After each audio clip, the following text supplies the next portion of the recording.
there tomorrow when we're alright. That's when we forget just who we are. Make us come together and it's alright. That's when you remember who you are.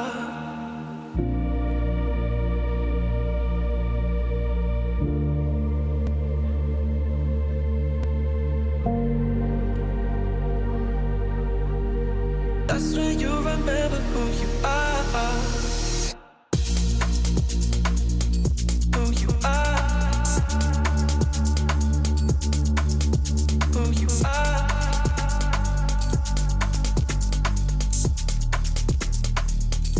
Who you are.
Tomorrow when we're alright. That's when we forget just who we are. Make us come together and it's alright. That's when you remember who you are. That's when you remember who you are. Who you are. Who you are.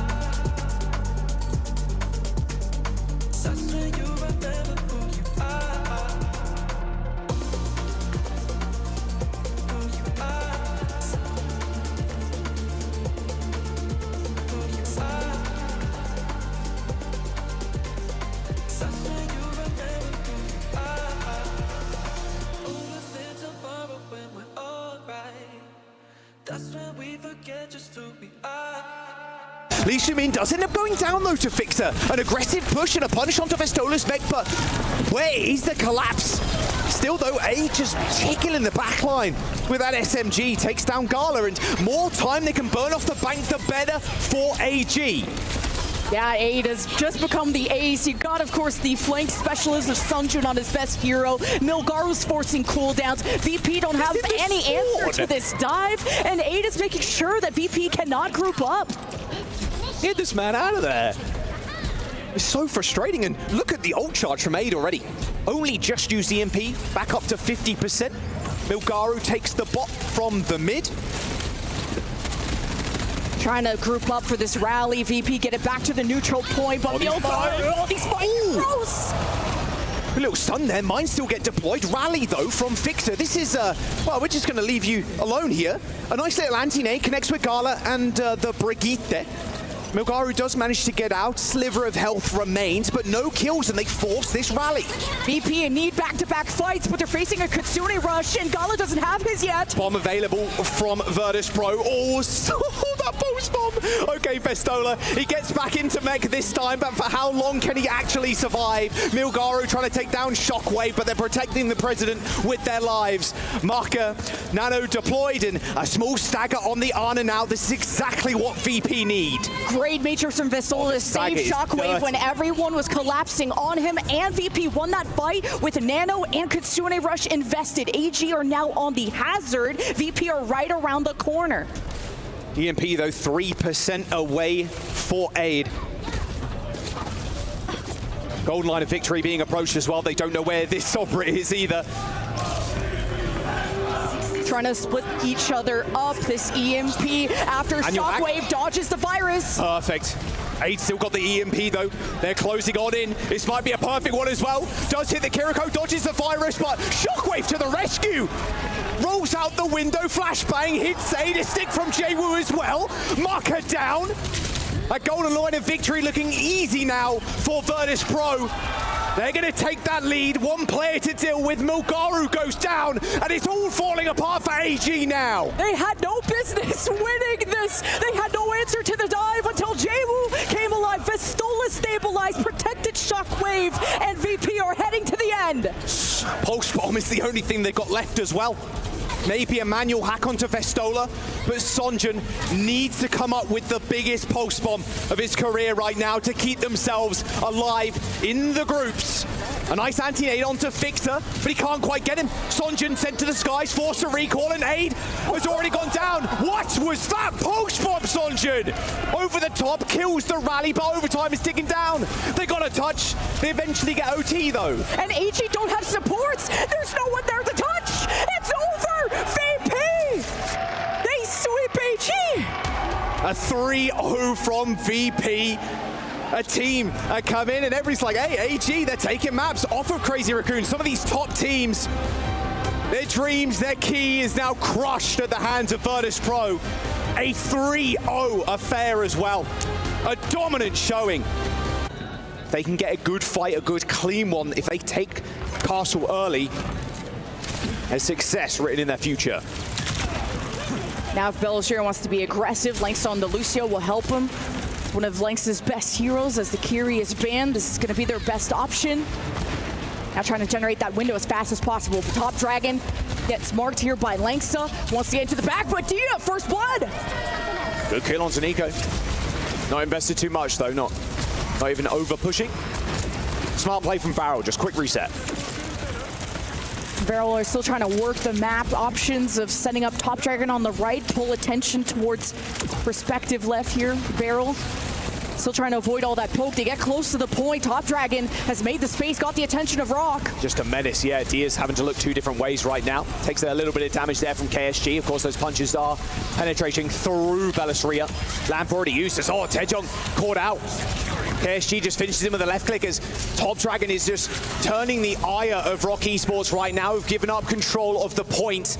That's one tick, guaranteed a second as Rock try and force their way in. Now wait for the final tip, but Belisria just gets handed. Yeah, GLHF, no chance here on this first point.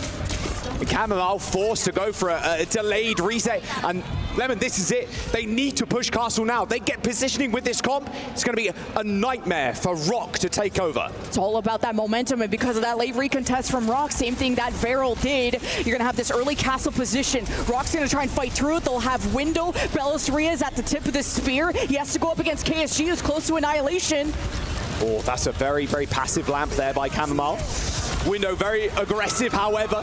Annihilation, Window, they're just going to run through them. Dia, wrong place, wrong time. Varel keeping the payload going.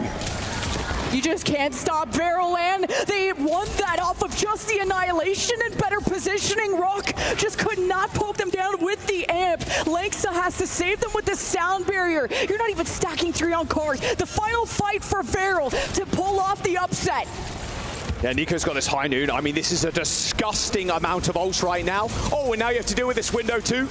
Oh, Belisria just walks through though with that Nemesis form, but Nico is pretty damn low. Sound barrier hits 3 from Lynxa. Annihilation on the point. A fully charged Deadeye, and Belisria is low. Oh, Dia! He hits 2 with the high noon. Has to deal with Slay on the sidelines, but he's good for 2 at least.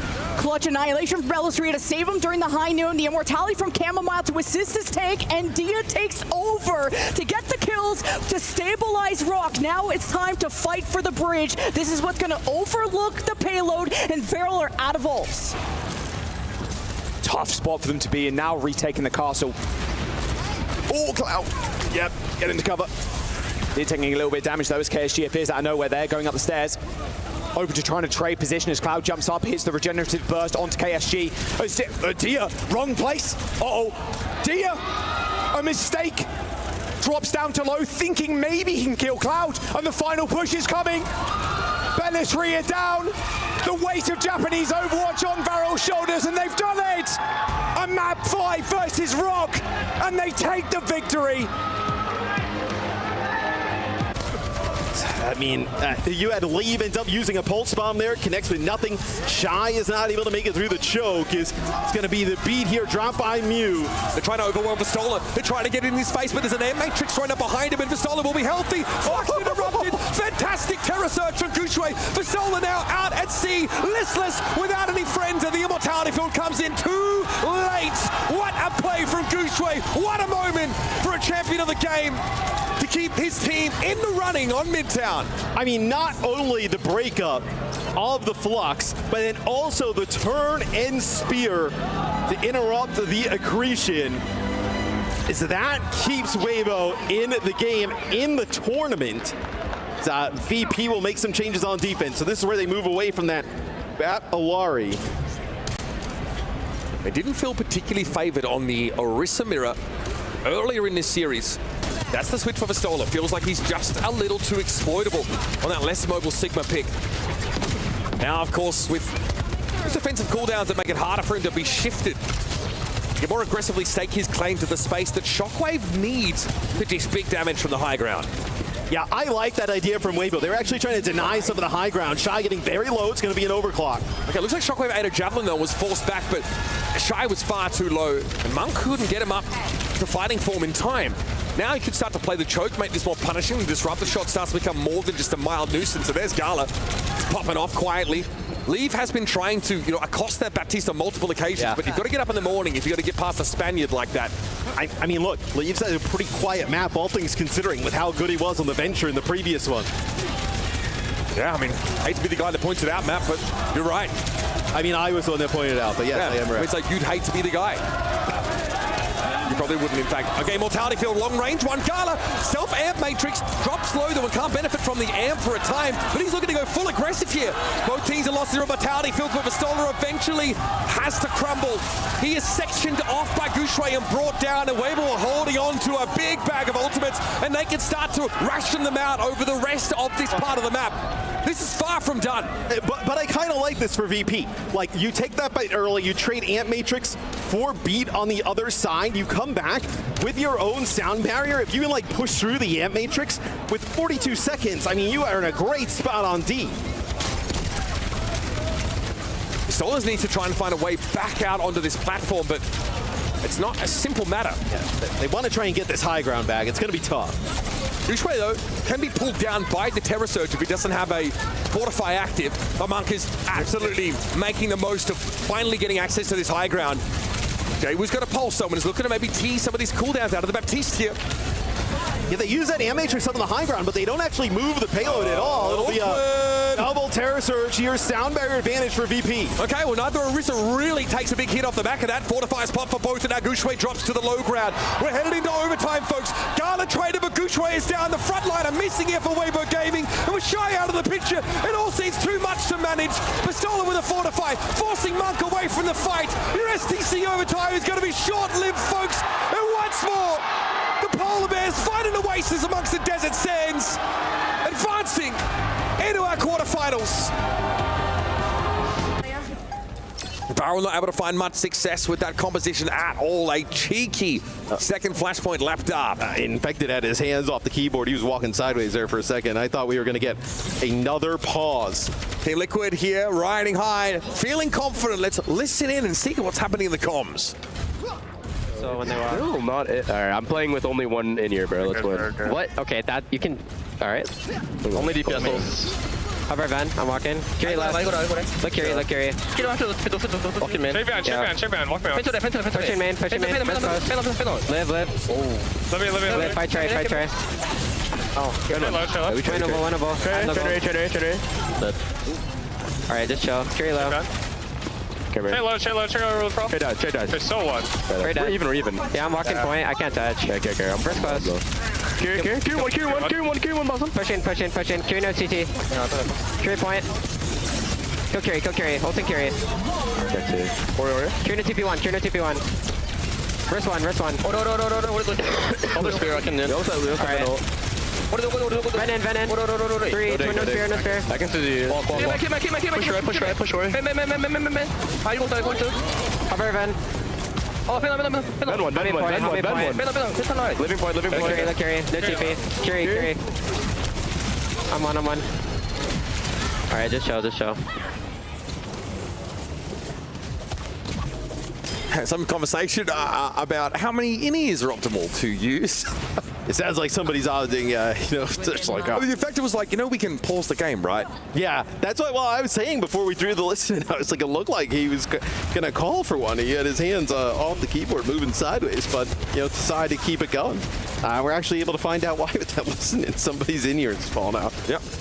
Apparently not an issue. Sounds like Rupal's feeling a bit under the weather, but it hasn't affected his play thus far. He's looking sharp. Soon to rush here over to the point for Liquid as Varel have already gotten themselves to 99% here, and Cloud falls on the wrong side of Knife's drill. It ends up being a trade, though. Venture picked off by Venture. A flip of Team Liquid here, and it looks like they bought themselves some space for now. Yeah, but these players kind of lingering around for Varel. I mean, they're going to have to come up with something, or else you're just going to keep staggering, giving things over to Team Liquid. Sound barrier from Vega, and the Terror Surge comes on through, and guess what? It does not work out hanging around there for Varel. That's just, Varel's having a good time. There's no reason. He was simply planting roots, Matt. There's no reason. Tree's just trying to get the crowd hyped up for the booze. He can't wait. Notice he's got the double flashbang perk there to make it even easier to catch on to someone like Top Dragon. Or Juki, both of them really don't want to deal with that hindrance debuff. And Moira can't fade away, for example. Kiri can't swift step. Basically everyone really cauterized, I think, by that ability. Tree is able to kill a flanker, it feels like, every single fight before the fight even really kicks off. I mean, this time it's Top Dragon, other fights is Kyuki, so... Here it is, Matt. They might not even be able to get this. That's it. The final moments here for Varel, trying to keep their head above the surging tides, but Liquid have engulfed them. And that's that, folks. Team Liquid will advance to our playoffs here in the OWCS Mid-Season Championship. They bring on the booze. They bring on all comers. And now they've gotten themselves into our final phase of play. Okay, so Lep will get there. You have Lep and Lucamino. They will get there to get a touch.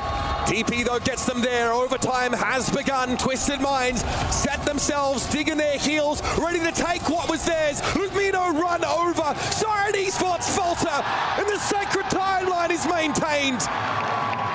Twisted Minds have got to be feeling good about that. All they're going to do is a little bit of hop, skip, and jump through the map. Yeah, they'll be through to our playoffs. They do not have to get far at all here to be able to send themselves to the playoffs. Like above 3 minutes to do it as well would be a legendary hold if you were able to do this for Sign. I mean, the booze would probably hit another level if Sign Esports is able to come up with a hold here. The card is such that you could play on the corner. I don't know if the Widow is something you can afford to go for. Chronic, though, seems to think otherwise. Let's talk about it. On attack, it's one thing, right? They had the surprise factor. You had good long sidelines. Can Chronic realistically set up on defense and be untouchable? So, no. And I also think with where the cart is, right? Like, you could TP, force them off of this position and create so much space, and there's not really that many great Widow angles, like, as you kind of move down the street, right? So, if you get like a TP across, force them down from high ground, I think it could put the Widow in a really odd spot. 3 minutes and 30 to play. And all Twisted Minds need to do is get halfway through this first phase of Shambhali Monastery. Chronic will have the surprise factor to start with. That likely will be scouted out, and he'll be under constant threat of the Diva. Quartz is on the Widow as well. He's opted into the mirror. For now. Right, so a little bit of a change. So goes to the Sojourn. So a little bit more burst potential, right? Because right now, if you're Twisted Minds, like, all right, we get one pick. We are in a good spot. The bad part for them is the pick happens on the other side. Chronic playing a pretty tight angle here, just below that high ground position. Quartz switching over to the Cassidy. It looks like Twisted Minds want to play the Death Ball and sort of beckon Sign to overcommit to an engagement with them. You're farming ult here for Simple, right? You see how much damage KSA is taking, and you're just letting Simple just farm up all this healing. Was really trying to turn into a rush. I like this little flank around the right side though. Sign might not be ready for it. Quantic goes low and eventually he's going to be brought down. That's the winner out of the mix. Painkiller here with a flashbang. He's done. Quartz happy to take some attention now because a 3-for-1 exchange is exactly what Twisted Minds are looking for. Sign will now be desperately scrabbling to try and get in position. Lep knows he might be called on to contest for a short window, but he has to stick this landing perfectly, Matt. Yeah, gotta be so careful, like gonna get like booped from the side. It'll be Painkiller one who gets on. Lep's gonna wrap around the backside here. The cart's getting awful close and Painkiller's under extreme pressure. He couldn't get away, no chance to escape. Here comes the Suzu. Kitsune Rush committed and Twisted Minds are on the precipice of advancing. Nothing but net here for Sign. They cannot get a touch. And Twisted Minds flip the script on their nemesis in the biggest way possible. A stunning victory here in straight maps, not only knocking Sign out of the mid-season championship, securing their berth in playoffs.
Safe to say the pick and the winner of these games today is going to be a little bit harder than guessing a hero, but there's only one way to find out, so stick around. Can this hero spawn a tree? No. Is this hero really frustrating to play against? Yes. What is not frustrating to play against? What question? Do we celebrate failed ultimates with this hero? Not really. If you saw someone in OWCS play this hero, would it be like mad respect or kind of boring? Kind of boring. Does this hero fly? Yes. When you see someone pick this hero, do you expect them to carry the game? No. I'm going to guess Diva. Oh, I'm so good. What did you have? Lucio. I mean, that's just an insane guess. No! I would have had you, bro. I had 3. Will the top teams look as good as I did against Mitch in this game today? Let's find out.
Suns out, guns out, baby. Welcome to the Overwatch Mid-Season Championship at the Esports World Cup 2025. It's 117 degrees out there. That's 45 for you Celsius folks. And things are just starting to heat up here in the STC Arena. We're down to our top 8 teams. As we've sent half the competition packing, I'm your host, Chris Puckett, a.k.a. Mr. EWC, a.k.a.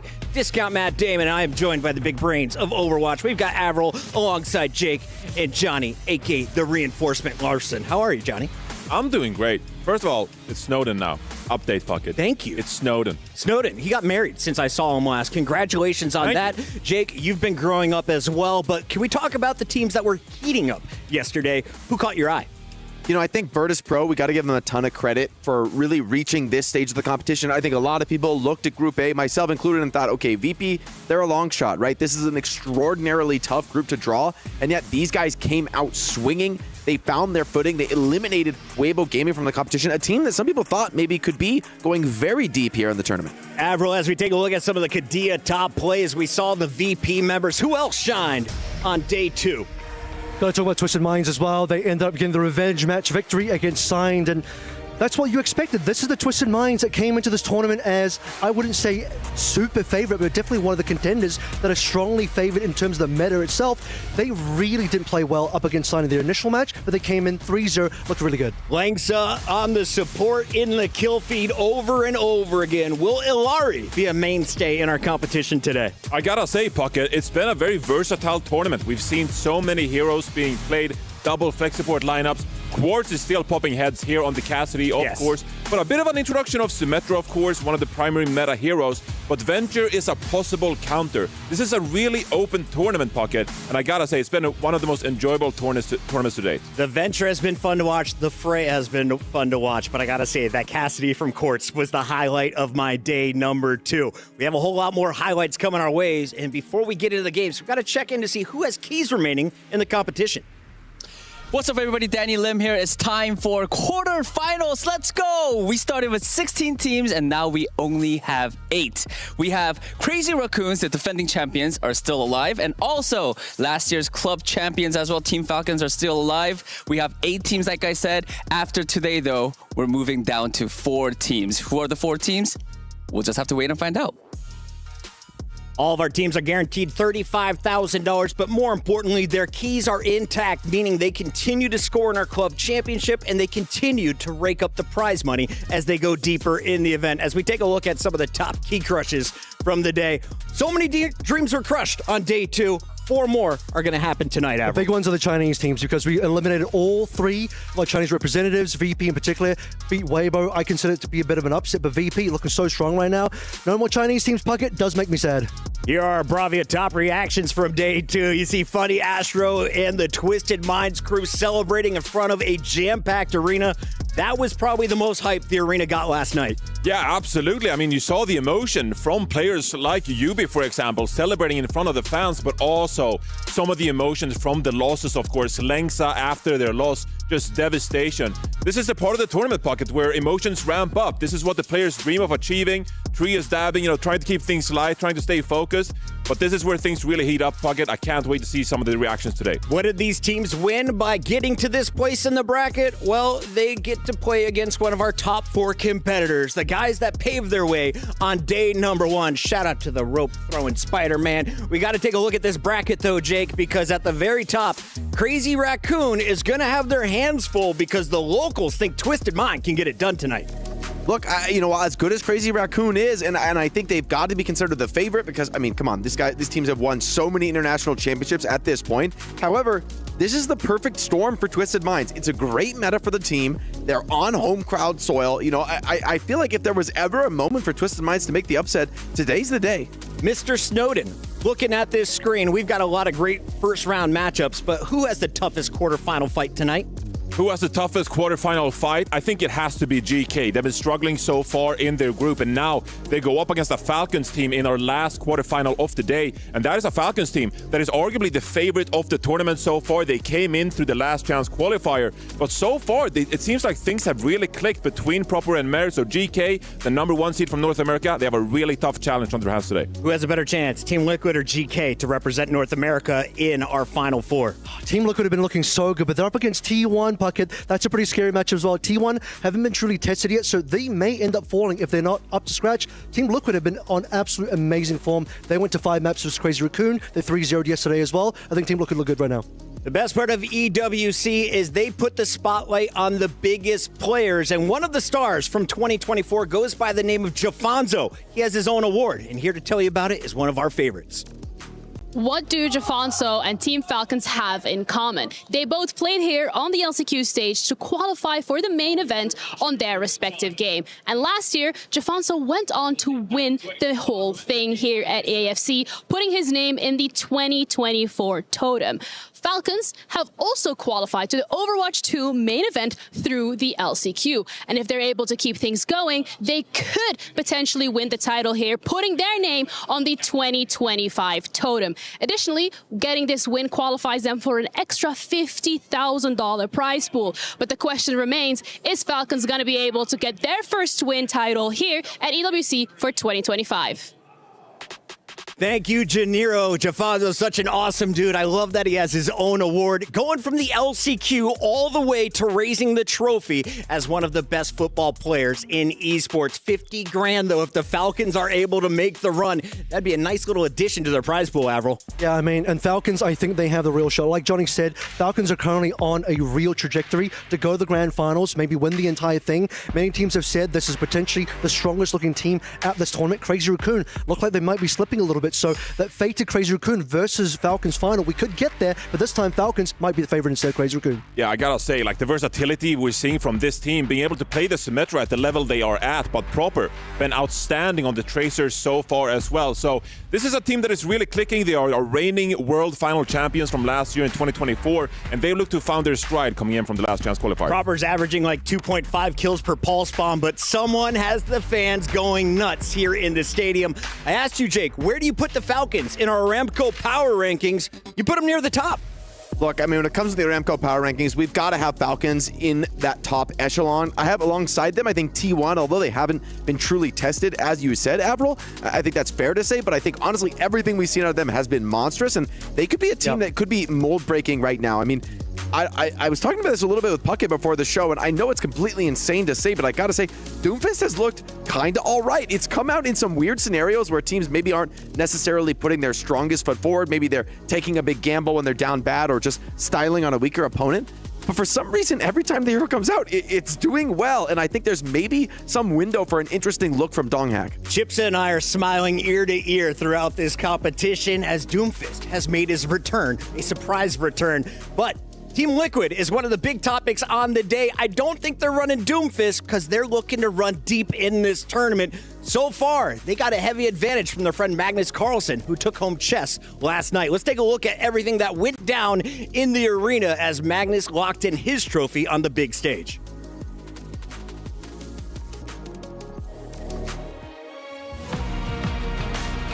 Magnus for Team Liquid. Raising the trophy means that Liquid is now eligible to take the title in our club championship. It's a $27 million tournament with $7 million going to first place.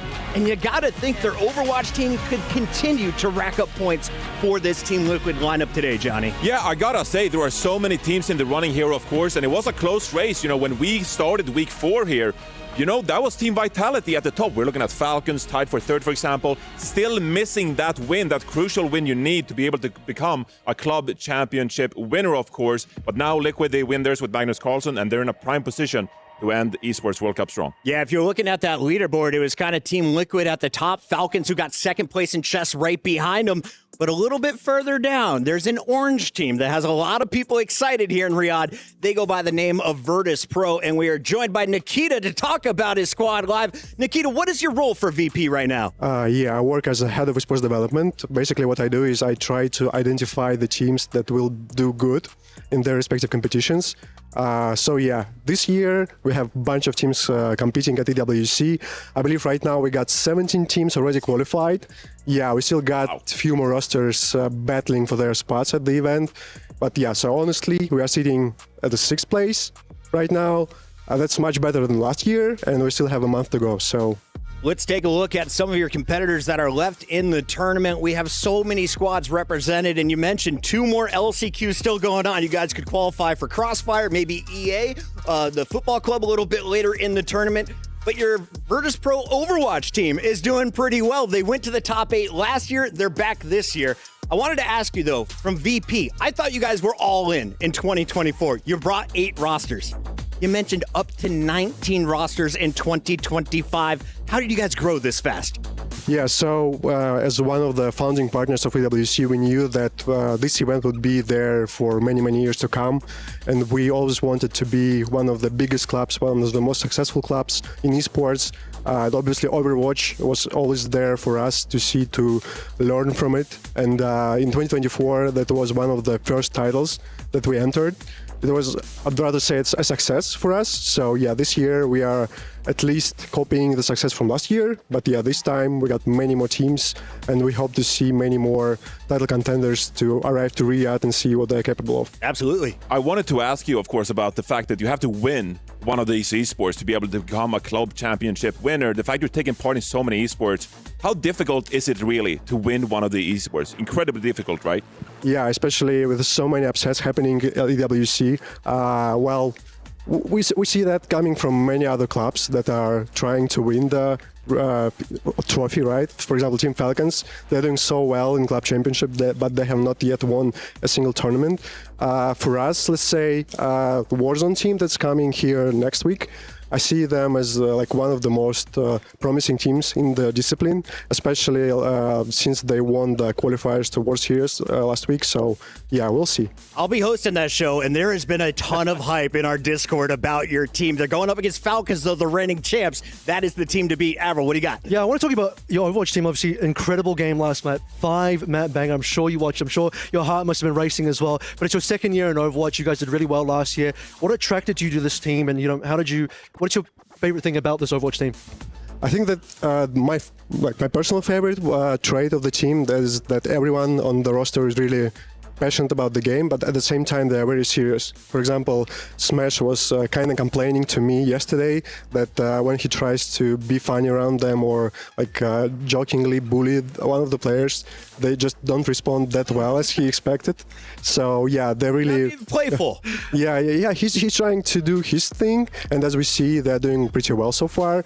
I hope that today's match will be as enjoyable for all the viewers as yesterday. But yeah, they're really great guys. They already showed everyone, especially during stage 1, what they're capable of. So yeah, let's see. Last year, you guys finished just outside of the money, despite having 8 teams in the competition. This year, you're already in 6th place. What is the goal for Virtus Pro? Our goal is really high. We are really ambitious. I wouldn't specify what place we aim for, but it's definitely higher than that we currently are. But yeah, the second half of EWC is still ahead of us. We got a bunch of really great teams, really great players coming to Riyadh. So yeah, let's see. Well, best of luck. I know your team is waiting for you. You guys will be taking the stage in a little bit. For now, though, let's check in with our casters to see what they think could be the match going to a Game 5. Jack, I spent like 2 hours in makeup and we got no camera time. I don't think it matters. I'm going to be honest with you. Look, we just got to rest our voices, make sure we're prepped and ready for today. Like, we got the SMB match of the day, T1 and Team Liquid. That's going to be really good. I'm a huge fan of Infected. Top tank in North America. No, and not near airport. Has to be near the finals, right? No. Listen, Dong Hack is king. Guy's going to roll over them, bro. Don't you worry. You might be right, but you guys will have to check it out.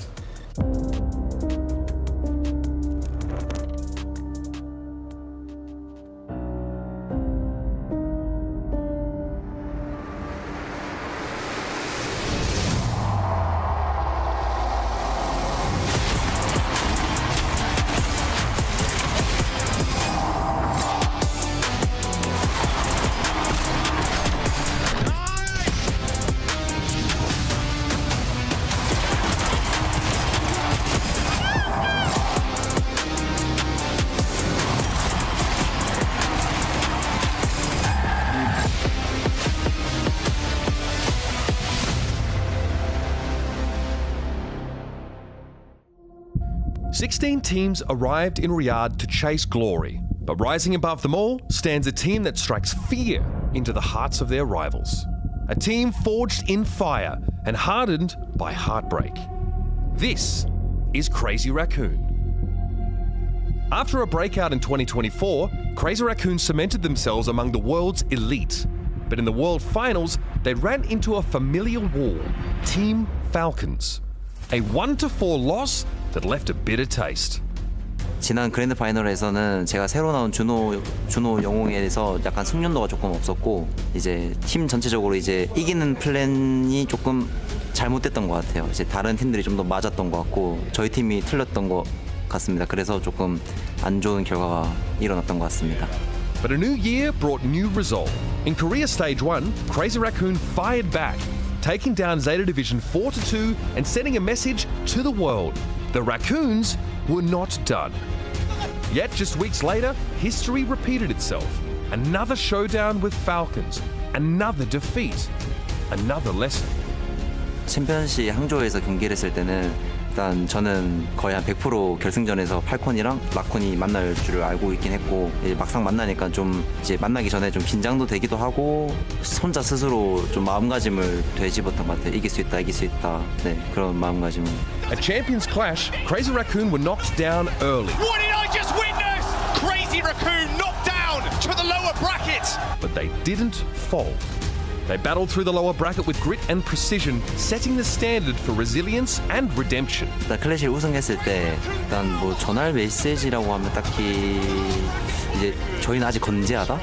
이제 저희가 그 전에 앞전 경기가 아시아 결승전이었는데 한국에서 열리는 그걸 팔콘한테 져가지고 이제 사람들이 이제 좀 라쿤 좀 못한다라는 그런 좀 여론이 좀 있었는데 저희가 챔피언스를 이기고 나서 조금 우린 아직이다. 아직 더 좀 헝그리하다. 약간 그런 느낌이었던 것 같습니다. Champions Clash conquered. The international doubters silenced. Ticket to Riyadh secured. And now, it's time to do it all over again. We're still hungry. These ain't no normal trash pandas. Crazy Raccoon, our EWC returning champions, made a statement throughout group play. They rarely dropped a game up until that qualifier matchup where they were taken all the way to a Game 5. If they want to keep up with their winning ways, Mr. Snowden, how do they get it done? Well, I think they got to trust in their damage players. I mean, they're such game changers. And this is the one team that I think we have a little bit of a disagreement here on the panel. Of course, in our Aramco Power Rankings, you saw they're contenders for now. But you take a look at their recent results. First in Korea Stage 2 and Stage 1, of course, they won the Champions Clash. This has been the most successful team since dating back to 18 months, pretty much. They've been so dominant, and I really do feel like they have that championship gene. So, entering the single elimination playoffs here, I think they can just turn it on. I think they are that good, and I'm not counting them out at all. This is a team that is able to adapt on the fly. So yes, they were a bit shaky map 5 to Liquid. I don't think they showed their true form against this team in Barrel right here. I think they honestly kind of just coasted a little bit. So I'm not counting out Crazy Raccoon. I still think they're one of the favorites to win the entire tournament, but it is to be said, they have to come out showing their best game here in the quarterfinals. Johnny says they are more than a contender, but Avril, you've been riding the hate train with some of the community members. Why don't you think they'd belong in the top echelon of teams? I'll say this much. I will still always predict Crazy Raccoon if I can, but right now, in terms of the actual power rankings, this isn't the favored meta for Crazy Raccoon. They went to 5 maps against Team Liquid as well. Versus Varel, we can say maybe they were testing some stuff out, may have been hiding strats. Versus Liquid, they were truly pushed. That went to the limit. Liquid genuinely could have won that game as well. Crazy Raccoon, they are not the type of team that we're playing too much Brawl, too much of the Symmetra. They're going to try and counter that. They're going to try and play a lot of the ball. Maybe some fire. We saw some fire clips from Heesung there as well. So they need to be the team now, especially versus a team like Twisted Minds. They have to be on point to counter the Symmetra. I'm interested to see if they can find that correct counter and make their way to the finals. I'm never going to count them out, but in terms of power rankings, Falcons, another team that always go to finals, look a lot better. I see Lip, he's saying Junbit and Max on tank have taken terms, and then we have Chorong and Shu. Who do you think is going to play for MVP in this matchup if Crazy Raccoons will win, Jake? You know, really, I think the one who's got to step up the biggest or has the most pressure on their shoulders is Heesung. I think, you know, the flex DPS role, if you're a team that wants to play for this counter sim style, you want to try and punish the Symmetra, maybe like dive and kill off backliners, stay away from her.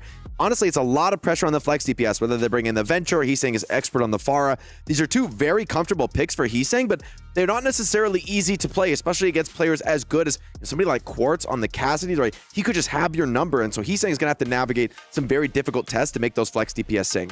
On top of that as well, I think Jimbin's another really interesting character we have to focus on alongside Max. You have two tanks on this Crazy Raccoon roster. They do swap in and out. We saw that in the Liquid game. Max did come in for, I believe, 3 maps, 2 of which that he did lose. Jimbin then subbed in for the final map. He won that one. But why we talk about Jimbin is he's the ball player. Still the best Wrecking Ball player in the world, in my opinion. Wrecking Ball is a potential sim counter. He's really going to be a linchpin for the team. But if they sub him out, this team with Crazy Raccoon hasn't looked that comfortable with Max in this tournament so far. That could be a concern. This roster is stocked full of champions. So many talented players, and we caught up with one of them. Here's Lip.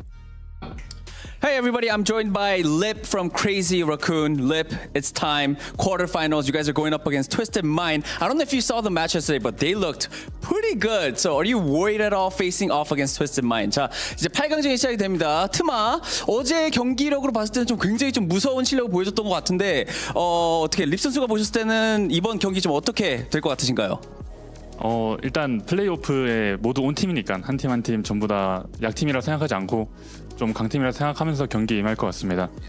Definitely they are a strong team because all the teams that are in the quarterfinals, you know, we got the top 8, so they have to be one of the stronger teams as well. We're going to give it all against Twisted Mind. I mean, you guys are about to jump into the game. Lip, how are you feeling? How is the gang feeling right now? 자, 이제 곧 있으면 경기가 시작이 될 텐데 립 선수 지금 립 선수 컨디션과 또 지금 크레이지 라쿤 팀원들 다 전체적으로 분위기가 좀 괜찮나요?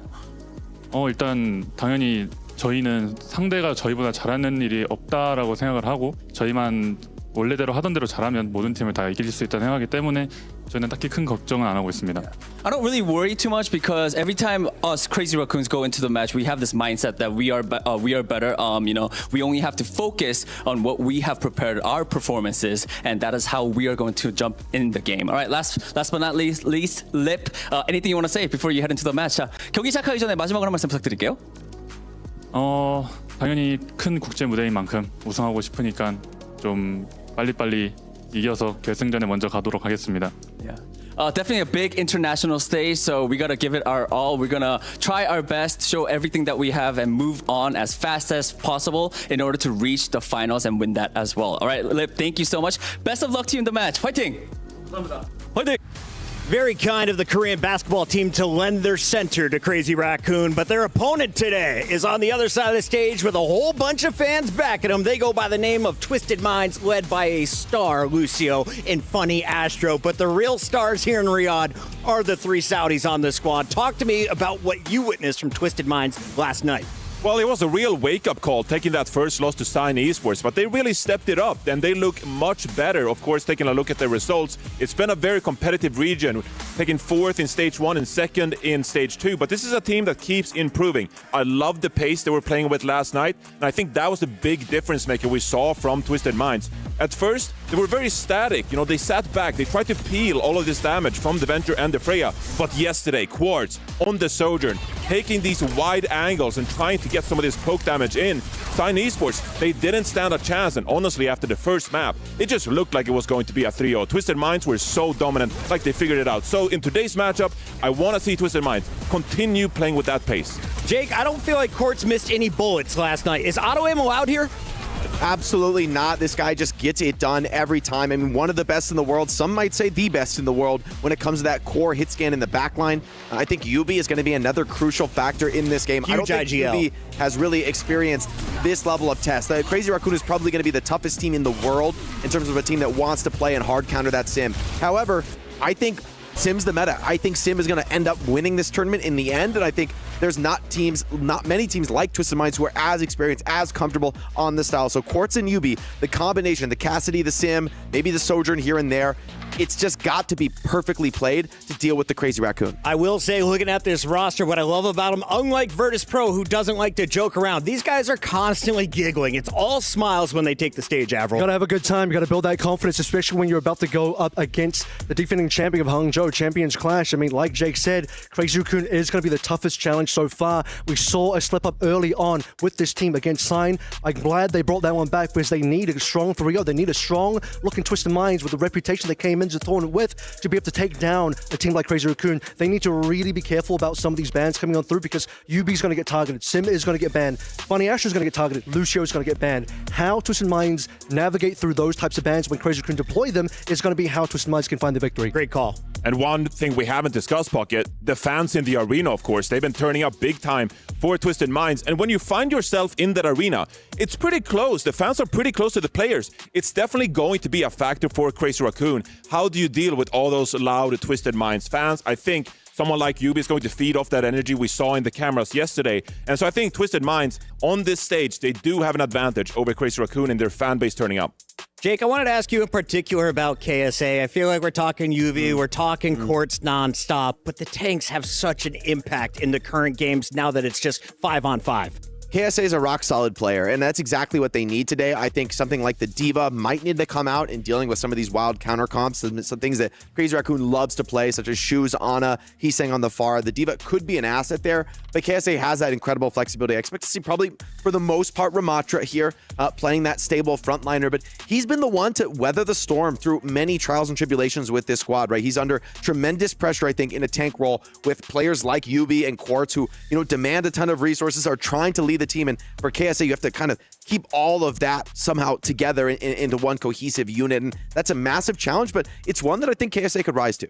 One of the best parts of Overwatch is we have incredible coaching staff. Twisted Mind says they don't need a coach. They have UV, but the coach on the other side is going to be making some important decisions. Let's take a look at our maps and modes that are available here. Remember, this is a 1-to-3 all the way up to our grand final. Avril, what do you expect to see in this series? Obviously, we're going to start with Lijiang Tao. I think if you're Twisted Minds, you want to be able to stick to as many Brawl-type maps as possible. Circuit Royale, Shambali Monastery, these are going to be really highlights for Twisted. For Crazy Raccoon, they might bring through something like a Gibraltar. Put the uncomfortable position onto Twisted Minds. Remember, Crazy Raccoon are going to be the counter team today. They're not going to be the team playing Sim. They're going to play the Fire. They're going to play the Ball. It's really going to be up to Twisted Mind to see how much they can rely on the meta. Because I agree with Jake, they are playing the current meta. But Crazy Raccoon, they might be the best anti-meta team in the world. Johnny, they just threw up a bonus 3 minutes on the clock for our players to get ready before they take the stage. So while we have this time, I do want to highlight the one blemish on Crazy Raccoon's career so far.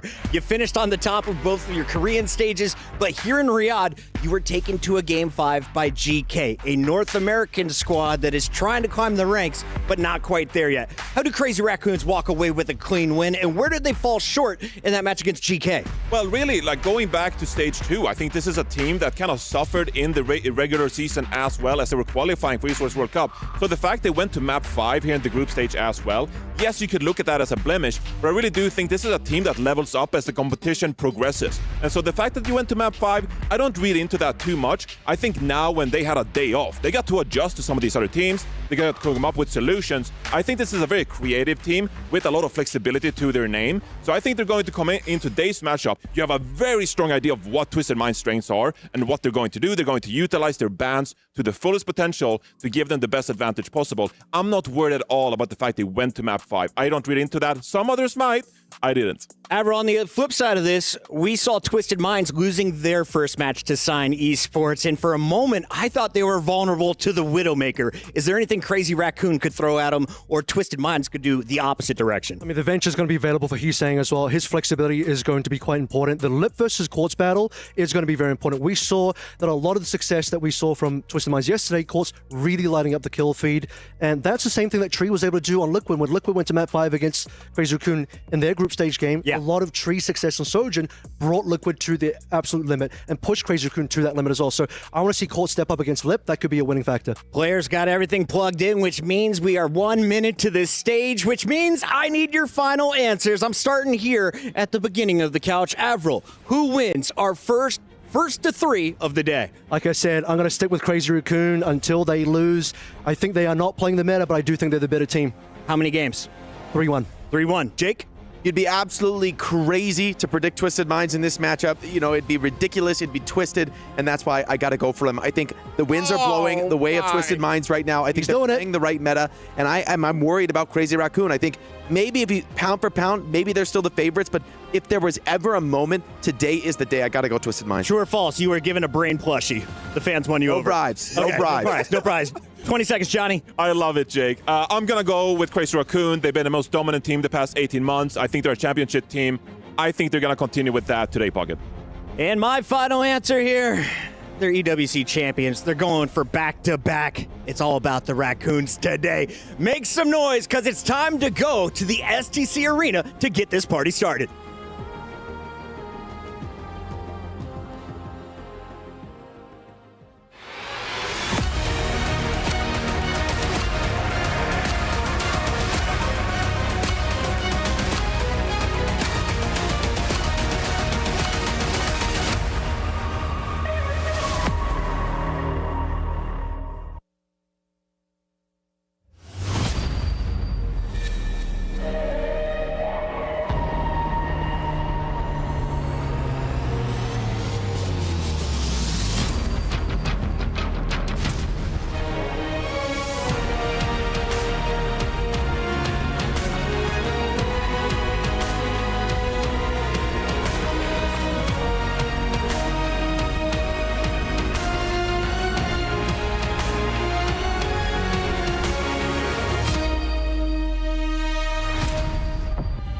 And just like that, we are down to our final 8.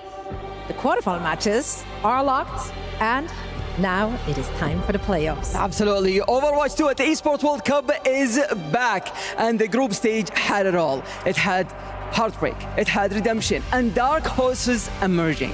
Yeah, and you know what? We could not have scripted this any better, because today, to kick things off, we are about to see champions facing off against the hometown heroes. This is going to be a good one. Yes, please. Absolutely. By the end of today, only 4 teams will remain and will head to the semi-finals, and 4 keys are set to shatter across the stage. That's right, but you all have to keep in mind that we're not just playing for the OWCS mid-season championship title and, you know, the money and fame that goes with that. We also have to think about the club championship leaderboard here, because right now, Team Liquid actually at the very top of that, Falcons close behind, and plenty of orgs still on the chase. So really, the next 48 hours will be crucial in shaping and defining the EWC here in Riyadh. Absolutely. So it's only time for the first quarterfinal match, and we're ready to welcome the first team. We have the challengers, having a slow start at the group stage, but then came back at the last minute with vengeance and got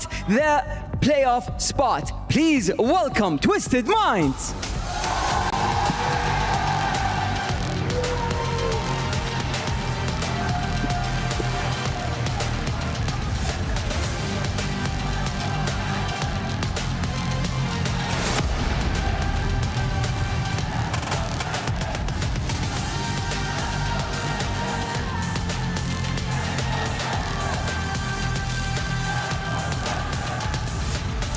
And their opponents, the most dominant and accomplished team in this new era of Overwatch 2, but they've been caught slipping. They have the targets on the back. They are the team to beat. Make some noise for Crazy Raccoon.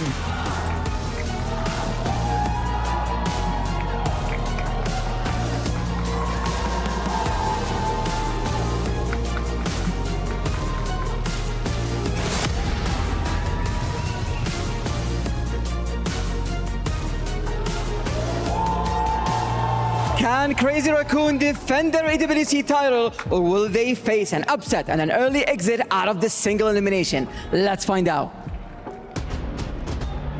No more second chances here. Crazy Raccoon and Twisted Minds on their final lifeline in the playoffs. Crazy Raccoon coming out of Group A with that #1 seed. Twisted Minds with a lackluster start against Sign Esports, smashed them with a 3-0 to find themselves here in this series. And both teams have slipped up at some point. Think about the Game 5 from Crazy Raccoon against Team Liquid, not resulting in a loss, but it raised some doubts. The desk talked about that in Twisted Minds. Well, they were trying to avoid Crazy Raccoon, but unfortunately that first match, they did not bring the heat, and now they have to face the final boss of EWC with a real chance to dethrone the champs. Scary position even for Crazy Raccoon to be in this. It's not an upper bracket, it's a single bracket. We got no losers. They ended up going down to Nightmare in that first major to start out the year. Then they had to battle their way through to the grand finals, which they did end up taking. But if they make one small slip up here, it could be one of the biggest upsets in OWCS history. I spotted Astro walking to the venue a little bit earlier on. I said, Eno, hey, like, what's going on? How did that Sign Esports game happen? You were so confident going in. It was like, it was just a slip up. We were good to go after that. And, you know, you could see what happened, a little 3-0. Yeah. I said, Crazy Raccoon, champions, not only at EWC, they ended up losing last year's World Finals, but they ended up winning the Hangzhou Major. I mean, that's got to rack your nerves a little bit, but no, he's 100% confident. He feels like this is the series that they can win. He said scrims are going well, but then he always says that. Yeah, you always got to say that. You got to give confidence to the casters, but overconfidence is both a blessing and a curse to Twisted Minds. They said that they look unbeatable, and then but at least they got that out of the way. But now they got to bring their A game, and ever since that Sign Esports first encounter from Twisted Minds, they have been flawless from there on out. Crazy Raccoon got #1 seed for a reason. They're your EWC 2024 champions for a reason, and the country is watching over Twisted Minds. The Ultras are in the crowd, ready to bring and feed that energy to their players. I'm excited for this match. It was an interesting game versus Team Liquid as well, with Crazy Raccoon going to that 5 mapper. And like, look, you see the tanks from Crazy Raccoon sub in and out, but in all honesty, if you even just look at the stats, it feels like Chumbin is the shoe-in here. When Max comes in, they do look a little bit weaker. I'm curious if we're gonna, as the series progresses, see Max come in, or if they are just gonna stick with Chumbin. And I think I want to pick up what Avril was saying as well. The bans are gonna be so crucial here. You know for a fact, if you're Twisted Minds, that man on your screen is going to get targeted. Bunny Astro's Lucio, a world-class player, has been for many years, even going back to the Overwatch League on LA Gladiators. He's going to get targeted. Simple as well, who's been a standout, honestly, superstar player in the backline for TM throughout the course of the stage too. A lot of choices of backlines. I'm worried about the target towards Yubi. The Symmetra has been a staple for Twisted Minds, and the secondary choice for Yubi is to go to that Tracer. You look at the Heesang versus Yubi Tracer matchup, a lot of people would put money on Crazy Raccoons to take that, but this is a best of 5, so there's a lot of maps. You can't ban the same hero twice for one team, so Crazy Raccoon have to choose that moment carefully of when they want to get rid of that Symmetra and what comps they want to force. I think a lot of teams as well, and I think maybe some of the audience too, wants to see a bit of a different finals look as well. Of course, Falcons being on the opposite side of the bracket could result in a Crazy Raccoons Team Falcons final yet again. But a lot of teams, AL being one of them as well, being a team that has upset and can continue to do so. Their match versus VP is later on today. Of course, 3 Korean teams remain in this playoffs. You've got T1 and Falcons obviously down in that other side of the bracket. It's going to be an interesting day, and like they were saying on the desk, the whole audience, or the majority it feels like, behind Twisted Minds currently. We're just getting into the first map, just loading everybody into the lobby, and we're going to start out on Lijiang Tower. Lijiang Tower, both have actually picked Lijiang Tower every time they were the higher seed. Out of the 2 map losses that Twisted Minds had, Lijiang Tower was one of them. They slipped up in that first match, but haven't lost since. But they need to be aware of the Crazy Raccoon Heesang Pharah. Whether it's the Pharah, the Echo, and then if you ban one of them, he's going to bring out the other. Even on Control Center, which is not the strongest for the Flyers. And Twisted Minds have run Symmetra into the ground unless it gets banned. So when are they going to want to bring that out? How early in the series? And Crazy Raccoon are obviously capable of running any comp, from Hammond, Winston, the Brawlers, the Flyers, mirroring the Symmetra, maybe even the Venture, as the desk pointed out. So to beat the versatility, I just don't think you can ban against Crazy Raccoon, but definitely could pick out the weaknesses of Twisted Minds. You can't be yawning, Lip. Come on now. You're on stage. 2 minutes until we get into this map. See Quartz kind of zipping up the jacket as well. And yeah, Crazy Raccoon really are this counter-meta team.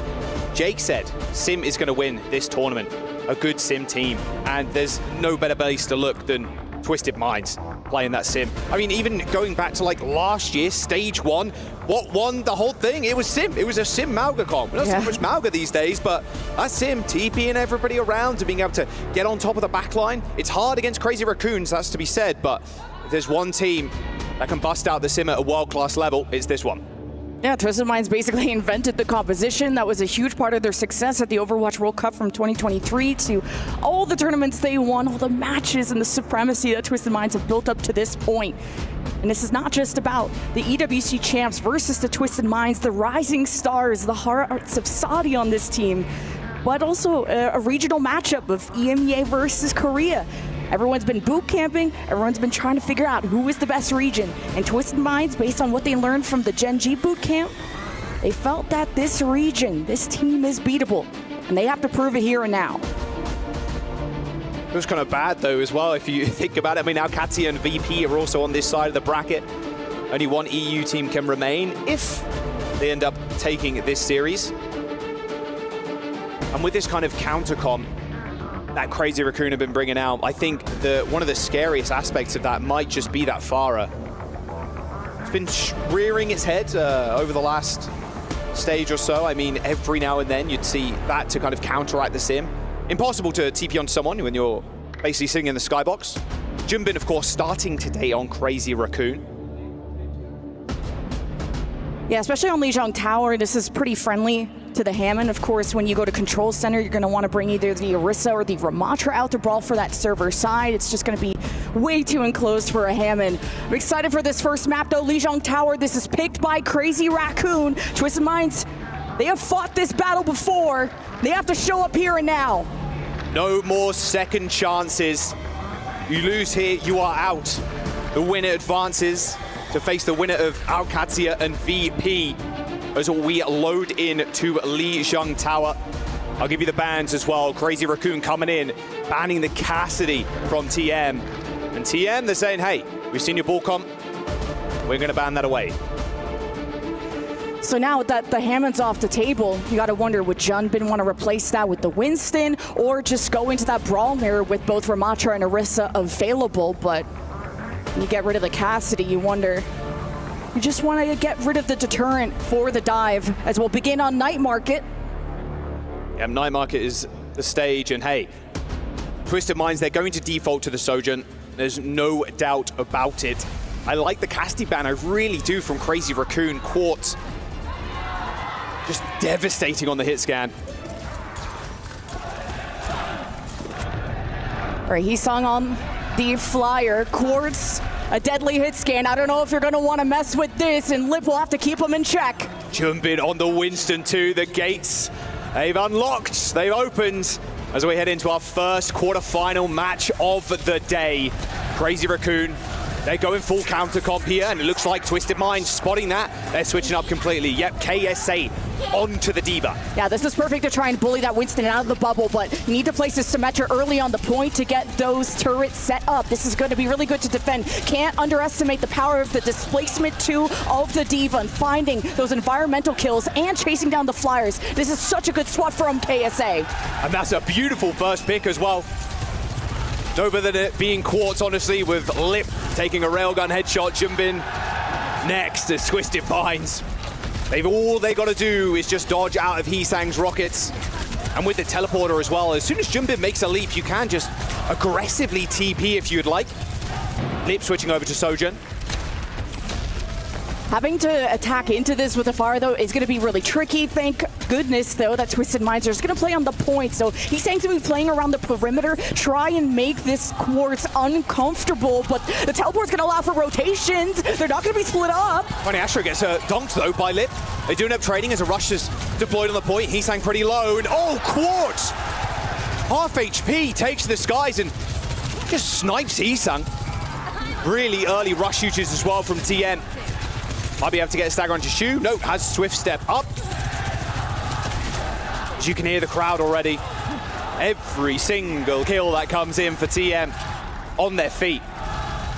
Try and take this map against the champs. Would be off to a good foot. Twisted Minds have been flawless so far. This beat is going to be critical, but where can Heesang try to sneak up? Quartz has found good shots so far. Heesang is going around the perimeter, TPing off. They've TP'd again. Lip's dead first yet again. Heesang, matrixed.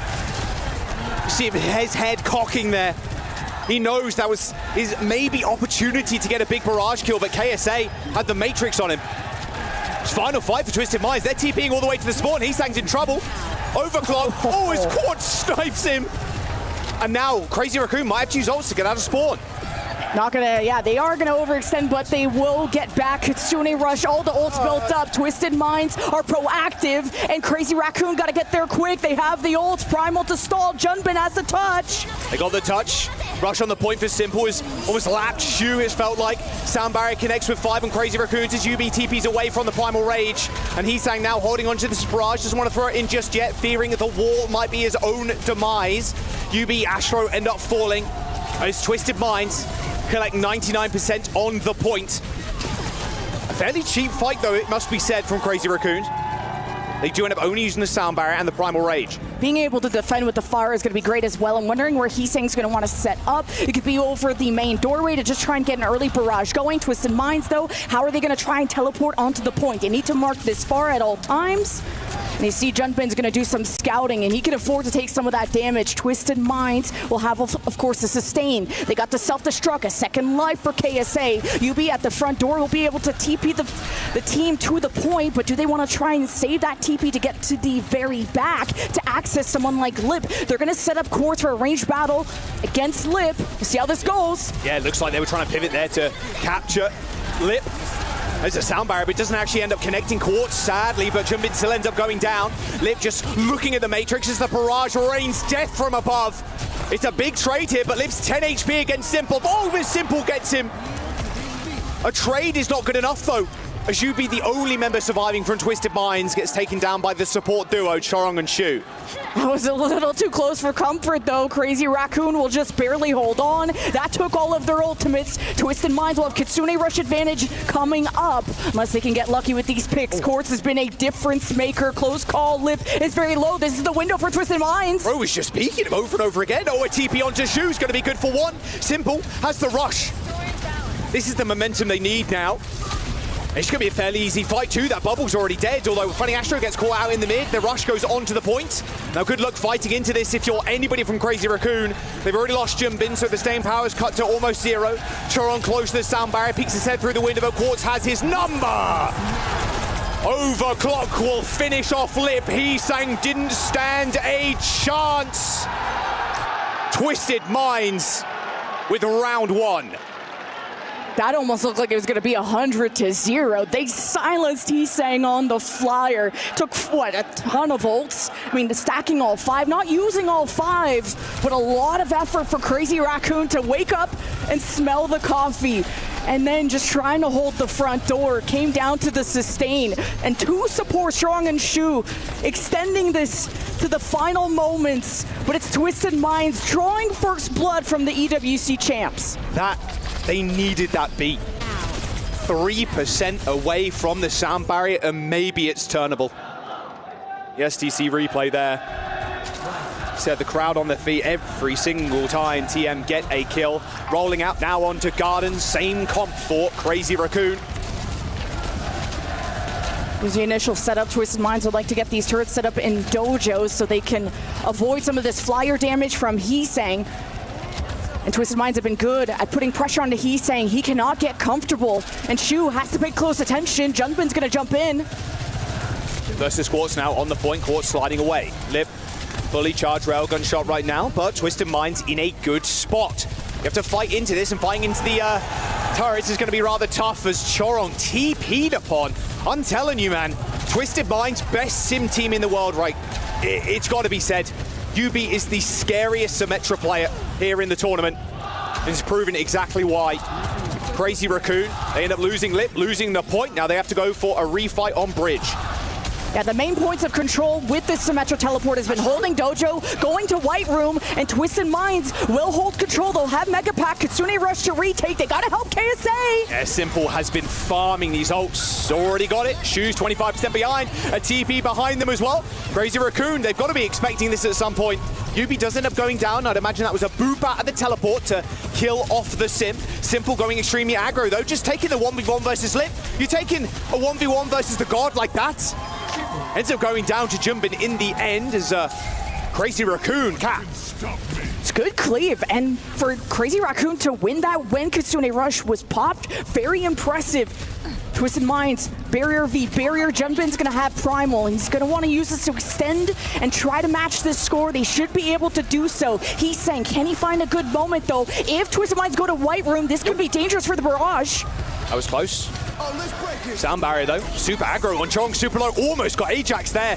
You saw the game plan in Twisted Mind's eyes. They wanted that Ajax, that Lucio. The Barrage though, too slippery for Twisted Minds. Quartz though, taking to the skies. That's one, that's two hits. He needs a third. He got it, but the heals are coming in clutch from Shu to heal up Heesang. Chong from across the map. Cheerios thrown at Quartz. It's a trade, but Junbin still on the point with the Primal Rage. Funny Astro. Whoa, okay, Chong dies to self-destruct. Funny Astro's there to touch, but no, he doesn't have the firepower to take down two people. Yeah, just the power of the Diva, the hit scan from Simple. Quartz, like Heesang's doing his best to find value and at least a consistent damage.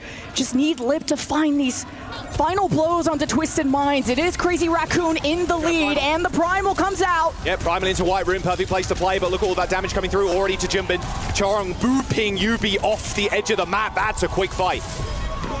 Very quick, Crazy Raccoon getting now to final fight territory to force that round 3, and Lip can pop the overclock early. You want to try and get ahead of where this TP from Twisted Minds is going to come from. The barrier could help them hold some real estate on the point and force the flip. Zone out Crazy Raccoon before the fight is won. Kitsune Rush going to be important. Quartz, Sojourn. Yeah, look for the snipe on the Widow, but straight back, final fight. Like you said, both DPS ults available from Crazy Raccoon, or Heesang has his in a second. This wall is going to be pivotal though to win the fight, and they are going fast, they are going early. Heesang spotted by Quartz. Quartz thinks better of it though, fighting around the shield a lot more valuable, and now Lip has to get away, get an alternate angle, but Quartz has already turned this fight. Heesang healed off, although Chorong again. Chorong has been so good with these boops, punishing Yubi's position after the TP.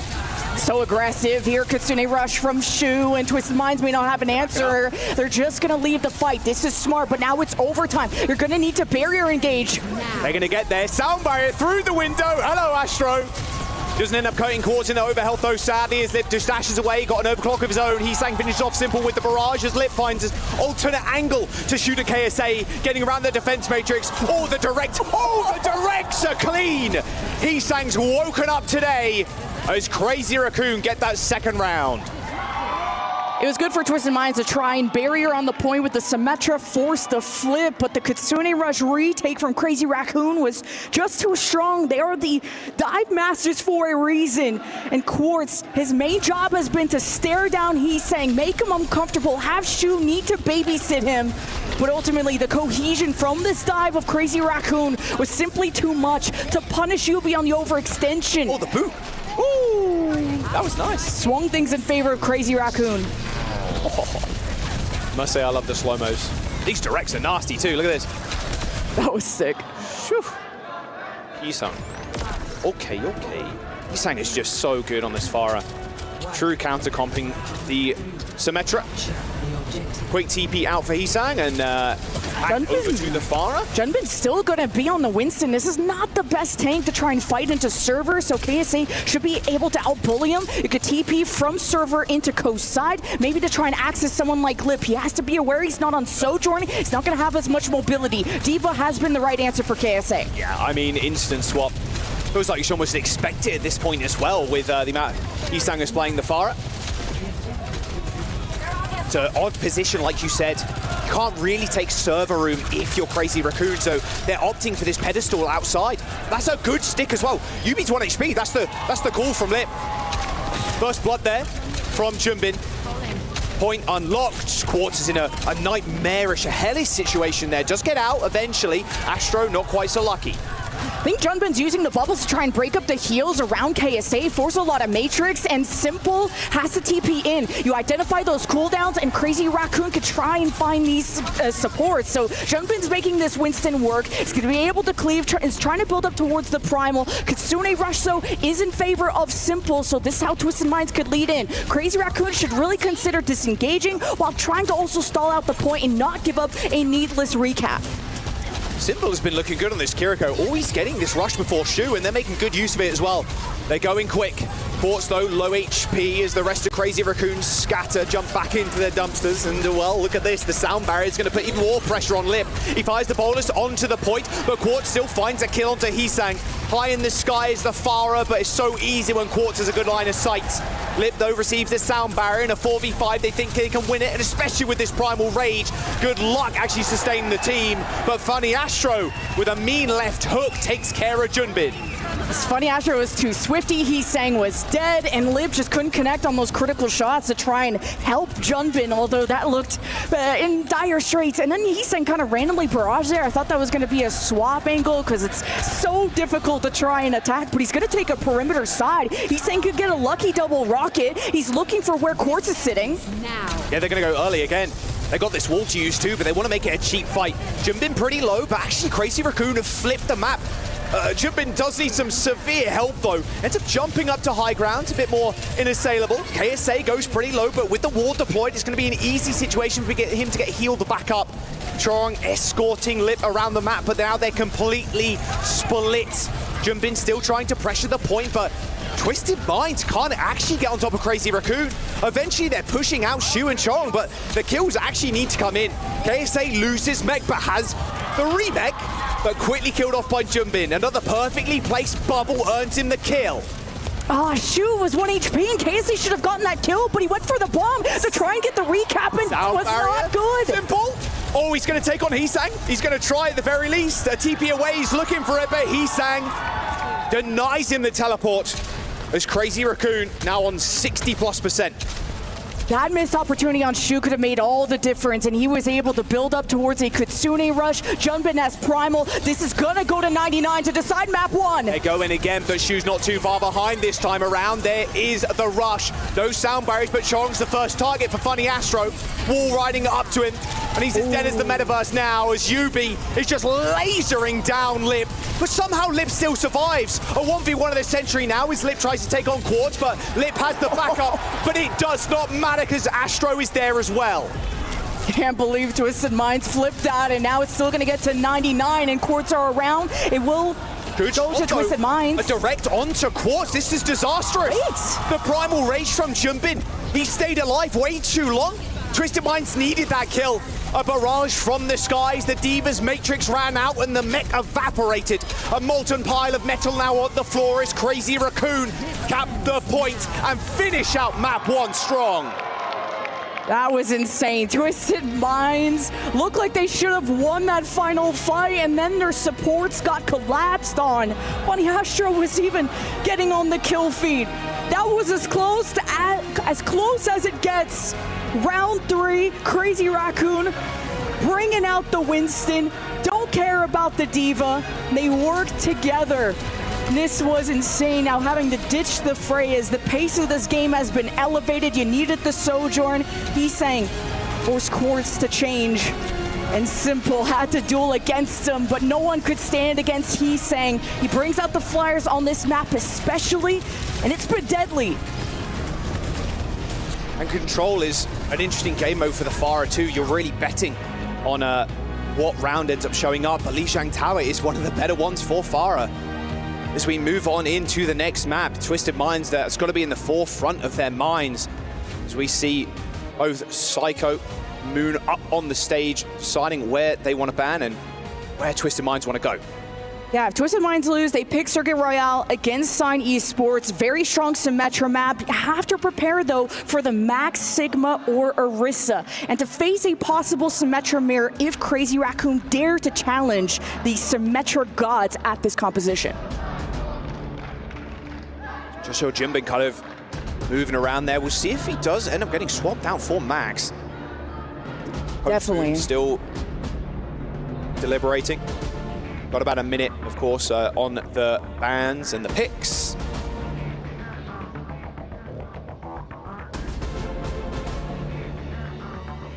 Of course, the Symmetra ban is still on the table, so that's the big question. Are Crazy Raccoon gonna want to mirror that or not? Because I think this would be a great time to try and get that off the table and force Yubi into a Tracer mirror or a Venture or anything but the Symmetra. Yeah, it looks like it. Yeah, I think I just saw Junbin get up, so potentially Max getting subbed in for this second map. No subs, of course, for Twisted Minds. Psycho, of course, being kind of an interim coach, standing behind them. Used to play a lot of the Tracer, a little bit of the May as well when he was playing. But this is the core 5 that TM have had a lot of success on. Backline's going to be interesting here for Crazy Raccoon. They've liked the Ana and the Juno. They had an insane, like, over 2-minute cap against Vero in their very first match. They came out swinging. Double flex, the BAP, Ilari on defense we've seen, like I said, out of Crazy Raccoon. Circuit Royale on the Twisted Minds side, well, it's Juno, Ilari, maybe even the BAP. Simple has been touted as such an incredible player, an amazing addition to this team. Ridiculous flex. Like, insane. The backline's going to really have to flex on this one. It's going to be a good one. Yeah, I did speak to Astro when Simple did end up getting picked up. I was like, hey, like, how is he fitting in with the rest of the team? And said, hey, it slots in perfectly. And he's just a god. He's just a god gamer. And the Ilari was something that I looked at. The BAP as well was just so terrifying. And he was getting ahead of Shu. Like, Shu is the GOAT flex support. Like, straight up. His Ana is legendary. Everything he plays just, it does turn to gold. And look, if you're able to kind of get ahead of Shu, so even win some 1v1s versus him, like, you know, Simple is really getting up there. Can't reach GOAT status just yet. But it's only a matter of time, it feels like. Of course, the Venture ban could be an option for either team that want to run the Symmetra and just not have any worries. Of course, a lot of teams like to ban Lucio to just slow things down. And then on the side of Twisted Minds, they've gotten rid of the Freya a lot because they really much prefer Quartz on the Sojourn and forcing that mirror. Yeah, before we jump into the game, I will tell you it is going to be Circuit Royale chosen by Twisted Minds. They end up banning Farah first, and a Ramatra ban to follow by Crazy Raccoon. As Max sets up, though, we're going to jump to a quick break. Don't go anywhere. Map 2 up soon.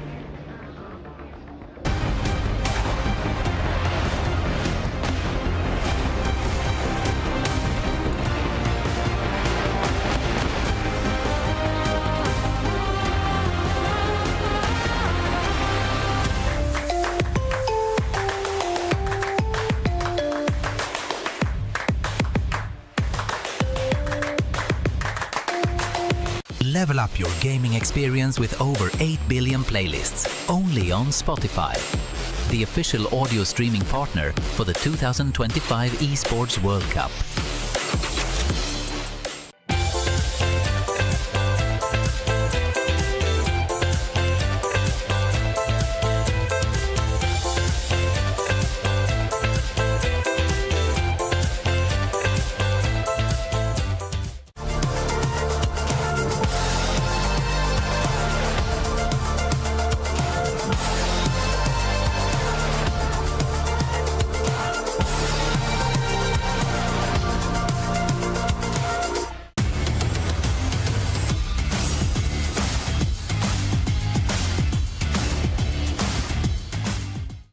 Hey guys, it's Lemon Kiwi. I'm here again with my girl Eterno from MLBB. You have your championship match going on right now. Grand finals are on right now, and we're in the first match out of a best of 7. This is very loud in here. How important is this for Team Liquid? I think it really is, right? If they want to make it to the club championship, they want to secure themselves that first place position, they got to get this. And right now in game number 1, it's not looking too good. I got to be honest with you. Yeah, they're going to need those 1,000 points, but we still got Team Liquid in Overwatch. Go and cheer them on later, y'all.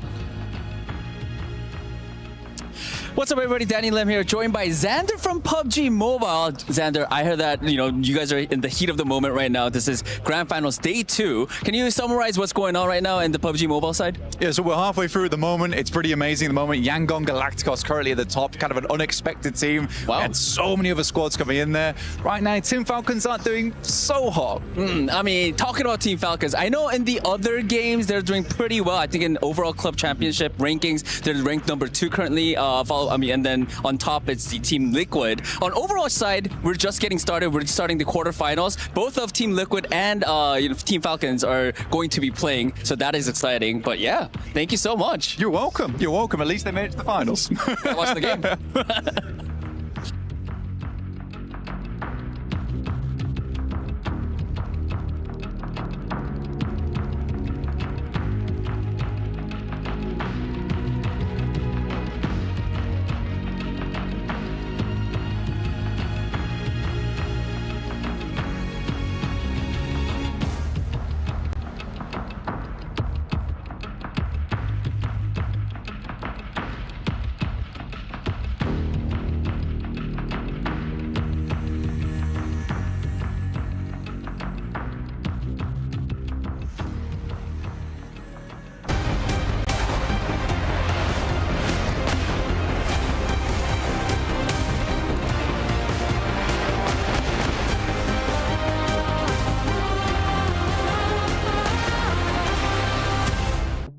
All right, we're back for map 2, Crazy Raccoon versus Twisted Minds. Twisted Minds taking Crazy Raccoon to 3 rounds on Lijiang Tower as we head into our second map, Circuit Royale, TM banning the Pharah, and Crazy Raccoon banning Ram. Yeah, just to re-mention that Twisted Minds, they have picked this before. Out of the 2 maps they've lost, this was one of them, but that was at the beginning. This is them now. And they banned the Pharah, Twisted Minds banned the Pharah first. Rather, okay, yeah, sure, he's saying just in case, but rather to protect the role. They want to make sure that Crazy Raccoon can't target the Symmetra, so I'm definitely expecting Twisted Minds to bring that out. And speaking of people that will be bringing out, we got Max in the lineup. They've been screaming the whole break as well. Yeah, Max coming in. It's been a bit disappointing, I think, for Crazy Raccoon. Max hasn't had the strongest showing here. Feels like Jumbin's had a bit more success, but if you're going to a map like Circuit Royale, you want the option as well to kind of pivot towards a Sigma. For sure, he's brought that out on the defense, and Ram or Orisa depending on the bans for the brawl up front. But Max has done a lot of growth since his entry from contenders onto the San Francisco Shock and coming in as that rookie and had a lot to prove, big shoes to fill, and he has stepped up and is now on the #1 team. So say what you will, Max still wins, and it's the Sigma on defense. So this is going to allow Lip to hold those sidelines with the shield. Also, Shu, he's going to be applying a lot of that damage. The Lucio was left untouched in the band, so you're gonna have speedy rotations coming out from either side. We'll see how Quartz kind of reacts to this. I'd imagine it's gonna be another Sojourn. Quartz gonna check if there's gonna be a Freya jumper. Oh, go on. Nah, not quite. They're never gonna give you that one, unfortunately. KSA? KSA? He's playing the Rhine? A little TP Rhine strat, okay. Quartz on the Cassidy as well. Okay, we've seen this before. In fact, a number of times before. I don't want to give Crazy Raccoon any ideas here, but they've been on the wrong end of this. I think it's fine. You just walk away from this if you're Crazy Raccoon. I think this Ryan is just to get the corner control and to force Crazy Raccoon into a more ranged battle. KSA, though, cannot shy away. Speaking of shying away, Lip almost just died. I mean, this is an EU classic right here. Shades of Hardy, of course.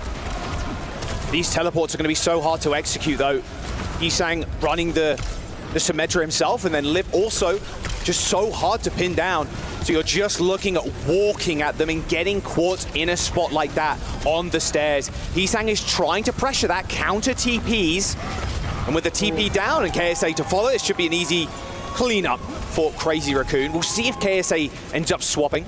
I definitely think he should. KSA has to be so careful with spacing if he sticks to this. And now to the D.Va, just for these soft dives, going to maybe the top left, trying to displace Lip and mainly get around Max, because the Sigma's going to be a lot more stationary of a shield placer, but Shu's close to the window. Simple already has his. This could define a lot of zoning, potentially even for the second corner if Twisted Minds get around it already. Yeah, Simple looking good on the ult charge.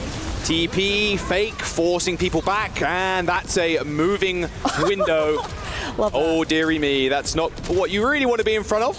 Quartz is just making good use of that now. He's forced everybody back, but it's already gone. Sound barrier comes in once again. Funny Astro, Twisted Minds, they want to go first. They want to go fast and furious. as Shu ends up getting teleported on, and a triple hit. Oh, and Quartz narrowly surviving thanks to that lamp there from Simple. He can live another day and tell another tale. UB collects 2, and that will be the cap. Such a fun window for Simple, though, to place it in a safe position and just to move along with it. But the sound barrier advantage also gave a huge edge to Twisted Mind to sustain throughout that fight. Trong was about 20% away. Would have been a retake advantage, and that would have helped Max maybe get a Gravitic Flux off. But that is a Twisted Mind's point A. And Max will see a nice group up here. Knows the sound barrier is off the table. Max should really let this rip soon. Yep, there it is. Look for a head stop, maybe. No, a little bit too far away. Lamp comes in, perfectly timed. Oh, that rock hits the TP. Good Matrix, a good TP. Twisted Minds know what's coming before it hits them. And Max, I thought he was going to have a solid group up, and Twisted Minds just scattered. We're now having to fight through this high ground. It's going to be quite dangerous. Shu and Lip are popping up. Heesang is now on the Mei, so it's going to be interesting to maybe try and break up and see if you can stop Twisted Minds from TPing away, maybe deny the window from Simple using the Mei wall, but it's only going to be momentarily. Yeah, they're resetting their positioning with that TP away. UB doesn't quite get rocked, or that ult either. I mean, look, that Bolus went wide, and once again, Funny Astro, as soon as he gets that B, he's in. Counter B, though, from Crazy Raccoons, as Quartz is going to be the main target for Chorong and Max, even. Very good cleanup now. Good luck escaping without that Lucio speed boost. Can't let UB get a kill, though. No. Okay, they're not going to allow any shenanigans. Simple gets away, but Twisted Minds, once again, have to tackle this upward stretch. It's so hard against the Sigcom. And Crazy Raccoon are so fearless. They see the Sim Bear, they see a window from Simples now going to the Kiri, and Crazy Raccoon full sended off the sound barrier and just ran Twisted Minds down. Now they'll have a Blizzard. Max is just farming, but maybe is overextended. The TP's at his feet. High Noon. Oh, Lip survives with a sliver of HP, but he didn't even need the headshot. Did it for just style points. Blizzard not finding the level of success that they wanted as Quartz is just sitting there shooting them like they're tin cans on a piece of wood. I mean, this is insane levels of accuracy from Quartz at that range. Chorong's gonna get chased down. Oh, give him another one. Go on, Heesang. You're not really gonna win against Quartz, not now. Gonna be another fight for this point, but yeah, Max really costed that. He was way too extended, didn't have a Symmetra to bail him out. Twisted Minds can out-rotate you, and they have the speed. Getting ahead of this game, though, is KSA. Kitsune Rush will overwhelm Crazy Raccoon, and Chorong's 10 away from B. Chorong is so close to another B. Yeah, 5%. Flux connects, and there's no lamp to save you now, so a lot of this damage is gonna really start to hurt, but it's actually Max that falls prey to, look at those assists as well. 4 assists on the kill from Funny Astro. Bolus hits the cart as Lip finds 2 already. Is him and Shu just kind of chilling on the point right now, and you can't count out Lip, not at the best of times, but when you got Quartz, you're hitting headies every single shot that you fire out. Shu has 0 chance against that. Max, D-Max, point already taken as Twisted Minds make their final push to 3rd. Yeah, Lip and Shu were just playing to live in that moment, because you're not running a Sojourn and don't have as much horizontal mobility, and Lip was in that one-and-done position, could not get back to safety. Twisted Minds capitalize on this, 2.5 minutes on the time bank, pretty solid, as Quartz will want that pool control to get a good High Noon going, and Crazy Raccoon now on the Symmetra, seeing if they can match those rotations, Mei not working out for them. They are playing Twisted Minds at their own game. We spoke about how Crazy Raccoon are the counter-comp team. They want to be able to counter you as much as possible, but that's not what we're seeing here. We are seeing Crazy Raccoon trying to win against Twisted Minds sim comp with their own. Wall's going to do a good job of actually escorting Twisted Minds off of this high ground down to low. The card is leaving! Though, is not a good start. Chorong, that was close. Almost got double tapped there, but Lip comes in once again. That was so much free push for Twisted Minds. They kept 1 or 2 on the car, and Crazy Raccoon were still trying to wrap around Pool onto the top of the bridge. And now it's final fight for the cap, and I don't know. That's going to be really tough for Twisted Minds to get back through. Thankfully, Crazy Raccoon will stabilize and get back behind the cart. Kitsune Rush ready to be pulled by Simple. High Noon. High Noon pops, TP away. Wall comes in, TP up to high ground. Oh, there's a Matrix looking right at him. Oh, but Heesang. Wrong side of the wall, buddy. And now it's go time for Twisted Minds. They can just walk on with this rush. They want to use this as late as possible. Rush on the point. Bowler's from behind, but Liv doesn't have an angle. I mean, he's got to deal with Quartz now and decides to back off. Sound barrier from Chorong does hit 3, though, as KSA falls desperately low. Lip does end up getting pushed onto high ground briefly, but it is all Quartz in the front line right now, and Lip is too scared to challenge him. Another couple of hits there, and that'll do it. Twisted Minds full cap against Crazy Raccoon with time to spare. Wonder what happened to that beat from Choro, because that either just evaporated, I blinked and it was gone, or it never went up. Either way, that beat engagement from Funny Astro was huge. That pick onto Heesang just put the wind in the sails of Twisted Minds, which already got gifted so much progress at the beginning of point C. Macro-wise, Crazy Raccoon are slipping through the cracks. It started with Max here on the highway overextending when they should have stayed on the high ground. He was trying to build up towards Gravitic Flux and just took a few too many seconds to get back. Heesang overextends or just kind of gets in a position to place the barrier down. I don't know if you didn't hear the whistle through all the chaos, but the High Noon picks him when it shouldn't have. Aramco side swap. A lot of comp swaps coming out of Crazy Raccoon. The May, the Symmetra, everything to counter Twisted Minds. But a 37-second cap, a cap at all on this map is insane. That final part, getting into defensive base is so hard.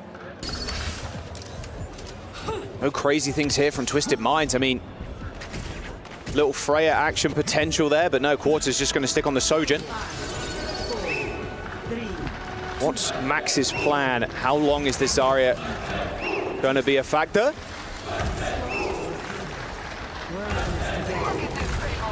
Max is actually sticking on this too. Twisted Minds trying to take the Mega Health Room pack down in the bottom right here. This room is it's so frustrating to kind of deal with. And this a classic counter to the Diva, of course, the Zarya. Max already 100 charge with the bubble up in 3 seconds.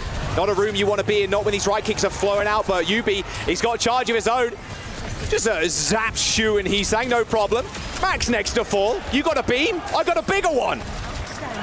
Yeah, the Zarya is that special counter to the Diva. We've seen Max bring this out, not on this map, but Shambali, for example, usually paired with a Venture, where you would bubble the Venture as they dive in, but Crazy Raccoon are just countering on the fly, changing heroes, whatever works, but that first minute is now gone. A lot of that charge is probably gone too. Zarya not going to do as well in the poke wars, so playing this corner is going to be important for Max, and Twisted Minds know they have the advantage. They're pressing. I love this proactivity. All TP destroy. Quartz gets out of there. Nice tracking from Simple. KSA now in a little bit of trouble, but they're going to go with the rush. Every single time they got an ult up, they're going in. Sound barrier, though, from Chorong, and now they need to kite back, wait for Astro sound barrier, and then they go in. Max in a little bit of trouble, though. He's getting laser beamed by Yubi, of course, as the team fight breaks down. Lip finds the kill onto Quartz, but it doesn't matter. Fight's already done, I'm afraid. Lip, Heesang dead, and now it's only Max in the front line to dish out the damage, but he's pretty low with no bubbles. I don't love this Zarya. I mean, I'm sure he's at 30 charge too. You're close to the grab. I think you swap after this, but at what cost? Half your time bank is now gone. You're getting some zoning. You're finally seeing some progress, but this is going to be Crazy Raccoon back significantly on progress. They're going in again. Wall comes out. Overclock from Quartz. Nothing to really stand in his way whatsoever. Crazy Raccoon cowering in the miniature health pack room, and yeah, good luck. It's 2 minutes to go. A small stag onto Heesang as well. You just can't bubble these picks. There's just burst damage coming out of Twisted Minds. It's going to die in spawn doors. They're touching spawner of doors. Are we serious? This is the pace that you have to play against a team that is very favored coming into this series. Crazy Raccoon have been just a dominant force. A god squad, honestly, since their inception. Graviton Surge available for Max as they try and make another approach, but they've got 1.5 minutes. And the threat of the Matrix is always there. KSA is saving it. He is protecting his team. They're all stacking around this Diva. Max just has to throw it out there at this point. Behind them. Oh, KSA's kind of waiting. Sneaky from him. Self-destruct, and now Lip charging that overclock. Blizzard ends up getting popped on the point after that defense Matrix was cut a little short there with the D-suit. They've eventually got it popping here, but only a minute to go. And another fight has to take place to just cap the first point. You'll have grab maybe a window just to pepper as much damage as possible. Be really important for Funny Astro to get that beat online. All depends on how this next poke phase goes. And here comes Twisted Minds. They're not going to let this go. Going to try and hold this corner. They didn't get far at all.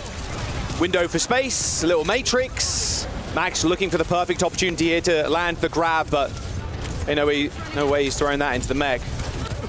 KSA at a good angle as well to protect it if he wants to throw it far, which doubtful, of course. They want to get this remake to guarantee it.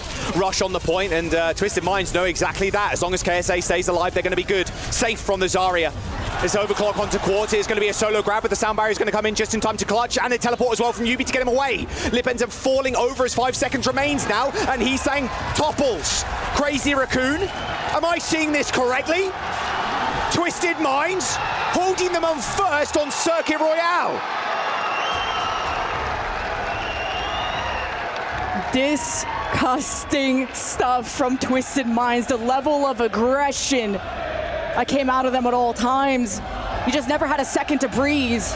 And I just love the Diva Matrix management out of KSA, using the corners, maximizing his cooldowns or his resources so that Max never felt comfortable throwing out that grab. KSA was in protector mode. And it just never came through for Crazy Raccoon. I just don't think that was gonna be the winning comp.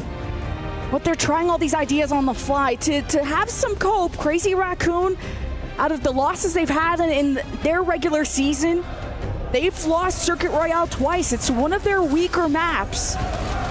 So we'll see what Crazy Raccoon will have under their belt for their next map pick, Jaws. Yeah, it's going to be a tough one, I'd imagine. Still curious whether we're going to see jumping again. We're going to jump to a quick break. Do not go anywhere. Map number 3, series tied 1-1 here in the quarterfinals of day 3.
This land is calling.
all around.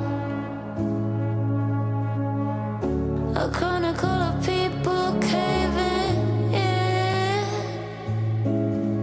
Under the pressure of the death temptress, I can see all the fumbling. I see the storm give out.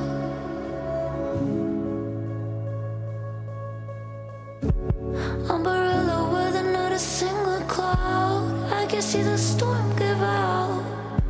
Warriors so tired all the time. Can't see no more.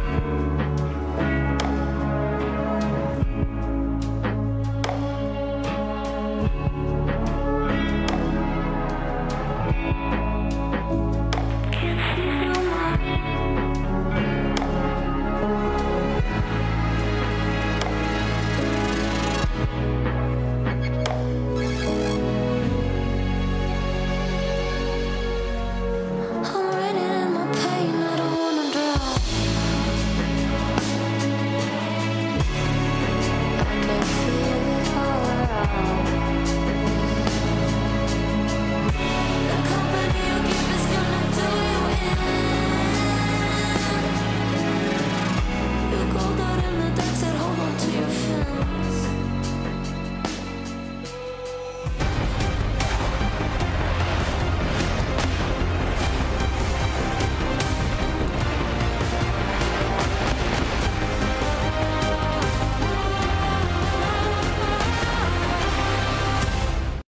All right, welcome back. Map number 3 on your screens in just a moment. Just saw Twisted Minds, full hold, Crazy Raccoon on Circuit Royale. It was their map pick, of course, Lemon, and we have a substitution. Max out, Junbin back in. Yeah, Junbin comes in for control, flashpoints, things like that. Speaking of that, we'll be heading to Atlas, which is Crazy Raccoon's choice. So although Circuit is the one they've lost a lot, it's also their most picked. Their second most picked is Rabasa. That's not in the pool. They've since replaced that with another flashpoint being Atlas. This is how they closed out the series against Team Liquid in their favor, 3-1. And Junbin gets substituted to close things out. Now that the Hammond, though, has already been banned, Twisted Minds can't do that again. So I could expect Junbin to bring that out. Symmetra ban for Crazy Raccoon there, and Kiriko ban for Twisted Minds. They've had enough. They only get one ban of the Simper series, and this is where they're going to use it on Flashpoint. And it has been just a pain to deal with. It really has. I mean, look, who had the bigger beam in that series? Well, it was in that last map. Well, it was UB on the Sim versus Max Zarya. It was so hard to get that grab off because KSA is a world star on the D.Va. I mean, look, he's looking at him 24/7. Like, are you going to use it? Are you, really? You can't use it in front of me? Well, Max got it off in the end, but Soundbite for Astro, UB used TP, and then, yeah, it was a tough road, even getting to near that first point for Crazy Raccoon. Very different game type, though, as we go to Flashpoint, but signs are good here for Twisted Minds. You've got to be feeling the proactivity and the pace that they're playing at is exactly what is working for them, and Flashpoint is exactly how you play it. Yeah, Max brought out the Zarya as like this in a vacuum counter to the D.Va. Not being able to mirror it in the past and just hoping that, okay, well, they can't matrix my damage, maybe the right clicks, but not my overall damage. But then Hasty was so good at managing that matrix so that the grab never came out, and Max just could not zone them away because you had the Lucio that went unbanned, the Symmetra teleports from Twisted Minds. They're able to constantly re-engage and force so many fights, namely keeping the first fight at the first corner of the map. And KSA brought out the Reinhardt to just deny that first corner, so you didn't even have to fight. So there was just a lot more quicker progress and better ideas out of Twisted Minds. Quartz over lip, little sign there. Okay, I feel it. Pretty equal so far, it's got to be said. I mean, especially on that first map, they were just going at it. You expect this to be a ridiculous hit scan showing, and it's proven to be just that. I want to see how they end up pivoting. And Junbin, you know, Wrecking Ball, like, if they want to go really fast, they pick Winston on the first map. Like, I wouldn't mind seeing a ball here at all. Yeah, Shu plays so much Kiriko, so this was a really solid ban out of Twisted Minds, so you're going to have to opt for something else to complement the Chorong Lucio to help those rotations, but You would think, oh, Ana's so great with a Winston or a Hammer or anything like that. Definitely don't want to play it on any small map like Control or Flashpoint. You're just going to get collapsed on all the time. So BAP is an option. I don't know if they'd want to even go with the Illari and forego the Lucio. It's so important for rotations on Control and Flashpoint to have the speed. So we'll see what the ideal will be for Crazy Raccoon. Twisted Minds getting in the heads, though, of the Koreans after that full hold on Circuit. There's honestly nothing facing them, though. Worth keeping in mind just how many years of top-level Overwatch Crazy Raccoon have between them. Championship winners, of course. Max and Jumbin on the same team together. We mentioned earlier on the San Francisco Shock. I mean, Shu played with Funny Astro way back when on Gladiators. Oh, yeah. As we load on into Atlas. Newest map added to the game and the pool was Suravasa taking a back seat. This is the map we're going to continue to see. There's not going to be too many times, I don't think, we're going to be seeing New Junk City. Heesang brought out the Symmetra against Team Liquid on Atlas, by the way, so it'd be interesting to see the Tracer mirror now that that's off the table. Heesang versus Yubi. We've been waiting to see when that trigger was going to be pulled. Here we go on Atlas.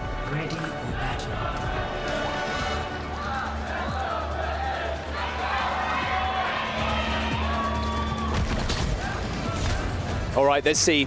This is another pick that we've seen a little bit as well on this map, this Reaper. Yubi hovered it for a brief moment there to middling success.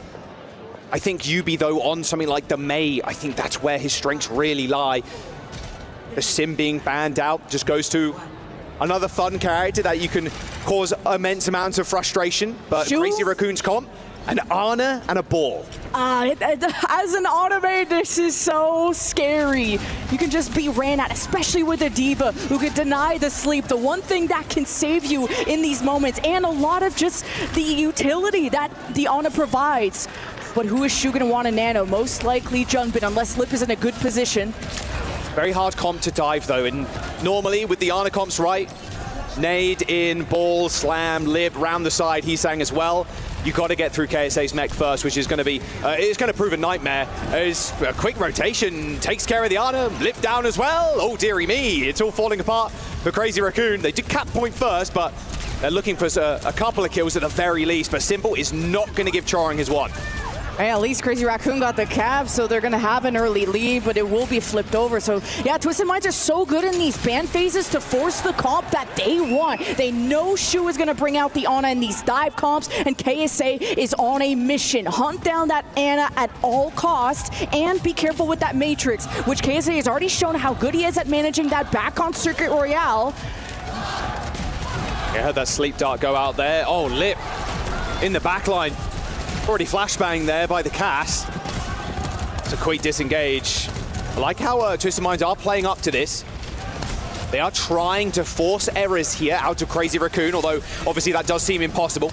Lamp and block used at the same time. Bit of an overlap there of defensive cooldowns, but they should be okay. This window can provide a lot of sustain and damage for Quartz as Jumbin touches point briefly, has to back up, get the mini. Just wondering how what the Blizzard is going to actually lock down for Yubi. Wait, a beat engage from Bunny Astro. Yeah, and straight onto the back line. What's up, Shu? Used to play together, of course, like I mentioned. Shu in a lot of duress right now as Quartz finds an alternate angle. Unfortunately, Shu, no eyes in the back of his head there, so couldn't look two different directions at once. Chorong does end up getting the kill onto Simple, but Twisted Minds almost at full strength on this point. Lip, I can't imagine, wants to use this pulse bomb, although with this sound barrier, maybe he does. Pulse bomb onto the cast, ends up killing the High Noon, self-destruct to remake, a 3v4 sound barrier clutch from Chorong. If Shu's going to be perma-dead, like Lip and Heesang have to do so much work to make up for that, to try and trade backlines to get as many kills as possible before those heals, the very limited heals that you have with the Lucio, do run out. At least the Nano comes up, and Crazy Raccoon will have to do the 0 to 100 comeback. But what is this Blizzard going to do for Yubi? There's so many mobile characters on the Crazy Raccoon side. I guess you're going to try and chase down Shu. Even Funny Astro is trying to be aggressive. Lamp forced, and yeah, I think you're exactly right. You just run down Shu over and over. Shouldn't have that second perk either at this moment in time, so won't have the self-nano. Like, even Funny Astro is forcing cooldowns out of Shu potentially, so Shu has to be so careful with who he sleeps, when he nades. Ooh, and that is scary. Tectonic Shock not available, unfortunately. Nano Boost on to the Venture. Simple's going to get one tapped if he's not careful, but the sound barrier comes in. Same with that lamp to save the BAP. Quartz ends up getting torn apart by Lip on the sidelines, though.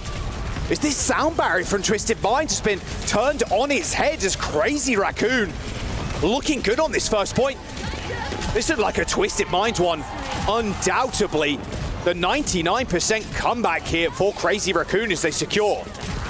And this is the secondary tracer from Crazy Raccoon. Usually that's Heesang's job, and of course they're very flexible DPS. The 0 to 100 comeback though, so impressive. The Nano getting a lot of value on Heesang, but if it wasn't for Lip getting all these first bloods, Crazy Raccoon have such an advantage to work with, because again, you have to make do with Shu getting attacked at all times. Point 2 coming up, ult advantage for Crazy Raccoon. Blizzard has yet to come out for UB. There just hasn't been a good opportunity. They're finding the flank. Oh, spots. Funny Astro. Oh, Astro was getting one clear, but then bowled away for the rest of his team as well. What a perfect dive there from Jumpin and Lip. Picturesque. Heesang does get traded, but they're just waiting out for the Thor on the block, and there goes Yubi. 2 dead, and only a single person traded, and Lemon, that was a very cheap fight. In fact, that was a free fight, almost. No ults used. Oh, okay, I lied. There was one. It was mine. This point, yeah, you just give up the Blizzard. There was just no opportunities. Too many mobile characters. You're just never going to get anything. Junbin, good minds too. Just secure that initial point. Yubi is feeling confident enough that, okay, I don't have to face Heesang. I can face Lip. Surely that's winnable. At least it's going to be a better hero with a lot more to contribute than the Mei previously. You got to match fire with fire, speed with speed. You'd be on Tracer now, of all things. Deciding the Mei's just not for him in this comp. Getting that block force so early. Tried to go for the one clip on Lip, but Lip is just, he's just kind of mogging him right now. Just kind of turning away, just doesn't seem to care at all. Nano boost on to Shu. That's an aggressive push. KSA, if they can get this team-mech, it will be stellar. Oh, he's body blocking him too in the no, surely there's no way. Yeah, he's got the thrusters, it's all good. UB ends up going down to Chorong. Crazy Raccoon just holding this spawn. KSA can't protect everyone, and now Junpin's going to try and stop Twisted Minds from getting a touch. Okay, didn't expect the ledge to be exactly on that pixel. Well, there's the Tectonic Shock and Funny Astro's sound barrier. Oh dear, it might as well have been a wet napkin, honestly. Didn't help him whatsoever. Shu does get traded though, and Quartz now under pressure. A burrow. Oh, what a stick from Yubi! Catches Heesang as he burrows up to the sky. Yubi though in trouble. Does end up hitting the recall, and Lip hasn't got any cooldowns left, so has to back off to that miniature health pack. KSA though, low health in the mech, has self-destruct for another life. Yeah, Lip and Junbin are out-tempoing Twisted Minds. Come on. He's on the stairs, I think. Either way, yeah, Junbin and Lip are out-tempoing Twisted Minds so that Shu stays safe, and KSA has to pay more attention to peeling for Simple and Quartz. So I don't know how much this Cassidy will be able to fend for himself. KSA's in protector mode once again, but Junbin is just all over him, and he'll have Minds to regain that real estate coming up. And even slam the High Noon as well with those mines. That's a scary prospect for Quartz. He's trying to go on this high ground, but yeah, Quartz has already used the grenade as well. Oh, straight down below. Lip not expecting it. All right, Quartz back onto the high ground using that jump pad. Okay, quick reset here, but I don't think Crazy Raccoons are going to have a chance to actually retouch. And there's the point on the board for TM. Junbin was trying to find Shu. He's at half health. He probably could have kept contesting, especially with the mines up, but he was so scared of that High Noon. And if it was going to hit the break point of him at half HP, and then the drop down happens, Lip would have been the next one to try and keep the recap going. But that slips through the cracks, and Twisted Minds match blow for blow. Coming up next, you'll have beat though for Chorong.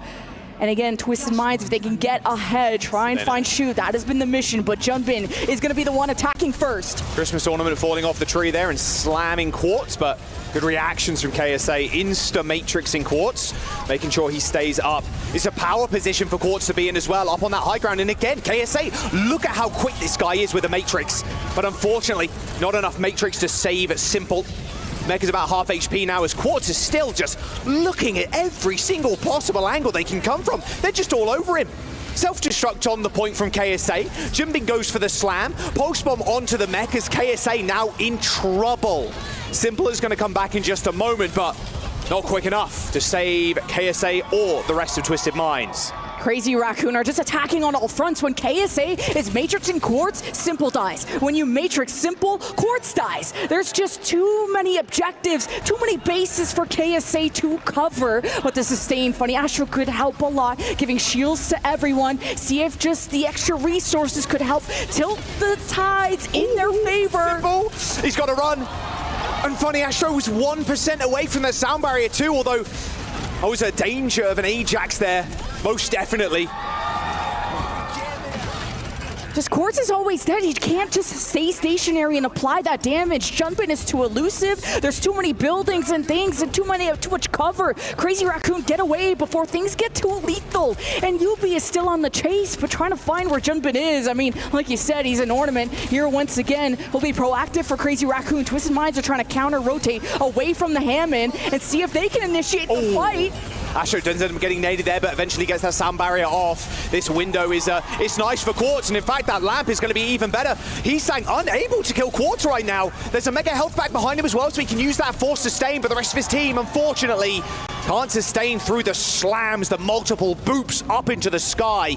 As a sound barrier remains for Crazy Raccoon as they get the reflip after TM managed to get a random cap throughout that small engagement. And that's another point on the board for Crazy Raccoon. That point now is they are moving on to this fourth one.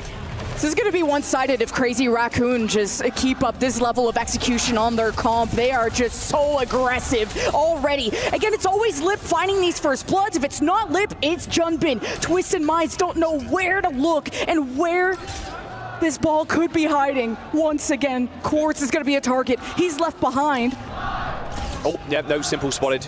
Good presence of mind there from the bat. Just looking behind them, knowing Jumbin wants to go and slam in onto Quartz again. They're setting him up once more onto this mega health pack. High noon. Oh, the sleep, the push, the stun, the boop, everything thrown in.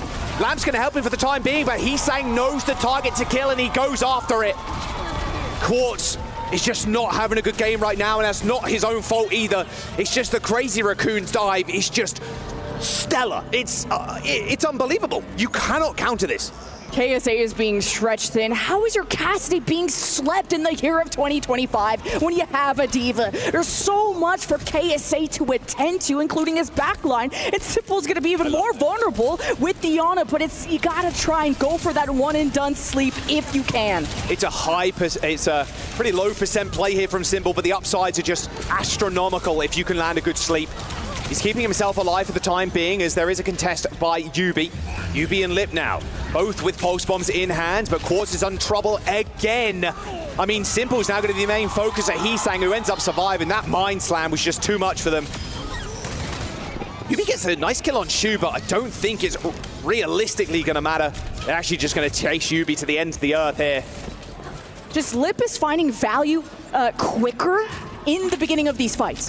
Yubi's getting picks, but when it doesn't matter, when it's only Yubi and Funny Astro, we're about to see probably 100-0 on this point unless Twisted Minds get a lot of value out of Yubi coming up. Yeah, they've got to rotate, and Crazy Raccoon are giving up a little bit of positioning here on the point. Pulse bomb from Lip, misses, slam onto Quartz. Astro with the amp and the beats. Ends up getting it off again, but unfortunately Yubi could not survive. Oh, and a fantastic sleep from Simple, but is it actually going to be enough? He's saying, Lip, they're still killing. They're on a mission. They want to make it through these quarters. Simple in trouble. No CDs left. And it is just a snack for Lip. They're going to kill KSA. The D-Mech kill is good. It's a fancy one. But Crazy Raccoon, they're just indestructible here. A sound barrier as well to spare. Nothing stops them. A 3-1 victory on Atlas. UB, the last member alive for Twisted Minds to go for the touch. And it's all over. A hello and a goodbye. One more map now stands in the way of Crazy Raccoon in securing their semi-final spot. Junbin comes in for map 1, wins it. Comes in for map 3, wins it. The dive control flashpoint specialist is just too much for Twisted Minds to handle. You banned the Symmetra, you got the Tracer Mirror you wanted, Yubi got the Tracer Mirror he did not do well against. And it's not even just against Lip, it was Shu. That just, you cannot threaten one of the best backlines in the world. But let's go and check in with Puckett. Thank you very much, Lemon, Kiwi, and Jaws, killing it on the cast. I'm joined by Jake as we take a look at some of these highlights. And Jake, we were talking about it in the green room.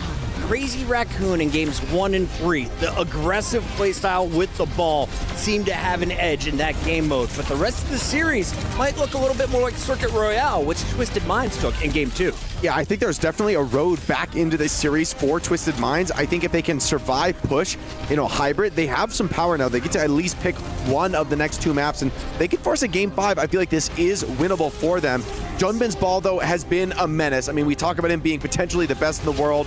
Players like Hisang on the Venture, Lip on the Tracer. This is one of the things that makes Lip such a challenging player to match up against. Is yes, the hit scan is elite, but he has the incredible flexibility to also be an elite tier Tracer, and that's pretty unique among players in his role. We want to remind everybody that Lip was the MVP for the quarterfinals and the semifinals. Shu stole the MVP of the grand finals, where the money comes down the line. But Lip looking like an early MVP on the Tracer for me for Crazy Raccoon. On the other side, who's impressing for Twisted Minds? I still think Quartz is playing incredibly well. The last map, yes, he's being swarmed from all sides. Honestly, that is a tall order for Cassidy to survive on a map like that where Crazy Raccoons are just hitting you from all sides. I mean, one on a nade comes and catches you, you're probably dead from that. Get a nice burst from Tracer, you're probably dead from that. There's just no room for error. The next couple maps, though, I think Quartz is going to have a little bit more room to play with. And honestly, when it comes to the core hit scan duel, I'm kind of liking Quartz. And to be fair, Puckett, map 1, I feel like Twisted Minds should have won map 1. There was a moment on Control Center that Crazy Raccoon, I mean, I don't think there's any other team in the world that could have weathered that storm. It was like 5 ults for Twisted Minds, and somehow, some way, Crazy Raccoon hold on, stay alive. That was absurd. So Twisted Minds are going to be kicking this. Survivability to jump in was ridiculous. I think everyone expected the Winston to die, and he just survives on the point, going primal in the 3rd round. As we open things up, though, walk me through the night market. What happened in Lijiang? I mean, night market's a great point for the strategy Twisted Minds want to run, right? They've got that back area behind the point. They can have players waiting, playing in the wings, and as a dive team, you don't really have that many angles to come from. Of course, Garden, exactly the opposite. Incredibly open map, lots of angles to flank from, and Crazy Raccoon, they made hay with that. Still, it was scary, right? I mean, I think another factor that we haven't talked about enough from Twisted Minds is this backline. Funny, Astro, and Simple, I mean, this is about as good as it gets in terms of a deathmatching backline. I was talking with a few folks who are keeping track of the stats. Games with Max in, you got a losing win rate. Games with Junbin in, the tank for Crazy Raccoon, a winning rate. Is there a reason to keep swapping them back and forth? I mean, look, here's the thing. If you could play Junbin all the time, maybe you would. If you could play the ball strat 24/7, you think you could win with Winston every map? You know, honestly, that's what Crazy Raccoon would do. They bring Max in on Circuit because they want to get this Zarya versus Diva matchup. And by the book, I think that's like a smart idea. I like the concept there. I like the way they thought about that. I just think Twisted Minds is too masterful when it comes to the Symmetra. They're dodging hard tank matchups, and they're just executing so incredibly well. Typically, most people, you play at ranked, people think, oh, Zarya counters Diva, but you know, at this level of play, they can out-strategize. Well, you might have seen our studio's looking a little light right now. That's because I shipped Johnny and friends off to the STC Arena. Reinforce, Avril, what's the vibe over there? That's right, Puckett. Me and Avril live here from the STC Arena. And the energy inside of here is just amazing. The fans are going crazy for Twisted Minds, of course. You might notice on the broadcast, the stage is like really wide, really open. But as you get inside, the fans are really close to the stage, actually. And all this energy is feeding down into the players. It has to be a factor here, Avril. Yeah, I mean, absolutely. Right now, I think Twisted Minds is doing pretty well in this match. Twisted Minds fans, map 5, one more? That's what I'm talking about. I mean, we're already in a 2-1 situation. That one map that Twisted got was really, really competitive. In fact, the entire series so far, I think it's been a pretty decent look. Getting past that Zarya, pretty big deal. The Sim ban's already gone as well, so I think that's a big hurdle that Twisted has gone past. Yeah, I mean, that Circuit Royale was dominant from Twisted Minds, and you saw Max struggle onto that Zarya. Yubi played an amazing Symmetra so far. What do you make of that statistics they brought up inside the studio about Max versus Junbin? Are you just kind of committed to Max now if they pick a map like that? It's just a really, I think it's a hero pool thing as well, because you want to have Max coming through with the potential to maybe play the Sigma on that circuit, come through on the potential to play the Zarya as well, but they just did not expect the Ryan, didn't expect the KSA could come through with this huge Ryan pick, and then UB Sim TPs, I mean, just getting past all the Symmetra and Zyra and just winning that sort of matchup, you will probably see more Junbin, and I think Junbin is a better leader on the team. He's got better shot calling on the team. That's coming from the team themselves when they sort of have to swap between these two players. I think if they could, they would play a lot more Junbin, and I think Ball probably is going to be the overall answer. You saw what Ball was like on Atlas, probably more Ball to come through. Yeah, I think that is what is so worrisome now for Twisted Minds, because Crazy Raccoon, because they won the first control map, they just have to win their 2 losers pick maps, and they will close out the series. So if you're Twisted Minds right now, you have to win 2 maps back-to-back to close out the series, and one of those maps, you can count on Junbin being in the mix. So Twisted Minds, the odds are stacked against them. I'm kind of looking out for Quartz here to really step up. He's been a star player for so long, over here in Saudi Arabia, of course. Who are you looking at, Avril? UB still. Sim is back on the menu. We should be going to hybrid next. That would be my expectation. Say push for last. That sounds like a pretty good plan to me. All right, well, we're getting closer to the 4th map here now. Looking over at Crazy Raccoons, Avril, they've been looking so crisp so far. Do you still believe that they're a championship contender? Have they proven something to you so far? I think the Max situation is a little bit interesting, but if they can play more Junbin maps, play through the ball more often, come back on the Fire is actually copying bans here, which means like, you know, the Venture starts to come through for Heesang, so we're starting to see a little bit more flexibility coming through on the Crazy Raccoon side of things. Shu's still playing the Ana, by the way, which is really nice to see, because like, that's not a hero that's typically a meta right now, but he's like the best Ana, right? So if Shu's on stage, you know he can do it. Yeah, Shu is going to be an absolute difference maker for the rest of this series. Crazy Raccoon, up 2-1 against Twisted Minds. We're gonna send it over to the casters to get the 4th map going. Thank you very much, Johnny and Avril, down on the stage. I mean, Avril, you're 50% correct there. We're going to push, is the game type. The other 50% that you were correct about was, yeah, Sim isn't banned anymore, so you best believe Twisted Minds are going to be rocking that next.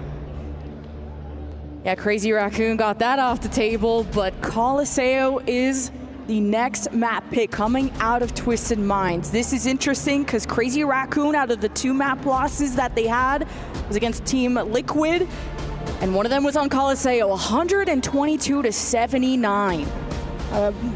Whatever you want to say about that, it was a loss for Crazy Raccoon, one of their weaker maps, while as when it comes to Twisted Minds, strong for them. Last time we saw that, it was against Al-Qadsiya during the regular season, 100-5-37. A very strong map for Twisted Minds. I love this map pick.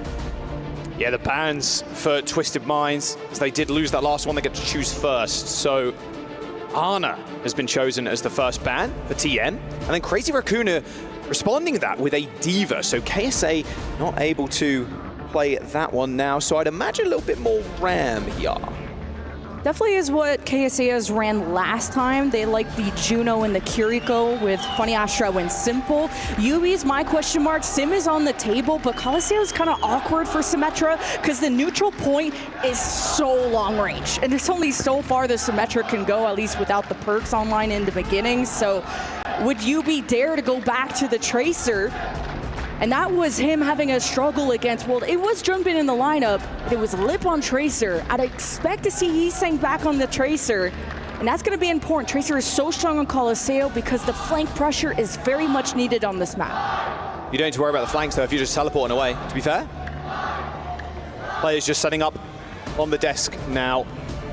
So a couple of Crazy Raccoon players and TM players sitting down, ready and raring to go. Twisted Minds, they need to win the next 2 maps to secure themselves a spot in the semi-final against one of their EU brethren too, in Al-Qadsiya or VP. That is this side of the bracket. No substitutions either, so Junbin sticking in the lineup. We're not going to see Max, at least not for now. Hybrid, of course, is the game type we'll go to for the map number 5. That's really interesting from Crazy Raccoon, because last time they went to Coliseo, I believe Max was in, so, and that was to play the D.Va, and Crazy Raccoon banned the D.Va. Right. So they're trying to get rid of KSA, maybe chasing down Heesang's Tracer, and Junbin is the dive specialist, so I'm expecting they found the weakness in Twisted Minds. They want to collapse on them yet again. It is a very long-range neutral point, though, so the Hammond's have to get around. The Winston would be good to just kind of have more staying power with the bubble. You saw how Junbin was trying to break up the fights back on Lijiang Tower with the hero, so a lot of interesting looks out of Crazy Raccoon. Yeah, they don't want to make a slip up. course, that nightmare game in Hangzhou is probably still haunting them. They want another trophy. They want to just continue this streak. Of course, Twisted Minds too want to find some a greater level of international success against the Korean teams. Both T1 and Falcons in the lower portion of this bracket. UB, I'd imagine, is very happy right now. Being able to play this sim is going to be perfect. And like you said, because it's so long range, the flank pressure is great for sure, but like being able to TP literally past everything and then flip the map can be very, very powerful. Just getting word as well, Team Liquid, another competitor in Overwatch, of course, just won MLBB over on that stage, and here's the winning moments, those club championship points. They are racking up for Team Liquid, by the way. 1,000 points for a win, and I checked in with Eterna earlier when the final was just going on, and she said it wasn't a good start, so obviously a turnaround and the confetti going everywhere. We're gonna have that tomorrow for y'all. They're just ending their event. But to zoom back in on our match, Twisted Minds are definitely expecting the Junbin Winston because that pairs so well with the Shu Ana. So Twisted Minds getting ahead of the game and banning out the Ana. So it just pairs so well like peanut butter and jelly. So Shu also was so annoying, even threatening UB's Tracer, just defending himself so well. It really is a vintage, the Shu Ana. Very devastating on this map. Now, how are we seeing Crazy Raccoon play the tanks? Because I do think, yeah, Ball, Winston, very good here. They don't want to play the round matchup into Twisted Minds. They are the counter-comp team. Pharah available too, worth keeping in mind, although Pharah not too great on this map. You can, like, mid is okay, you can kind of play around the large archways, but as soon as the fight leaves mid, you're just so vulnerable to any open air shots, and you know Quartz is hitting every single one as soon as he appears on your screen. And let's load on in. Colosseo, our fourth map here in this series, this quarterfinal. Crazy Raccoon, up 2 maps. Twisted Minds, up a single, they need 2 here to take it. A chance to push the Legends to the edge. Crazy Raccoon could be on a run to hoist another trophy. And UB is on the Symmetra. Now there's an important window. Junbin is going to try and jump in. UB to plan a critical teleport and escape to get away, to engage on the rest of Junbin's army while his jump is on cooldown. Oh, Hisang is going to play the Pharah. This is so much poke damage with Lip on the Freya as well. Very aggressive, they're going to go fast, but Twisted Minds have also turned up the gear. Like Simple's off angle, by the way, going through the little archway there. Very easy to TP across, just get a little bit of scouting info. Speaking about scouting info, Hisang's already in the back line. Very tricky to kind of play against here, but there's the teleport, as we were expecting. This is going to up the tempo. Now UB is going to have less time to think about these teleports when they're getting peppered by the Pharah from behind. So love this pick out of Crazy Raccoon. And you're going to try and play this cover as best as you can. Shu will be by his side. Stealing the bot away, though, is going to be the aim of the game here. They know Crazy Raccoon need to collapse on them. So if they can just kind of huddle together, play as a 5-man, just avoid the poke, sustain through it. Oh, can't sustain through that, though. That is a take-aim shot plus a neutral rocket from Hisang. And the collapse incoming, and yeah, there you go. A little bit of meterage, but not too much. Not anything to write home about. It's only so far you can go with the teleport at this point, and Twisted Minds are playing the escape game. Junbin is going to be running after them. That's going to force the disengage, and Hisang is already getting so much airspace, and Quartz has to watch out for him and Junbin at the same time. A lot of eyes on Quartz of how they're going to keep them in check, because UB is not going to be the answer on the Symmetra. Well, there's the lead taken. God, Hisang is permanently on and off angle, a solo operator for Crazy Raccoon. They got this bowler shot as well, and Lip is just going to take advantage of this high ground. They know they're going to want to move as 5, so there's not going to be any crazy flanks. Oh, Bolus goes in, connects for a little bit of damage, but no initial kill. Rush and Astro from the top rope hits that beat. Hisang is pretty low, but the sound barrier comes in to save the Pharah just in time. A barrage available as Hisang doesn't let Quartz get off that second shot. But playing on this teleport, UB is impossible to lock down. So much damage out of Twisted Minds. All the supports off, and that means Twisted Minds will be taking a lead with plenty of time. But now a lot of open air space. Heesang has to play this corner. Junbin's going to go and deny some progress. And he's got the Primal too, but he's going to wait for everyone from Crazy Raccoon to be online. Quartz will have a high noon. He's looking for Heesang. Already gets the kill as well. And yeah, good luck actually getting on top of this team now as they move under the bridge. A safe teleport, max range one as well for Quartz to reposition out of that choke point. Now they're playing all as a group. You can see Crazy Raccoon trying to enclose upon the back line, but the wall is going to make it next to impossible for them to do so. Such a nice base that Twisted Minds have created, but Junbin is going to push them all by himself because he has the Primal and the High Noon gets activated. Yeah, Heesang's dead again. Shu ends up going down as well. Heesang came back from spawn and Quartz met him with a couple of shots from the Peacekeeper. 3 kills for the Cass.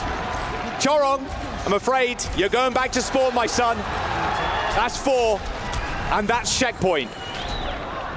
Only enough room for one sheriff in this town, and his name is Quartz, and just such good rotations from Twisted Minds to go underneath a place with low ceilings that Junbin had to play solo, play the Primal. Quartz takes a risk with the High Noon, and it pays off. Heesang's forced to go to the Tracer. Yeah, double support ultimate available here for Twisted Minds, and Heesang's already low.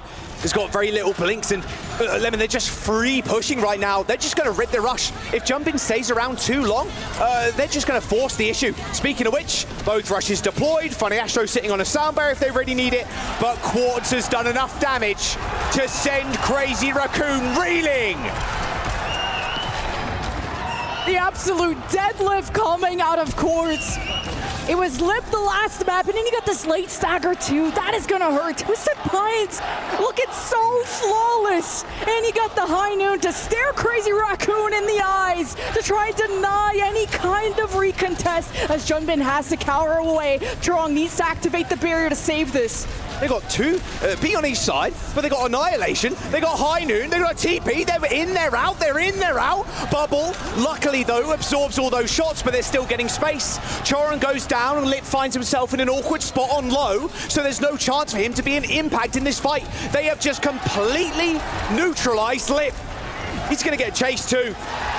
KSA tags him, and Twisted Minds, they're looking like they're gonna full cap. This looks like a record breaker. This is lightning fast from Twisted Minds. Litfer went from having the first ult into the game to being completely silenced. They still got the wall. They still got Annihilation. Heesang on the venture now to try and stick around. They're just going to keep forcing themselves in on this point. Wall deployed, Annihilation. Junbin, where are you at? Venture hit the burrow. Chorong takes a headshot as KSA. You can stand tall now.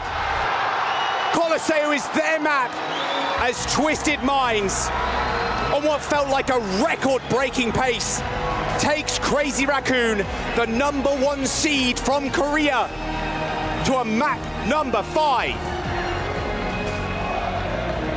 Twisted Minds identify the ultimate weakness in the map pool.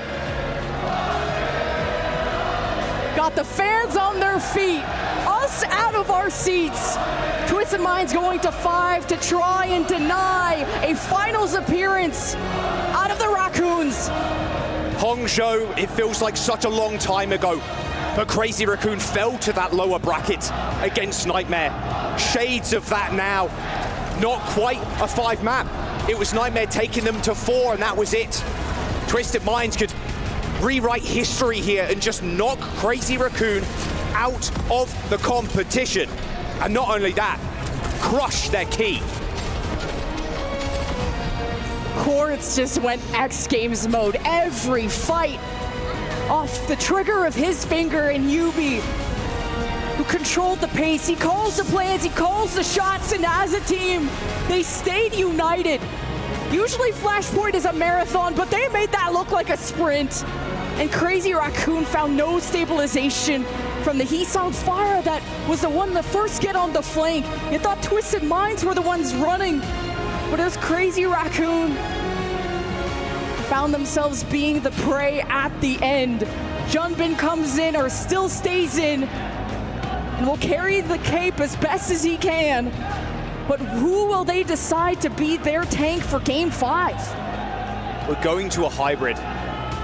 Crazy Raccoon's pick. And I gotta say, Crazy Raccoon, they've already banned out things like the sim. Those bans are gone already. We're coming down to the wire. Is this really happening? And Twisted Minds, not only, taking the win here is unbelievable, but doing it in front of a home crowd like this as well. Now Crazy Raccoon will have to go deep into the strat book. Deeper than ever before, and we just don't know what to expect. Usually it's Circuit, usually it's an Atlas. There's a lot of pressure on this stage, a lot on the line, single elimination playoffs, and you're against the home crowd of Twisted Minds. The Raccoons are lazy today. We'll see if there is a substitution. We'll see where, and if Junbin does end up getting up. Looks like for now he's sat in his seat, but there's the map pool. Blizzard World selected by the looks of it by Crazy Raccoon. Eichenwalder and Midtown were the other choices. And the bans. Lucio banned for Crazy Raccoon as a Tracer is banned away from Twisted Minds. Just trying to protect the Symmetra, of course. Make sure that Twisted Minds, they're gonna need that to get around this map. It is so large, but the Hammond is on the table, and Junbin is gonna remain in, and this is the perfect map to let loose on that as well. A lot larger, so we'll see if Crazy Raccoon can still manage to close the gap. This is gonna be a lot different than Atlas and Lijiang Tower. A lot more room for Twisted Minds to sit back and poke down this dive before it happens. Isang and Lip. How are they going to deal with Quartz and Yubi on this map? Yeah, with the TPs and with the Sojin. This is a good Sojin map. Is it going to be another full dive from Crazy Raccoon? Are they going to play Farah? Are they going to play this poke style, which they poke, soften up, go in, slam down on the backline, deal with Quartz? It's kind of what we saw in Atlas. Gonna probably hope to see the Juno from Funny Astro as a replacement for this Lucio, at least on the attack to try and get around. Especially you're not gonna see the Brig if there's not gonna be a Tracer on the table, so will be Twisted Minds attacking first to set the tone, to set the finish line, define how big of a challenge this will be for the Raccoons on map 5. Yeah, and as you can see, Junbin is staying in his seat, so no substitution of Max. Seeing the same 5 from last map. Circuit Royale was Max's map, he came in. He unfortunately ended up losing it. As we go to a 5th and final one here in the quarterfinals. And as you can hear, the crowd is just still as loud as they can be.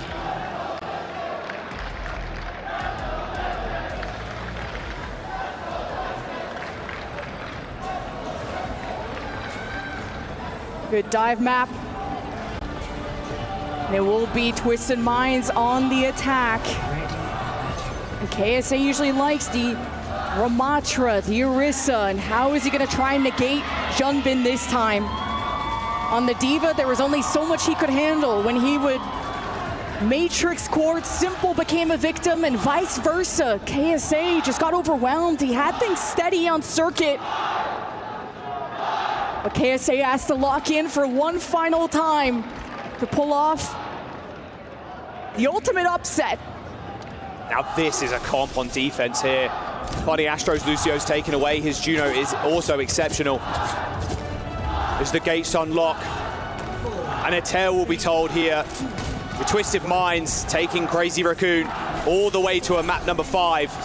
Simple on the Alari, an extremely aggressive backliner, of course. But Junbin on ball. Hisang even switching up. Going to the Sombra. No Tracer. Another backline threat for Hisang. Yeah, he's good with the flankers and drawing on the Brig to pack him at range, which could also help Junbin once he's in deep like this. He can't deny the displacement that the Hammond offers, just all over Quartz, but Junbin is so separated away. Super low as well. Gonna chase down Hisang. Oh, can't quite get him. All good. Doesn't matter though, because UB has found the kill onto Chorong as well. These fights need to be explosive. Good spy check in there from Quartz, making sure if they can reveal Heesang, then maybe it's a free kill. I think in the bubble will be a lot more solid for Junbin, so he can play a bit more solo, have more time to stay in place, and again, collapsing on the Quartz will be the name of the game. But Simple is there with a pylon to babysit him as the Crazy Raccoon approaches. Good bolts there onto Quartz, but he's playing it safe. He knows how fragile he is on this Cassidy. Feels like a true glass cannon when he's on it. Every shot hits, but the amount of pressure that he succumbs to sometimes is just immense. Good kill from Junbin though, takes down UB to start off the fight as Twisted Minds try and rotate through Snacks Rammus to the Mega Health Pack. Point pressured. Of course, Twisted Minds into the low ceiling areas. Crazy Raccoon are fine getting a tick out of this. There could be a recontest soon from Twisted Minds, but just be a high noon from Quartz, but he's just getting hounded by this Winston. Nice manual, but the Nemesis form was already popped. They end up still killing Quartz though. Oh yeah, and make no mistake. Oh, nice hack. Make no mistake, there are plenty of Crazy Raccoon fans in the audience as well. That's the point cap for Crazy Raccoon with 2 minutes to spare. Crazy Raccoon so good at manipulating the position of Twisted Minds and eventually putting their backs against the wall. And just never giving up, never surrendering. And now with this high ground control, Twisted Minds will have barrier and of course a captive Sun. But of course the Suzu from Shu is gonna try and assist Chorong in living through this. This is gonna be a tough choke. Junbin try and harass this high ground. Oh! Wow, Heesang traded his life for the pylon. Not a trader you're liking too much of, to be honest. Teleport from UB. Yeah, they know as well. They can just get out of the choke as quick as you like. As Lip ends up going down to Quartz. It's protecting the teleport too with the Ramatra shield, but half Twisted Minds have overstayed their welcome. Crazy Raccoon are taking angles. I was lucky. Later orbital ray here. Twisted Minds now trying to flip the point on Crazy Raccoon. EMP is good for 2. But Quartz is on such a nasty angle. Now has to kind of deal with this bubble, so a little less effective. Oh, I'm sorry. I shouldn't have said that, really, should I? Yeah, he's still clicking heads. Good kills from Twisted Minds. A perfect counter rotation to counteract the ray from Chorong. Because the trades were fine for Crazy Raccoon. They have respawn advantage, but this flank from Quartz off of what, a teleport? Maybe just coming back to through the Mega Pack room. I don't know, but Crazy Raccoon have really stalled out their momentum. Now the Primal will make space, but they need to chase down the kills as well. Bubble to separate the heals. Pylon is still cooking though in the front line. High noon for Quartz, sped along by the speed ring. Hands on the Winston, but yeah, should be good. A little cleanse. Simple's ultimate. Getting waylaid for the time being. Oh, Lip from the side. Okay. Ends up tagging Simple, who wasn't even looking his direction. Yeah, Crazy Raccoon just chill. They wait out for ults, and now you can set up Lip for success. Get rid of these flankers. And Crazy Raccoon have become more than aware to expect Twisted Minds from behind. It is struggle street, though, for Crazy Raccoon. Twisted Minds, and with this comp, this is exactly what you want to do. Make them pay for every single centimeter they try and push that cart. Now you got the Primal still from Crazy Raccoon. He has not been pushed, and that is a huge pick. You're setting Twisted Minds behind. This will get you halfway to B. Final fight to keep this race going for Crazy Raccoon with Lip in position, with the ult coming online soon. And he has looked towards Simple to make him bleed. Bolus available, jumping in the front line, has to get out. Has got Primal, doesn't want to pop it yet though. Only wants to pop it when they know there's an opening in the fights. Quartz is on the high ground now, chasing people away. Twisted Minds now TP back to main. There is a Bolus shot, cross map from Simple, but an orbital ray from Funny Astro should surge them forwards. And it's actually going to force Crazy Raccoon for a complete disengage. And he gets Twisted Minds on the high ground. This is critical for Quartz, but Junbin surprises them down below. They did not know, and the bubble is about to pop. Dead. Simple is low. Yep, Simple's dead. Take aim, shot connects. UB's in trouble. Slowly but surely, this boulder's being pushed up the hill. Crazy Raccoon. It's been a Sisyphean effort so far as Twisted Minds holding them on every corner. 2.5 minutes as their push to third continues. Great re-engage from Junbin. They're seeing the orbital ray. They hit it down below the bridge. Twisted Minds thought they were further away than they were. Junbin with the perfect bubble placement, just like on Lijiang Tower, to break up the fight. KSA, though, is going to hope to bully him. Diva back again. The Rockets to burst the bubble. There's orbital ray available from Chorong. A TB from UB's alone now. Captive Sun. Simple. Oh, they're just getting split up. This orbital ray is good for a kill onto Funny Astro. But now, Crazy Raccoon in an odd spot, no healers, so they're just going to get TP'd upon. Outburst, but Lib still. What? How are you doing that without any supports? He's the best hit scan in the world. That's how Crazy Raccoon ride this momentum. This is such a strong point for Symmetra. Surely Twisted Minds can get some high ground, teleport from perch to perch. You got so many good ultimates coming up, mainly a defensive barrier here from Yubi. Try and force the Crazy Raccoon squad to dive into them and be separated away from each other. Orbital ray advantage is going to be a big one here for TM. High Noon to create space. He sang. Insta hits the burrow. Yeah, oh, still going to go for it. Yeah, you got the drill dash there, so you're good. Oh, what a shot. Even better Suzu, though, from Simple. Keeping Astro alive. Primal Rage in the back, hindered briefly. Junbin's health melting. And now the tectonic shock through the wall. UB in trouble. Chased by Heesang. But they trade. Junbin ends up going down. Was that really worth it? Quartz stands tall in the back line with two supports at his back. Now Crazy Raccoon have to reset.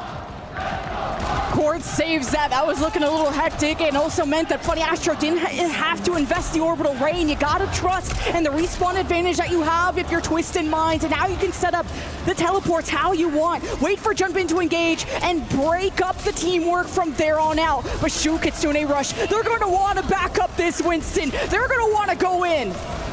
They can just waylay for enough time. They can stagger these support ultimates. They should be good. KSA's pretty low, though. They might need to emergency pop it. Well, they end up laying the road, but it's all good because Junbin's already down. The payload's going to hold here. UB and KSA just ripping through Crazy Raccoon. A team kill to end it all as Twisted Minds hold them before that third point. The map, the series will end on this next round.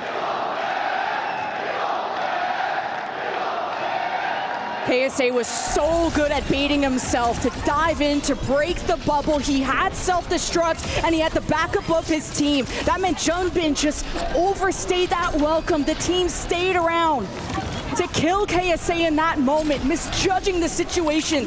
That was the last chance for Crazy Raccoon to go to the end, but it was troublesome just even getting past this choke point at the archway. But eventually Crazy Raccoon got almost towards the end. This is still a very winnable position for the Korean superstars. So Twisted Minds, it is not over yet. SEC replays there at the very end as we end up switching sides. Still going with the same thing. Chorong playing the break, though. Not the strongest support in the current meta.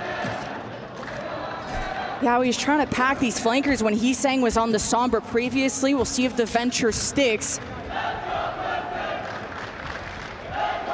Junbin will want to perch up and just collapse on them. This is what ruined Twisted Minds on control and flashpoint. Well, UB will try to get some control of maybe the top right high ground, or maybe they're going to want to go to some lower ceiling areas like the left side, like the right room where the roller coaster is. But you first have to assess what you're looking at, and it's Heesang staying on the venture, of course, hoping to burrow and pressure Simple, get the Suzu out. Oh, Yuki's in trouble. Yeah, he's just getting moved around. The heals are coming in, though. All good. Astro and Simple managing to keep him alive throughout all of that damage. There was a burrow, there was a slam. A whole lot of bullets thrown at his face as well. Nice little Sam, TP away. They're so good at this. Still got to be careful, though. The explosive potential. Oh, Quartz. All good. At that roll. Now they try and pressure the point. Junbin's giving a lot more respect to Quartz, and Junbin is going to trust in those packs from Chorong, but shooting to those more! No, they do end up trading for Quartz, though, but can they actually sustain through this fight now with only the brick heals? Getting a lot of value, though, on that Inspire, but KSA has got one kill that he wants, and it's going to be onto Chorong. He's so low. Chorong's shield destroyed. Those Twisted Minds looking to get their first tick on the point. Heesang with no cooldowns left, and KSA puts his arms up, hoping to sustain enough to survive, but no, Lip hit just puts him in the ground. And Lip killed 3 that fight. Insane stuff when Shu got staggered. Choron gets picked after. Lip had to deliver quickly, and he's going to do so with the ult this time. Bolus onto Yubi, but Yubi manages to again get out, but there's just so many cooldowns that you're burning to save one player. Forces them to reset. 2.5 minutes. Twisted Minds, it's getting real scary. Speed ring, here's the approach. Orbital Ray looking for a nice lane, seeing Crazy Raccoon on the back. Junbin could deny a lot of space here with the Minds. Twisted Minds trying to trade blow for blow. Quartz has to watch for the dive from the Venture. High Noon does get booped away, but look at that TP again. Oh, Quartz! Brain so big he can remember tomorrow. TP's through it, gets the kill onto Heesang, and that's going to be first point done and dusted. Jumpin is alive, of course, but they got no real sustain, so it looks like it's just going to be a little stall here for the Wrecking Ball. Yeah, especially when you have no mines. You got to set up for this high ground. Be stable. Lip is very low, and KSA got real close there. Lip has to drop. Twisted Minds. They smell blood in the water, and it's time to press. You'll have the TP on the high ground. That'll be on cooldown for a few more seconds. And Crazy Raccoon have to hold this choke. This will be solid for the Hammond. And actually, coming up from behind, Jumping can just force Twisted Minds into the line of fire if he wants. Yeah, they want to go in. Heesang decides better of it, though. I want to stay too high in this guy there with the burrow, as Quartz was looking Heesang dead in the eyes. Well, there's a tectonic shock. That's going to get waylaid there by that wall, so Heesang hits the burrow, looking for a backliner to maybe surprise a little bit, but ends up using, what, like 2 shots of that ult, and that was it. What an unbelievable shot, though, from Lip. TP predicted. Lip hits the bolus of a century. That was insane from Lip. The reads from Crazy Raccoon. They know what to expect. It's the teleport onto the high ground. Jumpin has been lurking behind, pulling them out of the teleport, and Lip strikes from the front. Quick reset now. Twisted Minds need to collect their bearings. Look at the way Crazy Raccoon are playing, though. So far up to the spawn. Just orbital ray annihilation. That's all you need from Twisted Minds. Maybe not needing to overthink and always set up these teleports. Oh, kills Quartz. Orbital ray's going to come in, but Heesang's already done enough damage, I think. I mean, KSA, he had the annihilation, but the fight was already done. An orbital ray assault here from Funny Astro, but they got nothing with it. Nada. A lot of this time is gone. Crazy Raccoon just being so proactive, not letting the setup from Yubi happen. They have to use the symmetric teleport just to get out of spawn. Crazy Raccoon are denying so much space, just the Minds have to try and counter-rotate, come up with a plan B. But here comes Jumpin with Minds yet again in the choke. He's so low, though. He has to pop the annihilation, but Jumbin's forcing him not to sit in that corner. Has got the Minds, but they're happy maybe just to let that annihilation disappear. A kill onto Funny Astro, and with 2 minutes remaining, Twisted Minds struggling to get out of this choke point. Chorong is still behind them, by the way, and Crazy Raccoon may have bit off more than they could chew. And Twisted Minds, they grouped up, they retaliated, but at a cost of a lot of time, less than 2 minutes. Still a few more fights to go for B. I knew now could be available on the high ground for Quartz, all depending if Junbin's even going to let him rest and let him breathe. It's not even just about the pile drives, but the ability to push even a single person off the bridge would force all of Twisted Minds to have to regroup. Crazy Raccoon, it's about forcing mistakes. They're on low ground right now. They do have a teleport, but I don't think it's a good one. Maybe only went up to that miniature high ground. Bowler shot in the corner, but no. Quartz out of nowhere, pops around the corner, tags Lip in the animation, headshot, insta-kill, and now they can move on. Chill on the height, takes a headshot from Quartz, use that shift to heal him up, and now they're trying to buy time. Hope and pray. Quartz wasn't having an MVP level performance. This would be it. Yeah, just borrow straight in front of him. Chorong rally off of high ground, and Lip's on the Widow of all things, but he's too far up. Yubi's just gonna run him down. But Lip, he just keeps on clicking heads. That orbital ray should be too much for him, though. And there it is. Checkpoint secured by Twisted Minds as they make their final assault onto that golden box of victory with 2 minutes Quartz is just the best in the world. How does he keep willing these wins in their favor? Crazy Raccoon will have to hold back. Box of victory, the ticket to the semifinal. Top 4 in sights of Twisted Minds to dethrone the best Koreans in the world. They got a wall, they got a rush, they got annihilation, they got the tools to do it. Nice right click there on Heesang, forces the retreat. Junbin dead though. ASA moving on. And now it's up to Heesang to maybe stall or get back to the rest of his team. He does, but KSA could pop Annihilation. Look how weak they are. Twisted Minds don't want to bite off more. The box of victory's in sight. They have Kitsune Rush. Crazy Raccoon at the touch. They got no ults. This bolus from Lip has to go ginormous. They're going to heal up. They're going to deploy the wall, deploy the rush, deploy pretty much everything they've got. They've even got a high noon. Coming up for Quartz, a retreat here for Crazy Raccoon as Junbin ends up going down and Twisted Minds are rewriting history. Crazy Raccoon have been failed, thrown into the trash as Twisted Minds in front of their home crowd have done it. It has been an eon since an EU team has toppled a Korean one. And against all odds, they go to a map 5 on a Crazy Raccoon pick. An ecstatic look on everybody's faces. They get to crush the key of one of the best teams to ever touch the game. And a champion can put the key in their trophy. You can only do so if you beat the best. And will this be Twisted Minds proving to all of us that they could be the #1 at EWC? We're gonna have a new champion, no doubt. Crazy Raccoon doubts were raised before with the Game 5 against Team Liquid, but still not dropping a match, having the first choice of map here. But it's Twisted Minds behind the shots from Quartz that leveled the playing field in favor of Saudi Arabia.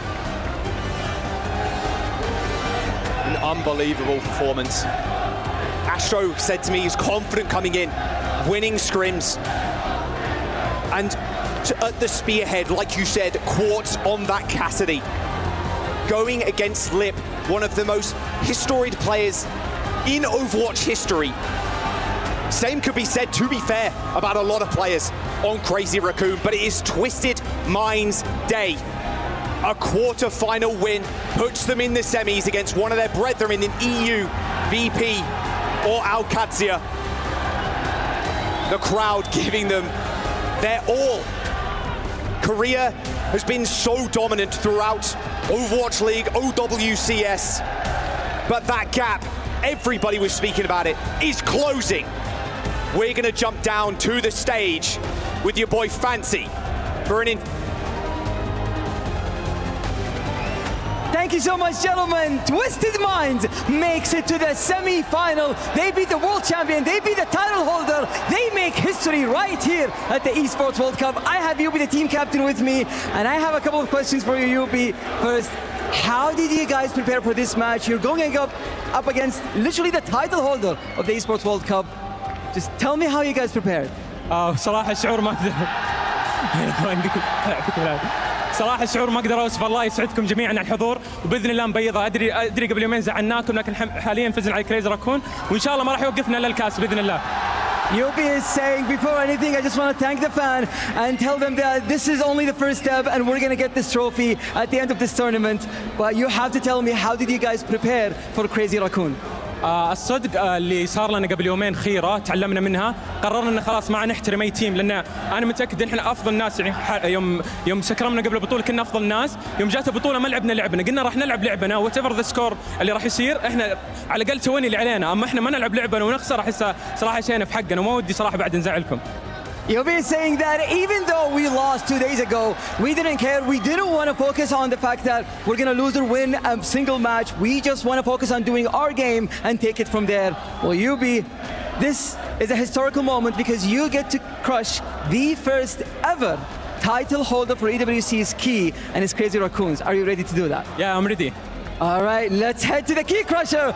Twisted Minds locks top 4, and they get to crush the title holder's key. This is a big moment for the Saudi fans. We'll have you enjoy it.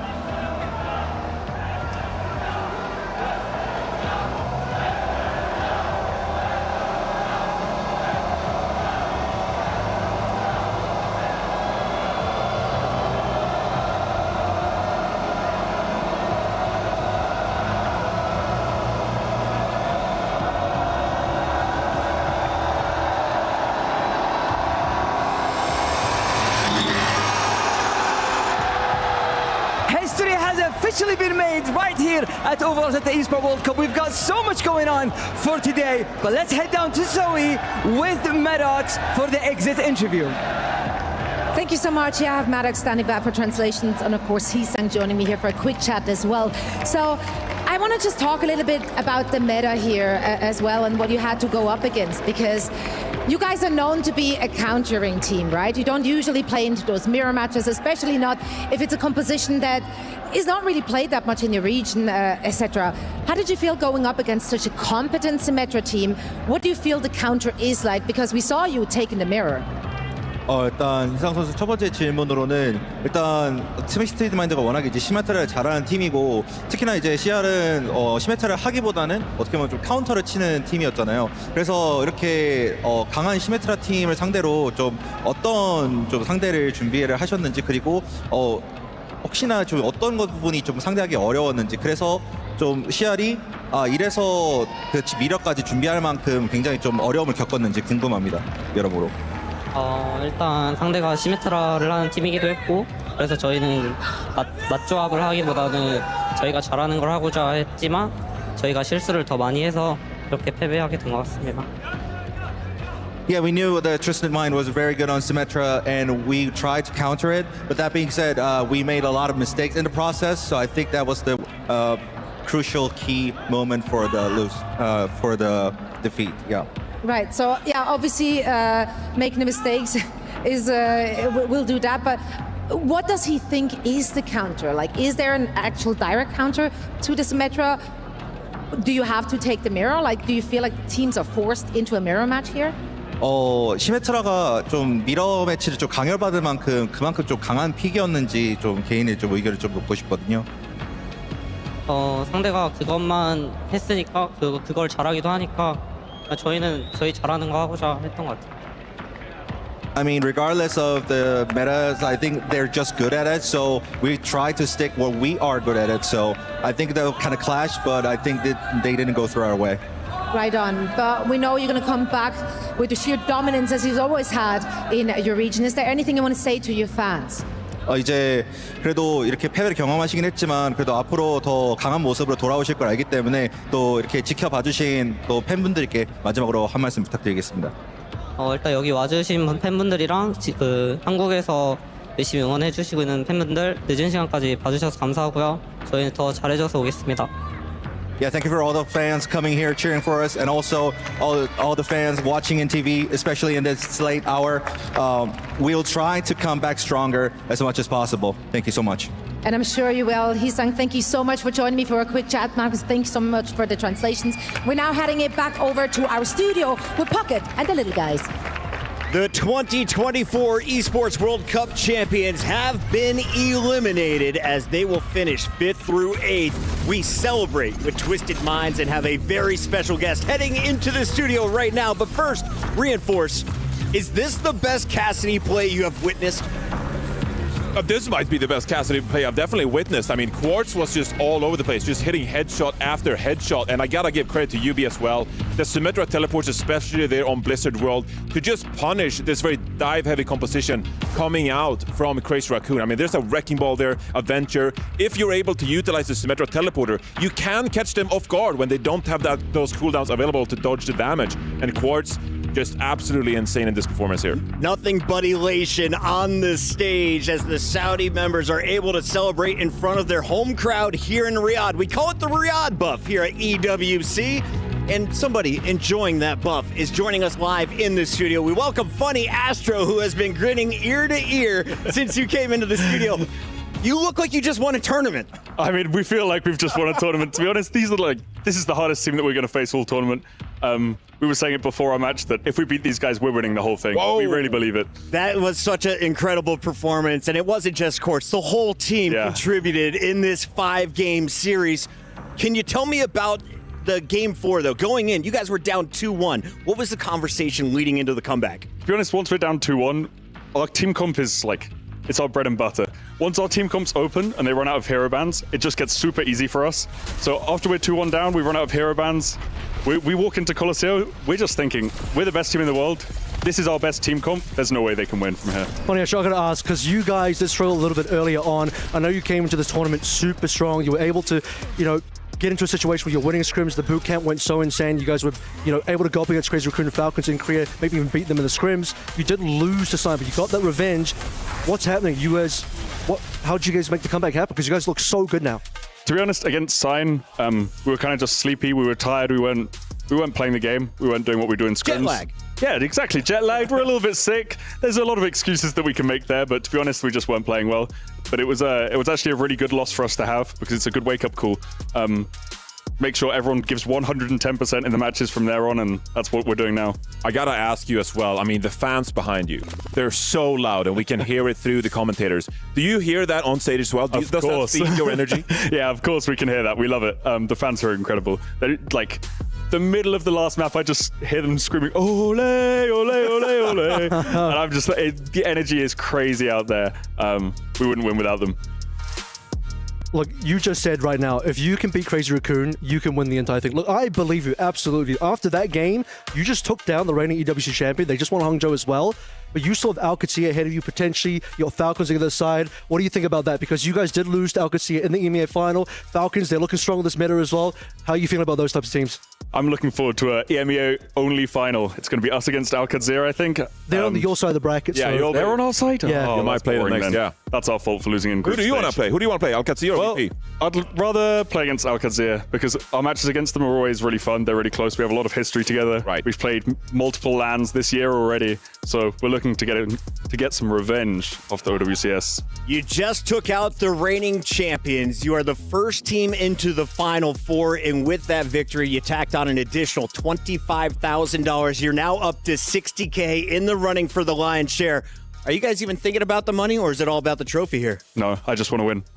Funny Astro, can you give us a little background? How long have you been at this? What has it taken to get you to this place in 2025? 7 years since Overwatch Open Beta. I've just been playing Overwatch and that's it. And what is it about this current team? We have 3 Saudis on the lineup, and if you would have asked me 4 years ago, would Saudi Arabia put out some of the greatest players on the planet, I'd be like, no way, bro. They're only coming out of Korea. To be honest, it's just the vibe. Like, a lot of people, they look at our team, they think it shouldn't really work. We've got a single Korean with no Korean coach. We have no coach at all. Yeah, expand on that. Expand on Yes, that. Yeah. please. We don't need a coach. We've got lots of veteran players, lots of people who are smart and they think a lot about the game. So we don't really need a coach. Right. Is this your proudest win to date in your career? Close to it? It's got to be close. You won the mid-season, right? Yeah, I've got a couple of other tournament wins that Got are a good. few golds, all right. A couple. But this one has got to feel the best. Funny Beating Crazy Astro, Raccoons. You put on a show in front of all the fans, but can you tell me about this guy? What makes Court special? He's just a funny little guy, He just likes walking around the map and clicking on people. What about the leadership from Yubi, though? Because we talk a lot about how he's playing the Symmetra, of course. He's very instrumental in guiding the rest of the team. Is he someone you're listening to a lot? Does take this TP, or I'm faking this TP? How does he guide you in-game? He makes a lot of calls around the TPs and around the team comps. I would say he pulls the majority of the weight that a coach would normally do. But in-game, there is a mix of everyone in the team. Everyone's calling, everyone's giving ideas, where they want to push, where they want to go. Sometimes people are asking for TPs, like Quartz wants to go on an angle somewhere. He asks for the TP and Yubi gives it to him. 5 voices. Gotta love that. Exactly. I'm going to say, this is really important. Now that you've been Crazy Raccoon, has the gap between Korea and the rest of the world closed? It's closed. Woo! We did it. It's closed, baby. It's officially closed. It is closed. Funny Astro, we could talk to you all day, but I want to let you go celebrate. Do you want to say anything to the fans who've been supporting you out here in the Kingdom of Saudi Arabia? Thank you for supporting us so much. We wouldn't win today without you, and we're going to win the whole tournament. They're going to win it all. They're done for the night. If you see him on the street, get his autograph. This guy's going to be famous. Ladies and gentlemen, we only have 1 match done and plenty more to come.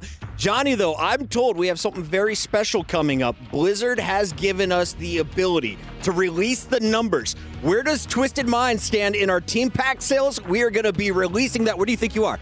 We've got to be at least first. After this, you will be first. Yeah. We're going to a quick break. When we come back, we'll be talking more about Overwatch 2 here at the Esports World Cup. It's all about the quarterfinals. Go, let's fight, 3-0. Venture, just play for him, Venture.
The Esports World Cup rolls on here in 2025, and we have an excellent update if you're a Team Liquid fan over on MLBB on the Amazon Esports Arena stage. They just raised the trophy and locked in another 1,000 points for the Team Liquid Club Championship run. Club Championship has $27 million on the line. The Falcons walked away with the first place prize in 2024, but now Liquid is the front runner here in 2025, Jake. I mean, this takes a ton of pressure off the Team Liquid squad in Overwatch, right? Otherwise, I think Falcons probably consider the favorite in the Overwatch tournament over Team Liquid. And so if Liquid were really struggling for points, that would put yet more pressure on the Liquid boys, which I don't think helps them. So this is a great spot to be for Team Liquid to maybe upset and take that club championship title. Avril, at the end of last night's show, it was a 50-point difference between Team Liquid and Falcons. The Mobile Legends Bang Bang win gives them up to a 500-point lead. The best thing about this is last year's EWC, Liquid came second to Team Falcons. So this time, they got the lead. They want to be the winners. They don't want to allow Falcons to get past them again. Falcons, by the way, still need to win one of our titles here at EWC to actually be in contention to win the club championship. Liquid's done that twice now. They've already got 2 titles. We still have about an hour for you to buy your team packs. We will be scoring all of those, and we will announce it right before the T1 Liquid matchup. Before we get to that, though, we got to get into match number 2 on the day, and it's featuring a favorite here in Saudi Arabia. Let's meet AL-Qadsia and how they got to EWC.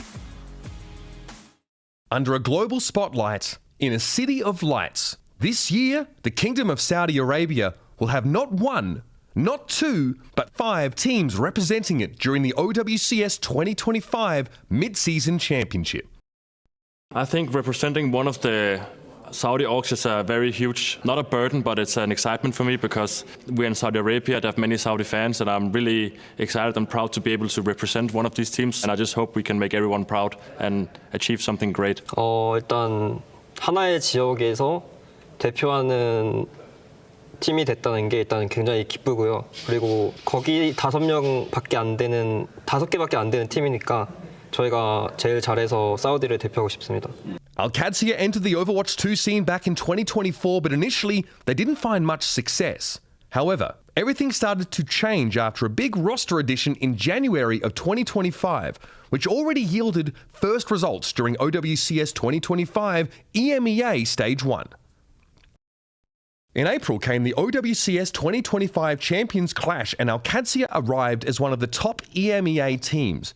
But almost right off the bat, a bucket of really cold water was dumped onto their heads in the form of Team Falcons. They landed in the lower bracket where they were quickly dismantled by Virtus Pro, suffering a very early tournament exit. 저희 챔피언스 클래시에서 결과 자체는 안 좋았는데 그래도 그때 저희는 스크림도 제대로 못했고 연습도 제대로 못했기 때문에 뭐 여러 비자 문제도 있고 사우디 선수들 지금까지 잘 준비해서 앞으로 EWC에서 좋은 모습 보여드릴 수 있을 것 같습니다. More changes were made, and in May, Kellex joined as AL-Qadsia's new support. And surely enough, during OWCS 2025 EMEA Stage 2, they looked unstoppable. Going 7-0 in the regular season and then beating Twisted Minds twice to earn a spot in Riyadh as the top EMEA team. When we won Stage 2, I think we were all having a great time. We had a good practice and we were playing really well. And I think my addition to the team, I can help boost the team morale, and I just hope that it's enough that we can get the trophy at this tournament as well. 저는 사실 EMEA 우승 자체가 당연한 거라고 생각해서 크게 뭐 달라진 건 없지만 그래도 국제 무대에서 잘할 수 있는 발판이 되어준 것 같아서 그래서 좋았던 것 같아요. It's not just about representing EMEA or the club. It's about carrying the spirit of the kingdom itself. Kellex, the legendary Danish healer, is now joined by the rest of his team in our Jamil Motorsports arrival cam as they enter the STC Arena. AL-Qadsia, one of our favorites here for the locals to cheer on, and one of the favorites coming out of group play. They had an easy run on day 1, getting day 2 off. Still one of the favorites on the same side of the bracket as Twisted Minds, so looking for that ring match they had in the EMEA Stage 2 finals where AL-Qadsia did in fact win. Looking forward to this game though. They beat VP in the regular season 3-0, so it's going to be potentially a tough game for VP. This man on your screen right now, we saw him in the interview as well. Kellex, his addition to AL-Qadsia has really elevated the team so much. His experience is extremely high. The backline with Landon there as well. Probably one of the best Baptiste players in the world. It's such a solid backline. We just saw what Simple could do in TM. Now I get to see what Landon can do. What I love about this squad, though, is the fact they have a 17-year-old anchoring them on tank, Jake. Yeah, this guy is a monster. Just burst onto the scene seemingly out of nowhere, but has made a huge impression on just about anybody who's seen him play. He can whip out any tank in the roster and look rock solid on it. He's really the centerpiece to this team and a massive factor, I think, in this match. Man, I'm almost 40. I can't grow that mustache. He's got it at 17. On the other side of this matchup, though, we have the clean-shaven Virtus Pro boys, Vestola and crew, looking clean in their win yesterday. Another top 8 finish is guaranteed at EWC, but a lot of people didn't even have them making it this far, Jake. Look, Virtus Pro, these guys are playing with the house cash. They didn't necessarily expect to be this deep in the tournament. However, going up against Alcatia, is going to be a really tall order. I mean, this is a really strong matchup for Alcatia. We just saw in the last series how even Crazy Raccoon couldn't defeat the Symmetra. Can VP do it here against Alcatia? I'm not so sure. However, they've been showing tremendous heart. Players like Shockwave and Jwoo have been stepping up to the plate when things have looked really dire. And so I feel like anything's possible for the boys in orange. Best part of this Virtus Pro team for me is Shockwave. The DPS man was trying to lead the way on Sojourn, and he said, you know what? We might not be able to do what the rest of the teams do, but we're going to do our best to man up, Avril. Yeah, and Jwoo on his side as well. This DPS duo has been so good for VP. Shockwave coming through. He didn't look amazing on the fray during the regular season, but now having to play a lot more Sojourn, that's his bread and butter. He can perform so much more. You saw what he was doing to Shy and Weibo Gaming last night, and now you have a situation where you also, Jwoo, absolutely annihilating on the Tracer. Smash, I think, is an important coach to talk about as well. Really leading this team to victory, and VP, they just look so strong. Virtus Pro is ready to go, and so is Shockwave. Let's get into it. Hey guys, I'm here joined by Shockwave from Virtus Pro. Right before he jumps into the match, Shockwave, I gotta ask, you had 2 matches. You're on now. This is your first one today. It's an important one. How are you feeling? How's the gang feeling? Honestly, like, we're pretty chill today, you know? Okay. Our warm-up got cancelled, you know, so yeah, we're kind of like relaxed, I think, going into this game. Does that make you worry? I mean, because you didn't get to, your warm-up got cancelled, does that, because you have to jump in right into the game without a warm-up, does that sort of worry you at all? No, like, we know what these guys play, you know? Like, we played them so many times, and yeah, I think it'd be like, it's gonna be like an honest game, you know? Yeah. Like, not too many like cheese or like surprises, like just... We love honest Overwatch. Yes, sir. All right, I mean, you guys mentioned them. You are going up against Alcatia. You guys have fought them many times throughout the season. I mean, what's the game plan for this time around? I mean, I think, like, you know, they obviously like love the Symmetra, like, yeah, that hero. And we're probably like leaning a bit more away from it. Okay. So I think, like, you know, there's like not really gonna be, I think, a lot of surprises, you know, like in the bands, maybe, or like the, you know, the whatever we play. So I think, yeah, again, it's like, it's gonna be like an honest game. Just play better, honest you know? Game, honest Overwatch. Try your best on both sides, and then the better team wins, right? Yeah. All right. Exactly. Well, that's it for that's it for the interview. Shockwave, thank you so much. Best of luck, man. Yeah, man. Thank you.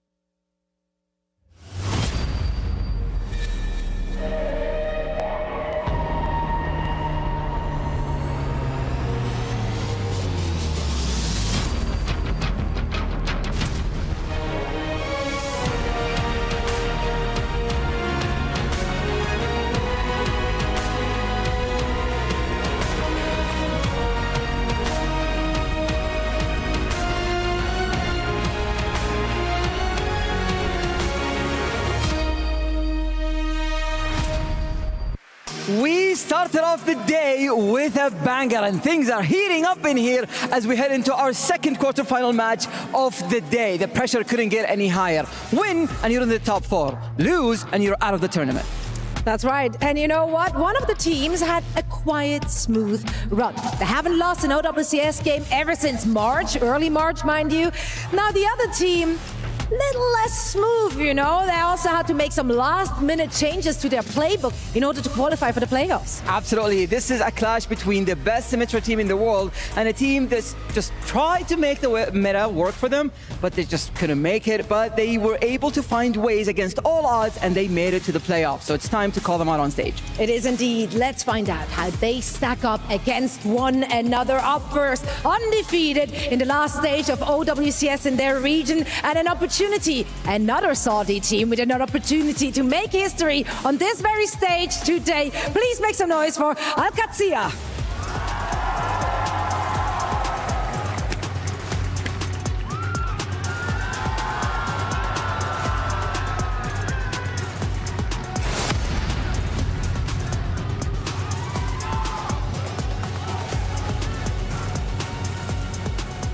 and their opponents. They struggled to find their footing the last few weeks, but found their identity when it mattered the most. It's Virtus Pro!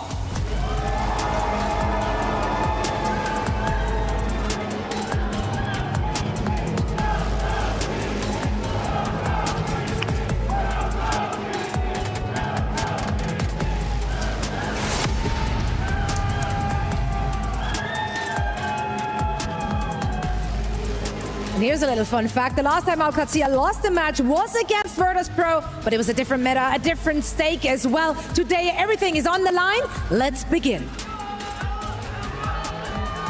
Mitch Mersley and Matt Morello back in the booth here, of course, for your second quarter final of the day. AL.CATZIA take on Virtus Pro. A rematch here of two teams that are familiar with each other through EMEA, but I tell you what, I mean, AL.CATZIA handled these guys comfortably last time they played.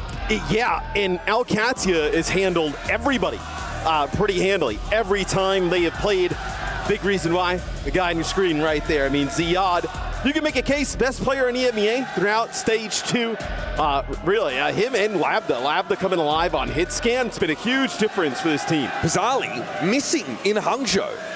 Now that Champions clash, and it definitely hurt the prospects of that AL.CATZIA roster there. They had Tread in at tank, and they fell pretty quickly through that competition.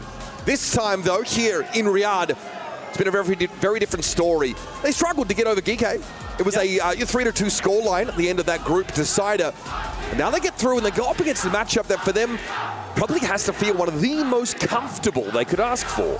Right, I was going to say there's going to be nothing that these teams throw at each other that's going to be something out of nowhere, right? These two teams know each other extremely well, like Zoe had mentioned, and I know we've seen them match up a few times in EMEA. I'm sure they're scrim partners at times as well, depending on where they are in the season. So I think the big thing, though, right, is AL.CATZIA. They clearly take that #1 spot from VP in stage 2.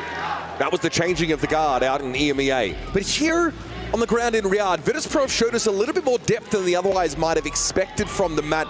They tried the sim look. First it was Jaewoo through the regular stage in EMEA. Yeah. Then they brought Icenom in to play that sim. And hearing from Shockwave earlier said, it's not really our style. I feel like we're better off maybe leaning into something a little bit more us. And that has worked for them so far. But quite the foe stands in their way, as you can see. It's a Lijiang Tower first map in this first of 3. And Lijiang, a very good Symmetra map. So what does AL.CATZIA do? They ban Venture right away. They don't want their sim strat kind of upended by maybe a cheeky Venture action from VP. As VP on the other side, they get rid of the Lucio. So taking that out of Kelex's hands, we'll see where they decide to go.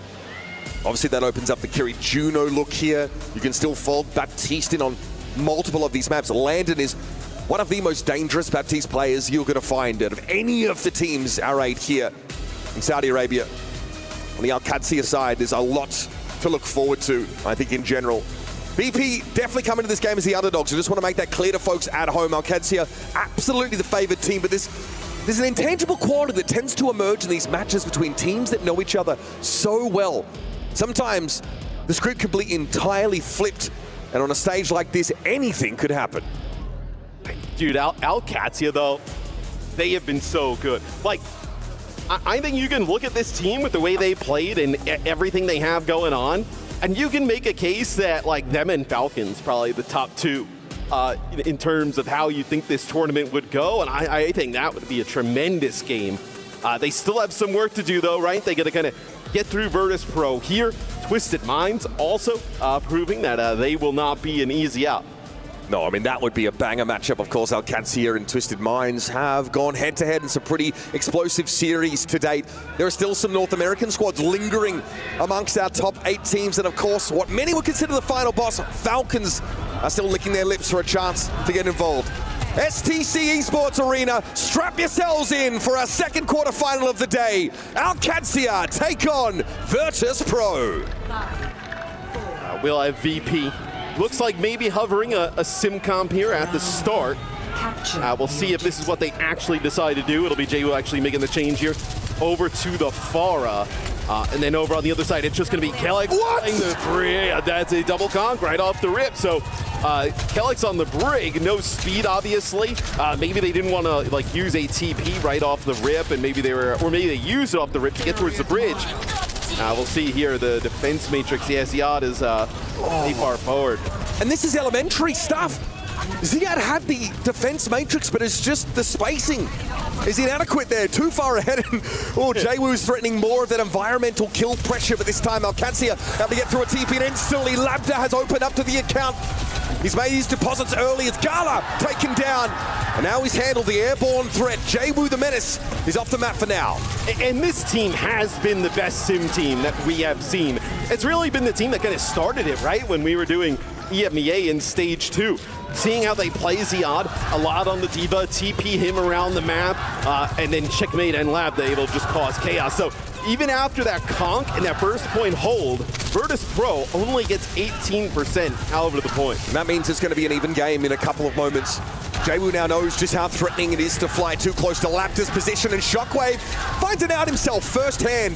Railgun connection as Labda has that better positioning, and Virtus Pro opting to take the bridge because they know there's no boot, no conk to deal with. Still line up for him. So JWoo's going to try and find an off angle, right? Put some damage down here and force these players back off the corner, and then allow them to get over the bridge. JWoo's managed to wrap around here. Madness and Immortality Field being deployed for Alcatia. Lapta doesn't want to get too close to the questing fists of the Ramacha, but that's good damage being put down on Vistola. Immortality Field had to be used here by Virtus Pro, and Alcatia made use of theirs a few moments beforehand. An amplification matrix could be a problem, but JWoo's got into the backside, and there's a barrage. It'll only be a trade. Good reaction there from Labda. Swings around. Railgun connects under the fire, and still Alcatia half-point control. They back off, almost anticipating this air matrix. And now we'll have to give Ziyad's mech up at the least, but he's going for a self-destruct. Great disruptor shot from Shockwave, though, means that the pilot cannot get back into the hot seat. And Kellex uses the rally there towards the end. I was most certainly he was going to save that. A few players down at that moment, so not going to have the rally here. That's a huge opportunity now for VP to get back into this one. Substantial lead, though, for Alcatia, and that's what VP are eyeing up at the moment. Checkmate with a TP over to White Room. Looks like most of Alcatia have been able to follow him there before it was destroyed. And now I'll try and canvas the point with some of these turrets. There is a wall available now for Checkmate. Can throw that at midpoint. Usually seem to play around a TP to the backside. Wall comes up, cutting through the point now. Vortex deployed. Immortality Field dealt with by JWoo. Shockwave here is just trying to make sure no interlopers would be able to push up into his face. Still point control for VP, but Fixer has fallen. Good disruptor shot there from Labda, and he cleans up Gala. Shockwave just hasn't had a good target to work with here, Matt. Yeah, well, it's extremely difficult, right? I mean, there's players TPing behind you to the side. The TP comes down. You don't know if anybody's actually going to go through it. It's like they come through it late. It's very difficult for Shockwave to keep track of where all of these players are coming from on Alcatia. And then if Shockwave's used his slide, I mean, Ziyad is going to collapse right on top of you. JWoo has probably his final opportunity to make a big impact in this round if Virtus Pro can't flip the point here. He knows he needs to break that line of sight to Labda as much as humanly possible, but eventually he just has to throw caution to the wind. And Matrix here with this overclock as well as they try and move through the side room. There's the Matrix. JWoo putting pressure down. It's dangerous though as the overclock comes in and forces him to dump altitude quickly. Labda's on the hunt. Smell of blood in his nostrils. JWoo flattened, has to conk himself across and stays alive. Slow on the healing though of Virtus Pro as JWoo's still about half. He needs to go for it anyway. There's an annihilation out in the middle of the field out of the Solar's trying to use it to chase down Alcatia, but he could be in trouble. He's in danger. Brought down by the combined forces of Alcatia. And with the rally in play, Alcad can brave the storm. Labda fell, but it's just a footnote. And that's a strong showing on Guarded. And we have seen teams and players struggle to play the D.Va in some of these comps. It feels like Ziyad is always able to stay alive, to work his way around in different areas of the map. That time it's an annihilation. It's like an ant matrix coming through there from VP. He loses some armor, but then able to kind of get out of the way, work his way back towards the point, secure it for Alcatia. Vistola in this matchup has a lot on his plate because he has to do everything he can to garner attention, and Ziyad is avoiding him constantly, trying to play around him, trying to use that defense matrix either on JWoo to limit his impact or go after Shockwave. And Vistola basically has to chase, trying to find a way to put himself in the center of the action. Yeah, it's a really tough situation to play from. So they're going to get rid of the Pharah here. They're going to play May, and then they're also going to play Juno, right? So this is like you're trying to split some players off. You're trying to extend these fights here if you're VP. I mean, this is a good point for VP. They were hoping for Control Center with the style that they like to play. Lambda just caught on too much Shockwave. Now he can play pretty safely and uncontested on this wide angle, but he knows there's a TP thrown up behind him, so instantly he has to respect that and drops down. Alcancia waiting, need to regroup and get Lambda back in the game. He is their centerpiece. Yeah, no reason to push on in here without Lambda. Now you're gonna have to wait again as Landon gets picked by Shockwave. I mean, it would be massive if he started to come alive here for VP. Lambda's been so good on the Sojourn. It looks like potentially a swap here for Ziyad. So gonna not match the Ram, gonna end up going with the Orisa here. So see if he's able to kind of like land some of these spears, knock players back. If you'll excuse the pun, Matt, this can snowball a little bit because these May walls make it very hard for Alcancia to stay grouped or stay in a position where they can safely fall back and get Ziyad topped up. There's another shot comes in. Shockwave yet again has found his opposite number across the map. And once more, we call a cancel. 3 fights in a row, or 3 attempts to get a fight in a row. Just ruined there by Shockwave. 3 railgun shots in a row take players out, force Alcancia back. That's going to give them about 50% here on the point. That's a nice pick. The Javelin normally sets up those eliminations, but Shockwave looks like he lingered a little bit too close to the front lines. And here it is, Ant Matrix now, Landon. Likely just employed to keep Ziyad standing, but Vistola gets thrown into the blender. Very quickly, they reassert themselves and start their own capture progress. A lot to work with, though, here for VP. That's an excellent start to the beginning of the round. They get up to about 60%, and then they're going to come back. You can get the Ramatra fighting inside of that orbital ray. Obviously, a lot of displacement from Ziyad, but getting the Ramatra inside the orbital ray, using that Nemesis form, cycling into the Annihilation, going to be really difficult to get rid of Vistola. Shockwave with an overclock, trying to make use of this straight away. Hit it immediately. Alcancia falls back around the corner. Vistola bounce forward. He knows he's got some space to occupy here. And Shockwave has done his job. He's given him a way into the point, but now they've got to stick it.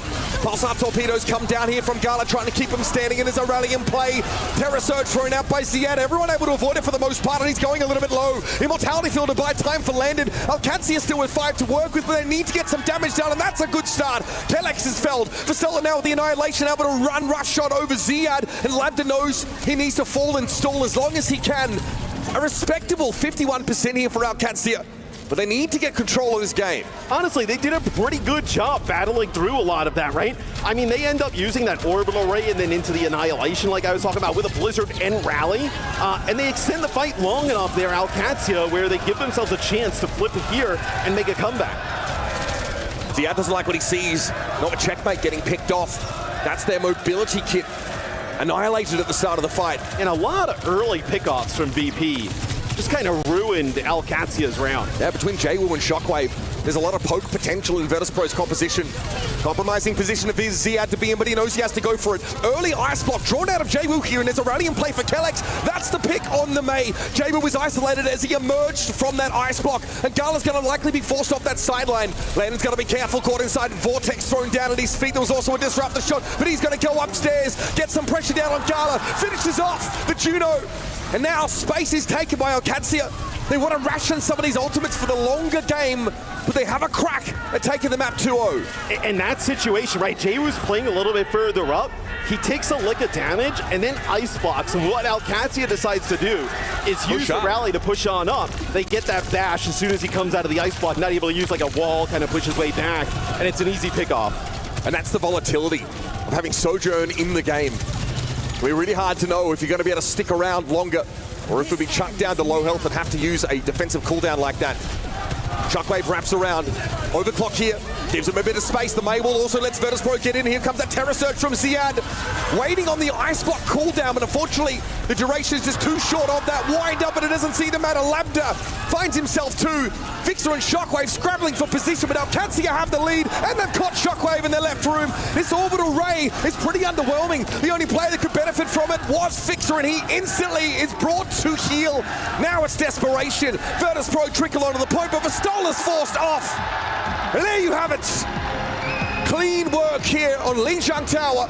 Alcancia had to work for it, but they knew it wouldn't be an easy walkover. And VP, they try to walk up there, right? Ant Matrix from Alcacia. they throw the Blizzard in. The Blizzard actually is like more focused for like Ziyad, but then also trying to move players back, because it's a little bit like touching that Ant Matrix, and then Ziyad uses the Terror Surge, grips those players in, so you're still getting some damage down through that Ant Matrix.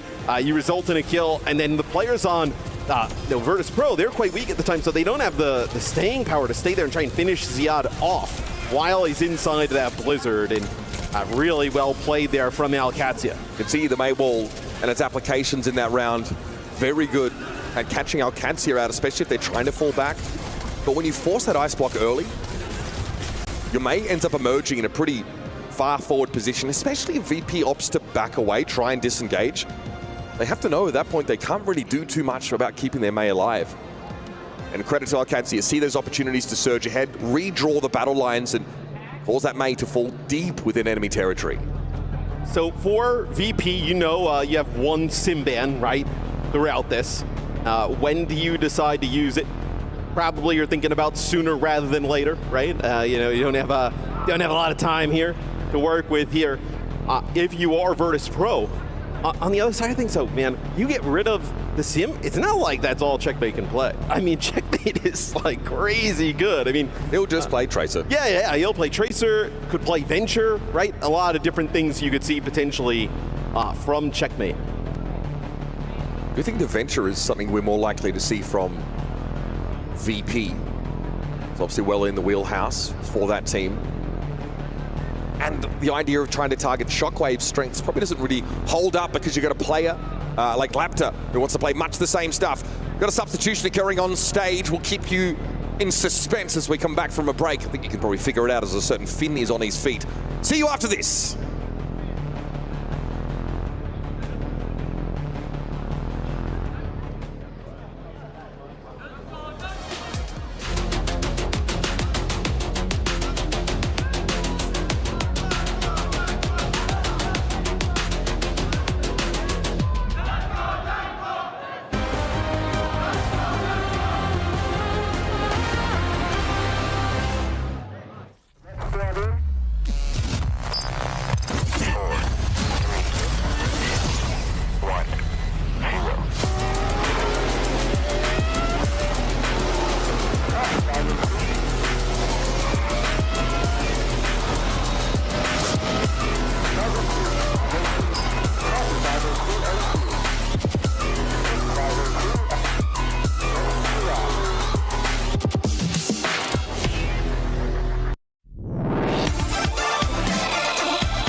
As is their wont, Virtus Pro have conducted a substitution heading into the second map of this series. It's their map pick. And Icenom has come in at tank this time, fear not, for Vistola.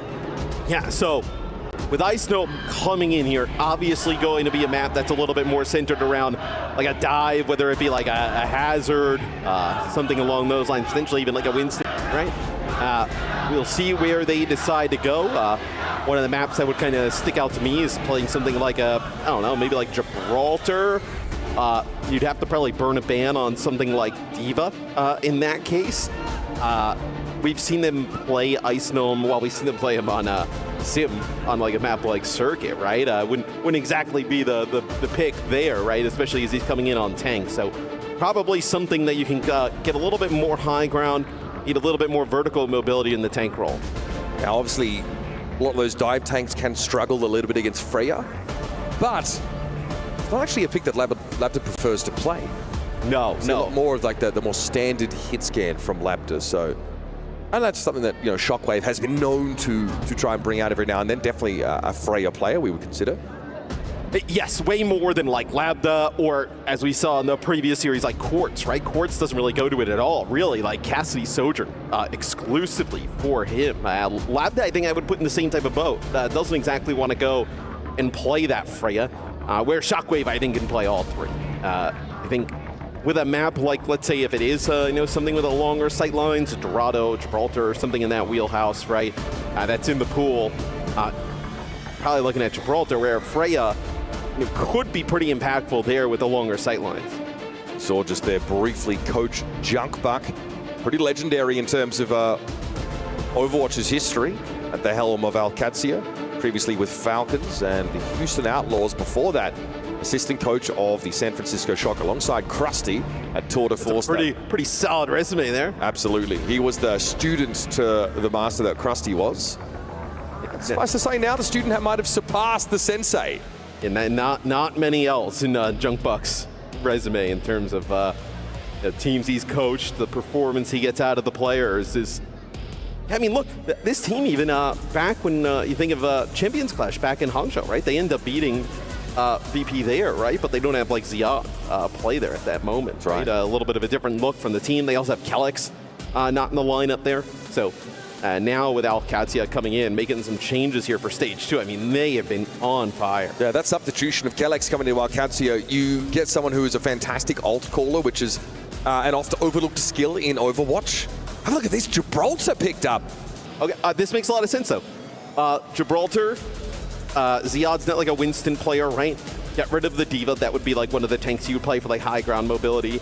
You could play Hazard here, I guess, if you are Alcatia, and then for Alcatia, kind of like what we were just talking about, they get rid of the Freya. It's longer sight lines, take it out of Shockwave's hands, force him to play, Sojourn, Cassidy, something that we would see from Labda.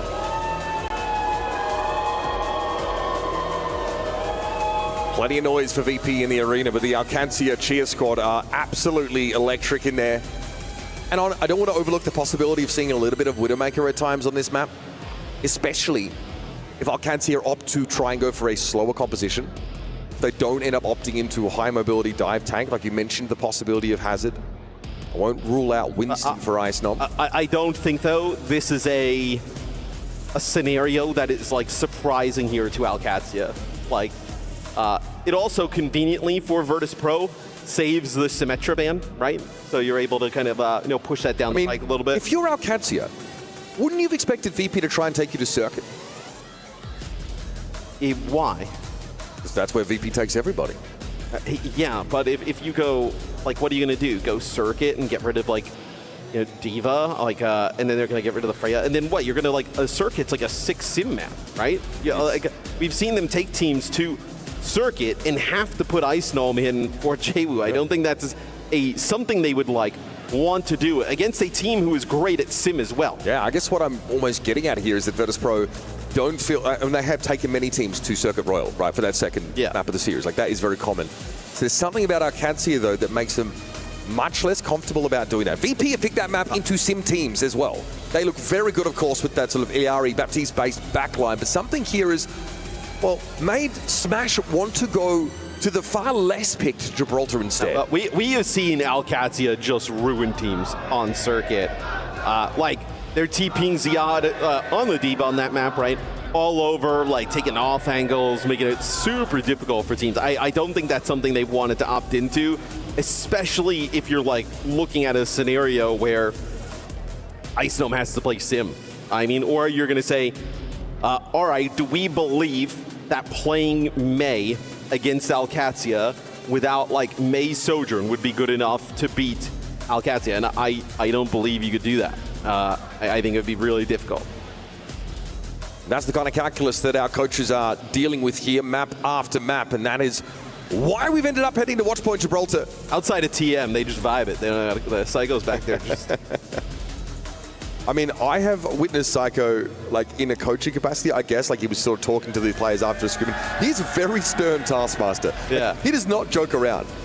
He's that guy that will give you the just like a stony face response if you try and goof off. I mean, look, players know the game pretty well. Would not oppose. I think with them, it's just like substitutions that become a little odd, right? But in terms of players kind of taking control of their roster, their destiny in terms of strategy, it's not a bad idea.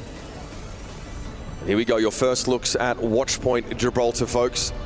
Definitely waiting with bated breaths to see what Virtus.pro think is going to give them the edge compositionally as we head into this map. Of course, being the one to choose Gibraltar means that your opponent is likely to choose defense.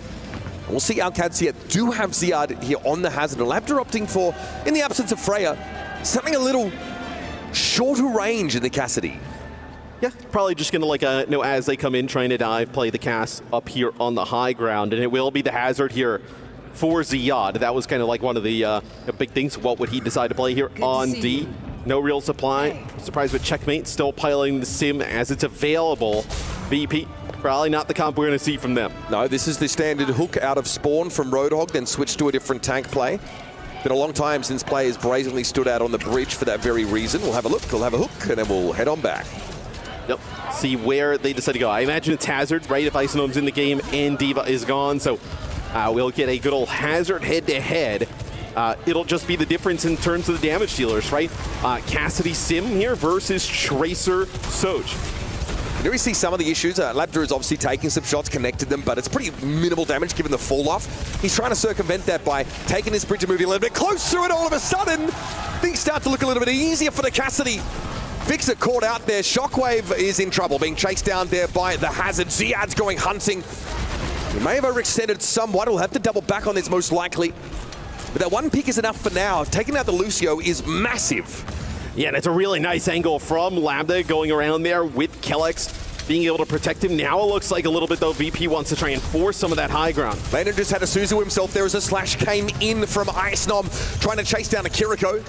Landon can TP away pretty safely, and this leaves Virtus.pro pretty far forward. This is good, though, for VP, right? They've taken control of the top. They're going to have the payload be pushed underneath, and they've actually just kind of bullied AL.KATSIA back to the server room. Ziad can mantle on top of that building should he choose to do so, but he definitely needs Lambda and Co to soften up the attackers a little more. Both teams playing for a rush here.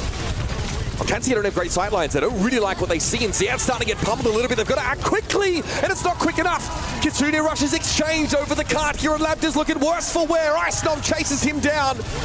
Virtus.pro find that burst of impetus they were looking for and wash AL.KATSIA away. I mean, look, you play for high ground there for that exact reason. Love how VP decided to attack that instead of everybody just kind of slowly maybe going up and testing high ground a little bit, then dropping down, moving the payload. You actually have Jwoo just move the payload underneath while you kind of push high, and it forces them back in the server room, and then it puts Ziad in a really tough position, kind of out in the open, not enough cooldowns to be able to survive. Yeah, the fighting in this area gets interesting because of the jagged wall, but Labda gets ruined instantly. Cassidy lacks that momentum. Once your opponents are able to dive on you, you really have nowhere to go. And you're never going to win a face-up fight against that Hazard. And it's a lot of high ground that AL.KATSIA keeps giving up, right? A lot of teams would fight for that ship control over here at the top. They use that Sim TP, get in, get aggressive. They try and use like the Deadeye. And look at the amount of push it's going to allow VP to get. They've gotten a lot of progress now, and Icedom can gum up the work, stand in the doorway, hence the TP's required. It's only Labda that went across so far. They're running out of time. AWCS, they need to make the gambit here. Icedom tries to go for the downpour. It doesn't pay off. JWoo realizes he's quite exposed out in the open, and Virtus.pro are trying to fall back here. They've lost Gala in doing so. JWoo is in absolute no man's land here. And it's a huge fight. I mean, that would have been like 4 minutes plus, like nearing 5 minutes, probably even over it, if you're able to get it right there, if you're VP. So you get a hold, and now you get high ground control, something that AWCS lost early on. They have to be aware, though. JWoo is still lurking behind. This ends. Overclock here. Ziad positioned pretty far forward. He's going to take some hits from this, but Shockwave might want to find a more juicy target, perhaps. Inside the shuttle they're playing. DP utilized, but Icedom follows them in. Catches checkmate before he can get away. Sound Barrier now committed to the fight for VP. Icedom couldn't benefit from it, but it's fine. Shockwave is caught. There's no escape, but now AWCS might have a springboard to jump off here. Labda from the high ground controls the space well. It's another pick on Fixer. Now that flexibility is starting to dissipate for VP. Where can Icedom go from here? He garnered enough attention to buy time for JWoo and Gala to make short work of these AWCS players, but Ziad's still standing. And if they can't topple him, they're not getting a checkpoint. And it's quite rough that the sound barrier does not connect with Icedom, right? He's up top trying to contest in the ship. The sound barrier comes on through. Players from VP move on in, but Icedom's got no armor left on the hazard at that time, where no armor. He starts to just crumble rather quickly, and with no sound barrier, can't follow it up. Same little engagement early as Ziad doesn't want to give this high ground position for free and allow VP onto the shuttle, but they have fought for that territory. Now AWCS likely want to try and group up. TP is going to get checkmate out of trouble now. Adeno from the high ground. Labda cancels it though. Set up for the reload. Dangerous position there for Fixer. Drops down in front of Labda, who's unaffected by the downpour apparently. Checkmate though, not nearly so lucky. Now around the card, that's a stick, and that was dangerous. Ziad almost carried that into the rest of his team. Jagged Ball throwing up to try and give him some space, and Landon desperately trying to keep him standing, but JWoo was looking for a reload, and Spike Guard takes the Tracer out. But Shockwave found his enemy hit scan. Checkmate has to be careful, but he's going to commit. What a connection with those right clicks, and he'll finish the job. Again, AWCS have to work for it. And Landon is able to keep Ziad alive through all of that, which is just crazy to me, because Ziad is just jumping basically across the point a few times, extremely low health, just kind of working with Landon, and those two have been a formidable combo in EMEA. Now you got Rush and Downpour. JWoo takes a lot of damage, going to force recall here early. Ziad's playing further forward than normal, Matt. Was right up in that choke and bought some time. We're now down to 1 minute left for the attackers, and Ziad's sitting on a Downpour. Knows again that top shuttle will be taken by Virtus.pro, and he's looking for the players that have been left behind or are straggling behind the main pack. Icedom drops down. Gonna be a fight here on the low ground. A TP might get AWCS around, but they're gonna have a wall in play. Shockwave hindered here with the flashbang. Forced to back away, reposition now, and Gala joins it, but they're not really in the fight properly. And Landon steps up. A little bit risky, a little bit optimistic from him. He will need to peel back a little bit. Icedom on the high ground, trying to command the space, and Checkmate peers in over the top, and there's a sound barrier that's gonna make it harder to crack through these VP players. AWCS, though, had one of their own. Now both overshields have dissipated. JWoo trying to move up the cart, but the numbers are here for AWCS now, and Icedom might have caught himself in the corner. Shockwave slides forward. Cart still being contested. Labda stuck in the corner now, trying to get out with his Deadeye, but Ziad has finally fallen. The biggest target to topple for Virtus.pro, but they're losing players left and right. Shockwave is low, tries to fold around. Now JWoo sees Labda looking low and tasty, but it's one out by the Cassidy. Labda, what are you doing? Icedom finally brings him down. With that one could have gone either way. You had Ziad like right at the door on the ball. You know, just another second or two there from Labda. I mean, that would have got real interesting. Probably a tank one-on-one as Ziad will go back there to the hazard as just a little bit later support ultimates there for Virtus.pro allows them to come out on top. AWCS have to be happy with that. 3-4 consecutive defensive holds in that second phase of the map. Now Virtus.pro low on time to reach for the goal. JWoo's been caught under some man coverage there. Looks like Labda trying to keep the Tracer on us as much as possible. Pulse bomb, dodge. Able to be sidestepped by Labda. Sees a railgun coming though, wants to close the gap on Shockwave, who again keeps him at arm's length. Icedom will control the high ground. Forced to drop down, he's overextended. Oh, that hurts. Virtus.pro not able to get Gala in position to keep their spearhead in play. And that's it, fight over. he gets like knocked down from the high ground. Obviously didn't intend to just kind of leap over and not land on the bridge. And then he's so far away, a jagged wall from Riyadh blocks any line of sight. Gala's not TPing in there, not giving up his life. Now it'll be VP with just one more shot at it. We're going to have Kitsune rushes for both sides and a sound barrier at a very timely juncture for Kellex. Gala lets it go, knows he needs to be the one that blinks first and makes the play. In the back line, Shockwave's looking a bit low and somehow Isom has to challenge the high ground. Lapta doesn't know where his assailants go. Oh my goodness! He knows. Jaewoong tries to challenge him out, headshot instantly, and the Deadeye is superfluous. Isom simply vaporized in front of him. Oh, you got to be happy with a result like that if you're Alcancia, Matt. It's insane to watch Lab to play and remember, like, he was never like a hit scan player. Like, he was, you know, obviously they had courts when they were a duo, so no reason to. But I mean, being able to play that Cassidy and VP, they're fortunate. I mean, their point A was really good at this moment, being able to take the first point, right? You know, fighting for that high ground, pushing them into server, getting control. Alcatia really fought back into the game here in this shuttle part. It didn't look good at the start, right? But then once they got control over that top ship area, they were great on D. Ziad showing he's more than competent to handle this mirror. Looking very, very good on the hazard. And most importantly, it was really hard to kill in that second phase of the map. Credit to Landon and Kellex for keeping him standing. Little Ash action here for Shockwave on defense. So be able to kind of control some of that high ground, right? The constant pressure with the dynamites on players like, you know, Ziad on the hazard who wants to dive on in. So does become a little bit easier of a target, right? But there's no like a tracer on the other side of things. You're not really worried about that. Definitely feels like a more defensive option. As Alcancia played that low ground, highly susceptible to those dynamites. Bob is very disruptive if he can connect. But Alcancia now have a pretty clear line of sight to their goal on this map. And it'll be Gala playing Ana here on defense as well. So gonna have the ability for those bios, kind of force Suzu's maybe out of Landon. TP comes through, Coach Gun knocks everybody down. Yeah, but also knocks Shockwave down. He's forced to give up the high ground, and Gala didn't quite get the memo. He's not able to fall back at the same tempo. And Shockwave eventually is picked up anyway by Ziad's second wave push. Well, you see Isom actually down there by the payload, and like, how is he able to get back up to the rest of the team, right? They just TP directly above him, and then he's left in a difficult spot, right? Like, he's like, oh, well, I'm not going to be able to make it back to the rest of the team to help, like, kind of peel. So I have to stay in here, fight over the payload. And it's just like him and Kellex really there at the time, and Kellex able to put some damage down, dance long enough to just keep him occupied.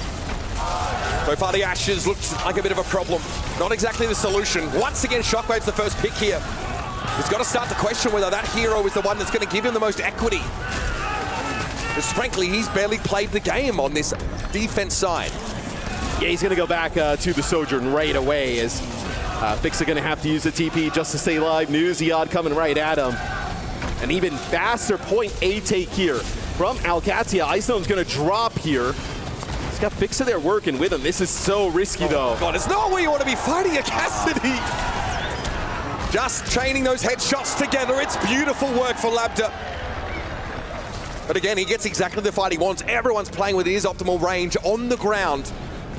And it's easy pickings. So you will have the Nano here coming up. Oh, you actually lose Shockwave towards the end of this. You'd see it in the picture-in-picture down at the bottom. So Shockwave going to be out for a few seconds here once we get back into game. But you will have the Nano. Could be for, like, whether it be Isom, damage reduction, or Jaewoong. We've seen them use it on both the players at times. It'll be Isom to get the benefits of it. Gamble comes in, looks like shrugged off pretty easily, of course. It could be answered by a Suzu. Deadeye being held onto by Labda. It was a gamble. I mean, it is impressive he even lived through that. I mean, he had the Deadeye. He with a pulse bomb, sound barrier. He was holding it through all. Virtus.pro, if they're going to stop here, Matt, they can chain them together, but it doesn't look like that's going to be a possibility. Jaewoong trying to stay safe in these moments while waiting for the respawns of his teammates. I mean, VP, they're absolutely blown out in this second phase. That is an ugly defense from VP in the shuttle phase, right? I mean, you still have Shockwave here behind. It looks like he's going to end up getting staggered. You had fix a TP to him, try and get on top of the shuttle, so now you've lost both of them. Whatever VP were trying to achieve by taking us to Gibraltar, it definitely hasn't played out the way that they drew it up. Now you're starting to get concerned. Sleep on Ziad. Unlikely control. Oh my goodness, he just got 2 kills while holding right support. That is unreal. The backline just served themselves up to him on a silver platter. Now Katsia says, well, I better just tuck in. Here's the wall. Checkmate a little bit low, but things are going so well for Alcatsia. And the dominoes are starting to fall for VP. Ice number's too low to be diving like that, but he has no other choice, no option. Telex at least trades. Shockwave down. Malga makes an appearance. Ziad's trying to finish the round off here. Fixer has to throw himself on the card. There's just no other option. Shrugs off the pulse bomb. Shoulder charge. Thanks for coming. We'll see you in map 3.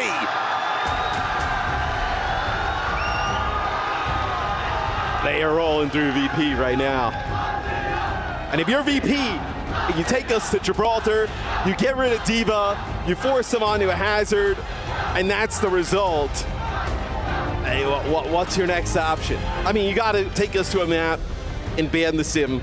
That's the logical step here, but it just seems like Alcatsia a step ahead at every turn.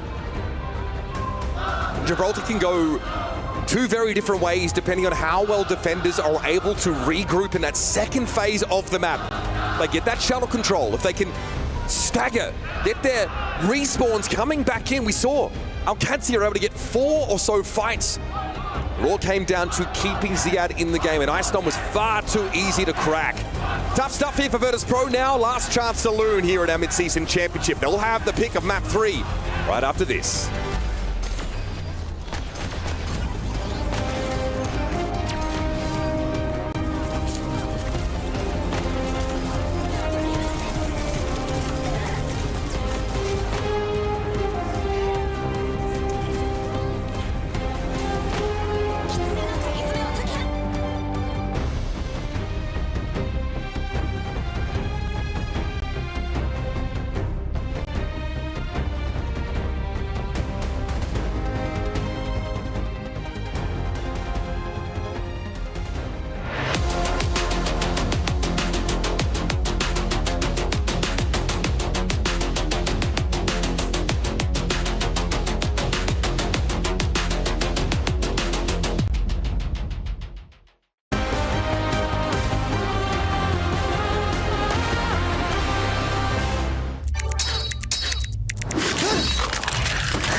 Reach your impossible. Lenovo Legion.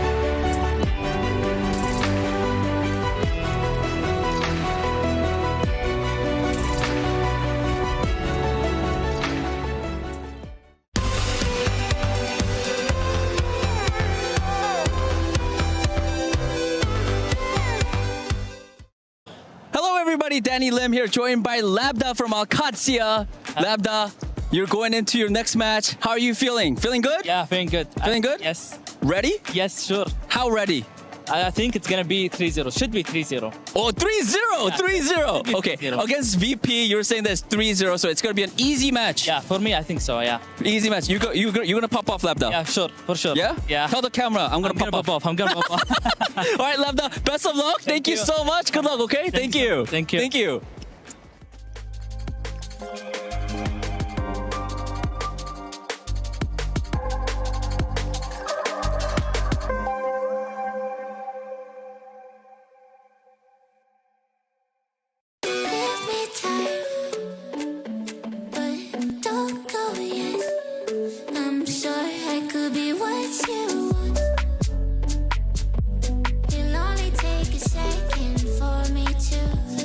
Change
It's an iconic EMEA matchup in a second quarterfinal of the day, and it's one that is playing out in a familiar fashion. Yeah. Virtus.pro, Matt, are digging their hands into the cliffside. Oblivion waits below them, and Alcancia are poised to stomp on their hands. Yeah, it feels like we've seen this story before. VP, one more map at their disposal to be able to pick, and we know the crowd wants to win. I mean, we were talking. It looks like you're at like a soccer football game, man. Football. Yeah, football. We're in MEA now. Yeah, watching those flags fly, it's a little bit different. Big shout out to the crowd here in the STC Esports Arena, and they have absolutely gotten behind this Alcancia team. New Junk City. You lose the last chance for VP to choose a map in this series. I mean, obviously you have no choice, but you lose this if you're VP. I mean, they're just better, right? Yeah. I mean, I know you get a sim ban here on a rush style match. Alcacia, they get rid of the Ram, right? So Diva, Hazard, Orisa in play. Don't believe we saw a sub on the stage. See when we get into the lobby, but so that would lead you to believe that Ice Gnome's still in. I think seeing Ice Gnome's still in makes you wonder why. Because I mean, again, like the ban, I think, of the Ramatra forces them to keep him in. Because that was with Vistola would come in and play that or Orisa, which is reasonable on this map. They think, okay, well, we need to just commit ourselves to the Hazard game plan. That is not the case for Ziad. He now is able to go back on that Ramatra, should he choose to do so. Or the Diva even, yes. Yeah, I think the Diva, right, it opens it up. It was gone on Gibraltar. Now you can bring it in here. Orisa can bother Hazard at times as well, so we'll see. I know if Ziad kind of falls back to potentially there, but it'll be the Diva here for Ziad. Probably, you know, his most standout hero here during stage 2. And I think it's a little bit harder to ignore the Hazard as opposed to Ramatra, perhaps, in terms of your style. But Alcancia, like we said at the start of the game, they just stick checkmate on the Tracer. Quite happy with that. Which does mean that the Sojourns headline this matchup, and Kellex is spotted up to the left there, looking a little bit low, a little bit delectable. The Lambda's able to trade back, and man, these rails are hitting the perfect targets. Both supports down for Virtus.pro. And in the longer fight, they will suffer greatly. Jaywo's got nothing to do here, folks. He has confused Travolta. Well, Checkmate and Lambda are really low. They're searching for health packs here while Ziad actually gets the cap, as Jaywu was thinking about hunting some of those players down, actually making a play here for Checkmate, but wasn't able to track him down, wasn't able to find him, and able to get rid of him when he was dangerously low. That's the plan, of course, for Checkmate. Now that Alcancia control the point, he will play coverage on Jaywu whenever possible. Follow him across the map. Disrupt the shot eaten up there by Ziad. Is able to avoid the slash damage from Ice Gnome as well. This very nimble Alcancia composition. Wants to keep the Hazard at arm's length whenever possible. Slash in dive on Lambda. Looks like a Suzu had to be drawn out of Landon to keep them standing, and now it's about to Sojourn hits, and Lambda delivers yet again. This guy is indomitable. Another three-piece. And Virtus.pro tried to focus him, Matt. They tried to dive him. They just couldn't get rid of him. We saw that clip when he was talking with Danny outside. He said it is going to be an easy 3-0, and at least right now, looks like no lies detected from Lambda into that interview. Is man, they are. This will be a really dominant first point here for Alcacia. They probably just need one more fight. Ice Gnome again. The plan still has to be force this mobility out of Lab to go after the Sojourn, take him out of the fight. It hasn't worked well, but it's not exactly a plan B here, Matt. 99 in overtime we are. Lambda here able to peer over the top of that jagged wall, which fell a little bit too low to cut him off that sight line, and he hasn't had to do it all this fight. He's been able to relax for one. Yeah, the wall was supposed to hit, so the vertical portion like blocks the line of sight for Lambda and forces him down. But it actually just kind of like hits the lower lip and then gets stuck and like yoink down. So not able to block that sight line there. With that jagged wall, allows Lambda to free fire from up above, allows Alcacia to take our first flashpoint, and they have an easy rotation to the next. Yeah, sound barriers for both sides in this engagement, so a little bit more of a fair fight. Overclock for Shockwave, though, to rip a lot of that off. Yeah, but Alcacia have this causeway control first. It really favors Lambda, especially these disruptor shots going low. Ziad's going to duck out of the fight here briefly. Shockwave has his. Yeah, oh, Landon. Probably doesn't expect Shockwave to drop down nearly as quickly. Do you beat here? Oh, they do. Okay, they're going to go for it. What can Ziad do in the meantime? There's a beat coming out from VP in response, so this feels a little bit awkward for Alcatsia now. Checkmate wraps around, gets a bit of damage down on Gala, but needs to finish the job adequately. He's going to swift step away. Shockwave, comfortable spot. Ziad was able to remech throughout this fight, but Alcatsia are spread pretty thin right now. They've got Landon back as well, right? So they're back at full strength. Jabu wins a Tracer battle. Alcatsia, again, no reason not to try and take the point here first. Stall it out if they feel like they're going to lose the fight, get some free percentage. Ziad at least is threatening that, but he might have to back out now. Yeah, and I mean, Jaewoo, that's going to be 2 kills for him. That's going to get a DMAC here on Ziad as well. They should give a fight. Oh, Landon! Oh, wait, hold on. He's still up. Checkmate from long range is able to finish the job.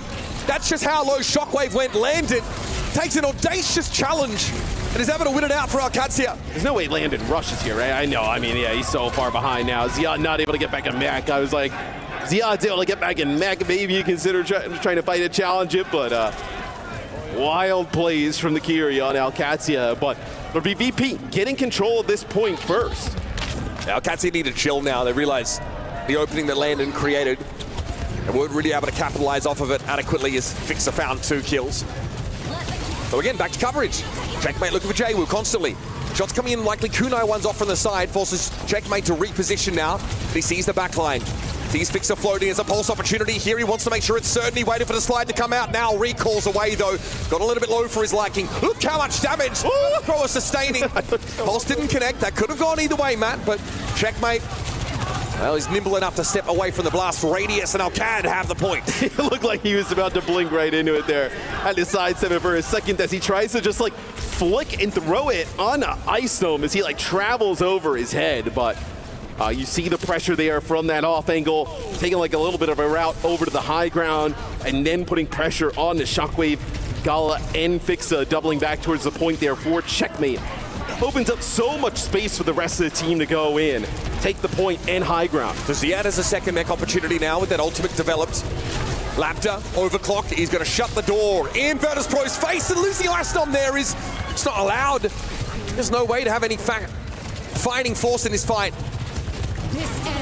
Okay, self-destruct here for Ziad. Okay, a little bit a little bit messy. The fact that he gets Shockwave off the backside, there was just some extra value. And Alcatsia now can really stretch this fight. Virtus Pro are going to start to get desperate here, Matt. They're running out of time. Well, you do end up, so Ziad will be cutting off a spawn. You do have Sound Barrier here to be able to fight this, though. It'll be Icedome using the downpour. I don't think it connects with anybody. No, Sound Barrier now comes out, and Icedome realizes he's a little bit too far forward for his liking, but there's a beat from Fixer. It comes later. This pulse, another missed one. Shockwave didn't have his slide forced out earlier on, but he was very low after that exchange. Good healing, but Ziad chases him down. He's going to have to give up his mech, though, in order to get that Sojourn. And Alcatsia can't afford to give the point up. This is going to be messy, but they don't have the numbers to maintain control here. Landon's low. Kitsune Rush will have to wait for the next flashpoint. MVP gets fortunate there because we are on board with Checkmate, and he's kind of hunting down Shockwave. It's been a matchup that we've been watching throughout this one, and Shockwave actually doesn't get any benefits of that Sound Barrier. We got another fast fight here on the rotation, though. You have Ice Dome stuck here as well. They're caught them midway. Ice Dome, of course, with that burst damage out of nowhere, is able to find Checkmate, but he knew he'd be trading at best there. So another 10 seconds before that next flashpoint is active. Off to the refinery we go. So it'll be high ground control here early for Alcatsia. So we're going to have another, they've actually kind of lined up these rushes, both Landon and Gala, to be able to match each other every single time. Yeah, and they echo. Those voice lines come out at the same time. Here, but Ice Dome struggles, able to jump back. Gala desperately trying to keep him standing, even as Suzu committed. Checkmate realizes he's not going to get that kill. Elsewhere, Jaewoo more successful on his Tracer dive. Picks Lambda out of the mix, and now VP have a chance to get in. Ziad hoping just to try and, I don't know, project some threat here. Virtus Pro knew full well they're at a distinct advantage now. A remake there for Ziad. Got to be pretty low. It's going to be a downpour thrown in, and it did catch Landon. He's got nowhere to go here. Oh, the defense matrix is perfect from Ziad. Keeps Landon in the game. That is ridiculous. And still he's got his mech. Landon trying to pay it forward, but now Ziad will be knocked out of the suit. Lambda low in the high ground. Sound Barrier comes in late. Ziad is still bunny blastering away. So Alcatia don't exactly have that same level of kill pressure now. Yeah, but they have control of the point. They have control of the point. They're going to get up to like about 60% here. They lose Riyadh here with a headshot from Gala. Kellex ends up using the beat. The beat's going to get them about another 20% or so. Yeah, and they're happy enough with this because those beats came pretty much in sequence. Gala will be ahead of the Kitsune Rush metric, but that is a healthy lead for Refinery as far as Alcatia are concerned. Yeah, and I think if you're Alcatia, right, 72%, you probably need a fight to flip it, and then there's going to be one more fight after that. If you can like withstand Gala using this Kitsune Rush, you know, you might end up in a situation where this point is tied, but you come back with a huge advantage in terms of ultimates in a fight that ultimately is going to decide it. The smug face is what does it for me. That is ridiculous. Shockwave here is playing pretty safe. He knows Laptor's going to be hunting for him right now, but he's going to overclock, and Kellex flattened. Fixer tunes in at just the right moment. He and Shockwave on the same wavelength. That's a Lucio gone. This will get Virtus Pro now back to even. And a belated swift step away gets landed out of trouble, but Shockwave is going to continue to ask the question. Will you offer me a free kill? Now it'll be VP taking the lead like I talked about. The bad part here for Alcatia is they don't actually force that rush. They're going to be the first team to use it. A double back here from Checkmate. He did take a hit initially, but now he's in. Disrupt the shot at the back of the point, trying to dance with Fixer. Ziad and Checkmate locked in to take that Lucio down. That was a clean fight for Alcatia. So they will get the flip. It had to be both rushes used there, pulse bombs from both sides. So we'll see. Alcatia look like they pushed up there. Jwoo, I believe, is still behind them. So Jwoo should be able to get a touch. Oh no, we just saw him TP across there. He's with the main body of the team. Recalls, but did at least get overtime active. Beats coming up here for Kellex and Fixer in this fight. Those are the key ultimates to look out for. Outside of that, it's good old-fashioned, honest Overwatch. Checkmate has the Mega. Jwoo can't take it, but he has a healer by his side. Ziad getting close to a remake opportunity, and Kellex is low, but knows been able to find him. He has a beat. He's built it before Fixer. Ice Storm goes low. Forced to drop to the low ground now. Spike Guard deployed briefly, but Shockwave is felled first. Labda strikes at the heart of Virtus Pro, and now it's all his for the taking. Gala and Ice Storm topple, and Alcatia get their second flashpoint. One flashpoint away from setting themselves up in the semis. A chance to go to a final here in Riyadh. Battle against Twisted Minds. That would be pretty wild up there in that crowd. Opening things up for Alcatia. Ziad will have this self-destruct. We see him play really aggressive when he has this, right? He knows he's going to most likely get a second life. So we'll see how deep he decides to go. Trying to make a play for Fixer or Shockwave. Those have been his targets. He knows, though, he needs to be able to remech in a relatively safe spot. So he'll have to start doubling back as soon as he realizes he's going to be knocked out. Big ultimate here. Sound barrier comes in. Fixer's able to deploy it. Labda backs up. This is an unanswered beat. Alcatia are going to have to wait it out, but there's that self-destruct from Ziad. Back in mech should be fine, and Fixer's down to the pulse. Jwoo's got nothing to do. Caught on the outside, looking in, goes for a recall, but it's going to be a swift step away by Landon, and Alcatia start with point control, poised to take the series. Yeah, and the sound barrier comes through from VP, and Alcatia back up, but Ziad is so far forward, and he's able to just kind of contest the point, use his self-destruct to not allow VP to take the point. It's also the overclock that rips a lot of that overshield, the overhealth away from players on VP. Shockwave with an overclock. This is pretty preemptive. A lot of Alcatia now just scrabbling to get back. Keeping Ziad in mech is paramount, and he's going to be knocked out. Virtus Pro see an opportunity now just to knock it into Body Blaster form, and Ziad has nothing to say. The rest of Alcatia realize they're in a power trough as it is. Forcing ultimates would be better. We'll have to just accept turning around and fight another day. And look, the supports on Alcatia are amazing, but when Ziad is that low, there's an overclock, everybody flying around the corner. No amount of Kiri Pocket is going to be able to keep Ziad up through that. So a rare instance, it seems like Alcatia gets caught off guard there. Ziad's again in the mix and ready to go once more. Pressuring the backline. Jwoo traded for Kellex here. No Tracer up for Virtus Pro. Ice Storm a little bit low. He's going to need some help, but Gala's going to struggle through to Kitsune Rush down, but he goes low. It's Gala out of the picture. Alcatia are back, and they mean business. And it just so happens that business today is pretty good. They'll have to flip. Now the goal in their sights. It's wild when we're watching Ziad at the beginning of these fights, right? It looks like he just literally flies at them, and then just like, all right, let's just start fighting. And able to just kind of use that flight to get back towards his teammates. It's great use of the defense matrix here. You lose Shockwave towards the end. And dude, I mean, you have a huge support advantage here for Alcatia and a fantastic spot to close out this series. 95 and counting. It is last chance saloon for Virtus. Oh, he got him on the cross! The Great White North descends on the desert sands and is repelled by the fiery spirit of Alcatia, advancing to the semifinals. We swap to that free cam of the point to see if anybody gets a touch. From Labda's POV, but Labda with the overclock, actually with a headshot onto the Tracer, crossing over towards that side of the map, not able to get there to get a touch. And this team as dominant as usual in EMEA. I think you can see the gap they put between themselves and VP. About as clean as called a shot as you could ask for. Alcatia knew they had the measure of Virtus Pro coming into this game. They had to have been pleased to have an opponent they felt like they had the better of coming into this game. And now they've secured a fateful matchup, a rematch for the history books in that semi-final. Twisted Minds and Alcatia. And we're going to have an EMEA team in the finals. I mean, you think about just kind of the progression of OWCS over the last few years, right? Last year's EWC, obviously, I know Crazy Raccoon, Falcon, a lot like we have, a lot of different times, right? They make long runs in those events. Nightmare made a long run when we were at the Champions Clash, and now you get EMEA will be represented in a finals here. Things just, all these regions, right, with this consistent play, making themselves better here on this international stage. Coach Smash already with some choice words for his players, already thinking about the next step, but right now, all eyes are on Alcatia as we head to the stage. Fancy has an interview with us, with none other than the GOATs.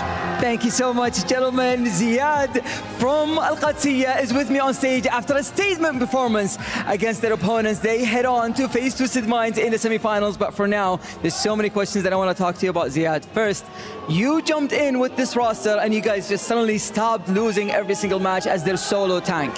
How did you fare with them as their solo tank throughout this entire season?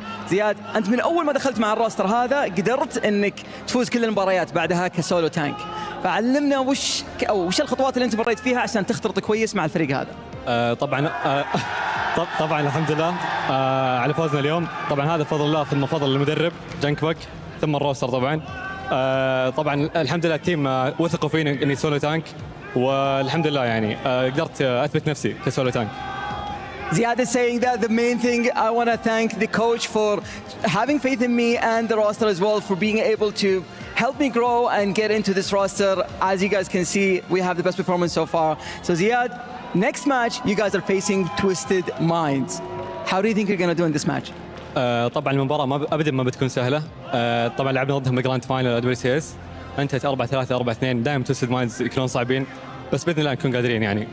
Ziad is saying that they faced Twisted Minds already a few weeks ago and they were able to win against them, but it was a hard match, so we're going to try to make our best for this one. Ziad, now that you won an elimination match, you get to crush your opponent's key.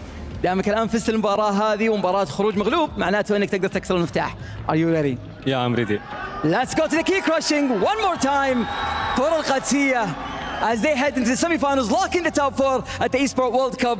And Ziad will get to crush their opponent's key. One more Saudi team heading to the semifinals. We'll let Ziad enjoy this moment.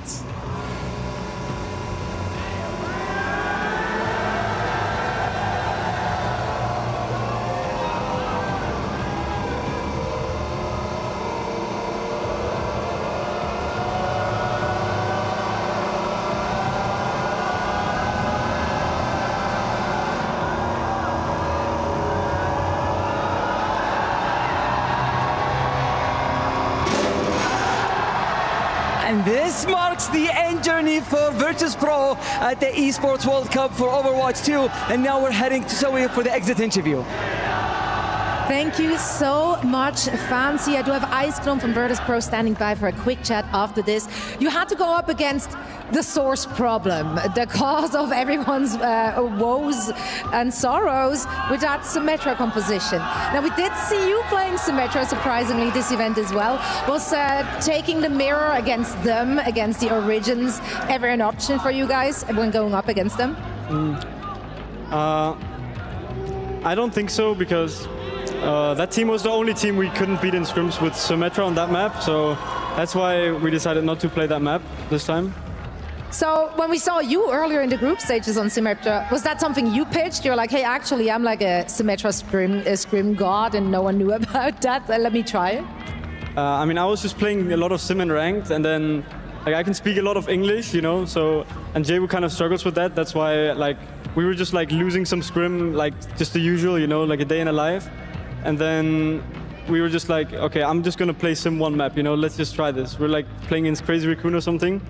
And then like we won that map, and that's how that kind of started.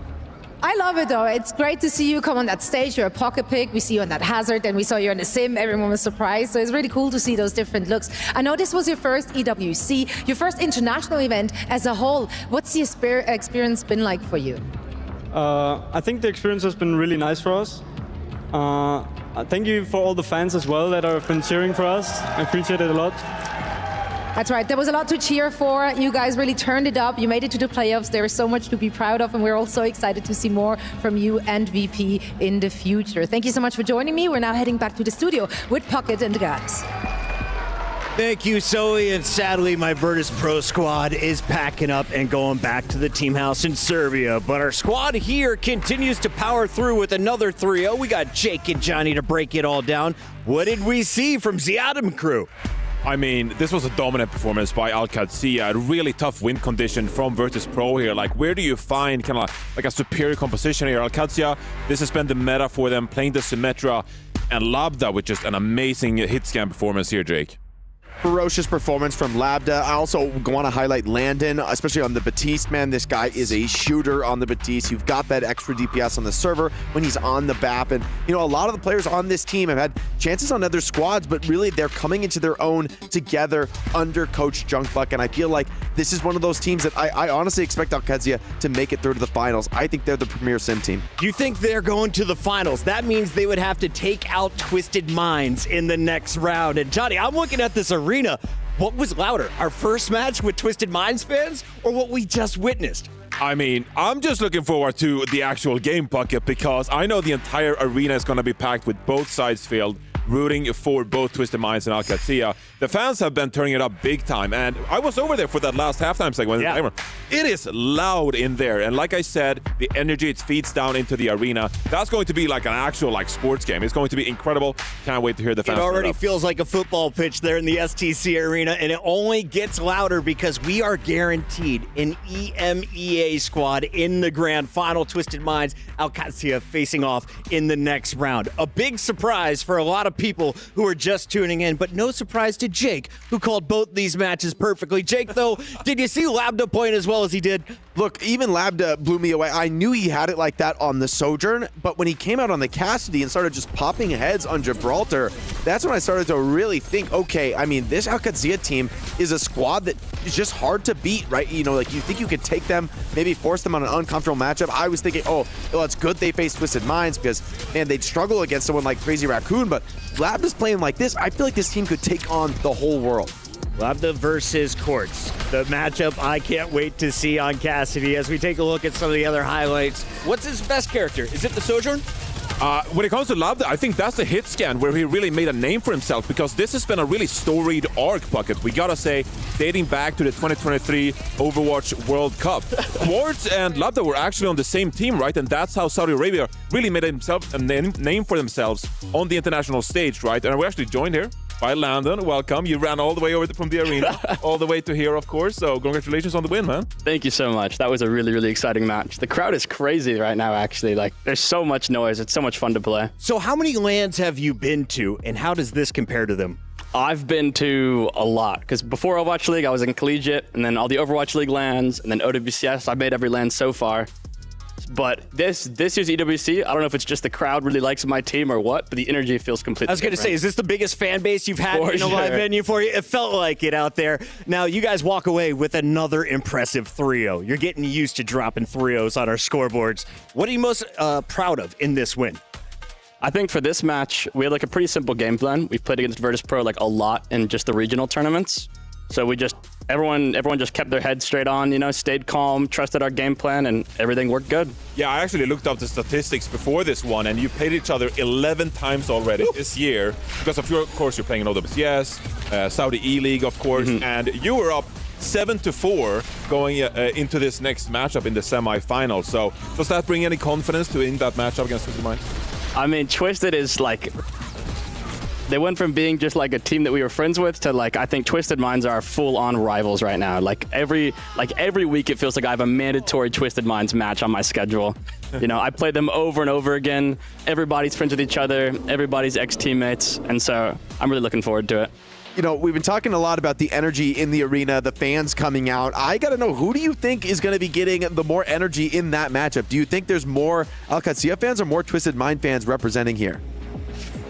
I'm not really sure. There's a lot of Twisted Minds fans, but even if we have a little bit less, I think our fans are way louder. Like they were so loud today, full of passion. I love that call out, and they love it as well. As we take a look at our playoff bracket, you are one of 2 teams locked into our Final Four. We will have EMEA representation in the grand final. That's a best of 7 or first to 4. Are you excited to go the distance if you make it to that final? For sure, I want to beat our rivals in Twisted, move on to the finals, and show that EMEA can actually win something, because it's been too long. Now we do have 2 more matches coming up here on the main stage. T1 versus TL will be the next battle. Can I get some insight here? Who do you think has a better chance of facing you in that grand final? I think besides us, I think T1 are the best team in this tournament. Wow. So I think they'll probably just 3-0. Elaborate on that?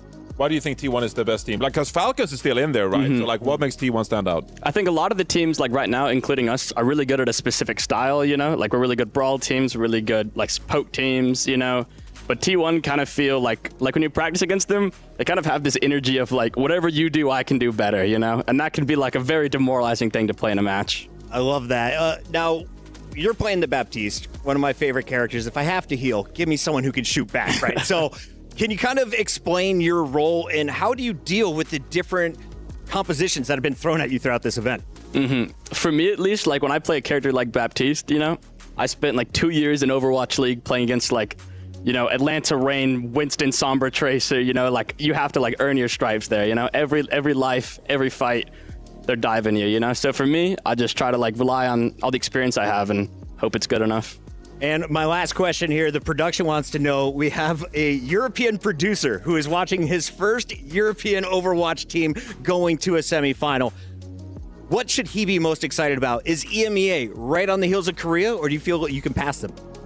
I mean, right now in this tournament, I think an EMEA team will 100% be winning this event. Wow. I mean, that's unheard of. That's crazy. I like it. We're making history here at the Esports World Cup. Crazy Raccoon, the reigning champion, has already been eliminated, and we have 2 more matches to go. Before you go, though, anyone who helped you get to this point in your career, who do you want to give a shout out to?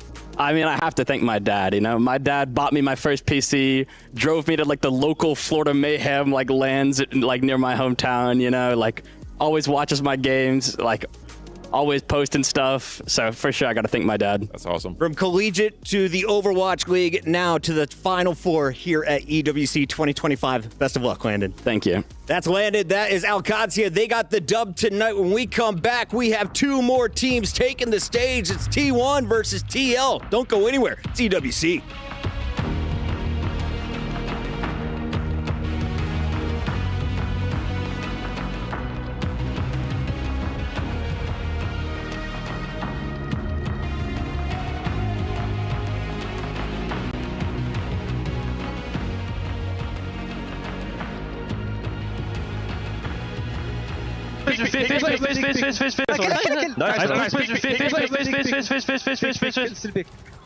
Yeah, I can mark. Actually, I'll help you with Tracer. We're chasing Tracer here. Hard main. To the way. I'm with Lab down. Testing. Head. Yeah, Lab with you. Nice! Go more.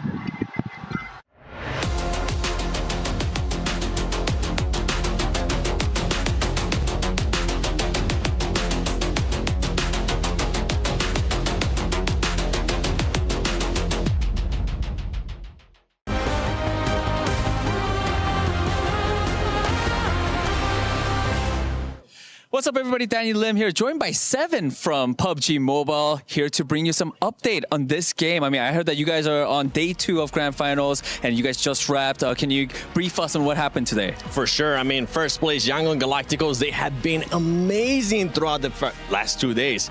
But today, we had APG, Alpha Gaming, making sure they close that gap going to tomorrow. Okay, I mean, you guys, tomorrow's the final day of the Grand Finals for PUBG Mobile.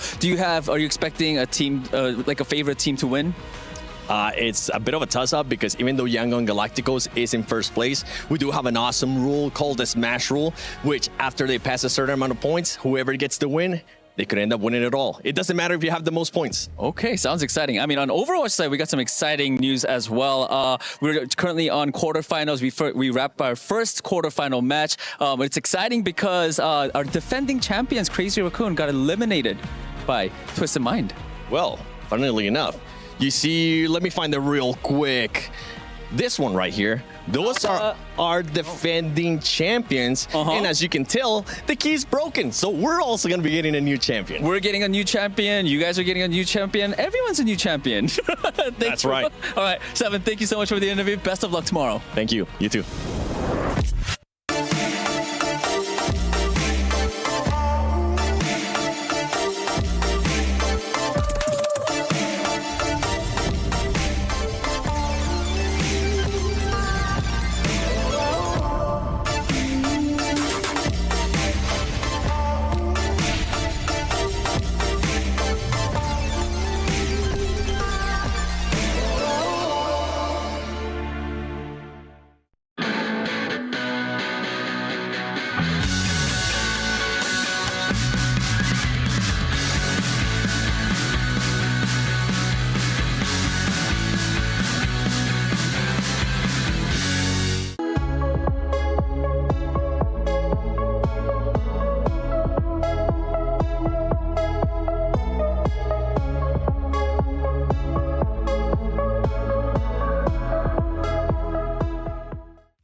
Welcome back to the Mid-Season Championship at the Esports World Cup 2025. I'm your host, Chris Puckett, alongside Johnny, a.k.a. Reinforce, and we got Jake on the couch as well. Gentlemen, though, today we have a special treat. This is something for all the fans who have been supporting their teams playing in the competition.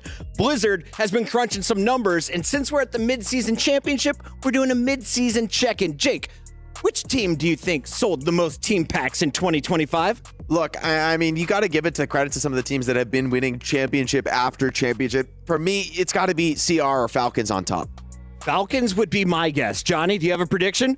I'm going to say underdog, Zeta Division. I love their colors. Let's take a look at who is on top halfway through the season. You're right. Crazy Raccoon. Okay, you win. You are going to be in the top spot. Zeta Division coming in at the 2 spot is really surprising for me. But then you see TL and T1. Did you expect T1 to be higher than Liquid? I mean, I'm impressed that T1 and TL are that high. Honestly, Team Liquid, I think this goes to show the effort they put into the skins. Those TL skins just look nice, man. They're styling in the white and blue. Want to give a big shout out to my friends at Space Station Gaming as well. Keep killing it over there, guys. They've only been around for like 2-3 years, and they just keep growing.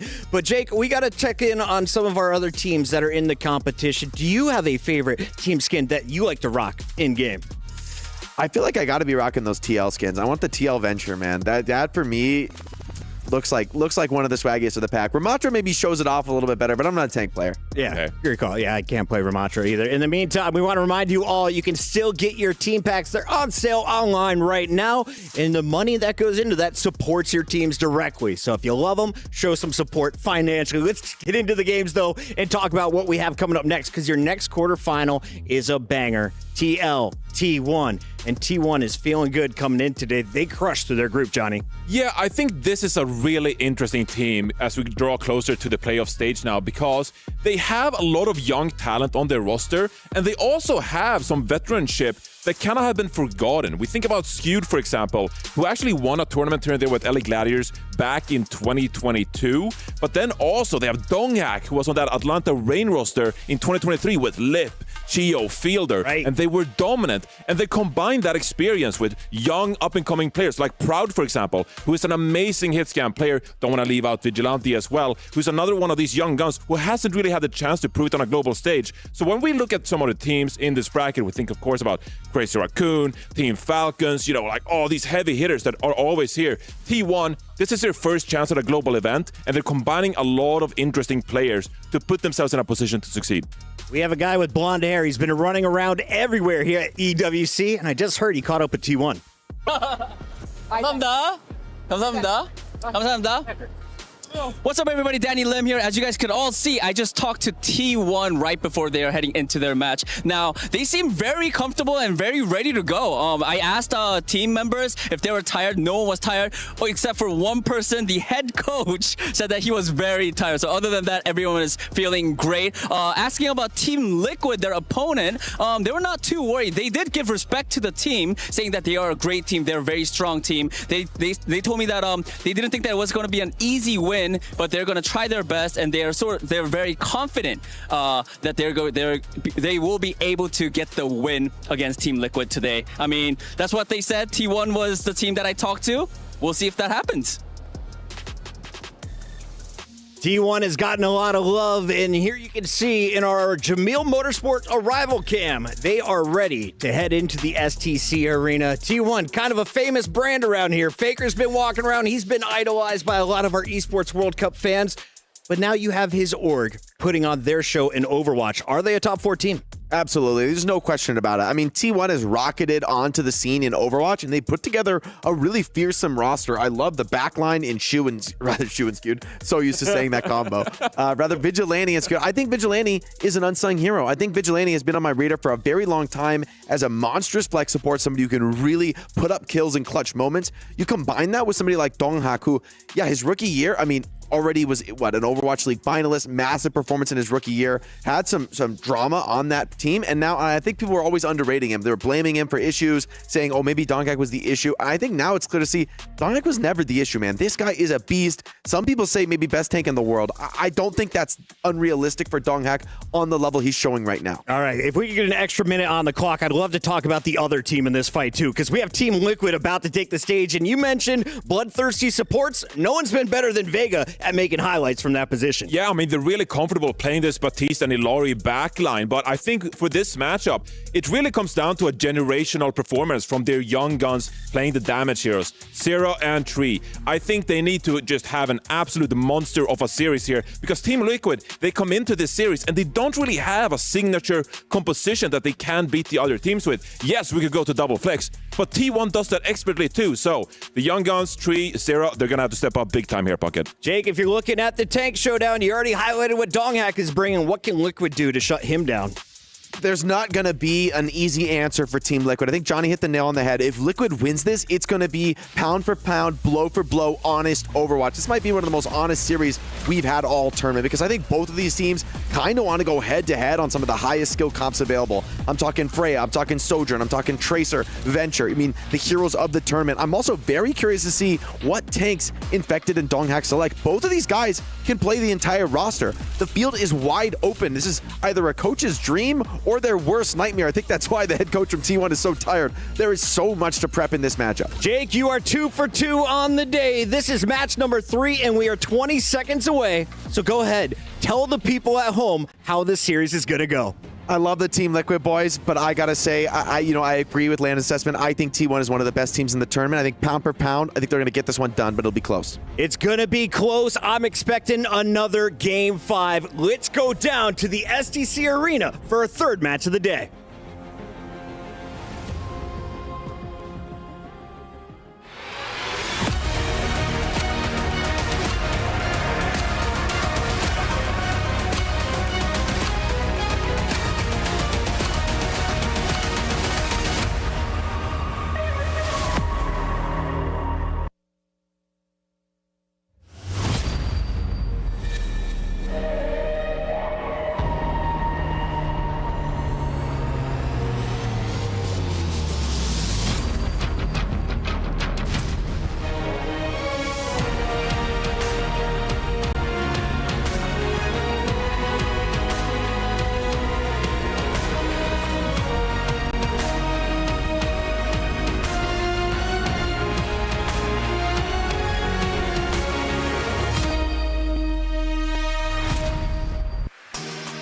Katsuya got their revenge on LAN, having been knocked out earlier this year by VP in Hangzhou. And now they're finding themselves in the semifinals after such a convincing 2-0 against VP. Yeah, my heart breaks. The two Saudi teams will now face off against each other in the semi-finals, Zoe. I know. That means that y'all have to pick a favorite child. That's going to be a tough one, but a good one, I'm sure. But only one can make it to the grand final, as we're playing in a single elimination bracket. Absolutely, but hey, that's tomorrow's problem. Let's focus on our next quarterfinal match. Shall we call them out? Let's do it. The first team I want to call out here has not truly been tested yet. In fact, they just look like they're playing with their food most of the time, but they're just so versatile. They're very difficult to prepare against with that double flex support backline. I think we're in for a treat. Let's please hear it for T1.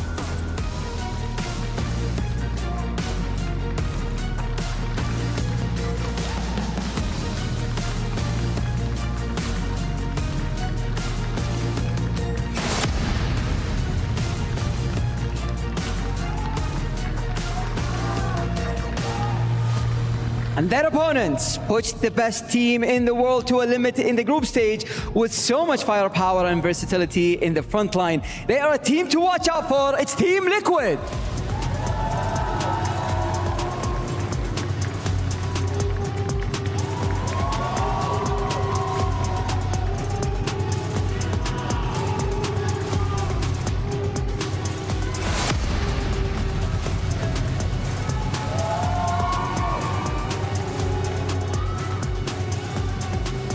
The penultimate match of the day is ready to go, so let's get straight into the action. Thank you very much, Zoe and Fancy, yet again. Here we are, quarterfinal number 3, T1 versus Team Liquid. And Team Liquid, not just recently, Lemon, went to a map number 5 against Crazy Raccoon. It's something about Zera, man. This guy always takes some of the best teams who ever touched the game to their limits, although now we know they're not the top dogs. Yeah, but I would say Zera has been a top pickup for this team. He kind of reminds me of Heesang, since we, just casted his team, of just someone who can have an incredible tracer, play the flyers, play anything you ask from him, from the Mei to anything silly in between.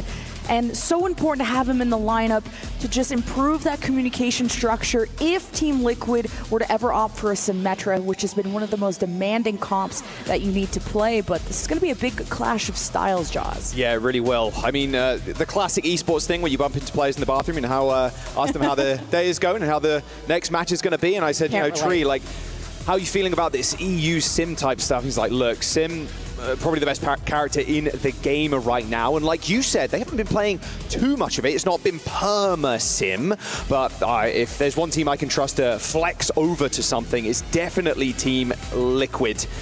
A quick fixing of the team comms right now, just making sure all the players can hear each other. So we'll be getting ready to go in just a moment.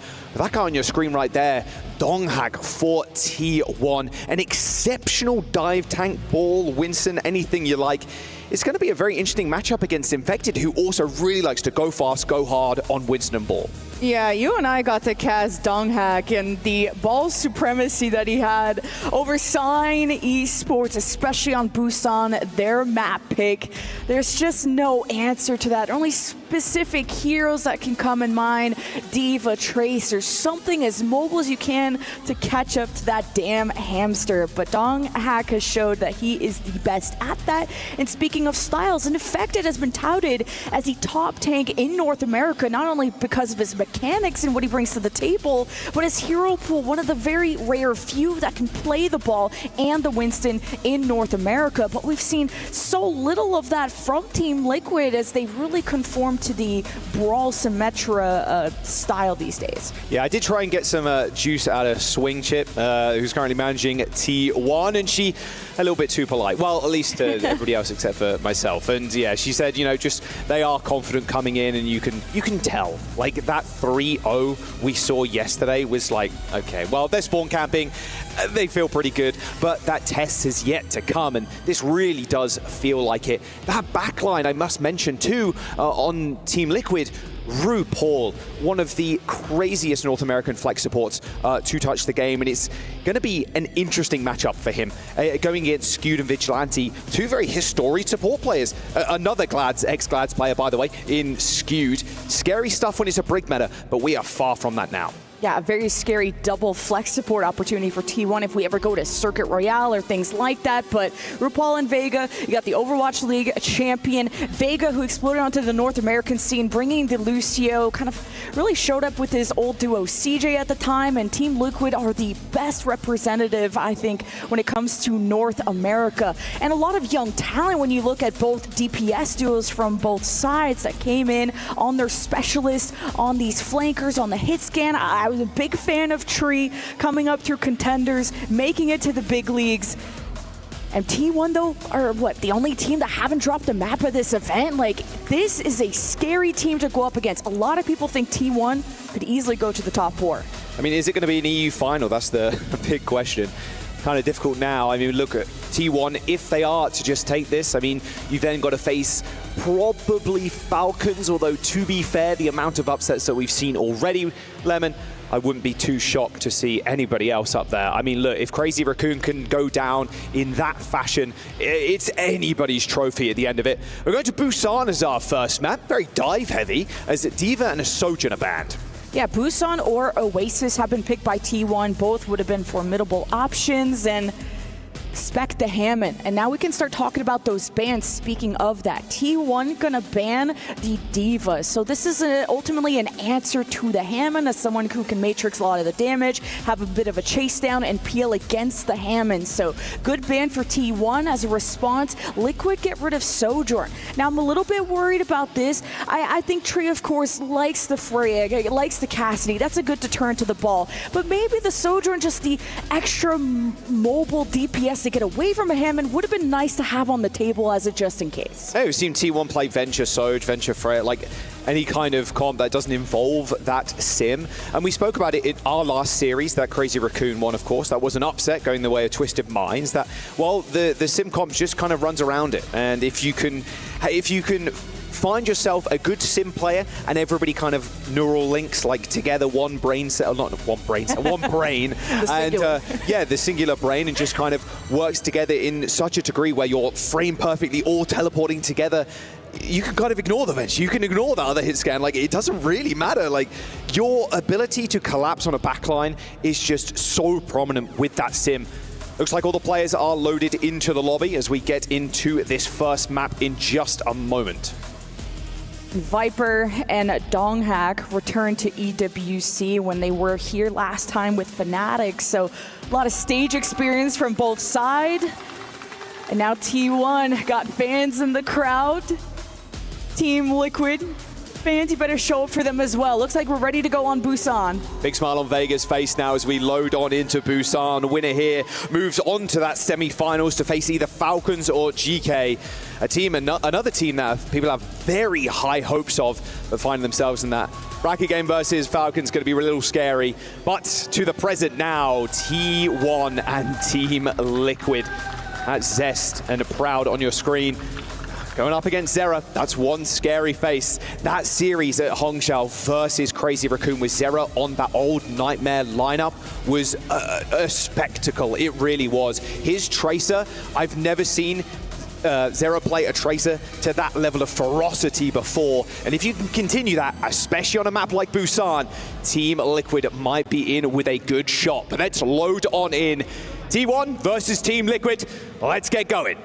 And Zera's not stubborn on the heroes. He'll be the one that swaps and conforms and adapts to the other side. If he starts on the other side, if he starts on the Symmetra, his fallback plan is always the Tracer. But starting on Busan Sanctuary, a lot of open ground, it would be great for the Tracer, but we'll be for sure locked in here in a second. T1 versus Team Liquid. Remember, y'all, this is a single elimination playoffs. I think it may be infected there with a little trouble with the headset. You have to put it on, mate. That's a good start. A lot of Team Liquid and T1 fans in the crowd, of course. They've been doing very well in the Club Championship. Lemon is worth keeping in mind. They just won the chess. Magnus Carlsen taking home that 1,000 points for the team. So Team Liquid, any form of success, even making it to semi-finals, that's a whole lot of points towards that Club Championship. Super important, especially with the MLBB points that were just added on top. So they're raking in the points, actually. Yeah, so this win would be huge for Liquid, but I think T1 are looking like the favorites in this, just based on the flawless performance they've had at EWC so far. But Busan Sanctuary will begin, and this is the T1 playground they have chosen. Oh yes, let's get into it. No more pauses, no more delays. Your third quarterfinal of the day. And Vigilante skewed, they're going to be running a very fast backline. No shock here to see Donghack hover in that wrecking ball. They want to go hard, they want to go fast, and just maybe even clean up with another little 3-0. Ooh, is Infected going to want to mirror this? Now this is a matchup I've been looking forward to as the gates open. Korean Hammond versus North American Hammond. Collapsing on these backlines. Look for the TPs. That's a cooldown you got to force out of these. Here he goes, the boop aways from Skewed. Zest versus Zera on the Tracer. It's an all-out mirror. Who will be the best? Very early drum take there by T1. Zera kind of hanging around in the back as well. Didn't want to force himself up too early on, waiting for Infected to maybe create some space. Good rotations though from T1. They just enter the main as the point unlocks. Now it's all about just getting slam kills and then tagging up with your Lucio player and your Tracer player to gun someone down. But a quick cap there from T1, just kind of snuck it away from TL. Yeah, the vertical jumps from the Freya allowing so you don't get kind of hoisted up in the air by the pile drive, but first cap for T1 already. Needed to see more presence from Zera to try and deny that. At the very least, he'll try for the recap. Has to win the 1v1 against Zest. Infected's out of the picture. He's below half health. That means T1 are in the driver's seat. They need to engage. Yeah, Zest is holding down the fort as well, but there's a good kill. Infected finding the first blood. Proud down. Infected with a double as Skew bites the dust. Zest trying to make it a little even though, chasing Zera, but there's too many heals coming through from the Kiri as T1 lose the point. Yeah, there was a window to try and chase down Infected. who is very much lower than Donghak, but they all got healed up. RuPaul will be ahead of the Kitsune Rush as a result, and Team Liquid will manage to steal the lead back after giving up the first cap quite early. But it's about winning the war, not just the fight. Some pressure here for Proud as Infected lurks. Very young players, like the Desk was kind of mentioning as well. Some very veteran and then mixed with the new talent. Tree is his third stage performance here on an international one at the very least. Proud is getting kind of dominated now by Tree. Speaking of which, a ton of bolts directly connecting from across the map. Both Tracers picking up kills now. Zera's in a little bit of trouble with no recall. Picks up the health pack, has got a pulse bomb, but T1 sneaked the point away again. It's a lot of different objectives for a Tracer, but this one's important. Kitsune Rush from RuPaul. That's ahead by about 13% over Vigilante, but T1 are just going to disengage, and it's smart. Donghak's not here to initiate. Yeah, I'm surprised Zera actually lived a blink through the mines. Sound barrier on 4 for T1 as they surge forward, but Vega's got a better one. Hits 5 as they push. Mines deployed on the point, a long-range bolus. I mean, Proud, you're going to have to pray a couple more times to actually hit that one. That's an easier one for Tree, though. Direct skewed, and Zera and Infected are there with the cleanup. Oh, Zera with a pulsar in the skies. Almost stuck himself. RuPaul does end up falling as Donghak makes his return to the battlefield as T1 still command control of the point. This is such an even matchup. Zera and Zest are going toe for toe. Infected and Donghak are killing each other, but only one tank remains. Solid anchor for Team Liquid. They're still trying to get the flip, though. It's in favor of T1 at the moment. 80+% and growing. Zera's trying to get the flip, but he needs to win the 1v1 against Zest, and if he doesn't, this could be stalled out. I mean, this is classic control right now. Churi takes a headshot in midair as Proud wins that 1v1. Still, though, T1 in control. These fights haven't been clean from Liquid. They need almost a complete team wipe, considering how fast these comps do end up running. Now T1 actually at 99%. Zest kills Infected, and this is turning on its head. Team Liquid, where you at right now? Proud bolts Zera. Vega falls. And my word, Team Liquid can't get on the same page as T1 will take the first round.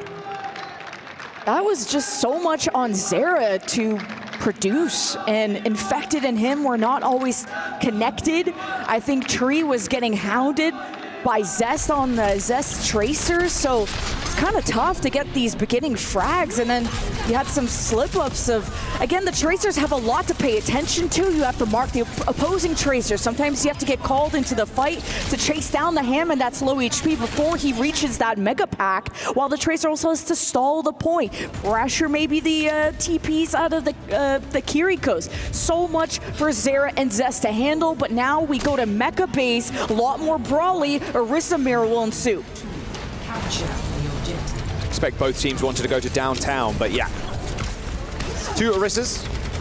Same kind of comp, though. Again, a complete skill matchup. The Mirror. Look at this high ground control here from T1. Donghak's actually just kind of walking into the spawn. Yeah, I mean, TL just completely split there. They just cut down Tree, and yeah, Zera also falls. That's a 2-pronged approach from Team Liquid. It does not work out one bit. That's fine, you only lose Zera, so you're not giving up too much ult charge, not too many kills, counter-rotate from Liquid, and not fully capped. Maybe Zera was trying to contest that as much as he can, so limited progress from T1. Now a ranged battle, we need to see Tree have some life and snuff the life out of T1. That's the perfect pick, though. If you're Team Liquid, Tree goes fishing from across the map and sinks a kill on a support. Very late contest, though, is going to come through from T1 to make sure the point doesn't get flipped for free. But no, Team Liquid forced them off. They got numbers, and they got the damage as well. Infected even just still trying to fight this frontline duel. Donghak taking so much damage. You can see the bolts like attached to him. They should be able to kill Donghak here. In fact, they need to. They're going to rush, actually, just to make sure and guarantee this fight win. Vigilante falls yet again, and a rough start for Vigilante. It's Kiriko. As soon as you force that swift step, you're a sitting duck. RuPaul farmed that ult so fast. That is the first one of this whole map, and it was 50% ahead of Vigilante, so an amazing job to get that flip over, and now to play through these chokes. Now T1 can hit this head on or try to go to the opposite side. Have some breathing room, set up Proud for success. B will be ahead here for Skewed. trying to land some shots on RuPaul, but he's a bit too swift to it. Oh, Tree again, just double taps Proud. Quick reset though. Points not ticking up that quick. You're good for another. Tree is getting the edge over Proud, even while defending. This is going to be the most stable position. Proud has to peek around these corners. You got to be wary of these javelins. Donghack's going to make the space, and he separated Liquid. Yeah, really good spear off of the high ground there, and now Donghack sees the opening. A bolt connects from Proud, and he gets his revenge. Sound barrier from Team T1 as they just run Team Liquid down. They haven't expended anything in this fight, though, and I can't imagine Infected is going to use this Terror Surge. Just go for a reset, bank 4 ults, collect the interest, and move on to the next fight. Yeah, 80%. This will be pretty much Liquid needing one fight to force the round 3. Kitsune Rush needs to be popped here early for Vigilante, just to maybe, I think, try to surprise Liquid, bring the speed when they think they're safe. They have a sense of security in a corner. T1 should really try to put on the pressure, but Zero's going to try and get their attention with a point touch. Yeah, it's not being contested currently, but a couple of bolts sent towards Proud. I'm looking at Proud's health bar right now. It's only a matter of time, it feels like, before Tree assassinates him. Recall from the Tracer, a good headshot onto RuPaul. Looks like he teleported away though. Terror Surge, Sound Barrier in. Team Liquid are pushing their way out of this choke point, but Proud finds a nice bolt, and then the connection from Zera's pulse pistols will end Tree's life. And now the chase can ensue. Just the supports now alive for Team Liquid on this side of the map, and it's easy pickings for Proud. This will be T1 back in the lead shortly, and Zera, it's so hard to contest this point. You're out in the open, everyone's watching you. Zera was out of the fight trying to find a Mega Pack, and RuPaul will be staggered late. This will come down to final fight with Kitsune Rush and maybe Skew that can save this with Barrier. And now being able to defend this, Proud needs those first bloods, the same ones that Tree has been doing this whole round. See if T1 can take this. Yeah, post bomb for Zera, the only ult right now that Team Liquid are holding on to. No spear onto Vega, he's in trouble, does receive the Suzu, but Tree is already down. Zest just needs to escape, getting chased by Zera, but the backup arrives, the cavalry. Donghack ends up just running over Zest and almost forcing the recall. Infected now in trouble on the low ground. Nowhere for Vega to really go now either. Stuck in the corner as T1 in the SCC overtime are cleaning up Team Liquid. Just water under the bridge for them as they take Busan 2-0. On their map pick made a lot of sense. They showed just how much better they were at coordinating off of Donghack with the Hammond on Sanctuary, and then to beat Liquid in the mirror on the Orisa was huge. I was a bit worried about the hit scan matchup, how that was going to do, but T1 finally realized to take a step back, let Liquid in through the choke, and Proud just dodging all the aggression that was coming his way, floating in the air like a butterfly, but stinging like a bee in the end. T1 come out on top, and map choice up next will be to Liquid. The sim is very broken, it seems, right now at the state of the game. I mean, look, even Tree was telling me earlier on, like, sim is the best character, and I'm curious if they continue to kind of maybe pivot towards the Symmetra a little bit more. I'm sure T1 are happy to kind of run what they've been running here. I mean, Zest on the Tracer is just a menace. Zera just out of sync. The right ideas were there, right? Of go and touch the point, get the focus away from the rest of your team, but there needs to be a coordinated pinch from all sides. And then Zera, once he's, looking for packs, you're not running at Brigida, so you're kind of off on your own to support yourself while you're out exploring for resources. You may be leaving your team in a 4v5, and it's not that Zera played badly, it's just T1 tighter on how they're playing a very chaotic comp and game type. Let's go towards Team Liquid now. Coach Kasor is one of the smartest minds in the game to figure out the best move for Liquid. You got Fleder on the other side of things. I mean, guy's been around for so long. I mean, if you want to reference history at this point, I mean, Flashlux way back in 2017 was the solo carry basically on that team. Carried them, dragged them through to success. And Fleder's been around the game since the kind of open beta, even the closed beta, I'd imagine too. And now he's setting up the next generation of players to succeed, such as Proud. Where are we going to go to now? There's Team Liquid, their map choice, as they decide on their bans also. So they've revealed some of the map pool that they've lagged when they went to 5 against Crazy Raccoon. They chose Shambali Monastery, but it was not good. They got pretty much full held, and they tried to go to Colosseo. And that was a good win. That's how they started turning around the series against Crazy Raccoon. That was 122-79. Options there. Of course, during the regular season, Liquid have also chosen Circuit and Runasapi, so a lot of good options, whether you want to try and force the Brawl Mirror, although Mecha Base did go T1's way. And then what bans do you want to ensue? Diva's off the table for T1, Sojourn's off the table for Liquid. Just TL, you're probably not wanting to ban Tracer at all. Double flex available for TL also. Can pivot to that, not a problem. Same with T1, very flexible tank players. They touched on it on the desk. In fact, play pretty much everything. Same with Donghack, although both favoring the ball Winston. Honestly, it would be quite fun actually just to see the non-sim comps in this entire series. A departure from what we've seen over the last couple of days, especially with EU being in the competition, of course. Always wanting to run the sim and some type of brawl. If you go to like a circuit or something like that, I definitely think you should be hitting the flex supports from the T1 side with a ban, which we've seen Team Liquid try to get rid of Baptiste before. Oh my god. Well, it is going to be Shambali Monastery, an escort choice for Team Liquid, Lemon. Yeah, we've seen this picked before. They like to get rid of the Venture at least when it comes to Team Liquid. They've banned the Venture in the past to enable their Symmetra comp to succeed. They've run some Infected Diva here on offense, Infected Orisa on defense. Zera's brought out everything, even to the Pharah. He's the one that swaps to anything and everything to make this work, to bring success to his team. And what will be the answer for T1? Certainly OP, I agree. Oh, Faker thumbs up. I love it, classic. Hey, if the Faker aura is even 1% on T1, I'd definitely be predicting them if I were on the desk. Faker, of course, here for League of Legends.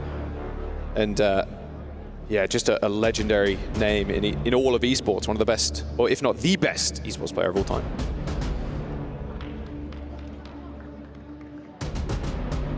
Venture ban for T1 and a hazard ban for Team Liquid.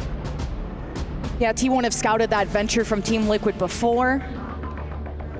Donghack has even brought out the Winston, not the Winston, Orisa, that's the one I'm looking for.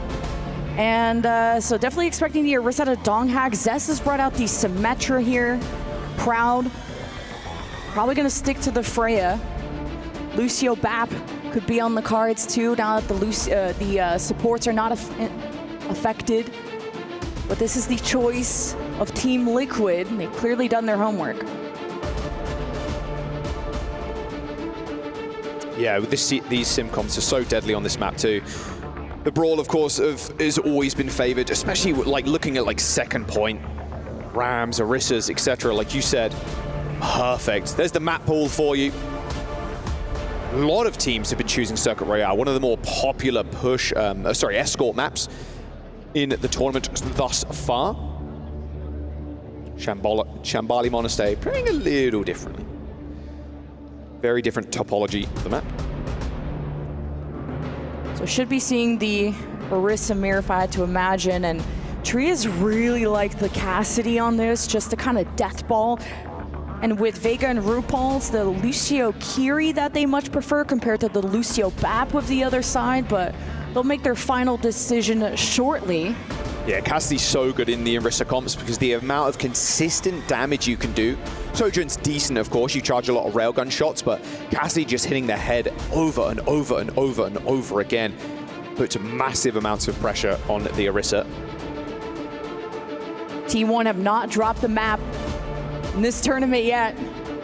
See if they can keep this up and even take a win on the Team Liquid choice of map, where you got to give credit to Team Liquid too. They have been a fearsome team in this tournament. They've only really been pushed to their limit by Crazy Raccoon, and to take the champs to Game 5 says a lot about the potential of Team Liquid coming here. You say, you know, taking the chance to game number 5, they just got eliminated. Yeah, true. Maybe some less credit. We're just getting everything sorted. All the players are loaded in. We're just making sure everything is chill.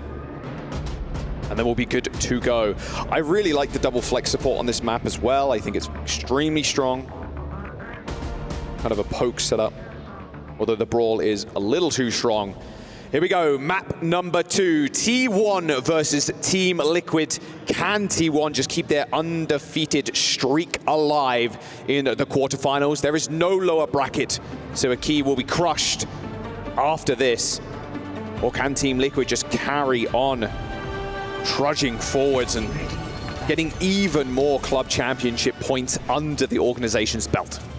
T1 already got to crush some keys, and did you see Vega's face? I think. Yeah, the little smirk. A little smirk, and he had a microscope on that hydraulic press. Dude was lasered in. There's a defense here. So, yep, Zera on the Sim, no surprise. Tree on the Cassidy, and you called it right. Orisa for Infected. T1 are probably going to do the same thing, or close to. Could have Vigilante on the back. Yeah, the Kiri versus BAP, that was going to be the different flavors here with a lot of speed and aggression that comes out of the Kiri, but the poke and needing to take advantage of the longer lanes. Not as long as Circuit, but Vigilante, the windows and how he places those. Zone off Team Liquid. They have to be ready to disengage. First Widow shot, just looking for a pick, gets nothing. Proud back to a signature Freya.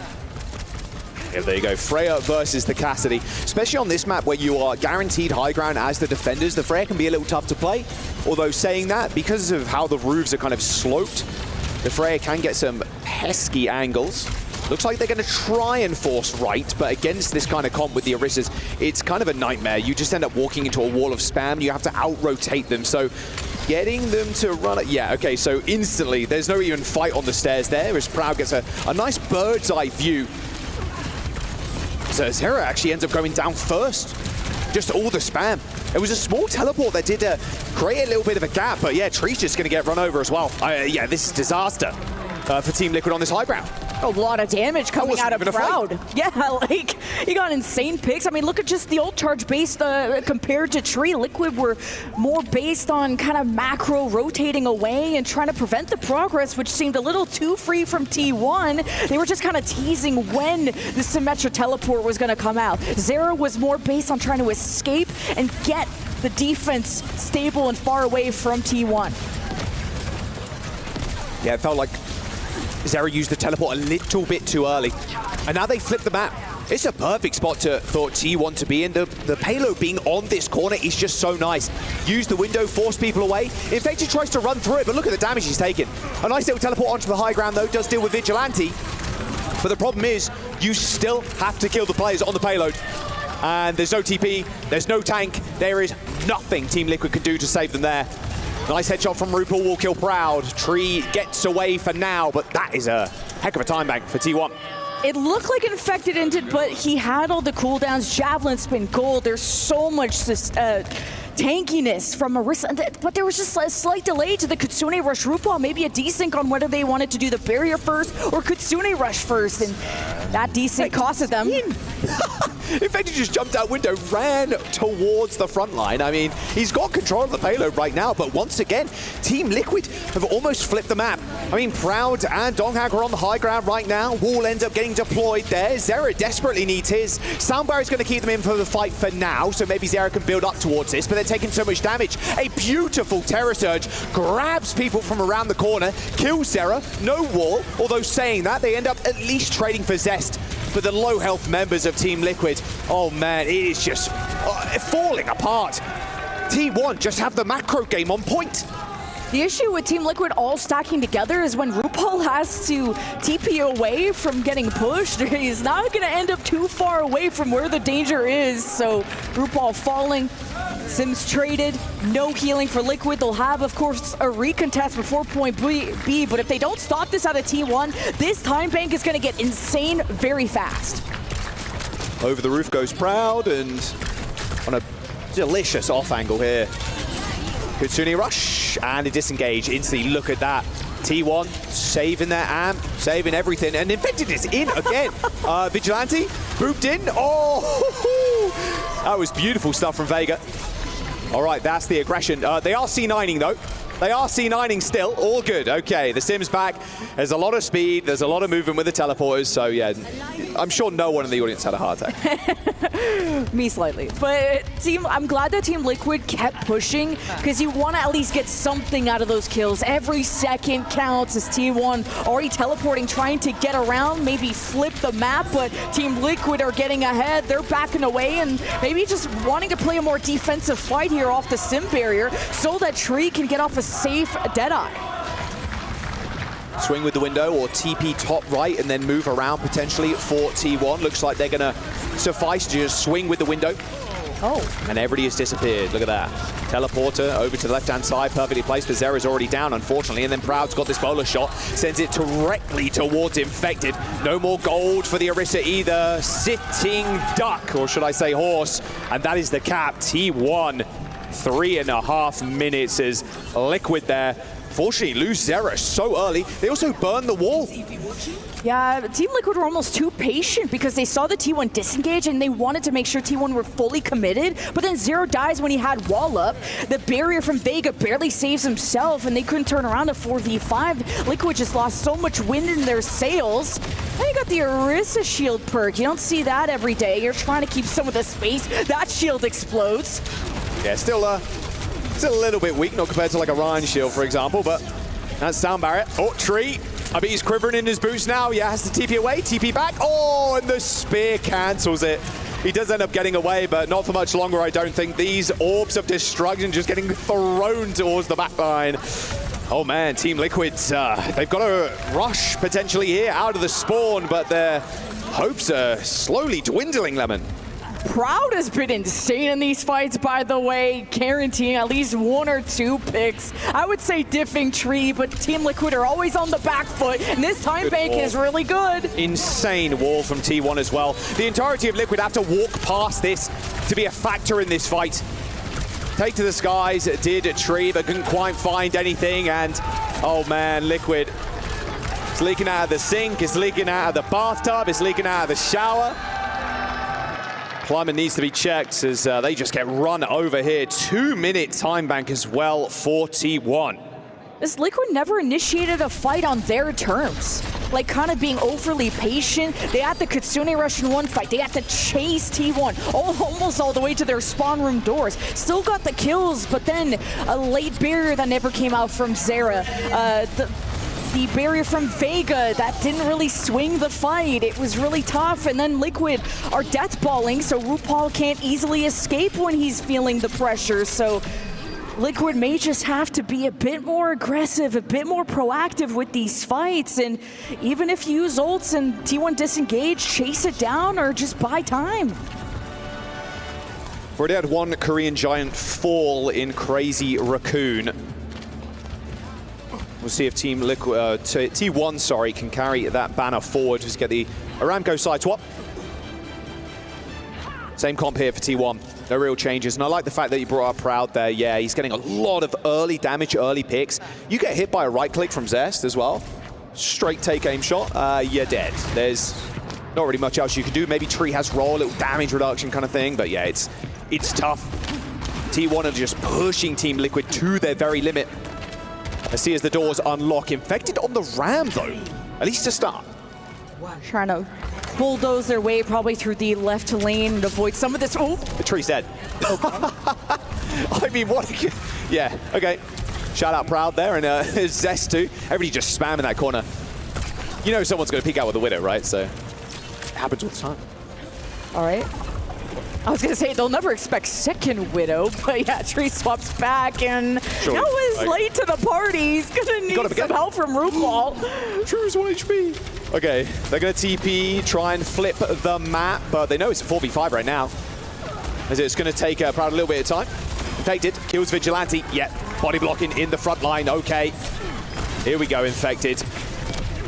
Maybe shifting the sands here as we do see Donghak fall over to this ram. All right, Team Liquid. Good and equal progress. But without the BAB, how are they going to have a good zoning tool? I like how Vigilante is the one who earned basically point A when Infected ran headfirst into that. And RuPaul's still 40 away from the first ultimate for Team Liquid. Could just be about the poke war, but you got to be wary of Proud on these off angles. Look how he has 50% more ult charge than Tree. Of course, different heroes, but important to note just how impactful Proud has been. He's going to throw it in almost instantly here as soon as people trying to make a move. Teleport behind Vigilante, pops down the lamp, but look at the boop and the backup again from the Donghag. Just runs into them, hits Fortify, hits Spear Spin, and then Proud's on the flank. Tree, though, quickly deals with the DPS. And then playing around that shield perfectly there for Infected. He may have fallen, but he stood up to the fight and the test of mental there against Donghak as Team Liquid going to push this payload. They got 4 players on it as well. They've got Rush, they've got Sound Barrier, and T1. They don't have a hope there or even touching. Yeah, Vega was in position for a boop, and you're able to conserve all these ults if you're Team Liquid. That's huge, because you need everything you can get. This is such a tight lane. And to try and outrace T1, that's going to be the big thing. Team Liquid really need to improve their macro. At least that was the defense that fell, and he gave up the big time bank as a result. But Team Liquid, they got to unleash. Oh, wow. Infected got pushed into that kill. Ravenous Vortex doesn't end up killing Proud. The Sound Barrier for Team Liquid just to guarantee the fight. This window haphazardly placed there by Vigilante. He was trying to help the front line, but all right, Team Liquid. Shades of Twisted Minds there, it felt like, with how aggressive that rotation was. The Tree is spacing out a lot more, just so he has more time to steady his aim, and that extra second to land the second headshot for those picks. Tree is ramping up. Need that level of scale for Team Liquid to bring this card home to point B. And you have the Kitsune Rush. You made that last fight pretty cheap. The Annihilation too, this is gonna hurt. T1, they're gonna protect themselves with the barrier. Oh, you have to solve some sort of puzzle now to figure out what side of the wall you're on. Zera charging up on that wall, saying that. Donghak going extremely low in the front line, but that Sound Barrier will heal him all the way up. That overhealth quickly disappearing though, but that Terror Surge is going to hurt. Tree holding steady with that High Noon, deals with the aggressive tank. But now Team Liquid, again, they're kind of split, but Infected is holding down this front line with the Annihilation and pushing the payload. Although fairly low, can still stay alive, but all the heals from RuPaul don't come in quick enough. This is, I mean, the reinforcements from T1 are arriving. Doomfist for Donghak as well. And that heal, those healing offered from RuPaul did not reach Infected in time to keep him alive. It was so close if they would have kept Infected up. I like the disengage so you don't get staggered, you don't sacrifice too much time. And T1 having the respawn advantage, they get there in time to deny the cap, but all the ults are out from Team Liquid, and you gotta stop Proud. Well, Proud is right now got a decent angle on the back line through a bolus from long range like he was a Widow. I love Donghak on this Doomfist. Definitely one of the better ones in the region. Think about how much of a menace he was on New Junk City. This is a great place to play the Doomfist. You punch directly in. As soon as they come through the choke, you're going to get the stun, but Infected on the signature Hammond is going to pile drive and force the cooldowns. Little slam though, but Suzu instantly. Look at that. Who's in the back line? It's Tree. They're going to just push forward with the Sound Barrier now. Donghak has got the Meteor Strike, and he's found 2 players all alone. I mean, good luck dealing with the Doomfist now. Infected doesn't end up killing Zestens, used also 4s as Donghak just struggling to kill Tree. It's taking him a long time to do so. He's going to punch, gets onto the point, but he's got the block for not much longer. A power-up punch sends 2 people careening towards the wall, but no stun was found. Zest and Scooter ended up teleporting back onto the point. Those turrets doing their work, though, as Vega gets microwaved by them. Vigilante also with the quick TP. They got to deal with this Wrecking Ball, but it's all chill. I mean, T1 again clutch out on second. There's no way Donghak saved that by himself. 0.3 meters, recontest, respawns come in, 3 are alive, T1 stole that. That should have been a Team Liquid fight. That is insane. But you got mines coming up for Infected. Surely this is the fight for them. Peak Sparkle, perhaps?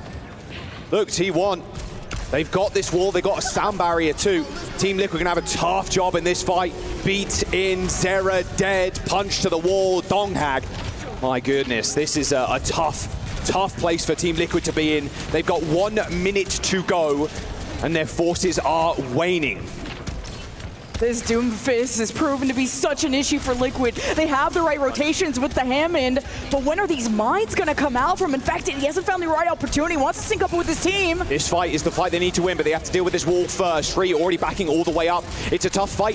Infected is in, of course, and has deployed the mines, giving T1 a lot of space and breathing room, in all honesty. Yeah, they have to full reset, so those mines got absolutely nothing. Oh, they managed to find Proud, though, sneaking around on the flank. This is it, and this is the pick. You gotta go in if you're Liquid. Kitsune rush, but wait, Donghack's on the flank. The supports are in trouble. Rubal's gonna pull the trigger. They won't end up giving him punch, though. They have to touch the point. Donghack does end up going in and close to this Meteor Strike, so he can stall out for a little bit longer. 1.4 meters to go. The Meteor Strike is catched, but no, they don't. They don't get back to the point. Donghack was mid-air in ult, and the rest of T1 couldn't push themselves forward. A small slip up there by T1. Donghack does end up going down, but still, time is of the essence for Team Liquid. With a minute to go, Infected makes a swap over to the Ram. And just the amount of time you took away if you're T1, you're still very happy with this. Liquid are guaranteed to have less of a time bank, even if they cap, and this is a big if. Zera, the barrier, won't be challenged from Zest, so they gotta have a protective zone to try to separate Donghack from his supports. I mean, they're just not giving him punch at all, and you shouldn't really. Sound barrier available from Vega. You got to be careful with this Doomfist, though. They can Ajax so easily. Nice win there for T1. Tree, honestly, at this point, looking like an endangered species, the amount of times he's being hunted by Donghack. The Zera Symmetra just has been a non-factor. Like, even when you separated Donghack with the barrier, he got so much help. Vigilante teleports in. T1 have stalled the momentum. Less than 30 seconds. It's all up to Vega, but double CC from Donghack. They're in the spawn right now. A sound barrier to push them forward. A nice little punch there. I think that was Suzu'd, so didn't end up connecting. But still, Tree is just getting bullied by Donghack. An unbelievable ult in the front line from Proud. Just grabs 3 people together, and Donghack is still killing. He's got the Meteor Strike, squishes Tree into DNA on the pavement as T1 are gonna hold. Team Liquid now need to be perfect in this series. The STC overtime is here, but does anybody have the gumption to touch? No, they don't. T1, match point. T1 are flawless. This Doomfist is immortal. What a swap and what a recontest, even at point B, to take several crucial seconds and minutes away from Liquid. Every time they tried to pop the barrier for Team Liquid to have a safe base to operate from, it was either mirrored with a counter barrier from T1 or Donghack just did not care. Liquid had map choices, but no answer to T1. They got an unkillable Demon King on the T1 organization. That's an unkillable Doom King in Donghack. T1 now up 2 maps. An undefeated streak continues. A slight look of dejection on Infected's face there. Kasaurus needs to come up with the goods now as they decide where they go next. An impressive feat, taking Crazy Raccoons 2-5. Can they do the same here? Can they live up to the expectations of this team in this tournament? Team Liquid, their final lifeline now. They choose where we go. Don't go anywhere. We're jumping to a quick break while the coaches decide where we go.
I'ma get.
T1 continue their undefeated streak, a 2-0 lead in the series. We're going to Colosseo as we see T1 ban Ramatra and then Team Liquid banning Symmetra.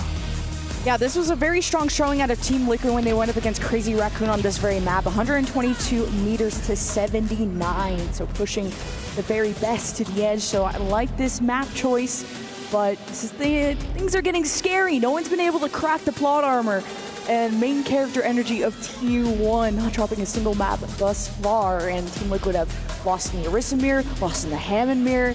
So hopefully they just can beat them in the plan diff, I guess. Well, it's going to be one of those two in just a moment. Amazing fan cards there as well. Rocking the T1 boys.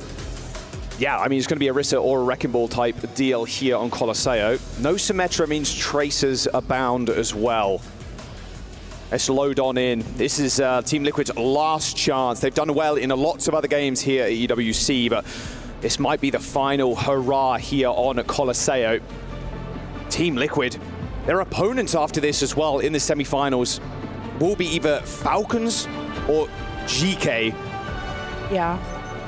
Last time we saw T1 even on this map was quite a while ago when it was against Onsite Gaming. They ran kind of a weird Junker Queen Genji situation there. So ignoring that, T1 can't ban the Venture again. So that would be the ultimate counter from Team Liquid if they're expecting any kind of Symmetra, which the Symmetra teams love doing it here. They love running Symmetra wherever, but it is going to be the Tracer mirror, Zest versus Zera, which went the way of T1 back on Busan. Let's go, gates open, Donghak on the ball. Okay, hard dive here from T1. A take-aim shot on the back line and then a slam into the front line, and that's one dead squishy. Speaking of which, ooh, getting instantly healed there by RuPaul. Vega's going to have his work cut out for him. Vigilante takes down Zera to start, though. This kind of comp from Team Liquid wants to be able to stick together.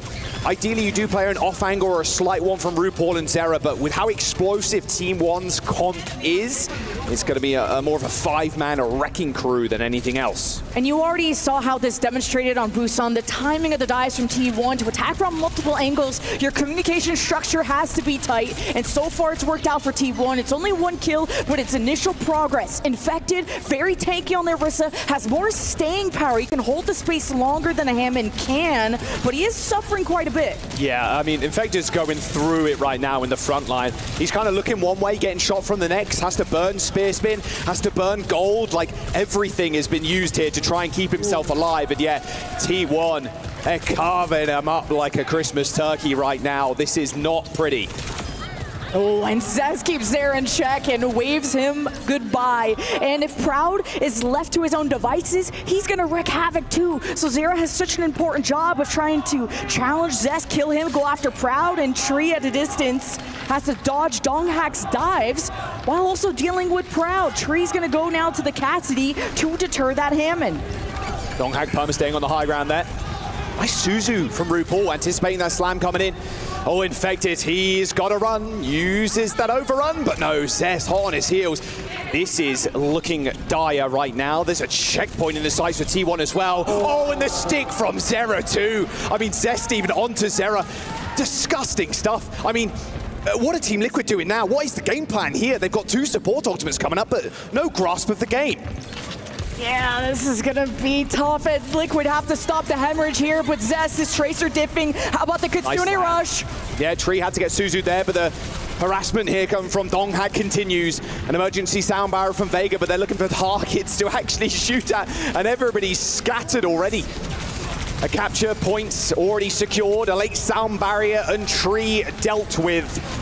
The sands of time right now for Team Liquid are slipping through their fingers as the lead from T1 continues. It's just shades of Twisted Minds trying to maybe beat their cap score. They have not lost a fight. T1 have not lost a map. This is scary. You're trading ults and T1 are still coming out on top. Zera would have to have a pulse bomb of a lifetime and try to match the performance that Zest is putting out. Donghak goes for a quick slam. Quick retreat to the Mega Health Pack. Finally now, Team Liquid on the point, or at least for a brief moment. Zest once again diffing Zera in that Tracer 1v1, but Tree at least gets them on the board. Donghak pretty low, but could go for another pile drive slam with the mines. I'm not sure they're even expecting him to have another ult. Now Zera is in a little bit of a sticky situation, but the Brigitte from Vega is going to help him escape and live to tell the tale. T1 just have to play their lives right now. Vigilante is still trying to TP forward, so this would be the time for Liquid to chase kills, and it's T1 kind of falling back. There we go. Okay, Proud down, and now the push can maybe commence from T1, Team Liquid. They're going to reset in the mid. They've got ult, but now actually getting back from 100 meter. I mean, the Avril theorem has been proven wrong at least once in this tournament, but it feels like it's going to come true here. Yeah, it's uphill battle, but Liquid, they have the resilience, and they'll have fans there too. RuPaul Kitsune Rush, they got to ride this momentum, but as soon as they get out into open ground, that's where Donghak's Hammond's going to be even stronger. Nice cage. Really nice cage onto Donghak. Perfect for shutting down the Wrecking Ball. Not enough damage to actually break it, and there it is. Okay, Zera gets a double, and Team Liquid pushing through the choke, finally got the payload going in a cheap fight, only a single ult. Just trying to stack and maybe play below the bridge, so if Donghak slams down, there's going to be some cover from Team Liquid. They're going to be ready to retaliate with the Kitsune Rush or even a rally as Donghak shows face, and Zest will be looking for a good pulse yet again. Double rush, high noon for Tree to try and scatter T1, and scatter them he did. Infected though, a little bit scared, trying to move up now, joining the rest of his team to benefit from this rally. Tree is on a nice off angle, and in fact, they're going to try and make a meal of this one too. They're going to try and push up, a nice little boop there, but a sound barrier, and here comes the damage. Tree trying to escape, the bolts are just flying through him. He looked like a pin cushion by the end of that. As Proud takes down the Cassidy, dodging in amongst the trees as Infected try as he must to kill Proud. Unsuccessfully so as the bot is reset. Proud is insane. He's beating Zera, he's beating Tree, and if Tree does not win that hit scan battle, it is over for Team Liquid at EWC. And that was such an important fight for Team Liquid to win. There's time, but to bring the card all the way back to that point is now going to take multiple fights. Donghak will be above with mines, and at this point, it's going to be so hard for Liquid to fight through that. I was going to say he can kind of stall on the roof there if he really wanted to. He's got another pile driver as the mines are deployed on that high ground, forcing TL onto low. Tree just gets dealt with by Zest, just wrung him out like a flannel. And now with T1's approach around this corner again, they're going to secure the forward spawns and potentially make the final push into Team Liquid's base. Team Liquid, they have to put a stop to this, or this will be a full cap for T1, and what a way to kick him in the dirt. He is getting away with murder right now. Someone needs to deal with Donghak. Infected will just put damage into everybody else because Donghak is way too elusive for them, and Proud gets all the space and the time in the world to put shots into Tree, who's out in the open, as Tree's just trying to follow behind Infected, but they're so vulnerable. Oh, Proud has got the perfect eye view of the fight, and then Tree is just isolated. He's super low. Luckily though, Descender receiving a pack as Proud now tries to retreat.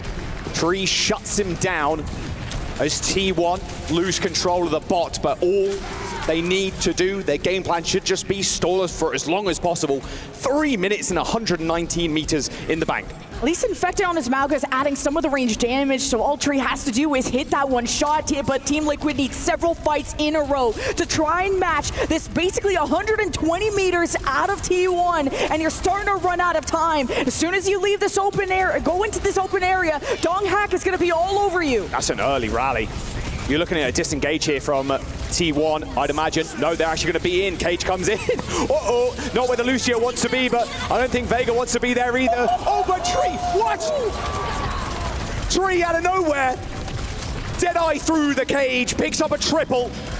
And they're going to feel that tomorrow and the next day at T1.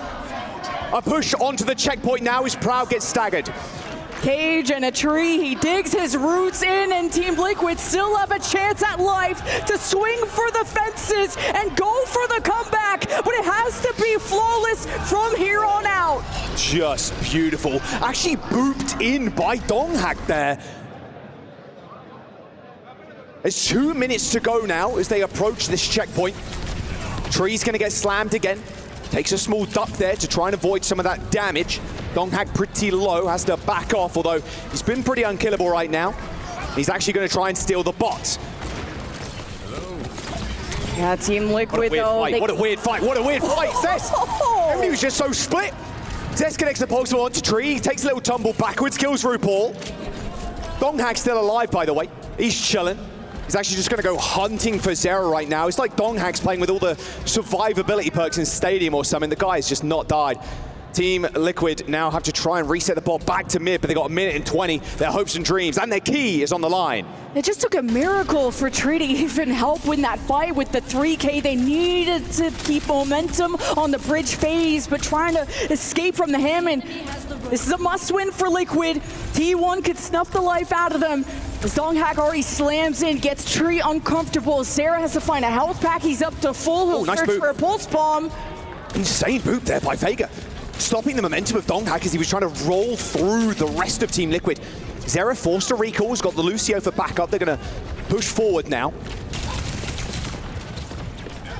All right, Zera keeps the Tracer in check. Tree's gonna go hunt him down. This could be how you stagger out T1. Liquid have also built up to it towards a Kitsune rush. They gotta be aggressive, and all of the focus has gone into Donghak. He's starting to look vulnerable, and Liquid want to take advantage. Nice touch there, just off the checkpoint, but it comes through anyway. A rush being sent out by RuPaul, a little pulse bomb there onto the wall.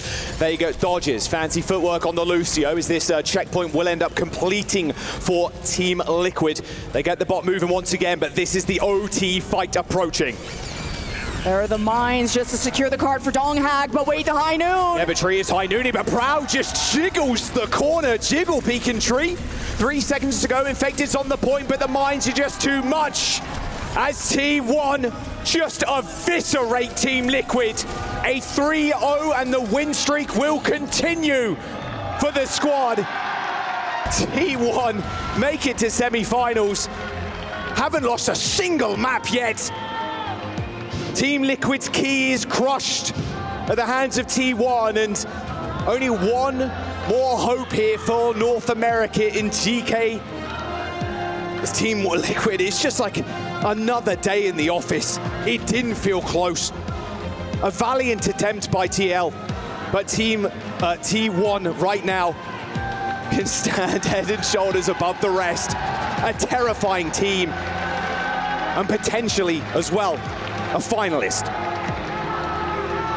Korean teams look terrifying. To not drop a map, this would be a legendary run out of T1. With the potential to face Korean Brethrens of Falcons or GK, North America's last hope. It's gonna be a journey of a lifetime for T1, but they've proven they could beat you in the mirror, the dive, the brawl, whatever it takes. Proud, easily my MVP, as he brings pride to Korea and to T1, to everyone watching, the fans in place as well. They look locked in and ready for the next match for tomorrow. And when do they face their first challenge? Is it gonna be that semi-finals? They're playing a little bit of sim, but not perma playing like most European teams right now. Team Falcons might be their biggest test, but we've seen some crazy upsets. Of course, TM taking down Crazy Raccoon. Can GK upset Falcons? Will T1 be crowned that winner at the very end? This semi-finals, they're gonna be close. But T1 can just relax. Might not even need to watch the VOD back, just with how clean Donghak's Wrecking Ball has been. Is there going to be a counter to that? I'm not sure, but we'll find out eventually. We're going to jump down to the stage with Zoe for an interview. Thank you so much, Lemon and Jack. I am now joined by Proud and Maddox for a quick chat. First of all, congratulations. You are officially locked in for the semifinals. And so far, quite frankly, your team hasn't broken a sweat. No team was able to push it. Do you feel like there is any team left in the tournament which can actually push you to the limit?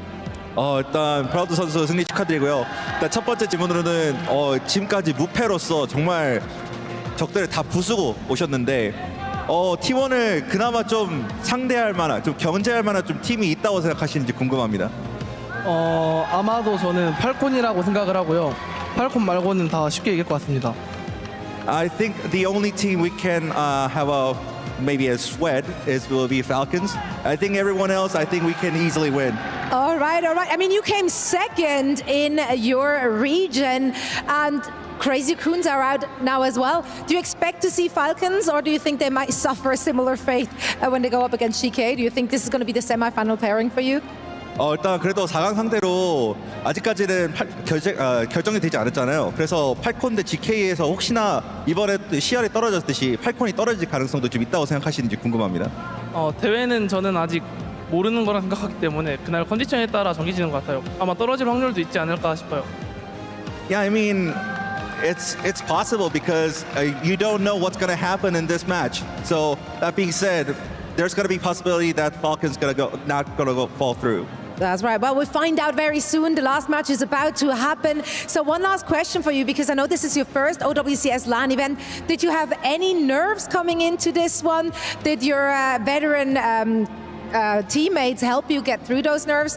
What do you feel right now, and what did you feel when you took to that stage for the first time? 이번에 또 첫 국제전이시기 때문에 좀 떨리셨을 수도 있을 텐데 어떻게 좀 경험 있는 팀원들이 좀 많이 도와주셨는지 좀 어떤 그 극복 과정이 있었는지 좀 궁금합니다. 사실 딱히 처음부터 긴장되진 않았고 뭔가 집처럼 편한 것 같아요. 긴장은 한 적 없고 팀원들이 딱히 긴장한 걸 본 적이 없어서 딱히 조언도 없었던 것 같습니다. Well, I was never even nervous. I think it felt like home. So my teammates didn't say anything to me because they kind of feel like home as well, and they felt like I didn't get nervous. So yeah, I didn't say anything.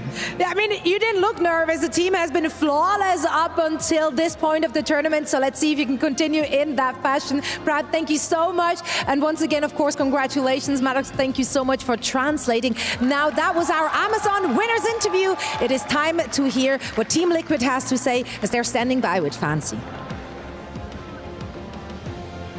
Oh, actually, you know what? I'm getting ahead of myself. I almost took away the most important part of this winner's interview, the key crush. The key crush. Let's do it. Let's get those shards going.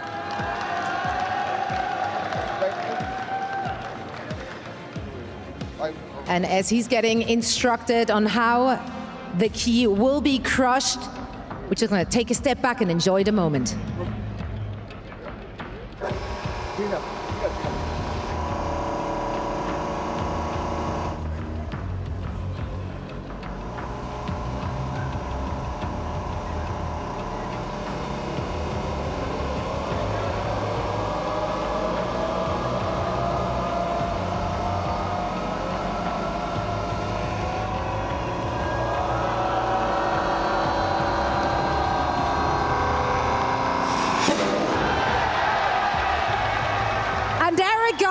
This is the first time I actually see him being a little nervous. And now, this time, we are heading over to Fancy for real, who's standing by with Team Liquid for our exit interview. Thank you so much, Zoe. I am here with Tree for our exit interview. After a great performance in the group stage, they made it to the playoffs, but then their journey ended right here. You have the fans cheering for you. I first want to commend you for the amazing performance that you've had throughout the group stage. You guys were able to push the best team in the world, Crazy Raccoon, to the limit in the group stage, and that mainly is credited to you. So what do you take from this experience for EWC? I mean, this was our first LAN together as Liquid. Obviously, we didn't make Guangzhou, so I think there's really a lot that we learned from this, and it was our first international stage, and I think there are a lot of big moments from us that show we can take it to the top teams, but there's just a few more things, and I think credit to T1 as well. They had a really good game plan for us, but I think really it shows that when we're playing at our best, like, we can compete with anyone individually. We're really fucking good. Absolutely. I mean, you guys are the rising stars for NA right now, and your roster is stacked with new talent and veterans as well. But you're heading into stage 3 for OWCS right now. What do you think you guys are going to do then?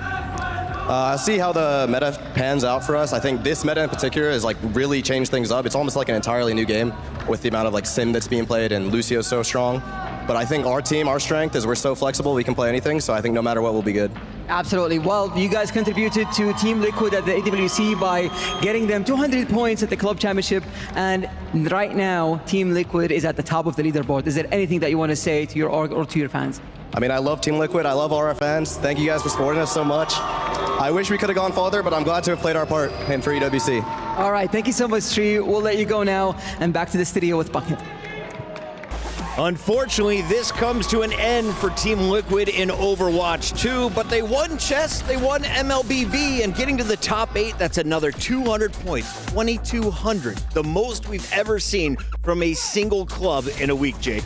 Yeah, I mean, this is a massive performance, and while Liquid does fall for now, I think the club overall is going to be very happy with the status of the club championship. Now, I fear that'll be a bit cold comfort to the Liquid boys, but Tree said it really well. This is a very young team, a team that's building for the future, that is looking ahead to bigger and better things, and, you know, there's some things to build on from this tournament. Johnny, with all the nice things said about Liquid, let's keep it a buck. This was a 3-0. Tree, after hitting the dab last night, he looked cursed. He was getting rolled over every opportunity. There was a Hammond in his face.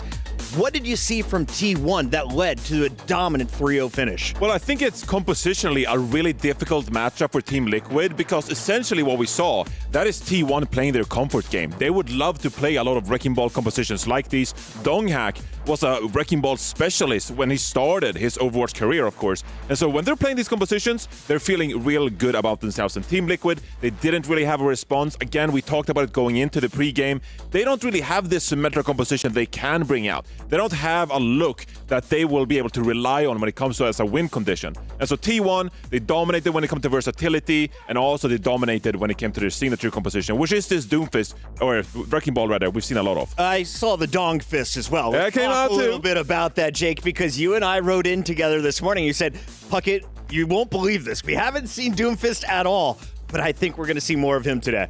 You know, I think it comes out here and there, and it just speaks to Donghak's incredible versatility. Yes, he's an absolute beast on the Wrecking Ball, and that's going to be most likely defining for him in most of these games. But when he comes back fast, I mean, think about some of the really clutch moments on a map like Shambali Monastery are coming out of Donghak, winning fights that he just has no right to because he's so strong coming out on a pick that, you know, even if we don't see it much, he's got the experience to pilot it well. I'd say he's the best Doomfist in the tournament. Johnny, I love talking about Donghak and the tank, but let's focus on the DPS because Zest took over on the Tracer. I was so impressed by Proud on Freya.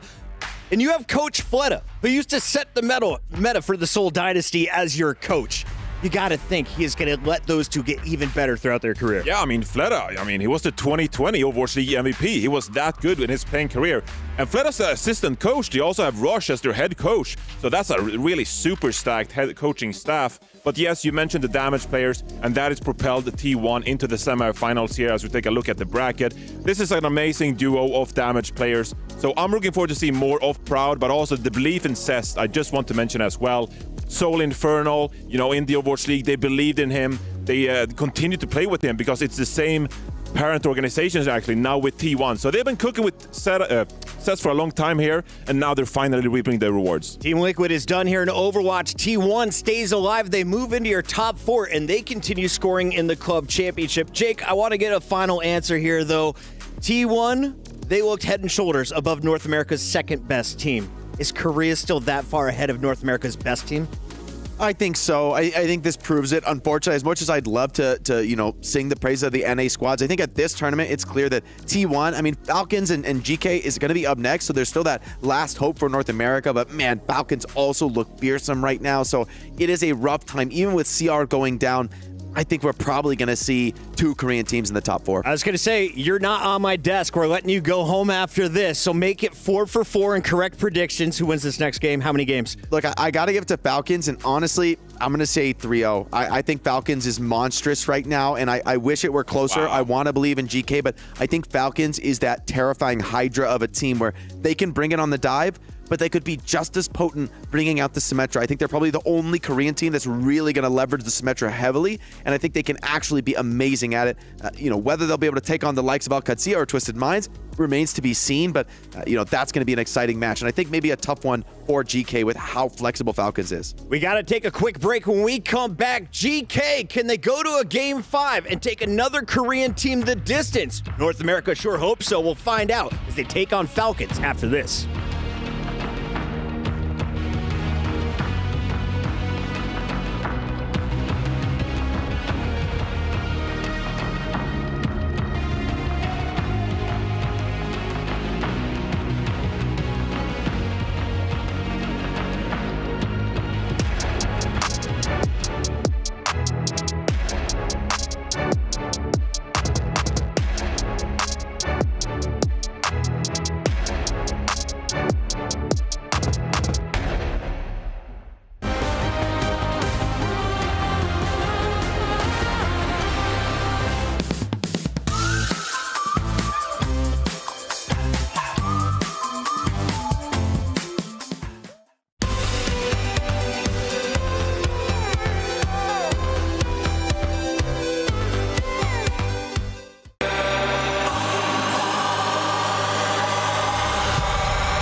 I gotta lock in. Oh my god, there's 3 now. Oh my god, the trick is. Did I try too hard? You're not. Oh, whoa, why did you not run? Oh, slow down. No, I'm actually hit. You hit me, hit me. Yeah, I think you hit like right here. No. 92. Oh, hello. Wow, you're too slow. It's actually so fast. Done. Attacker's advantage. No, it's attacker's disadvantage, actually. Well, 9 is my work, but I can't lie. Don't get nervous. I'm not, bro. I'm just taking my time. Because I know I'm gonna win. Bro, see? Not even close, fam. So you just keep going. Keep going. I'll do only 5. After 5, I'll just quit. Oh. Oh, you missed it. Oh, I actually did. Actually, Oh, shit. Okay, it does end. Okay, yeah. You have to actually lock in. 326, right? So yeah. I'm not saying nothing. Just try to get 100, bro. Damn. Don't go too fast. Oh, I got a pair actually. Lock in, bro. Lock in. Congratulations. Alright, lock in, bro. Yeah, that flick was crazy. The tracking is unmatched, actually. Oh, you're flicky. What's your sense? 803. 803. 803 in real life? Yeah, nervous. For sure it's easier watching them playing. Oh, is it? Yeah, I think so. Congratulations. 169? I had 180. Oh. Yeah, through for you, so you can take the check there. Okay, okay. Oh. Yo, what? No way, is that 250? That's so hard. 250? You're him, man. Oh my god, I'm like 100 over you. I was what, 326? I think I hit one wrong earlier, like in like level 1, so like. No way, bro. I tracked it. Wow. You're him. Well, I'm him with you. You know who's got better aim, no?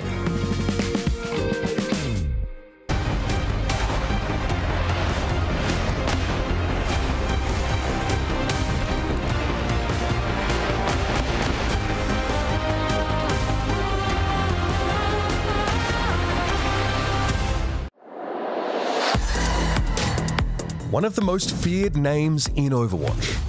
A team with trophies, titles, and international respect. Almost didn't make it to Riyadh.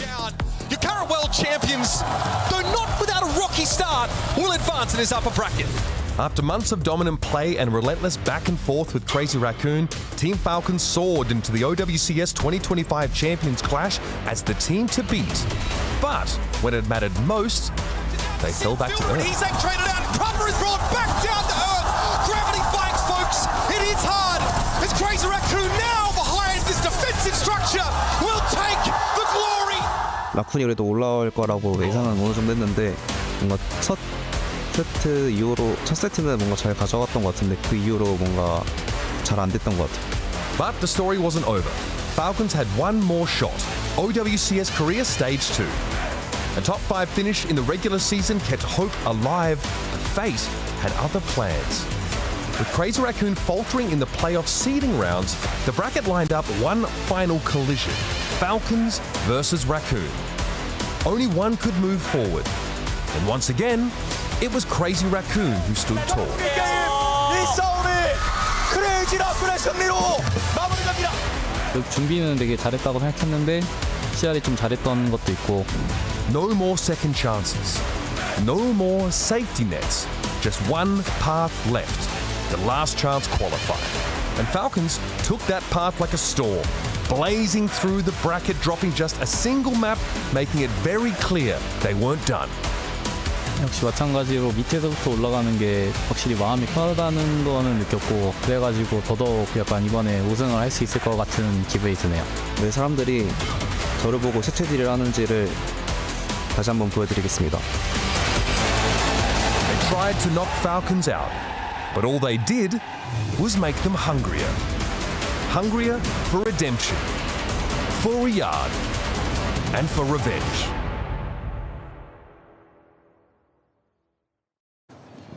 자, 여러분 감사합니다. 감사합니다. 화이팅하세요. 화이팅하세요. 화이팅하세요. 화이팅!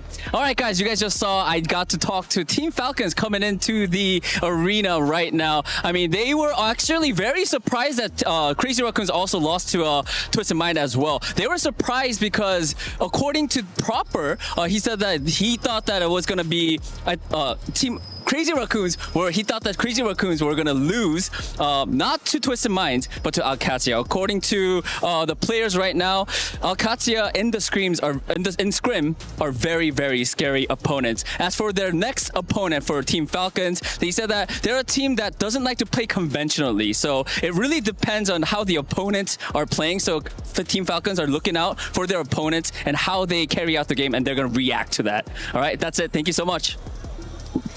Thank you, Danny. That man has been on camera for 36 hours over the last 3 days, killing it as always. And these gentlemen are always locked in, looking to put in 40 hours every 2 days into Overwatch, it feels like, Johnny. The Falcons, they've been watching gameplay because they haven't had to play recently. What have we seen from them so far this weekend at EWC Day 1? Well, it's been versatility. That's been the name of the game, I feel like, for a lot of these teams winning, and Falcons is another one. They've unlocked this Symmetra composition that they have is up their sleeve.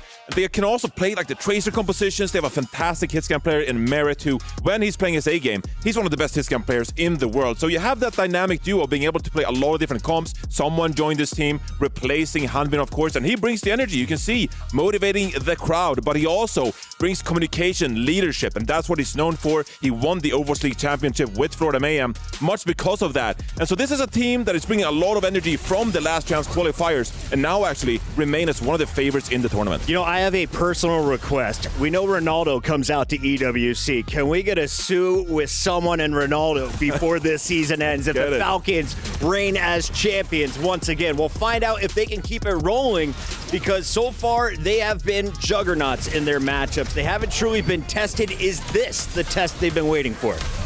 I mean, this is an interesting one. GK are probably going to struggle in this matchup. I think GK have been tested more than most teams so far. Falcons, they got tested a little bit. They went to 5 maps against Weibo. Weibo are always this sort of kind of cursed team for Falcons. They have so much history together where they always constantly go to 5 maps. From here on out, I think Falcons might find the gameplay to be a little bit easier, particularly in this game, because I think GK have just struggled a lot more than Falcons so far this tournament. I also said to you at the start of this tournament, Puckett, we got 2 types of teams here, Symmetra teams and anti-Symmetra teams, and based on what Twisted Minds did to Crazy Raccoon, the Symmetra teams are currently winning, and Proper and the rest of Falcons, they're a Symmetra team. Absolutely. Let's take a look at what the Falcons have accomplished with this very talented roster on the season. They had to go through an LCQ after a lot of success earlier in the year. But what does that mean for them here? They are available for the Jafonzo Award. Going from an LCQ to an EWC trophy will earn them an extra 50 grand on top of all their prize money. Yeah, I know. And Falcons, they're getting so close towards it as well. And this is a sort of team that can genuinely win the entire thing. I think every single tournament, you probably have someone that is capable of maybe winning a Jafonzo Award. They came to the LCQ, but really the LCQ teams, you're not thinking much about them. Falcons come through the LCQ. It's a genuine contender. They only went to the LCQ because their stage performance on the stage was not particularly good domestically in Korea. But I also mentioned this earlier as well. It's about how good you are now, not how good you were a month ago. Crazy Raccoon out of the tournament. T1 just showed us how strong Korea's second best team is, and now we'll see how strong the Falcons are, going up against North America's top squad in GK. Now, Johnny, GK, we have Ultraviolet doing all kinds of interviews. Everyone's bringing them onto the podcast before this tournament. What were the expectations for North American fans? I honestly thought we had high expectations for GK because they come in as the #1 seed from North America, and I've been talking about how smart of a team this is. Really, they bring really good compositions, they have great communication and team play, and you combine that with someone like Lethal, who, you know, we looked at Chronic yesterday, popped off on the broadcast. I think Lethal is another one of those players who can really surprise, and you see the Sojourn right here hitting insane railgun shots, and that is going to contribute a lot. Ultraviolet, of course, very experienced on the flex support. But I'm really looking out for Kaffa and Maimone in this matchup. I think that this is going to be a difficult tank matchup for Kaffa because he's playing against one of the more versatile and dive-oriented tank players we have. So I think Kaffa will have to stick to Ramatra and Hazard, which is an unusual win condition. And my moan, yes, you're good on the Tracer, but can you match proper? That's a lot to ask for. And so I think we'll see Maimon actually stick on the Venture and the Mei instead. That's how they took Alcazia to 5 maps. And I actually think that is the win condition that GK has. The other thing here, though, is unlike Crazy Raccoon, you don't have the ball in cover. In the past, he played a lot of ball, but currently, it's not really in his wheelhouse. You mentioned Ramatra, Winston, also on the Hazard. Those are going to be his go-tos. Okay. Maimon's going to have to play some Venture as well. Venture could be a hero to look out for. Liquid could have used a Venture, it looked like, in that last one. If there's a Wrecking Ball taking over the game, though, Johnny, how do we stop it? If there's a Wrecking Ball taking over the game, I mean, you need a lot of team play to take over it. The thing is, I actually think you could throw out something like an Orisa. You hit those javelins, you make things difficult. Traditionally, it'd be a Doomfist, but again, Doomfist, not the best hero right now. I don't think we'll see any Wrecking Ball this game specifically. And I also think that, I mean, you saw Donghak dominate last game against Liquid. I don't think Donghak would have pulled that out against a team like Falcons. So we'll have to see what the tank heroes are. I would actually expect more Brawl heroes here, Avril. I actually think Donghak will play it against Falcons. Hold that thought. We're going to hear from Kaffa himself. What's up, everybody? I'm here joined by Kaffa. You have a big match coming up, Kaffa. How are you feeling? I'm feeling good, you know. I think, you know, it's their game to lose right now. Ooh. They got a lot of pressure to win this game. They're like the Korean super team.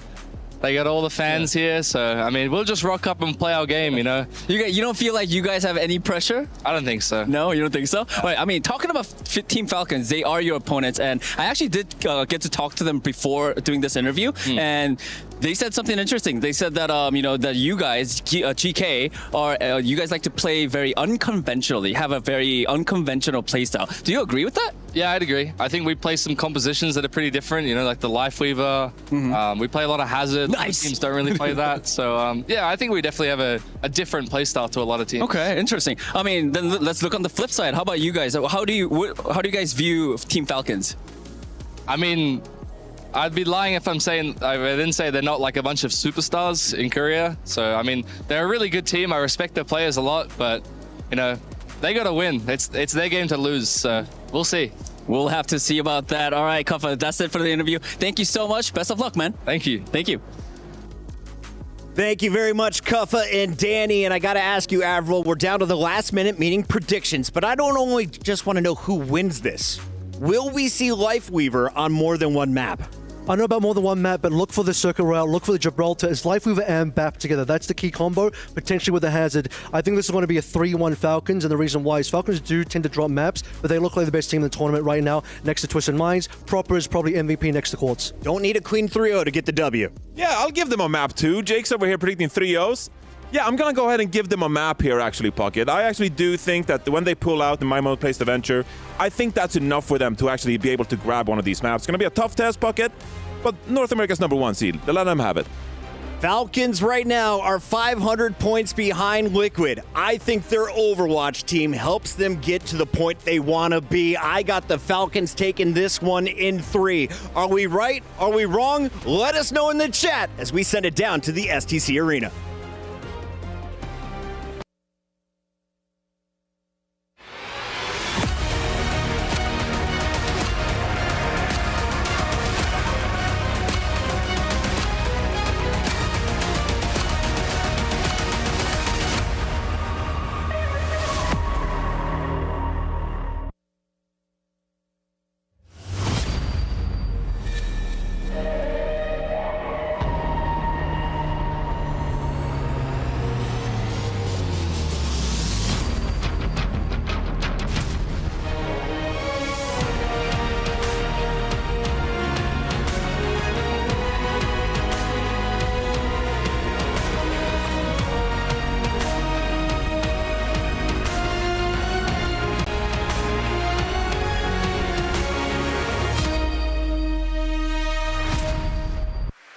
T1 shoots down in A's Rising Stars in a statement performance. And now we're down to our last quarterfinal match of the day. Let's see how it goes. Yeah, I mean, today has been so quick. But I guess if you're having as much fun as we do here on this very stage, time does fly, doesn't it? History has already been made and more to come. Absolutely, and now we're about to call out the first team on stage. We have a team that couldn't find their identity here in Riyadh and didn't play with the confidence that we got to see from them in OWCS Stage 2. It's do or die for them now. Please welcome GK Esports.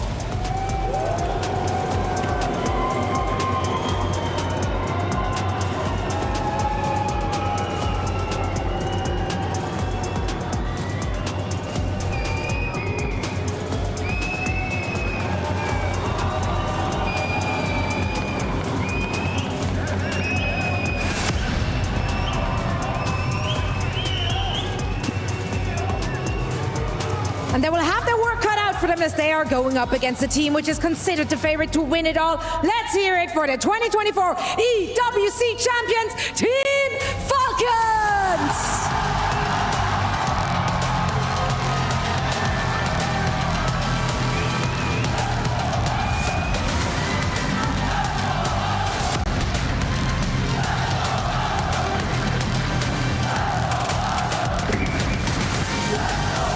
Spot in the semifinals hangs in the balance. It's time to lock in our final four.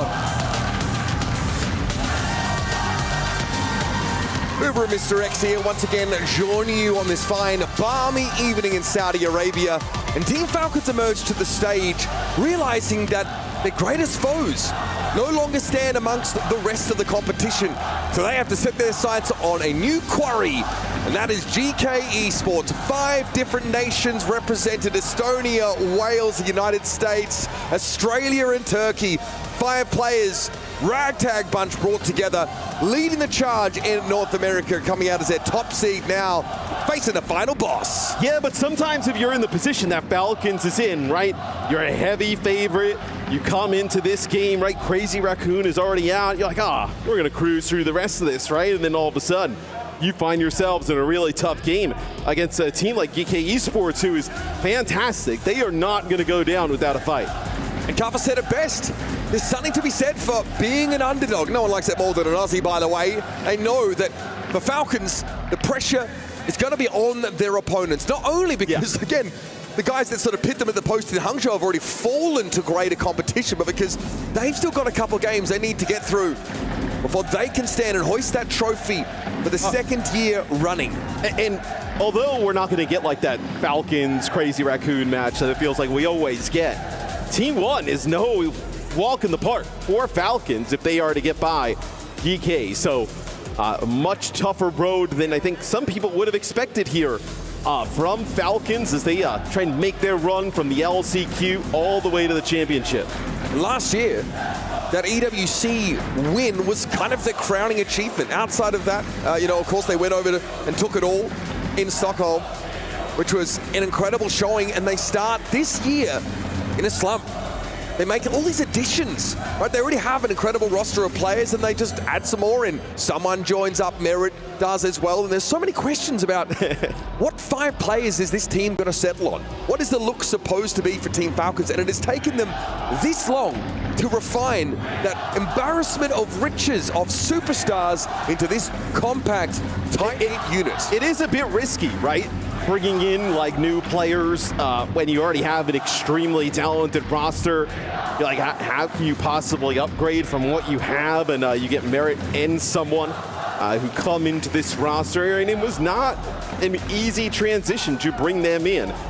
It was quite difficult, but I think they saw the payout at the the light at the end of the tunnel, so to speak. That if we can make this work, we're going to hit another level that I think a lot of people didn't even think was possible. And this is the most successful Overwatch team of 2024, by far. Yeah. Team Falcons walk out with basically all the accolades. GK, of course, they were under that sort of nightmare banner, right? Zera departs, heads for greener pastures, or so you'd think, over to Liquid. And again, this team is put in a position where, well, we weren't partnered, then we lost, our star player. Now we've got to figure it out yet again, and they've stepped up. One player for me that's really stepped up, Matt, is Lethal. This guy... has come alive. I mean, he was the jokester. He was sat on the bench. He'd sleep in at 2 p.m. He was there for the vibes. He was there as a veteran player to sort of lead the way. And then this year, they turned around and said, we need more from you. We need you to get in here and be a superstar yourself. He said, okay, all right, I'm ready. Yeah. So we'll take a look here. It'll be Falcons. It'll be Li Zhang Tower, the Baptiste gun, and Tracer. So proper, we've seen him play a decent amount of the venture, right? Maybe that's something we see him pull out with the Tracer gun. And then UV over on the GK side, a very good Baptiste. With Baptiste banned though, less of maybe a burning need for that venture. I think it presents like a more attractive prospect over the Tracer when you've got to fight through that immortality field. Given the venture, they have so many ways of clearing or knocking people out of its radius, so may not see that come up here either. Merit and Proper between the two of them. Lethal and Mimone have their work absolutely cut out for them. And Mimone was someone who sort of, would stand to the side a little bit and allow Zera to play in the past for this team. Now also another player who's been asked to step up, step in and show out in games like this. And they've done a bang-up job getting this far, but boy howdy did they have to work to get out of their group. And that 5-map series against Team CC was a little concerning for me. Yeah. A team that basically got beat up on by a lot of other rosters. That was a little closer than I think GK fans would have liked to have seen, at least in order to give you a real sense of confidence about how they might perform against the top seed from Group A. But I think like after their performance in Hangzhou, a lot of these players, I don't think they're worried with the crowd and kind of the whole atmosphere of it. You see Kappa.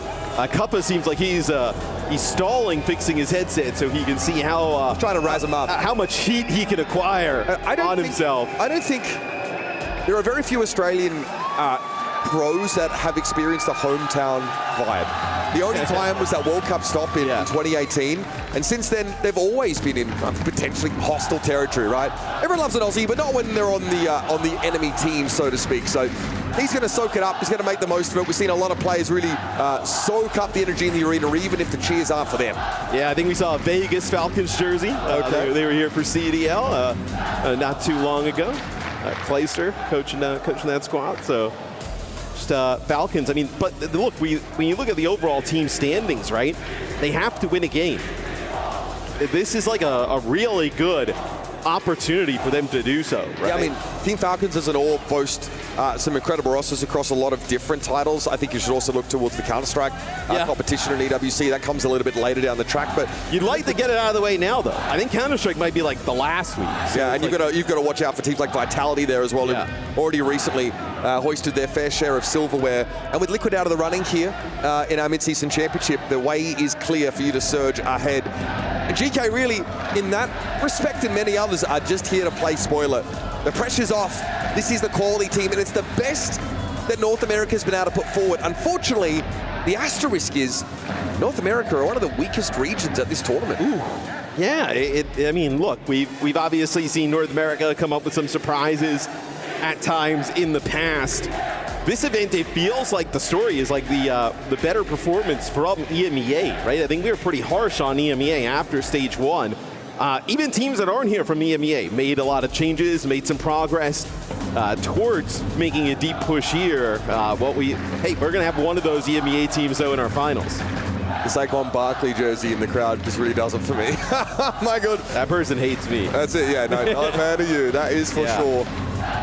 Many fandoms coming together under one roof here in the STC Esports Arena, but right now, Overwatch is where it's at, and we have a mid-season championship to decide. One more spot remains in tomorrow's play in the semi-finals, and there's the potential for an all-EMEA clash in our first game and an all-South Korea clash in the second.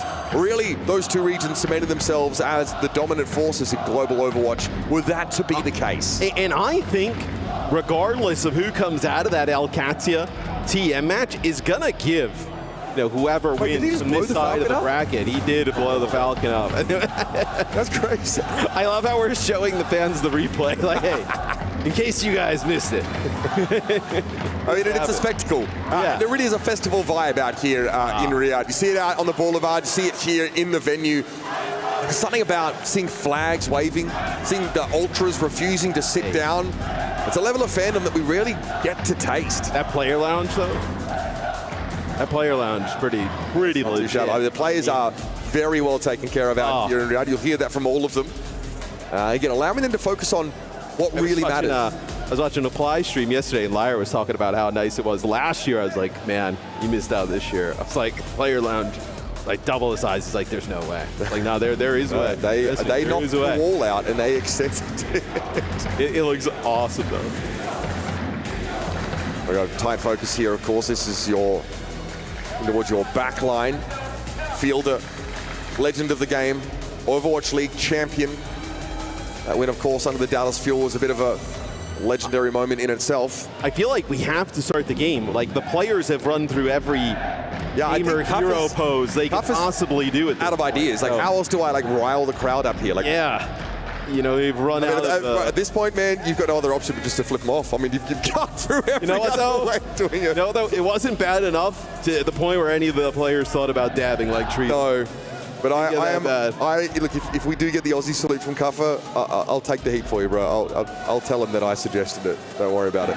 Coach Sparkle there, of course, with his fair share of titles in hand, again under the Dallas Fuel banner. He found victory alongside a number of the players that are in the Falcons server right now. Guy's a bit of a wizard. The little GK sign there. All right, so a little bit since we went over it, but it'll be Lee Zhang Tower to kick things off. GK gets rid of Tracer, and Falcons gets rid of Baptiste here early on. Yeah. Keep an eye to see how that sort of manifests. You mentioned, obviously, with that Tracer being absent, definitely opens up for Venture, but you can just play Sim Soj here. We know that Falcons are a Sojourn team. Maimone already hovering the Venture. GK Esports know it's going to be an uphill battle, but they're the kind of team that love the adversity. They love to be an underdog. And now, folks, let's get rowdy. Team Falcons and GK Esports throw down in our final quarterfinal.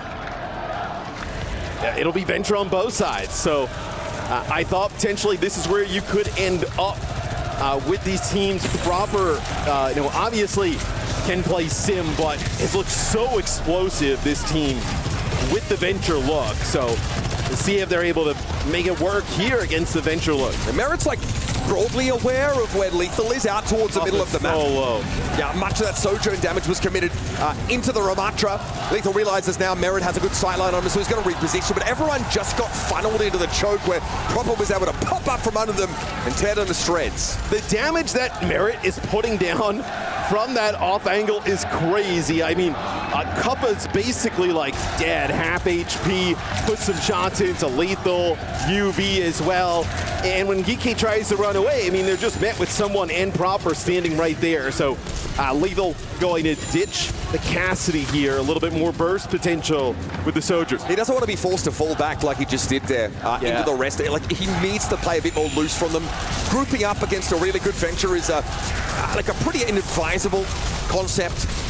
CGK hoping the Falcons do the same thing, but Merit's always going to be an off angle. You can see him here just wrapping around that right-hand side. Fielder playing a little bit solo right now, but of course can swift step back to the action where he's needed. And Proper sees an opportunity to go after Admiral here, but might have missed his window. Now sees UV low. He's handled for him, and Proper, well, he was a passenger princess in that fight. I think, though, if they don't play a little bit closer with Kuppa, this is going to be a quick one, because Kuppa stays up and he pushes up to the point. And he actually does a really nice job of like rotating to the opposite side of his shield, give himself a little bit more protection, but just too long for the healing to come on through. UV almost dies here going through the choke. Here comes the rush. Are GK going to be ready for this is the question. Kuppa knocked back briefly. Proper is in the middle of it, and he gets topped up nicely. That healing throughput increase because a Kitsune rush means that it's fairly straightforward for Fielder. Give everybody a little bit of the juice. GK, I mean, you're like, all right, we might have an advantage in terms of sound barrier. You're worried about even getting it, though, right? 80% here. I mean, Falcons are going so fast through this round, they're going to break the sound barrier themselves, Matt. There's just not been much game here from GK whatsoever. This is rough, too. This is going to be a really crazy fight here over by the stairs. Yeah.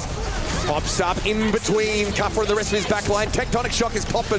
Proper wants to get to a safer location to maybe wait out some of this sound barrier. Admiral clapped. On one side it was a tech shock, the other was an overclock, and Merritt just plugs one straight between his eyes. Lethal's going to struggle here. Proper with a drill rush finds the damage. It's just too easy.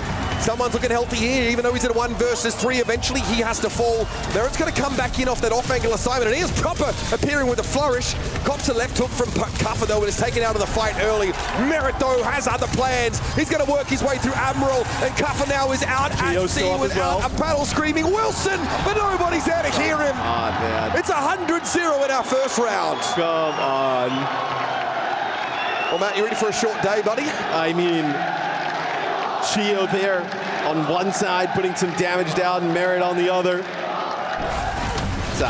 Those are fights you are not supposed to win if you are really anybody but Team Falcons. I mean, they just are able to pull these things out in unbelievable fashion. I mean, the sheer fact that I think someone is in a 1 versus 3, solo, annihilating, has to buy a little bit of time. Yeah. But, you know, Proper and Merritt are still alive.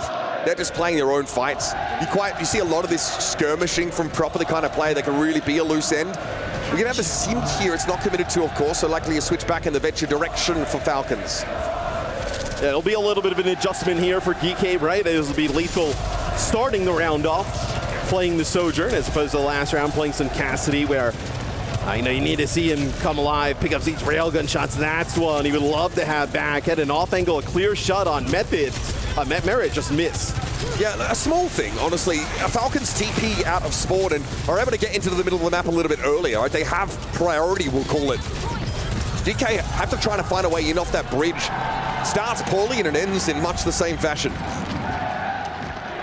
They barely get over the bridge. At that point, everybody is split there, so DK, how do you attack this, right? You don't have that like Sim mobility, right? Sim can close the gap, make it a little bit difficult to track down. With these two comps, you're going to exactly know where these fights are going to kick off. And obviously you don't want to make it any easier for a team like Falcons to get reads. Yeah, it's pretty face up. And that's exactly what Falcons want. Something that's a little predictable. Something that they can at least understand the parameters of. Cuffer's getting pounded here. Someone, though, taking his fair share of damage as well, as we see a regroup behind the shield for GK. Proper wants to work the flanks here, but doesn't want to overcommit quite yet. Chio's been picked up, though. Limon looks like he just took matters into his own hands. With Chio being the first casualty, the rest of Falcons will topple. And that's huge. I mean, if Limon's able to get some of these kills, just kind of getting into that back line, that is massive. It's the first GK cap of the map. Yeah, no sound barrier for Chio. So, see though, they're going to be able to match like Kitsune Rush. It's a little bit of an advantage here for DK in terms of beat though. Troublesome Vortex thrown in the midst of Falcons here. They've got to handle that first. Lethal, oh my goodness! Merritt stands still a little too long, perhaps. And Lethal's not the kind of player that's going to miss a golden opportunity like that. Build with a self-Suzu, but hits a kunai onto Lethal, who's going to back away and quickly be topped up by UV. Proper's going to sort of take a beat here now with the Kitsune Rush in play. Someone doesn't want to get over-aggressive into the tectonic shock, and it cuts through. Even with someone standing in the way, my moan gets around it. Well, it's a Kitsune Rush from UV, and we talk about sometimes, well, like inside of the rush, maybe you use the Annihilation, right? Put ticking damage down, and everybody wants to play inside of it. Tectonic Shock, another good ultimate to just kind of spam inside as players are trying to move through that Kitsune Rush. You see how low someone got as he moved up, and now GK takes the lead. Yeah, it's a sound barrier here for Admiral, Matt, that I'm looking at. It's pretty important when these Annihilations come clashing together. Someone's going to step up here and again look to take that position. Mimone will be looking for flanking opportunities again here. You've got to be aware of that if you're Falcons. Keep your backsides safe. Someone sees Cuffer try and blow past him, but Cuffer doesn't really have the health to get away with this. This could be ugly. Tech shot for Proper. Sound barrier is belated, and Lethal is not able to be protected from this push. Now Proper can really pick his poison. Looking to maybe move away from Cuffer as someone's happy to tie the Ramatra up and hold on to his own Annihilation. That is a tough fight for GK. Proper, of course, can extricate himself from the grasp of the holographic fishies and stay on solid ground. And I get why Kuppa ends up using the Annihilation, trying to get it to 99. Now you just need one fight for victory here. You probably got 2, maybe 3 attempts at it. The bad part is Falcons are going to have their Annihilation, their Kitsune Rush to play behind here. AC Proper. Oh, he's so far forward. But he's going to get a burrow. He's going to put some decent damage down here. He's going to back up here and get right behind that Ramatra shield. And that splash damage, though, that Proper's able to get on the Venture is pretty terrifying in these kind of close quarters. Maimon ducks back, he's low. Drill rushes back towards the rest of his team, but Kuppa's also struggling. Ultraviolet tried to hit the panic button with the Kitsune Rush that came out, but Merit has the perfect off angle for him. And Kuppa doesn't last much longer, folks. Merit is stacking up the frags. Yeah, DK now are in trouble. And you lose Maimon here at the end. Kuppa's going to go over to Hazard. Will be lethal, using the overclock from spawn. Seeing if he can pick up anybody here. And I don't know who's going to be able to get a touch. It might have to be lethal. He's going to get through the window with some help of Admiral. Now, of all people he's called on, and he even gets Chio on his way in, but it's really just a desperate grasp, a reach here for the point with the tectonic shot. Maimon finds himself 3 off the Richter scale. It's the Welshman. And that has given GK away back into the round. Falcons, in fact, don't have the time to really contest this adequately. Ultraviolet handles someone. Chio tried to touch, but I don't think it's to be. Nice move. An even map we have. It's incredible that Admiral and Lethal made it to the point. Lethal is able to get the slide right through the window with the help of Admiral and get a pick during it. Falls right after, but that allows Maimon to come back, use a Tectonic Shock. 3 that last fight with the Tectonic Shock is that gives GK an opportunity, Mitch, to kind of steal this map number 1. It looked like it was all Falcons. So that's a massive clutch at the end from GK. Merit here with a fantastic moment, but I really feel like the Venture players find this wild. map. Yeah. I mean, again, you are able to get to the point quickly with that high mobility. Already. Hey, that's how you know they're having fun with it, right? They know, look, Falcons is the home team. We expect it. Let's lean into it a little bit. Let's have some fun. Kuppa hits him with the universal symbol for I need the Heimlich stat. All right, we're going to keep going here. Over to Night Market now as GK find an unlikely round win there. Maimon really stepping up, stepping forth, but Kuppa is already hammered. And so much pressure on him. I just don't know how they're able to keep him upright. Well, with the Lucio Kiri setup, it is quite challenging. Yeah. Sojourn's damage is pretty out of this world. Oh my little 1-2 punch. Yeah, Maimon, nothing he can do about that one.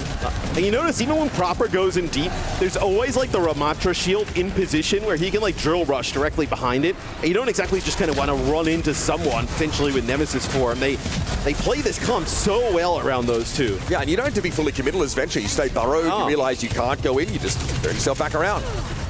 Try again later. Get around the map pretty easily with that drill rush like we saw. Kuppa wants a fight here, looking behind his opposite number, and someone sees Merit in a bit of an odd position, but he gets a Suzu, and honestly, he's really hard to catch in that position.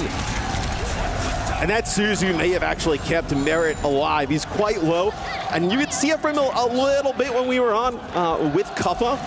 Admiral is up there on the high ground trying to chase on the Lucio. The Suzu comes in, and then Merit lands a railgun shot right into the Lucio of GK. Stops him in his tracks from hunting him down. So he'll be above 60% and counting now on the point here for Falcons. And Merit, I mean, he's just asleep as Maimon takes him out. Yeah, heads up from Maimon. He's able to wrap around Merit. Maybe thinking because he had Chio close by, he'd be safe there. Not the case, not whatsoever. Maimon here, looking to get out of the vortex. Kitsune Rush is going to be committed to this fight by Falcons, which is an odd decision considering how short-handed they were. And that one kind of goes straight down to Gurgler. And it's a huge one for GK, right? Where you were in terms of percentage for Falcons, that goes their way. You're looking at like a last-ditch scenario here where GK, right? Sound barrier, you have that to match. You're going to have your Annihilation. Lethal comes alive on the Sojourn. You're in a spot where you can run this percentage up pretty quick. Proper's hunting. A huge early pick. That's a sound barrier, so you're not going to be able to use it. And that's not ideal for Falcons. I mean, they'd be advised to hold on to everything right now. They get a sound barrier out of GK, which they've got to feel is at least a bit of consolation. Can the Falcons do more here? Someone's waiting for that mega health pack respawn, but in fact, this is a sound barrier that's committed because Falcons have all their players back now. They're going to go for this. And they use that beat to get pretty close, though, and they picked off Maimon. Dangerous times here for Lethal, and he knows it. He's able to handle himself quite well. As Proper was trying to take him out of the fight. Falcons now getting a little bit shaky. Now starting to lose their grip on this map. So we saw it for like a brief second there, right? Sound barrier comes down from Falcons. PK, they completely disengage, and Kuppa has that Ravenous Vortex kind of spinning in the choke, and it slows them down and allows PK to keep backing up to the point that by time they get into the point, a decent amount of that sound barrier overhealth is waned off, and then Kuppa's got the annihilation to just take them down. That shock really defined that last round on Garden.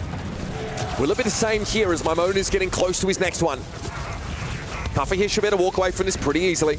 Just slowing someone down, forcing him to try and wade through Molasses. Maimon back to the point, doesn't want to get caught out in an extended flank fight against Proper, but he's popped up behind them. Maimon with the tech shock down is going to let it go in just a second. Over onto the point as Kitsune rushed in play though. UV's low, got to be careful, but Proper's turned tail. He's trying to get out of there, and it's a full-scale rout for Falcons. They're in trouble. Sound barrier now committed by GK, and they know victory's within their grasp. Onto the point they push it. Chio is felled, and how about them apples, folks? Unreal stuff from GK Esports. Falcons in drips and drabs may have underestimated their opponents, and it's come back to bite them in our first map. I don't know if they turned the crowd noise down for us or what, but it sounds a little quieter in there after that first map. Is Kuppa letting them know that the PK is not going to be a walkover. I thought, we talk a lot about Venture and how good they can be in terms of like getting in the back lines. And we rarely, when we talk about Venture as a hero, like, the ultimate is good, but it's never really kind of the key thing we talk about. The tectonic shots from Maimon were actually really sick and effective during that game, right? There was that one moment he came with like 3 in a row there towards the end into the rush. I mean, sick stuff from him. You can't body block it. When you're playing Ramatra into these setups and you're moving up a choke or like across a bridge, as we saw quite often on Garden, you can't protect your team from the damage that sort of cascades through you. You're trying to stand in front, you're trying to block that, but it's not an ability that cares about line of sight in the same way as some others. So really nice work here from Lethal quite a few times. Proper's pulling up on his front doorstep with a bag of effluent, hoping to drop it, light it on fire and walk away, and he's ready just to slap him back. Hitting some really nice railgun headshots. Oh man. The villains, self-dubbed GK Esports, and they have turned up here to the STC Esports Arena to spoil some days, man. That's a good start for them. After that first round, I uttered it. We thought Falcons would have had this one in the bag. That's some resilience from our NA squad. When you are in this type of situation for GK, I mean, if you have the right team around and the right personalities, I mean, this is an ideal scenario, right? I mean, you're loose, you're playing with some house money. All the pressure's on Falcons, right? The club championship, this event, you're looking at the team, Crazy Raccoon, they're already out. You're like, oh, this should be just a walk in the park. They're the home team. It is a lot of pressure on Falcons here in GK. I mean, you steal that map number 1, even more pressure now on Falcons. Of course, standing behind that GK lineup is Coach Gultek, who, alongside Wheats, has been able to really whip this team into shape. He had a stint on the Toronto Defiant roster as an assistant coach, and before that, Runaway and O2 Blast. Absolutely a strong resume to get to the helm of this NA team. Sparkly looking a little bit pensive after the way that first map went for Falcons. And remember, they target the Baptiste here. Look to make it harder for Ultraviolet to have as great a level of impact. And we mentioned, Kuffa's getting blown up. He's taking a lot of damage early. It's really hard to keep him in the fight. But man, like for me, it's the way Maimon took over that Garden round was really nice to watch. Lethal looking solid. Didn't have to be server admin on this particular map though. Just really solid fundamentals out of GK. Where will Falcons take us? A rare Falcons map pick. So GK, they end up using the Tracer Band in map number 1. You can see why. Maybe throws off Team Falcons just a little bit. If you know Mimone wants to play Venture, maybe you don't exactly want to play the Sim without the BAP, right? So makes it a little bit odd. It looks like we know the bans at this point. So Falcons, they will get rid of Venture, which is quite interesting because Proper is also extremely good on Venture, but I think they want to play Sim here. Sim, or you get a Tracer head-to-head, right? You feel good about either of those. Interesting enough, though, DK gets rid of the Ramatra, so Ramatra's a hero that everybody loves combining with the Sim, so especially on New Junk City, a rush-style map, this one's going to produce a little bit of a different result in terms of comps. And the Ramatra's like a Kuffer signature hero as well. He really loves to play that, but he found much of his success on the Hazard. I think that was like a pick in NA that he was really able to make his own, while a number of teams were later in adopting that. Guys looking really good. I mean, guys come a long way since that sort of World Cup a couple of years ago, where very green Team Australia was sort of pedaled out there and expected to give their all. Guy has really come of age here, of course, and now is in the captain's chair on this GK team. And it feels like for GK, you had to have an idea that maybe they would target Venture, right? Especially if you win a map utilizing the hero. That you had to have some type of counter, right? If they're going to get rid of Venture and they're going to go either Tracer or Sim, what's your go-to option? You talk about Hazard. Is there a world in which Maga kind of returns to some fanfare here, right? With no Ramatra, let's say they play Sim, what are you going to play with it? Maybe like it's the Orisa, something along those lines. You could play, I guess, Hazard with it as well. So potentially an opportunity for some different tanks to sneak on through. And I think that as strong as GK were out in that North American region, I think if you're Falcons, you consider a loss in this series to be unthinkable. It's unthinkable. I think after that first map now, realizing they've absolutely got to double down here. And I know they offer all due respect over towards this team, but they've got to have felt like not having to go up against an EMEA or another South Korean roster was favorable for them. Yeah. I feel like the wind's at their back a little bit. Now, though, they're going to have to work their way uphill. Down a map in this series, they choose to take us to New Junk City with Venture and Ramatra unavailable for selection. Well, it looks like for GK, this is a comp. Maybe it is May that they go with in combo with that Hazard. You have the BAP still in the mix here, right? That is an ultraviolet special. For Falcons, could be the Orisa. I know with the Ramatra gun, we've seen Falcons play a ton of Ramatra so far this event, where the Orisa can be pretty good at like dislodging the Hazard, right? The spear spin, the interrupts, right? It could be very difficult to play into. Not always easy though, as Orisa, if the gameplay leaves you behind to command that attention. Passive just goes over your head. I mean, we saw what Quartz was able to do on this map with the Cassidy Lethal, also a dab hand at the 6-shooter. Tracer and Soj for Falcons. Well, you can get a... It's so interesting. Okay! All right, out of nowhere, Lethal's able to pick Proper off. Not a good start here for Falcons.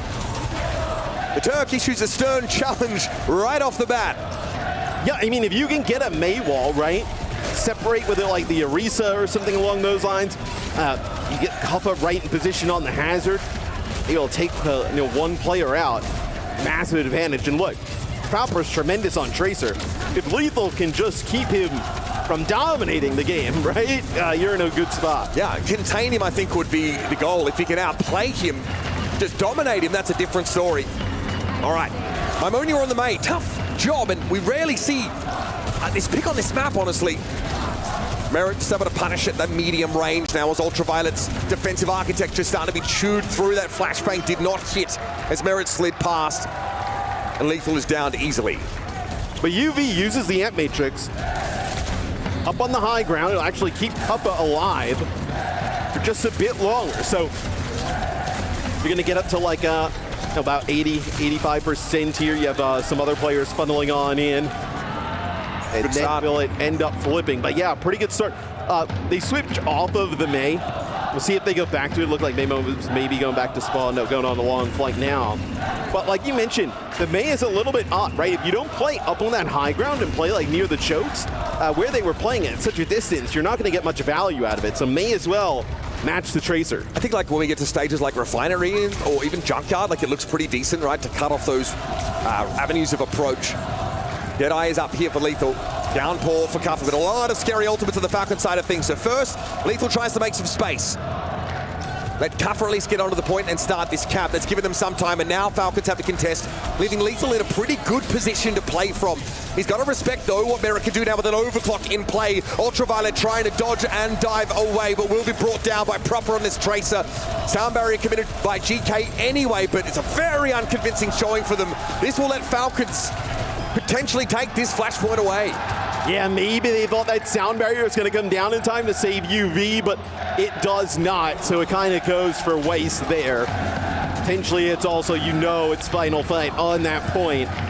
It's Falcons kicking things off here on New Junk City with a point win. So GK could start with their first fight. They stall out for an extended period of time. They use an M matrix to that effect. They hope that maybe they can 100-0 it. It doesn't work out, and then their plan B just isn't compelling enough. And now we're getting Sim. So we're getting Sim from a GK. So it'll be the Sim with a BAP in the mix. And you're also going to have Hazard. So a little bit of a different look with Ramatra out. Cuffer here can mantle. And again, you'll notice he's mostly ignoring someone. It's just not the kind of matchup he wants to opt into at all. That's the Immortality Field right away. Yeah, burned very early, Matt, before the rubber really hits the road in this fight. That key cooldown is, what? Oh man, that is nasty stuff. Proper caught out in the open, and Lethal goes to work on Merritt. GK don't even get punished for using that Immortality Field early. That is just straight up winning in a neutral fight. And I was about to say, I don't really love, Lethal on the Cassie at the moment, because you see how good the Sojourn is at just burning the armor of the Hazard. Like Kappa getting extremely low. Although the Immortality Field has to come out really early to save him, it's still good enough to do so. And then being able to work onto the point. Proper, I think, was just kind of working over towards that mini, and as he kind of went across, maybe needed a step before another blink was active and just got picked off. I really feel like Cassidy here at the Mid-Season Championship, Matt, has looked better than ever, especially in his ability to control those flankers. All right, well, Fortify ×2 as we see someone dive into the midst. Sucks them all in. And G-Falcons really able to dispatch those hindered GK players. Cuffer heads for the hills. Everybody loves watching Cuffa jump off the side as a nice spear from someone onto Lethal. And then after that, the Terror Surge, and Lethal's actually able to roll out of it. He tries to get a hinder up on Chiyo above him. Not able to hit it, and then Falcons comes up with the rest of the picks as... See, Maimon has ult here. You're going to use it to split the point. Okay. High ground not being contested, though. GK had to give that up in order to play the point, which is dangerous here, especially when Merritt has his pick of the litter in terms of targets, and there's Ultraviolet trying to cross, and even with a symbol in play, he gets brought down.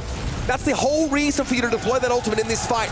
It's well and truly expired now, as has the life force of GK. They've lost the vim and vigor they displayed in the first map and on the first flashpoint. Now they're going to get staggered out. Excruciatingly lethal.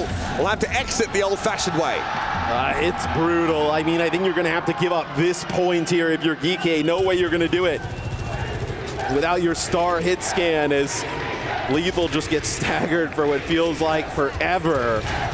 And Falcons on the verge of a really fast flashpoint here.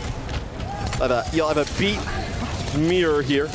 Advantage with UV with this Amp Matrix, but you can also just dodge a lot of this if you're Falcons. Can LOS it for the duration.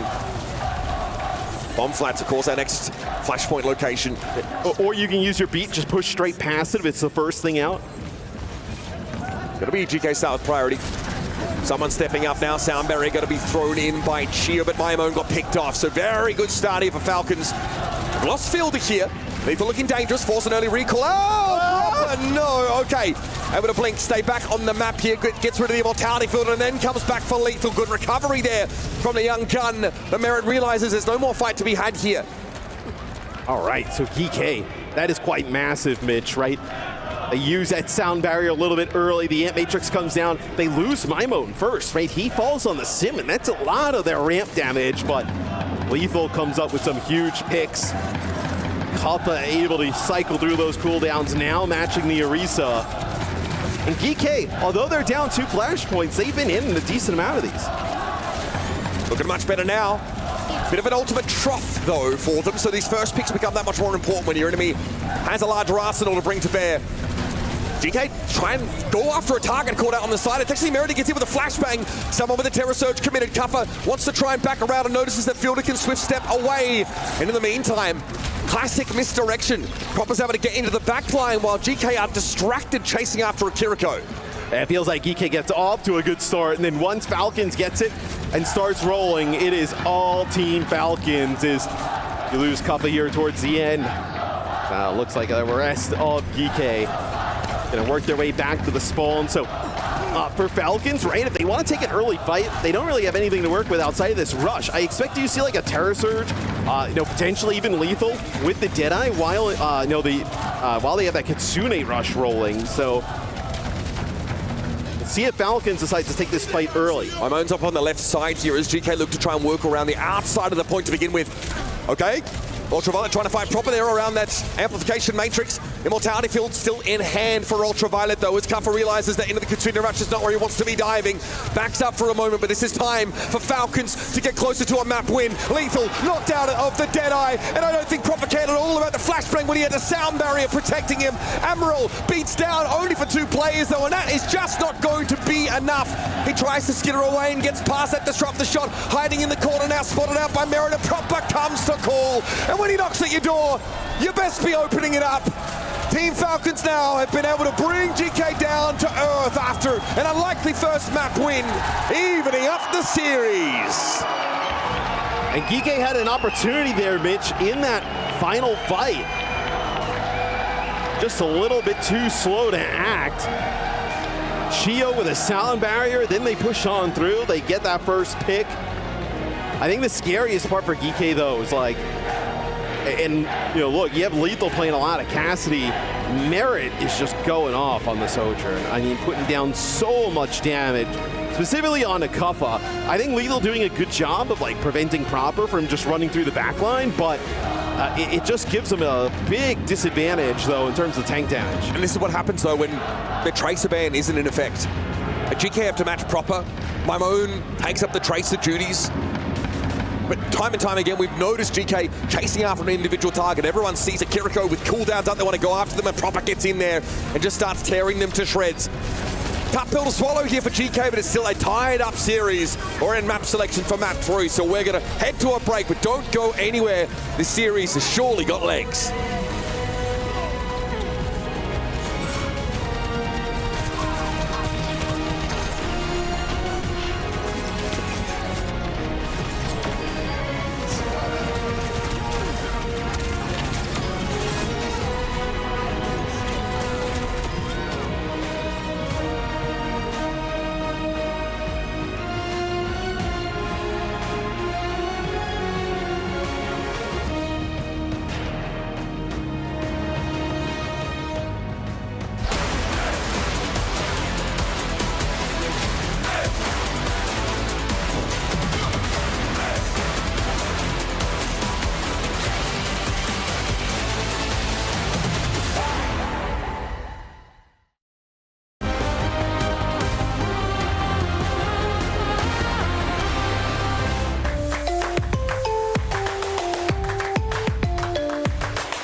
Level up your gaming experience with over 8 billion playlists, only on Spotify, the official audio streaming partner for the 2025 Esports World Cup.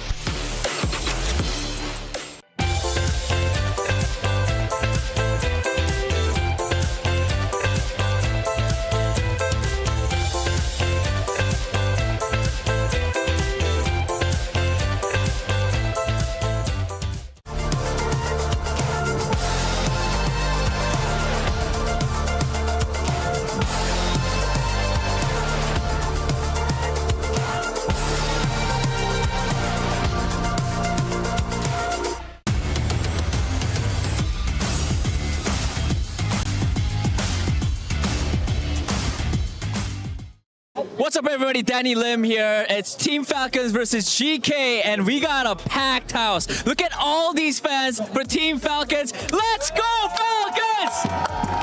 One more time! Let's go, Falcons! Let's go, Falcons! Let's go, Falcons! I mean, as you can see, I mean, the energy is crazy. Falcons, you have to win this now. You have to win. Let's go, Falcons! Let's go, Falcons! Let's go, Falcons!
Well, it looks like GK come back down to earth, but without crushing that defeat on New Junk City was, it looked like it was more like Saturn's gravity. They got smushed by Team Falcons, who came out with a vengeance in that map. And Proper was back on the Tracer, and he made sure we all knew it. Yeah, it'll be a GK map pick, so they will take us to Circuit. They'll be on Lucio. They clearly want to run like a double flex backline, something we've seen from them in the past.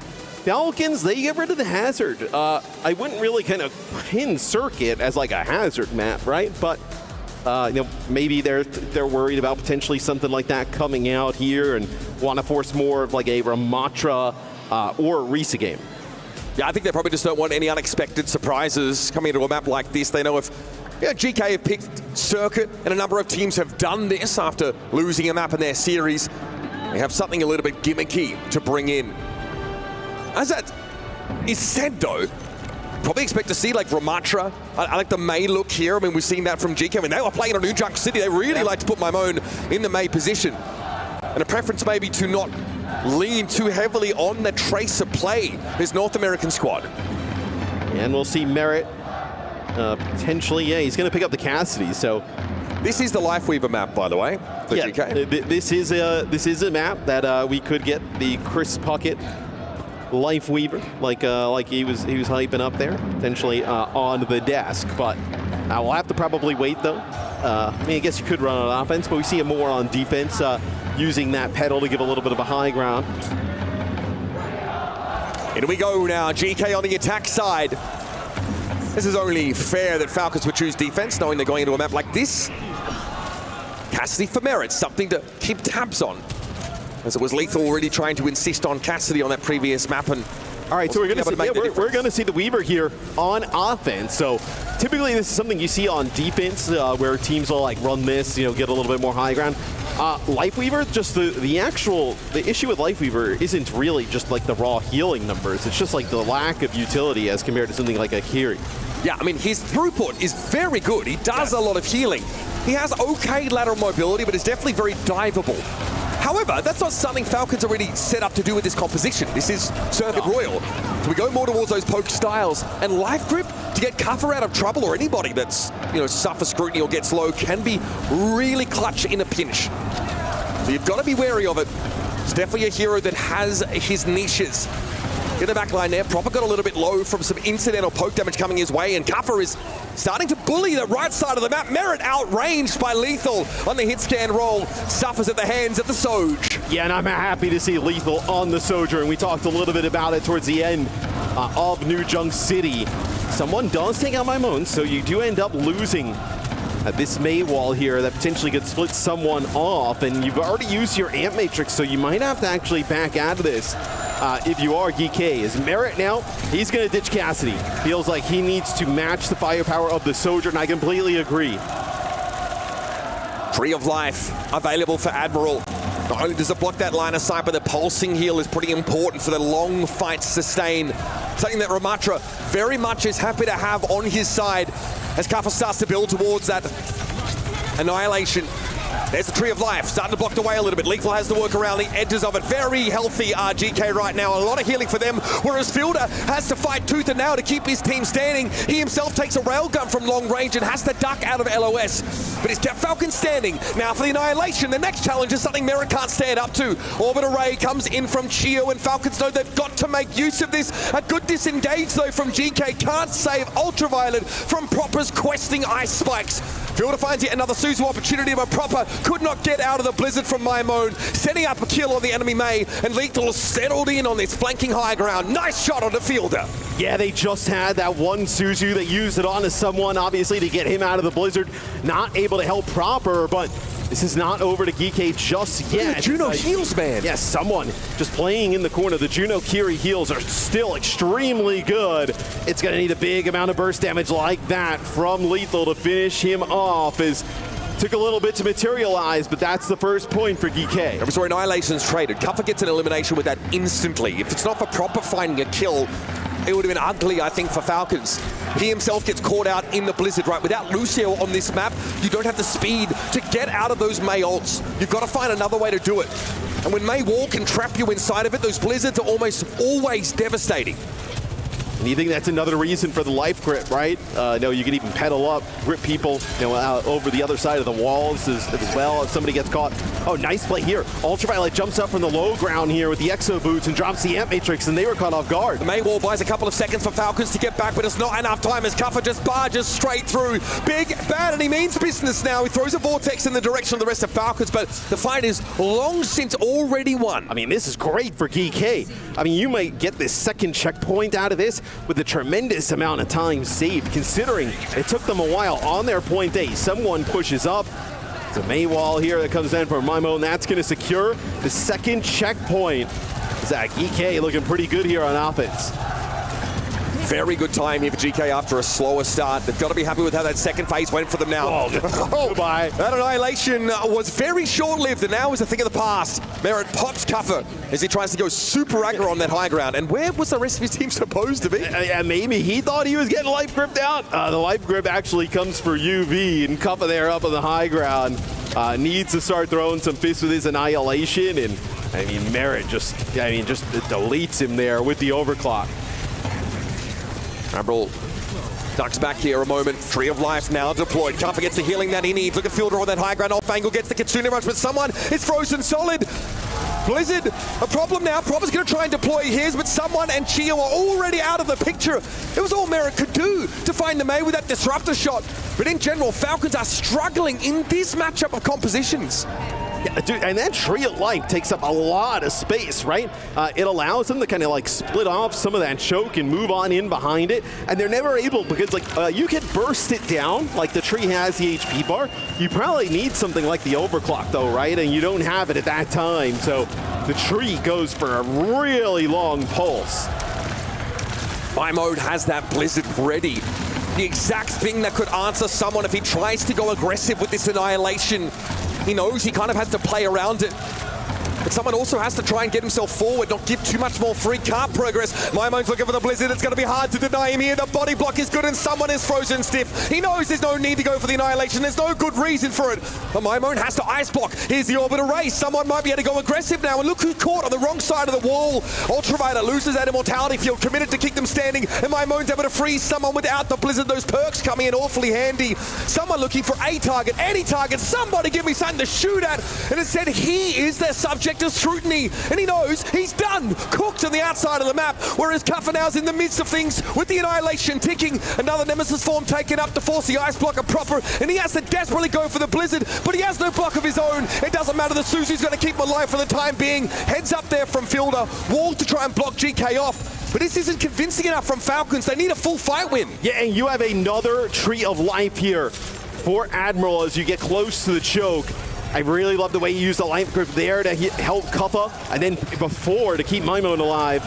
It's Kuffa quite low, gonna have to use that life grip on him, use the healing to keep the Mei up.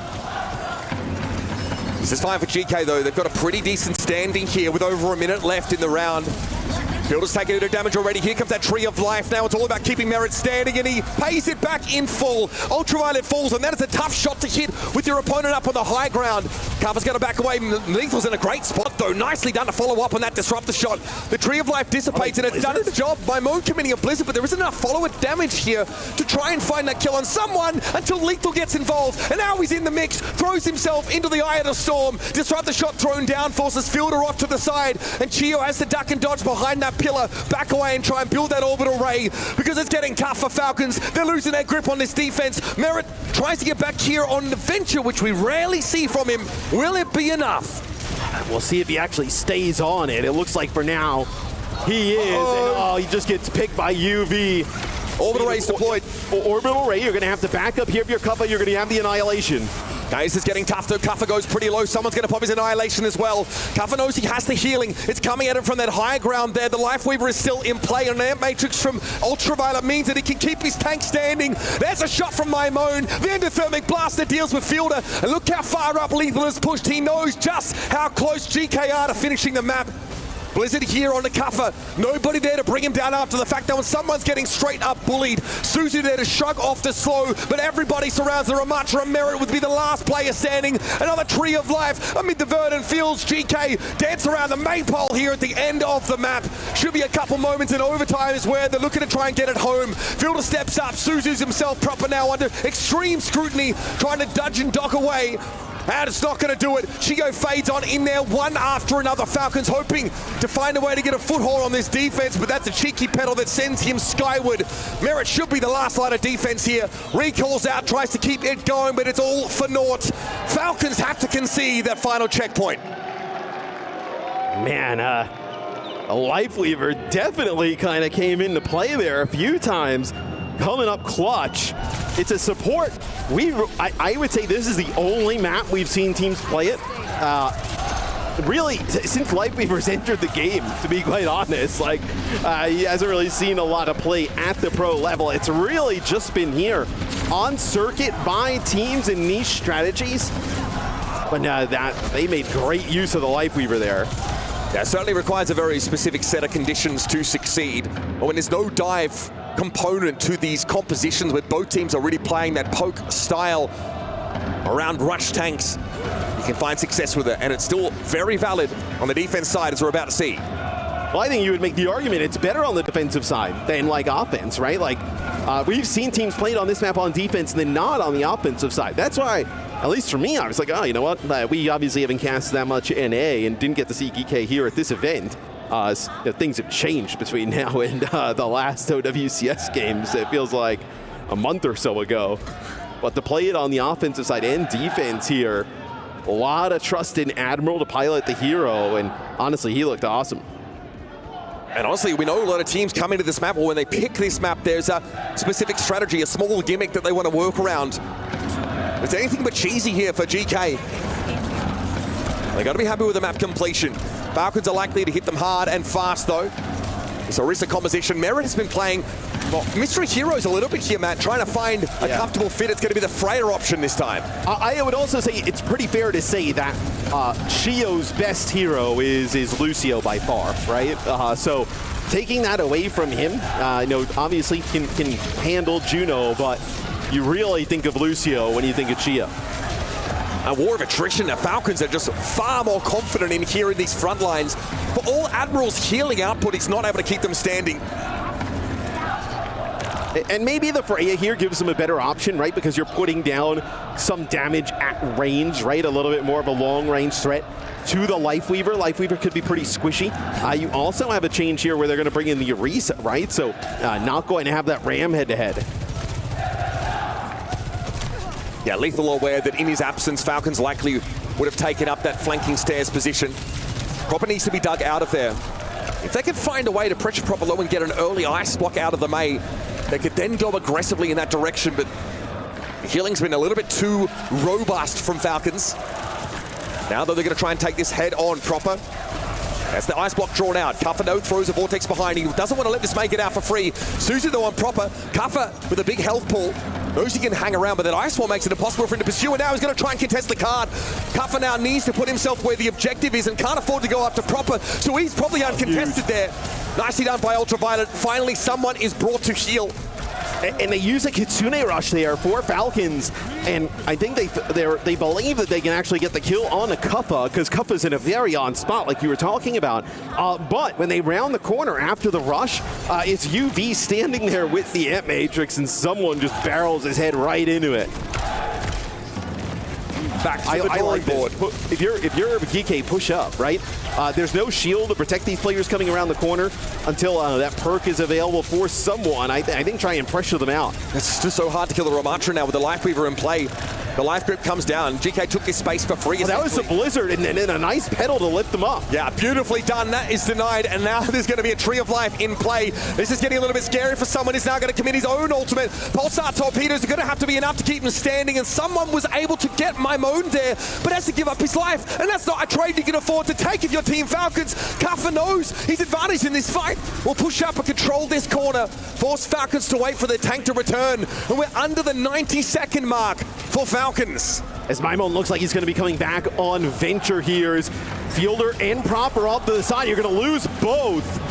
I mean, that is horrific there for Falcons. I mean, now you're going to be like, what, 45 seconds or, even maybe less when the next fight kicks off around that payload. And UV is going to have that Amp Matrix yet again. A little bit of a blunder there. So they're going to go Team Falcons. So Proper is going to go Venture, and they're going to play Zarya. So Zarya we see a little bit on this map as well. The bubble's going to be so good for the Venture. But it does always feel like a little bit of desperation. Yes, there's a lot of charge to be farmed off of a Venture that gets a bubble, but it takes a bit to get all these moving parts working, and Proper is very, very deep. It's Merido with the bowler shot from long range, catches that Ultraviolet, deals with an Immortality Field and the Baptiste all in one fell swoop. And finally, Falcons find the Brawl formula to get them this first checkpoint. It's not the end of the world, though, for GK. If you're GK, you need to just kind of get composed. Oh, my. Recenter at the moment. They're going to try and attack this, though, yet again. Lethal jumps on, get us into OT, and Kuppa's going to come down on the Doom. Not going to make much out of this, though. UV decides to end up using the Amp Matrix here, too. Switch to Doomfist, likely just to bleed a little bit of extra clock. Falcons knew they'd have to commit in order to get that checkpoint. And if you're GK, you know, right? You bled so much clock. The discussion right now is like, if they win one fight here, they are in a fantastic spot, right? Win one fight, push the payload back. That uphill, you probably get 2 more fights after that one. And then they're in OT. I mean, they're going to be in OT for a lot of that. So really, you're just focused on this first fight of your GK. Tree of Life is absolutely going to be a key player in this next fight. GK set the line of scrimmage pretty far forward here. Drill rush back by Proper. Doesn't want to be too close to the fists of Ramatra in Nemesis form.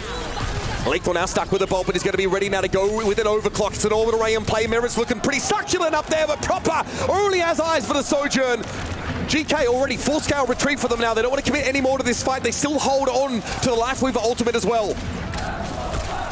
You might be able to get back out and challenge this here behind this tree, but that's your overclock there.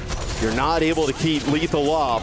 Oh, and they catch out Proper. That's huge. He went in with a Zarya bubble, but perhaps was just overconfident. It didn't last long. Didn't keep him protected. I think he went in, and then the tree came down, and everybody else was like, we have to back up. We're not fighting it. And you just give him up. So at that point, right, you're just giving up that fight of your Falcons. But Falcons, they're up against the clock here. There's a Graviton Surge now for someone. I feel like I've maybe never even uttered those collection of words, I'll be honest. Been a long time, if that. Up the stairs we go. Good charge on someone as well. Wants to try and surge ahead. Suzu expended, also a bubble thrown out. Someone still has one for himself here, should he require it. With the amp matrix, it has to be respected. So GK using each and every one of these ultimates to levy attacks on Falcons, force them to take their time, to step back, and now they've got to go. They know they have to try and take the objective here. Someone steps up, looking for the backline. GK very wary of this Graviton Surge, and they split. Kuffer off to the left. In the back corner, you can see Lethal there, and there's a Grav thrown in at 3. Pedal, though, might have saved him. Bowler shot comes in, but GK able to withstand that old combo and stay allowed to fight.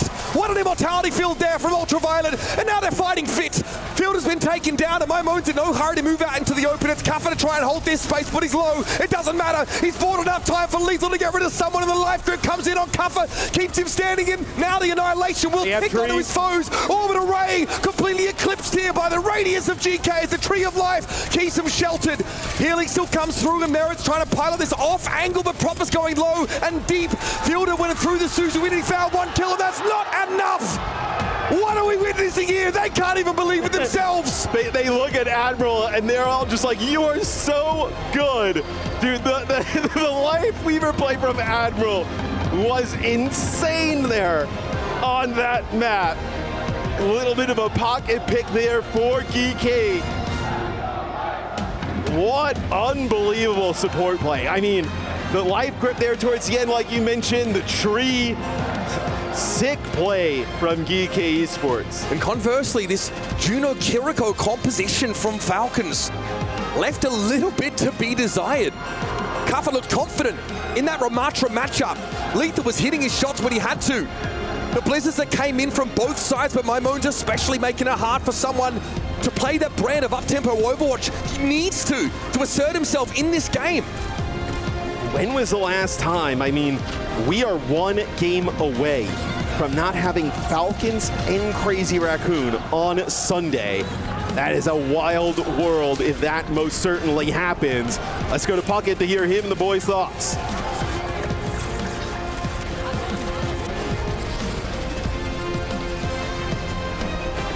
And Johnny, and now you can hear me in the arena. How's everybody doing? Good games?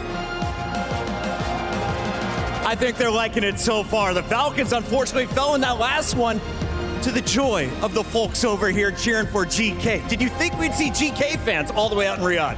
I'm quite honestly surprised. I mean, the fans showing it up for GK on the other side of the arena right here, and they are amped up. You can see the energy on the players as well from the get-go. Players like Kuffer, very emotional back in Champions Clash when they did upsets with Nightmare. Now here for GK as well. He knows how to inspire his teammates, and it's making a difference. Avril, I gotta ask you about the Lifeweaver, right? It's a meme in most cases whenever I see it thrown in. These guys made it work. How's that happen? Everyone thinks it's a meme, but this is the one team in the world that I can see actually play the Lifeweaver. Remember, the BAP is important as well. More important than that, they had a Lucio Bam here. What does a Lucio Bam do? It protects both of those heroes in the support line. It denies the high-speed gameplay that you want to see out of Falcons.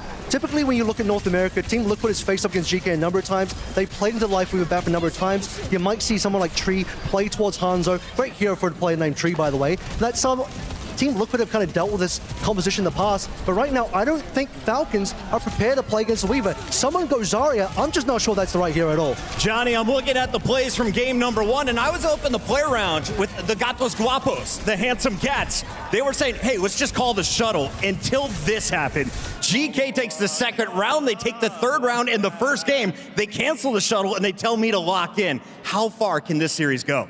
I actually think GK are in a really good position right now to close out this series because they won that control map with the Tracer ban, which crucially meant that they get losers pick in at least 2 following maps. And they are on a bit of a time limit here. There are a lot of maps in the pool that favor Falcons. But if GK can get the right picks, they're in a really good position. The way they closed out that circuit Riyadh with the Life Weaver and Baptiste, that was another fantastic performance by GK. I just heard someone yell, "Get exposed, Falcon." Should we expose Avril as we show the true height? Come on up, Johnny, to the same step. All right, now that we're all on the same playing field, Avril, what should we expect? How do Falcons even this out at 2-2? I mean, Life Weaver ban is still available to come on through, so that's always going to be something. Hybrid is still available in the map pool as well, so you may have to start considering that one. But at the moment, you have to consider that Tracer is going to be available. One of the bans that actually did come through early on was the Tracer ban against Proper on map 1. You saw GK win that map as well. So a lot of the very impactful bans might be gone now against the side of Falcons. One thing they haven't done a lot of is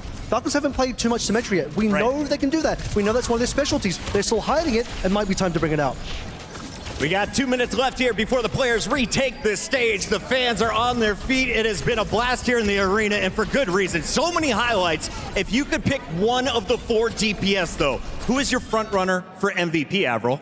I mean, of the entire tournament, it's got to be Proper and maybe a quarter on the other side. But this particular game right now, my moan, particularly on that first map, the Venture came on through really well. Yeah, I mean, he clutched an entire fight off a tectonic shock alone. All right, so Johnny, if a Venture comes out, do you think Merritt can handle it? I think it's really difficult for Falcons. Again, I talked about it pre-game. My moan on the May and the Venture are going to be the difference makers. And you can see that GK, they're forcing these maps where Venture really excels, right? Circuit Royale, that was a perfect map because you don't need, Tracer's not going to be played here. And so that forces GK into their comfort. Now, as we look ahead here, Pocket, I actually do think that Falcons, they would be very wise here to pick Blizzard World or something like that. Because Push, which is another mode that could come up if we're going to map 5, that is very much going to favor Falcons in this one. So there's no need to pick this one for map 4. They're actually going to go to Colosseo though, which is a really interesting choice because if we go to map 5, GK would get their choice. GK would get to choose between Blizzard World, Eichenwald, and Midtown. Play the Prophet. I'm gonna go ahead and say we're going to a game 5. What do you expect that 5th and final map to be if Falcons can get us there? Well, GK have the choice. They want to go to somewhere probably with more dive. Blizzard World makes a lot of sense here. One of the reasons why Falcons might want to go to Colosseo is Esperanza has that dive capability. You remove that from GK, so Colosseo might not be a bad choice, actually. I got to get the vibe here from the fans out in Riyadh. Are you guys enjoying the show? Who thinks Falcons can take us to a game 5? Who thinks GK is moving into the quarters? That's a lot of boos, Pocket. One team left to move into our final 4. This match will decide it. Map point, match point for GK. Falcons still in it though, Avril. Yep, I think this is go to 5. It's been a blast. We're done here on this stage. Let's send it back to the casters. Thank you very much, Chris, Puckett. Nice to see you guys out there in the arena soaking up the vibes. Someone else has been doing that. It's this guy here. The Thunder from Down Under. Cuffer has been loving it out there. The adversity only seems to spur this team forward. And not only do we love a good Overwatch player, we love a showman. These guys are poised to play ultimate spoiler here. Not only dominating a Saudi team in front of a Saudi crowd, but doing it to last year's defending champion, Matt, that would be quite something. It can be fun being the villain. And I tell you what, look, as a former Call of Duty coach, somebody who's a professional trash talker. You were a villain, I think. Yeah. And the thing is, it's like, you know, you have to keep, like, the fans have to keep going for Falcons, even when it looks like it's gonna go sideways a little bit. Because the players on GK, look, they can't exactly hear what the crowd is saying, but they can sentiment is felt. They can tell the noise level, right? So they can tell, hey, if the crowd is nervous, the players on the other side of the stage are feeling it as well. In fairness, I don't really think, coming into today, that North America was in the conversation here at the Mid-Season Championship. So much of the focus... When was the last time, this is probably never happened, we had an international event where we only had one team from Korea in the Final 4? I mean, never in the Overwatch League. Let's start there. That didn't happen. Since then, I I mean, well, look, with Falcons and Crazy Raccoon always being in the final, right? I don't think that would have been possible. Like, you would get to the final four here. GK is able to pull it out with 2 EMEA, 1 NA, and 1. That's ridiculous. I'm sorry. That is just ridiculous. Averil's going to call up Sean Miller, and he's going to lobby. He's like, more NA teams. Yeah. Bring them all out. My goodness. This GK team, and they're such an international squad as well. Right? One North American player, an Estonian, an Aussie, a Turkish player, a Welshman. And this team had a great performance back at Champions Clash, right? You know, under the Nightmare banner. Yes. And the best team at that event from NA. Right. But you look at that and it's like, all right, what did they learn from that experience, right? And obviously in Hangzhou, there's a tremendous crowd there. That's crazy. That's wild. Hey, the sound, Richest man, hey, bro, the signs have gone hard here. But you look and, like, what did this team learn from Champions Clash? And it's like playing in front of those, like, hostile environments, those big crowds, right? Getting used to that feeling on stage. It's not a foreign feeling for these players anymore. Like, this is something they are now comfortable with, not scared of going up against some of these top teams in the world, because they feel like they truly belong. You know, I uttered the words in the first map, a bit of a curse. I said, looks like we're in for a short day, Matt. That was very early called after the first round. I mean, it might be short, but I didn't really expect it to be going in this direction. And Johnny sort of talking about how he felt that Falcons would be better off leaving that push map towards map 5. This opens up, you know, GK to pick a battlefield that suits them a little bit more, but I don't know if I see any glaring disadvantage for Falcons over what remains in the map pool. Well, you do that because, I mean, just looking at it, right, like you have Coliseo and Esperanza. You have 3 maps to be able to pick from in the other one, right? A little bit more optionality. So if you let's say take a hybrid map, if you're Falcons, right, on the opposing side, then they only have 1 or 2 to pick from, as you see a lot of the players from GK not on stage, so that's what we're waiting for here. With Esperanza, though, not being the selection and it being Coliseo, curious what we see. So we have the bands in here. A rare Life Weaver band that's not a troll. They're like, we want no business in that yet again. We want to be out of the Life Weaver business if you're Falcons. Pretty decent on Coliseo too.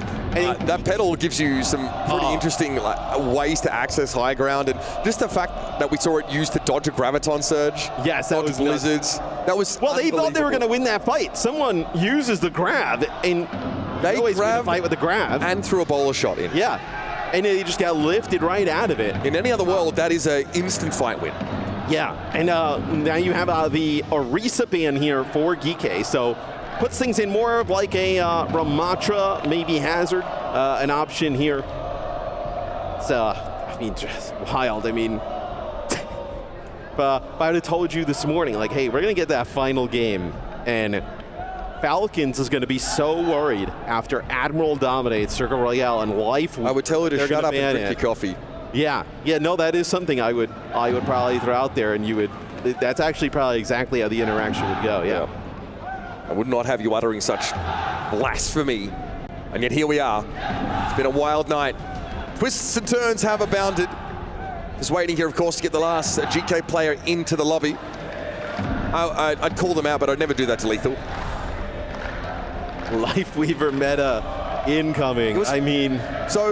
I think we're a bit away from that. I had a chance to shoot some social content with the teams earlier, and my question was, one of them was, are you a Life Weaver believer? So I polled all the teams on whether they thought Life Weaver was good. How many were Life Weaver? Surprisingly, most of them. Really? Surprisingly, most of them were like, well, like the right. You were trolling though. No, well, okay. You never know with South Korean players. They like to have a bit of fun with you at your own expense. You can't always tell. Yeah. But many of them said, in the right contexts and in the right composition, this hero is low-key busted. Low-key busted. Because again, Life Weaver also has a perk that increases his sort of healing capacity. So, like, obviously you hold down mouse 1, you charge it up. You can, get some pretty, again, you can burst heal for like 100 every time. That is quite significant, and the rate that he can deploy that heal is really, really good. The grip's got a little cleanse on it, right? Right, which matters a lot. I think it matters.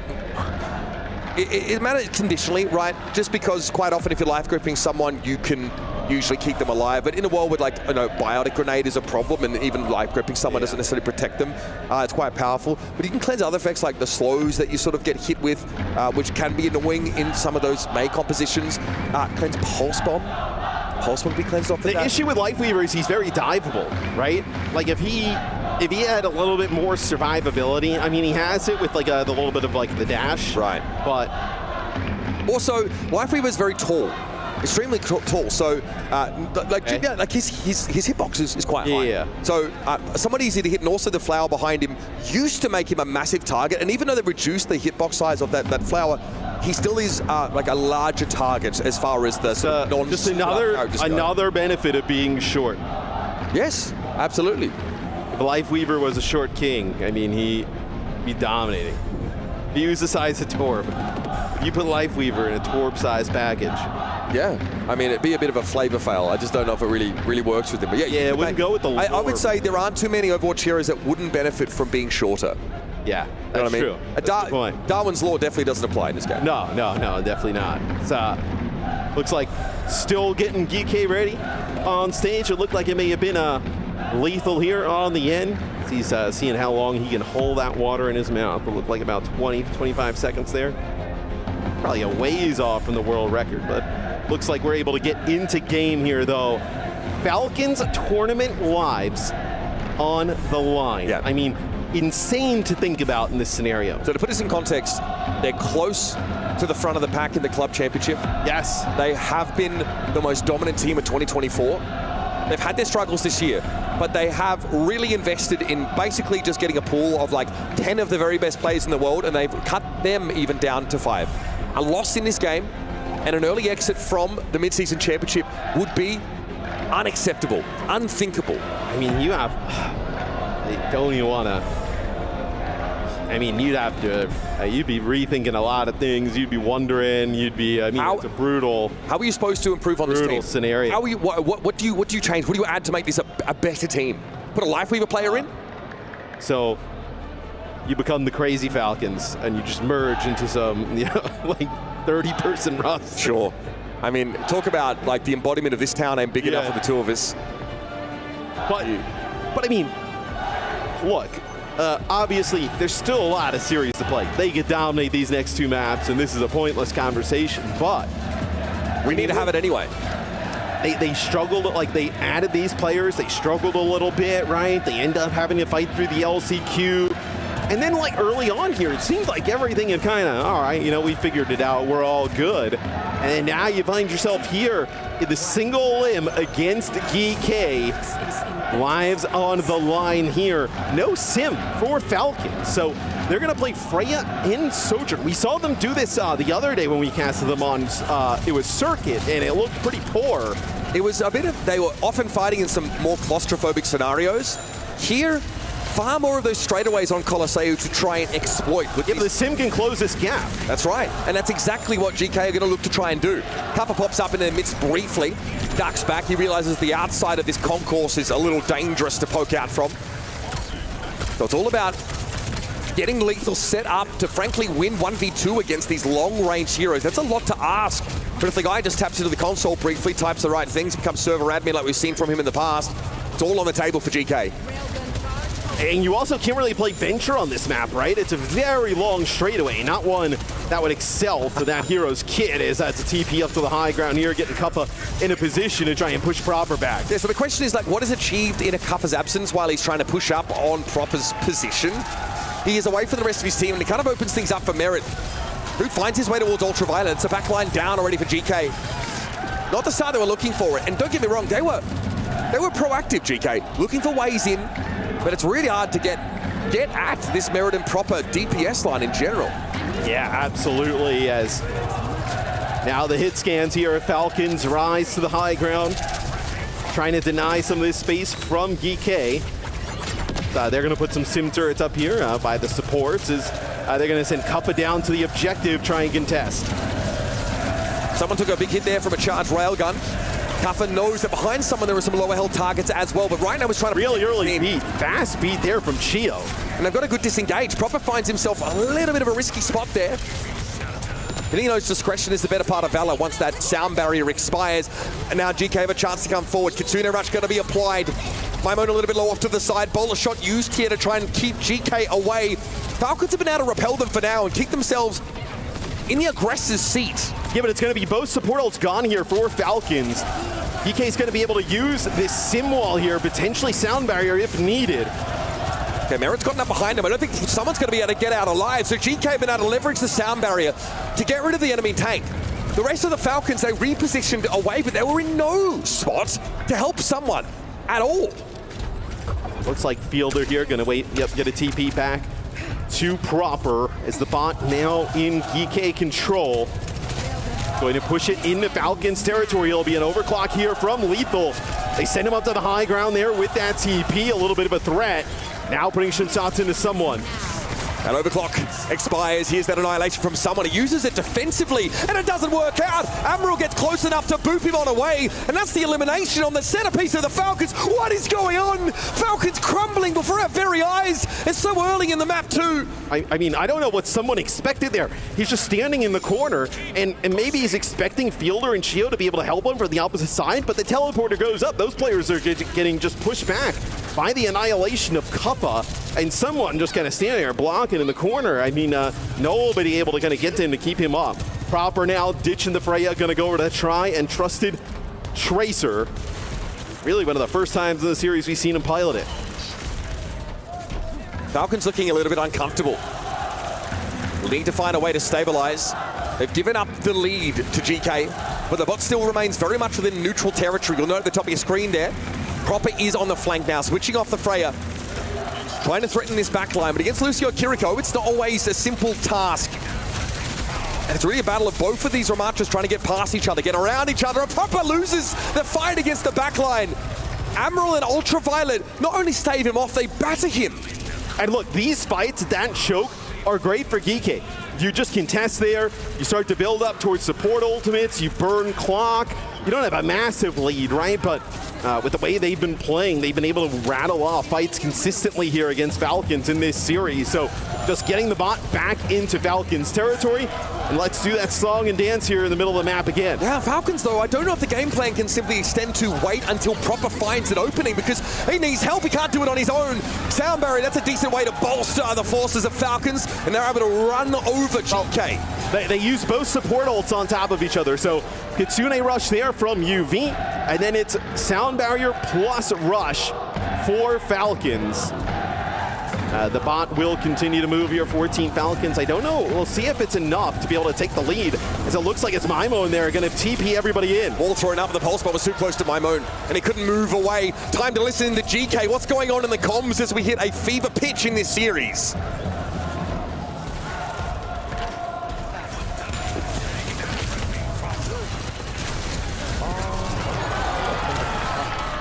Out. Ramp off right now. Yeah, they're gonna push. Yeah, I'm back.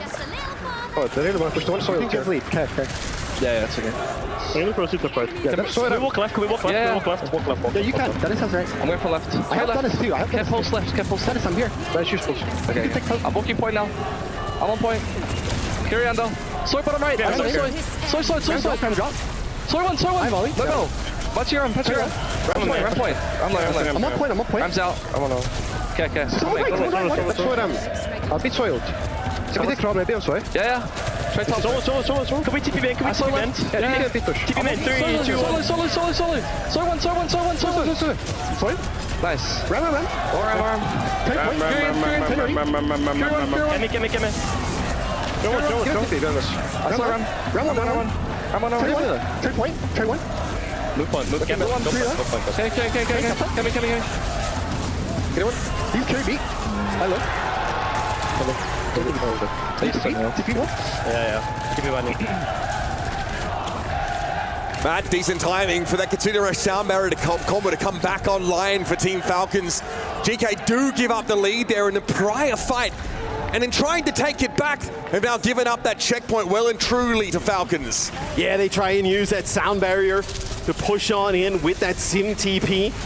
Falcons, they end up losing merit, but they do a nice job keeping everybody else alive. The annihilation from someone ticks players down, and then a double support ult. No way GK can bounce back from that. 79 plays 51 now as Proper finally starts to get a bit of traction in this game. Slower start for him as his forays into the backline often proved unfruitful. But he gets rid of Lethal, a key part of the firepower core of GK. Makes it difficult for GK to defend this spot adequately. Now we'll see everybody drop down. Falcons happy to let the fight simmer a little bit here. Oh, that's a stick. Twice in quick succession. Proper's able to down Lethal, and now he's looking for his next target. Kaffa's very, very low, and in their own territory, GK are being strung out, hung, drawn, and quartered. Maimone trying to get towards the bot, and again, it starts to shuffle away from GK. Here's a sound barrier. They've got to make good use of this one now as quickly they're able to overcome Falcons. They overwhelm them instantly. Someone, interestingly, opts to commit his annihilation to this fight. It falls flat. Yeah, and you have a Kitsune rush here for Falcons, so it'll be GK getting control of this bot yet again. Proper just trying to prevent it from happening instantly, and he'll head back the other way as Lethal is tired of Proper just hunting him down on the Soj. We'll go to Cassidy here, so see if he can kind of close this distance, right? You're going to lose that long-range battle to Merit in a big way now. Quite the deficit to make up for GK. Not only a checkpoint, but over 30 meters is the lead the Falcons have now as we head under 1 minute and 40 in the game. Ultraviolet under pressure has to Suzu himself there. Merit playing from the fringes. It's a Kitsune rush coming down from GK, and they've got that annihilation in reserve. They don't want to spend too heavy in the middle of the map, but they might not have any choice now with their sound barrier out of Chio. Merit on an off angle. Can't see the wood for the trees apparently as Chio is down by the annihilation, but the rest of Falcons able to snap back into the fight. And Merit will return with a wide field of options. Maimone TP's out, and before he does, caught inside that vortex. Here come Falcons, not content to let this one slip through their fingers. The Proper Tracer just causing havoc for GK. Oh, that's Lethal. It's like, how are they gonna stop this? It's like, oh, hey, that's one way. Lethal flies around the corner. Headshots on the fielder and Merit, pushing Falcons all the way back. So what are you looking for here? Maybe like a cheeky TP with the Deadeye here? Type of action for Lethal and co. is don't really have much else to work with. But he's very mindful of Proper at the moment. Proper who's now returned to the rest of Falcons for the time being. Here's the TP. Okay, and with the Deadeye. There's no targets though to find here. Lethal still trying to roll the dice. Nothing to see though. The Deadeye will expire. Lethal might look for a solo flank here. Chio, Fielder now both aware of it. That was a very early Suzu out there from Fielder, but it's worked out. It keeps them standing, and someone's going to slurp them down in the midst of the maelstrom. Falcons with a 5v3 scenario. See Kaffa just trying to gum up the works here, but it's nothing but desperation for GK, and they're out of options. Team Falcons, not to be outdone, will drag them kicking and screaming into a final map. One way or another, the Apex Predators will force you to make them bend. No other way. Going to a Game 5 between Falcons and GK. That'll be GK's choice. We will be going to hybrid. So I don't think, I mean, all the heroes you could think of you'd want to see out and target it, right? We've seen the Tracer go. We've seen other, Lifeweaver go there. We'll see, what will happen to go to this ban process after the map selection. This map felt like a return to fundamentals for Team Falcons. They do start with that Sojourn Freya look, right? Really trying to be oppressive at long range. But eventually Proper realizes that he needs to go back to what kind of made him famous in the first place.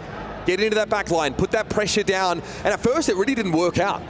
Ultraviolet and Admiral are tough to drag down, especially if you are 1v2 as the Tracer.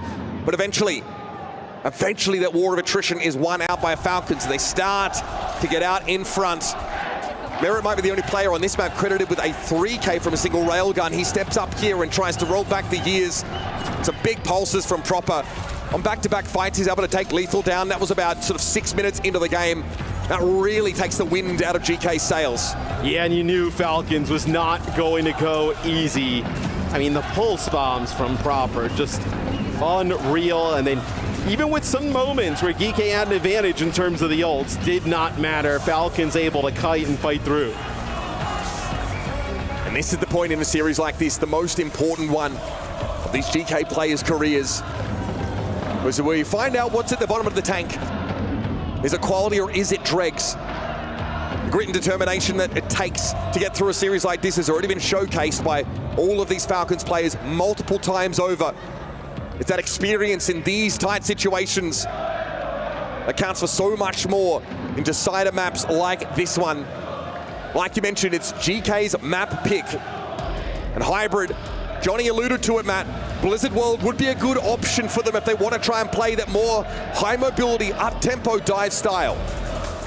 Is that what they want to play, though? Now, you're thinking about GK, right? Playing Blizzard World. You know, don't have the bans in front of us. What would be, like, you can't get rid of Tracer, right? Are you trying to look at Soj or maybe force Merit onto, like, the Freya or the Cassidy for an extended period of time? You might remember off the top of your head, has GK banned, like, could GK ban Kiri? Potentially. Right? Take it out of fielders' hands, make their backline a little wonky, and, like, you could play BAP, with, like, Ilari if you are GK. You could play other, kind of Baptiste-based support lines. I think they've really only targeted the Lucio over the course of the series. Yeah, so potentially an option. I think we saw a Baptiste ban. I believe that was Falcons, though. So you can even, hey, if you get rid of the Kiri, you can somehow try and fit in Lifeweaver if you want, right? So curious what GK decides to do. Or maybe there's a thing where they have to, like, protect the tank pool, right? Maybe they think that, well, Hazard's already been targeted, right? So can't ban that. Yeah, so they can't ban that. So there's no really reason to protect the tank. So curious where GK is settled here. This is the kind of decision you don't want to make lightly. Blizzard World is picked. Well, heading in there momentarily. See if these bans are in fact the case. We've already had a Lifeweaver ban, so I think that's actually a Cassidy ban instead. Yeah, those are old bans. No, so those are the old bans. So for GK, hey, those headsets might not be great on stage because they're listening to me. I'm sure, yeah, you're their one-stop shop for coaching advice, Matt. They got rid of the Kiri, and then Falcons actually decides to get rid of the Cassidy. So on the other end of the spectrum, right, now forcing lethal onto the Sojourn.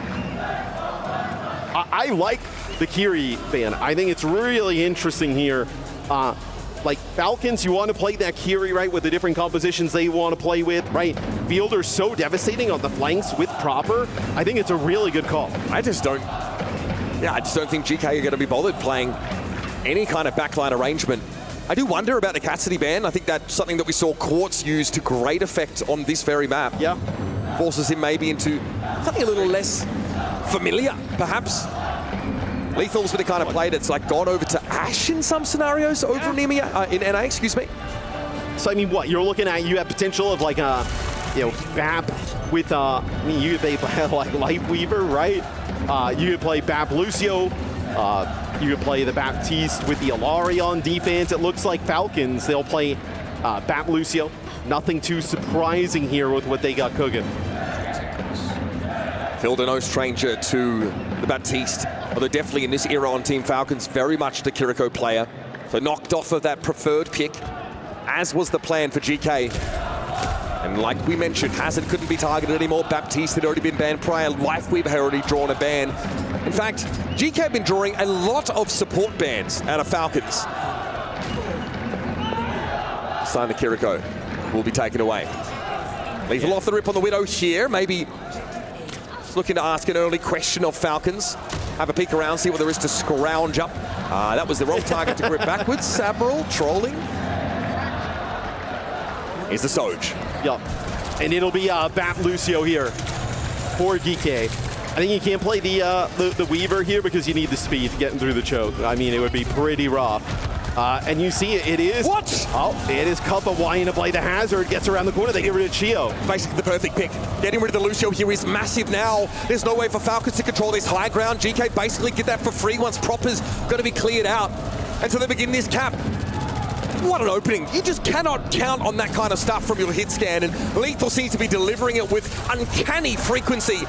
Proper though, and they don't step up onto the point, so that's going to be point. Just take it out from under them. Some mistakes starting to creep in now, a long series, and the fatigue turning up on the side of Falcons. And a black mark on the balance sheet for this Korean team as they give that one up all too easily. And it looks like Kuppa wants to try and take advantage, right? Because a few players from Falcons were still here, so he wants to try and rotate fast, try and get high ground. It looks like Merit has already met him there, as they do not want to give up this positioning, does Falcons. To win the series, Maimone's got to find success in a Tracer mirror against Proper of all people. And Kuppa, you see, as the hazard, is ignoring someone, is ignoring the frontline fight, looking to dive solo in some instances.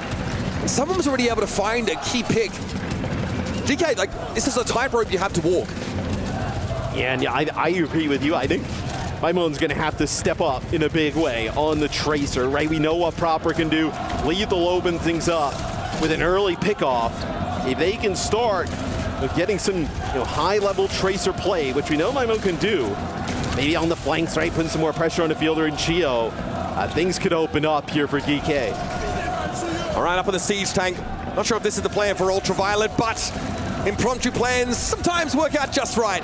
Once again, though, Kuppa is very so detached deep from GK. I mean, there's no possibility of even like a drone coming in from that range. So Kuppa does want to play aggressive, does want to dive, just needs to be a little more cautious there of his positioning to play around the rest of the squad. And ideally needs Maimone to link up with him there, but, Proper's playing coverage, just trying to make sure Maimone can't slip through these flank angles for free. Pulse bomb there from Maimone gets nothing, trying to get it on the flank. Can he just count on another random pick coming out of Lethal? There's the downpour. Not followed up upon. It's another ultimate that basically is thrown out the window. They've gotten a decent amount of cart progress though, right? The cart making its way, even without a fight win, right? Making its way pretty far. But GK are having trouble asserting themselves on this high ground. They are not getting the high ground. They're not even close to it at this point. I mean, just kind of a battle of attrition on the low ground, just bullying the payload through. Geo just opted to match sound barriers there as he saw it come out from GK, and even with that extra durability, Kuppa's not able to do too much on that high ground at all. Falcons starting to really tighten the thumb screws here on GK. We have no choice but to capitulate in another pretty unconvincing engagement. I mean, without the first pick from Lethal and opening up that first checkpoint, I mean, they have done nothing. It's incredible they've gotten the payload thus far. The Falcons giving up a decent amount of space, so Kuppa going to go over and play the Ram, so we're going to get a mirror matchup. I think this is a better decision. He was trying to push the issue a little bit, maybe too much on the hazard. Look at how we can command that space a little bit better. Eventually, though, he has to give up the high ground, and none of his DPS have been able to make severe inroads alongside him.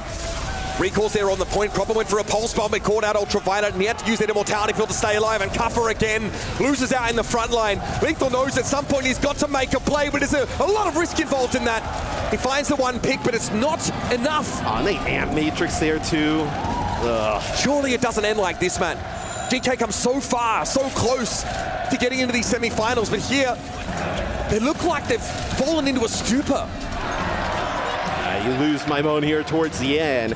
Well, I mean, it's been a few fights in a row. You just consistently lose Kuppa really early. You have to be able to try and keep him alive with any means possible. Whether that means he needs to take it a little step slower, right? A little beat slower. Or maybe everybody else, they need to kind of get on the same page, play with him. You need to keep this tank upright. And here's that extensive experience rearing its head for Team Falcons. How many times have they been at Map 5s on stages in front of rowdy crowds? More than almost any other player, any other team. It's the kind of fires they've been forged in long ago. As GK are the upstarts, the interlopers, the plucky challengers. Merit sees the immortality field and cares not for an Admiral, just blown up. He and Proper converge, and X marks the spot.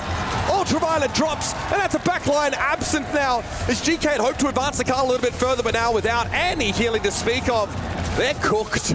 I mean, this has been a 3-minute plus bloodbath here on our second checkpoint.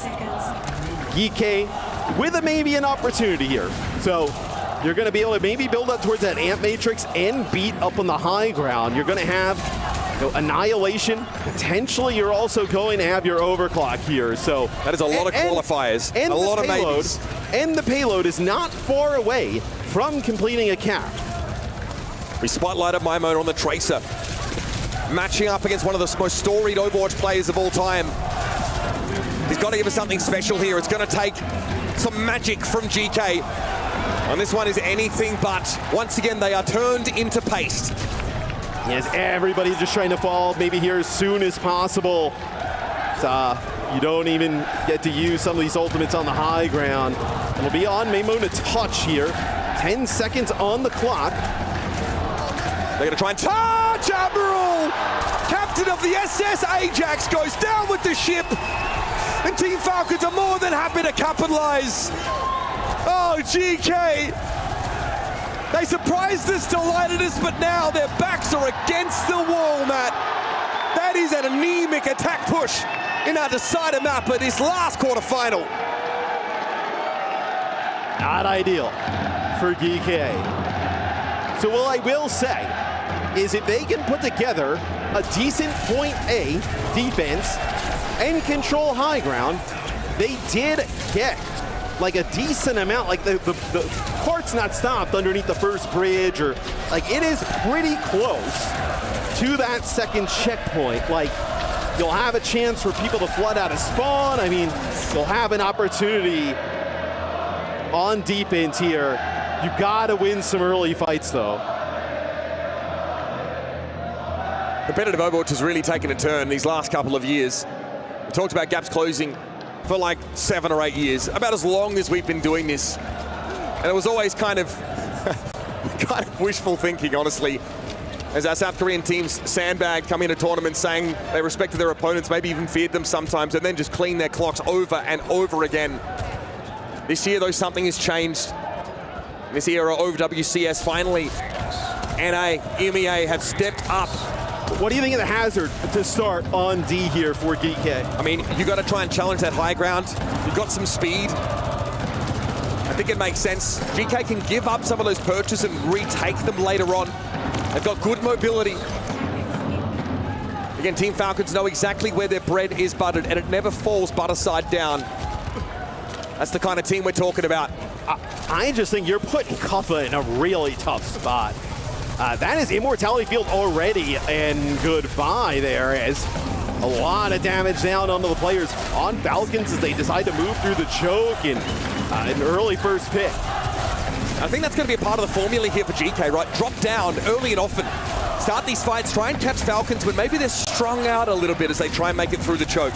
This defensive dive style, we've seen Winston on this map in the past, and even like Hollywood, for example. You've got to take the initiative as the defenders. If you're GK, just get this below a minute here on point A, right? Get it below a minute. You can play then at the choke, right? You can play high ground. Yeah, 2-3 fights. Still winnable here for GK. Expensive for Falcons to get up through this choke. Someone is caught midway through, out of no man's land, and is forced to throw up the guard. Not a good sign. He's going to have to double back. Got himself a health pack. Now he'll step forward again. This is good. GK gets some damage, put some pressure down, fall back to a safer spot. Rinse and repeat. Fielder being challenged there. Can't actually safely assume the higher ground because Lethal will have a line of sight on him. Constant pressure on this backline. Fielder has to Immortality Field himself. That's a good result. And the Emo is dealt with. Geo now under pressure. Lethal only now realizing the problems. Pulled up at his front porch and Merit from the off angle. There's too many variables for Lethal to try and control, and Falcons eventually break through. It's a small trickle that turns into a flood, and now they wash over the defenders for this first checkpoint. Yeah, the drone just a little bit too late to save Lethal. He actually slides back across after some damage from Proper, and Merit just picks him up. So an opportunity here. I think if GK wants to hold on defense, I think you got to play aggressive. You got to play like at this choke. You see Kuffa walking up towards it. I don't think you can give up too much court progress here early on. Kuffa has to be careful though. If he plays too heavily into the choke, it forces Ultraviolet to expose himself in order to heal him. Puts him perched up in that siege tank, which is dangerous against a player like Merit. So they opt actually just to play the corner game here. Kuffa tries to get himself a brief 1 versus 1. Slide back down, it's going to be an Ant Matrix in play. Oh, scary stuff! The downpour caught on the fielder. Oh, he wasn't safe behind a wall. He doesn't care about line of sight like that. That's a great pick. That is going to slow. Oh, buddy! This is what you want to do. You want to get another, minute, 2 minutes off the clock here, right? You get another fight at like the first bridge, get control of high ground, and then if that all fails, then you get probably one junk one out the spawn. I love this decision to go fast if you're Cuffa. I love this game plan. Again, it's the same. Be proactive, fall back when it gets risky. There's an annihilation from someone. He's trying to ignore Cuffa and go forward, but there's a sound barrier in play here for GK. Lethal with the high ground. Someone looking a little bit low. He's in trouble. Moon's able to pull him down, and our eyes are on Chio. Lethal slides away. Proper is able to chase him down. No, and Falcons using the aggression of GK against them. And Cuffa cannot contest in this state. He'll have to succumb. I mean, look, they get rid of someone. The issue is there is nobody to get rid of Proper and Merit. So even though they get the sound barrier out first from Falcons, GK holds on to theirs. They get a later one. The DPS duo of Proper and Merit showing their potential. And that rope is getting shorter and shorter for GK. The buffer all but expired. They've done their best to slow Team's Falcons down, but now they get a taste for blood, this Korean squad. And they know exactly how to land this plane. Card inches forward a little bit further. It's an overclock here for Merit. Cuffa responds instantly, though Merit's getting topped up, and Cuffa takes too much damage. He's got to fall away. Moon contesting the card to try and make sure no one sneaks it through, and Merit is playing conservatively, safely in fact. But there's the air matrix, and immediately Cuffa ceases to exist. Moon's at least able to extract his pound of flesh. A trade comes out, but AG.AL is the next to fall. And the Apex Predators keep their sights squarely on the summit. Downing GK in a knockdown, drag-out, 5-map affair. Pushed to their limits, but that's where this team thrives. They've made our mid-season championship semifinals. Few game buys here for Falcons in Riyadh, but they survive yet again. This one against GK, a bit of a surprise, and it goes all the way down to the wire. GK, they probably feel like they let that one slip a little bit, that one could have been their chance to make a deep run in an international event. But Falcons is not done here at the Esports World Cup just yet. GK struck early. Here we go. Quick one for us. Someone ever the showman. GK struck hard early.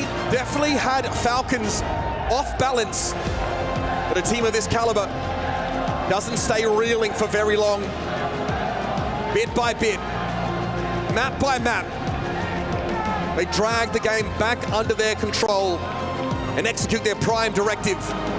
Win at all costs. And I really think the second half of the series, as we got a little bit later into it, Proper playing the Tracer, never going to be a bad sight.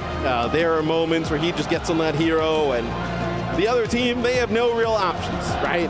Just so good on that hero. Difficult to stop. Falcons have made it through a brutal goal, and there's more to play for. But for now, they can rest. We're going to head down to the stage. Hear from Zoe with Proper. Thank you, Matt and Mitch. Please welcome to the stage Proper from Team Falcons, who just locked their semi-finals spot. Let's talk about how you got it done. This was not a clean affair, mind you. There were a lot of moments where GK had the lead, and they made you bleed, they made you sweat. What made it so close? Is it because they play unconventional comms? Did you just not have them on the radar? What's going on? 일단 프로포서 승리 축하드리고요. 일단 첫 번째 질문으로는 이렇게 GK가 굉장히 또 몰아붙이면서 3대2라는 또 치열한 승부를 펼치면서 가까스로 승리를 하셨어요. 그래서 이렇게까지 GK가 팔콘스를 몰아붙일 거라고 생각을 하셨는지, 그리고 만약에 GK가 그랬다면 또 어떤 점에서 좀 팔콘스에게 좀 어려움을 선사했는지 궁금해요. 혹시나 뭐 되게 비메타적인 픽들을 좀 선보여서 그게 좀 대응이 좀 어려웠는지, 그런 것들이 좀 굉장히 궁금하네요.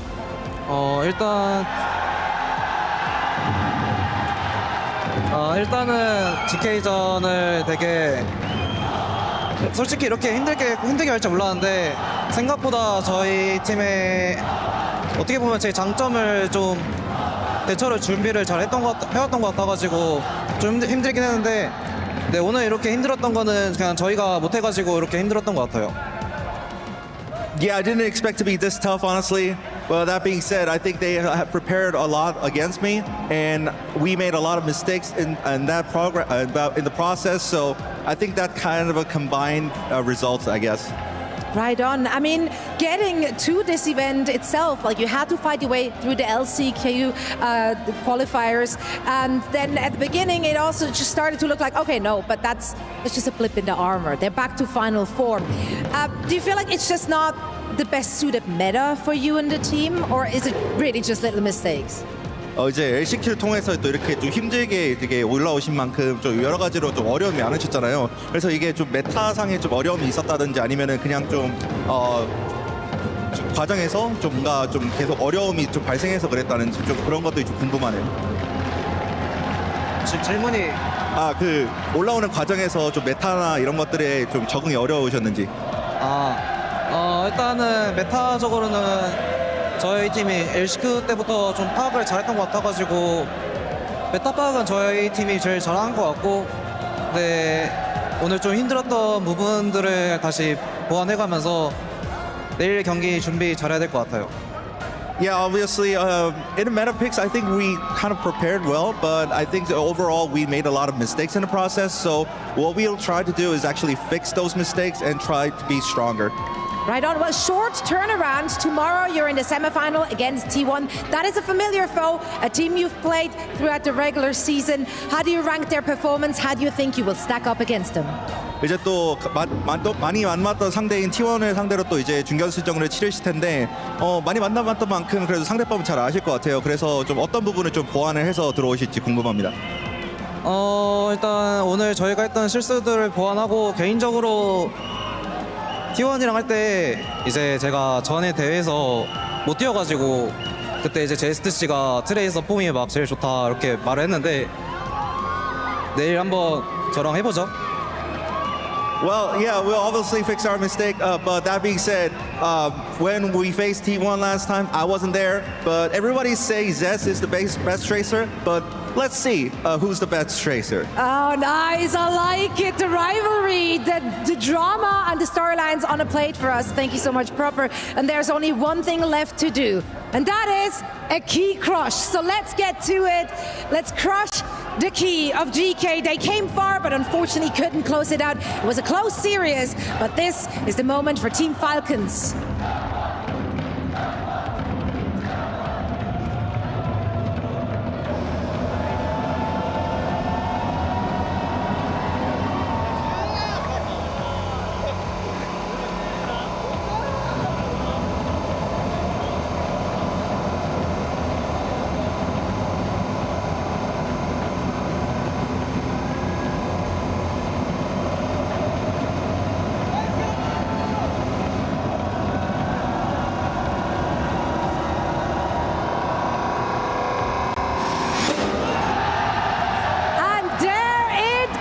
Congratulations to Team Falcons. We're going to see them again tomorrow. But now we have one thing left to do after this Amazon winners interview. We're going to head on over to Fancy with the exit interview, where Kofa is standing by with you.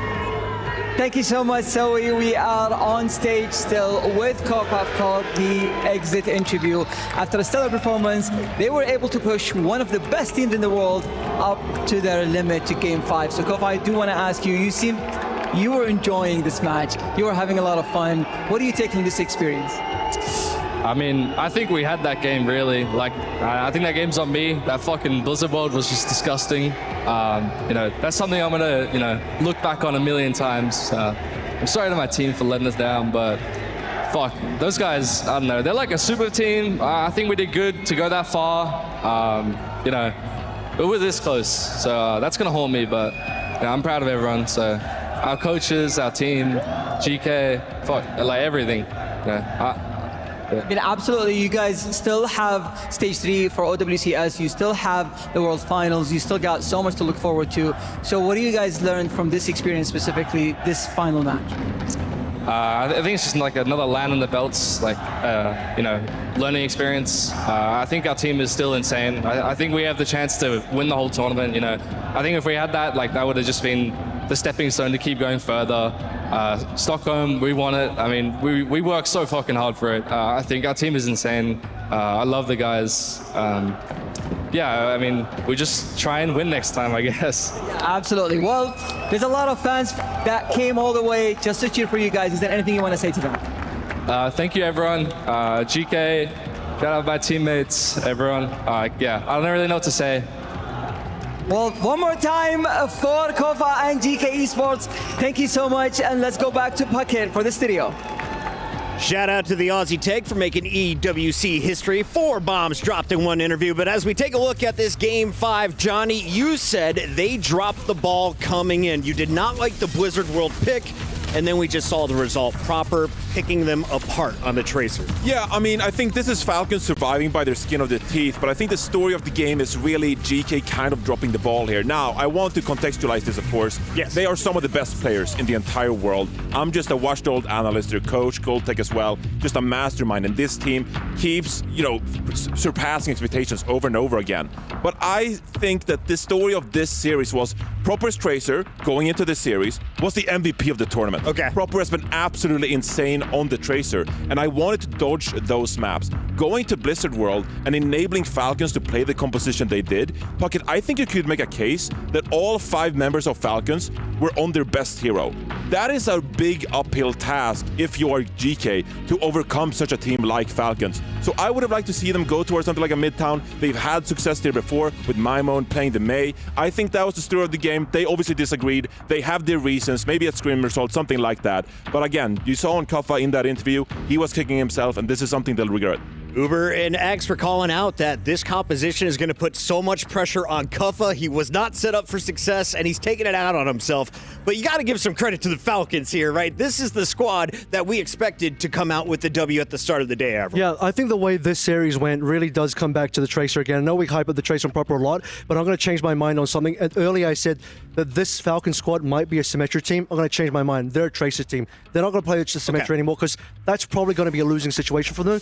Watch how well they win when Proper is on Tracer. Look at where this team actually lost. Circuit Royale, what did Proper play? Mei. What did Proper play on map 1? Venture. Because why? Tracer banned. So you look at these maps that they lose, the 2 maps they lose are the 2 maps that Proper doesn't get to play Tracer. The 3 maps they win are the maps that Proper gets to play Tracer. When he's on Tracer, he's dominating. I know Kuffa was quite hard on himself here, but really it's the entire team on GK just crumbling under the pressure of how good these players on the side of Falcons are. So it's just a tough one to deal with. Shout out to Coach Sparkle. I saw that man in a full-on sprint trying to get back from the bathroom to the stage. He let his whole team go ahead and then, of course, cheered them on to the W.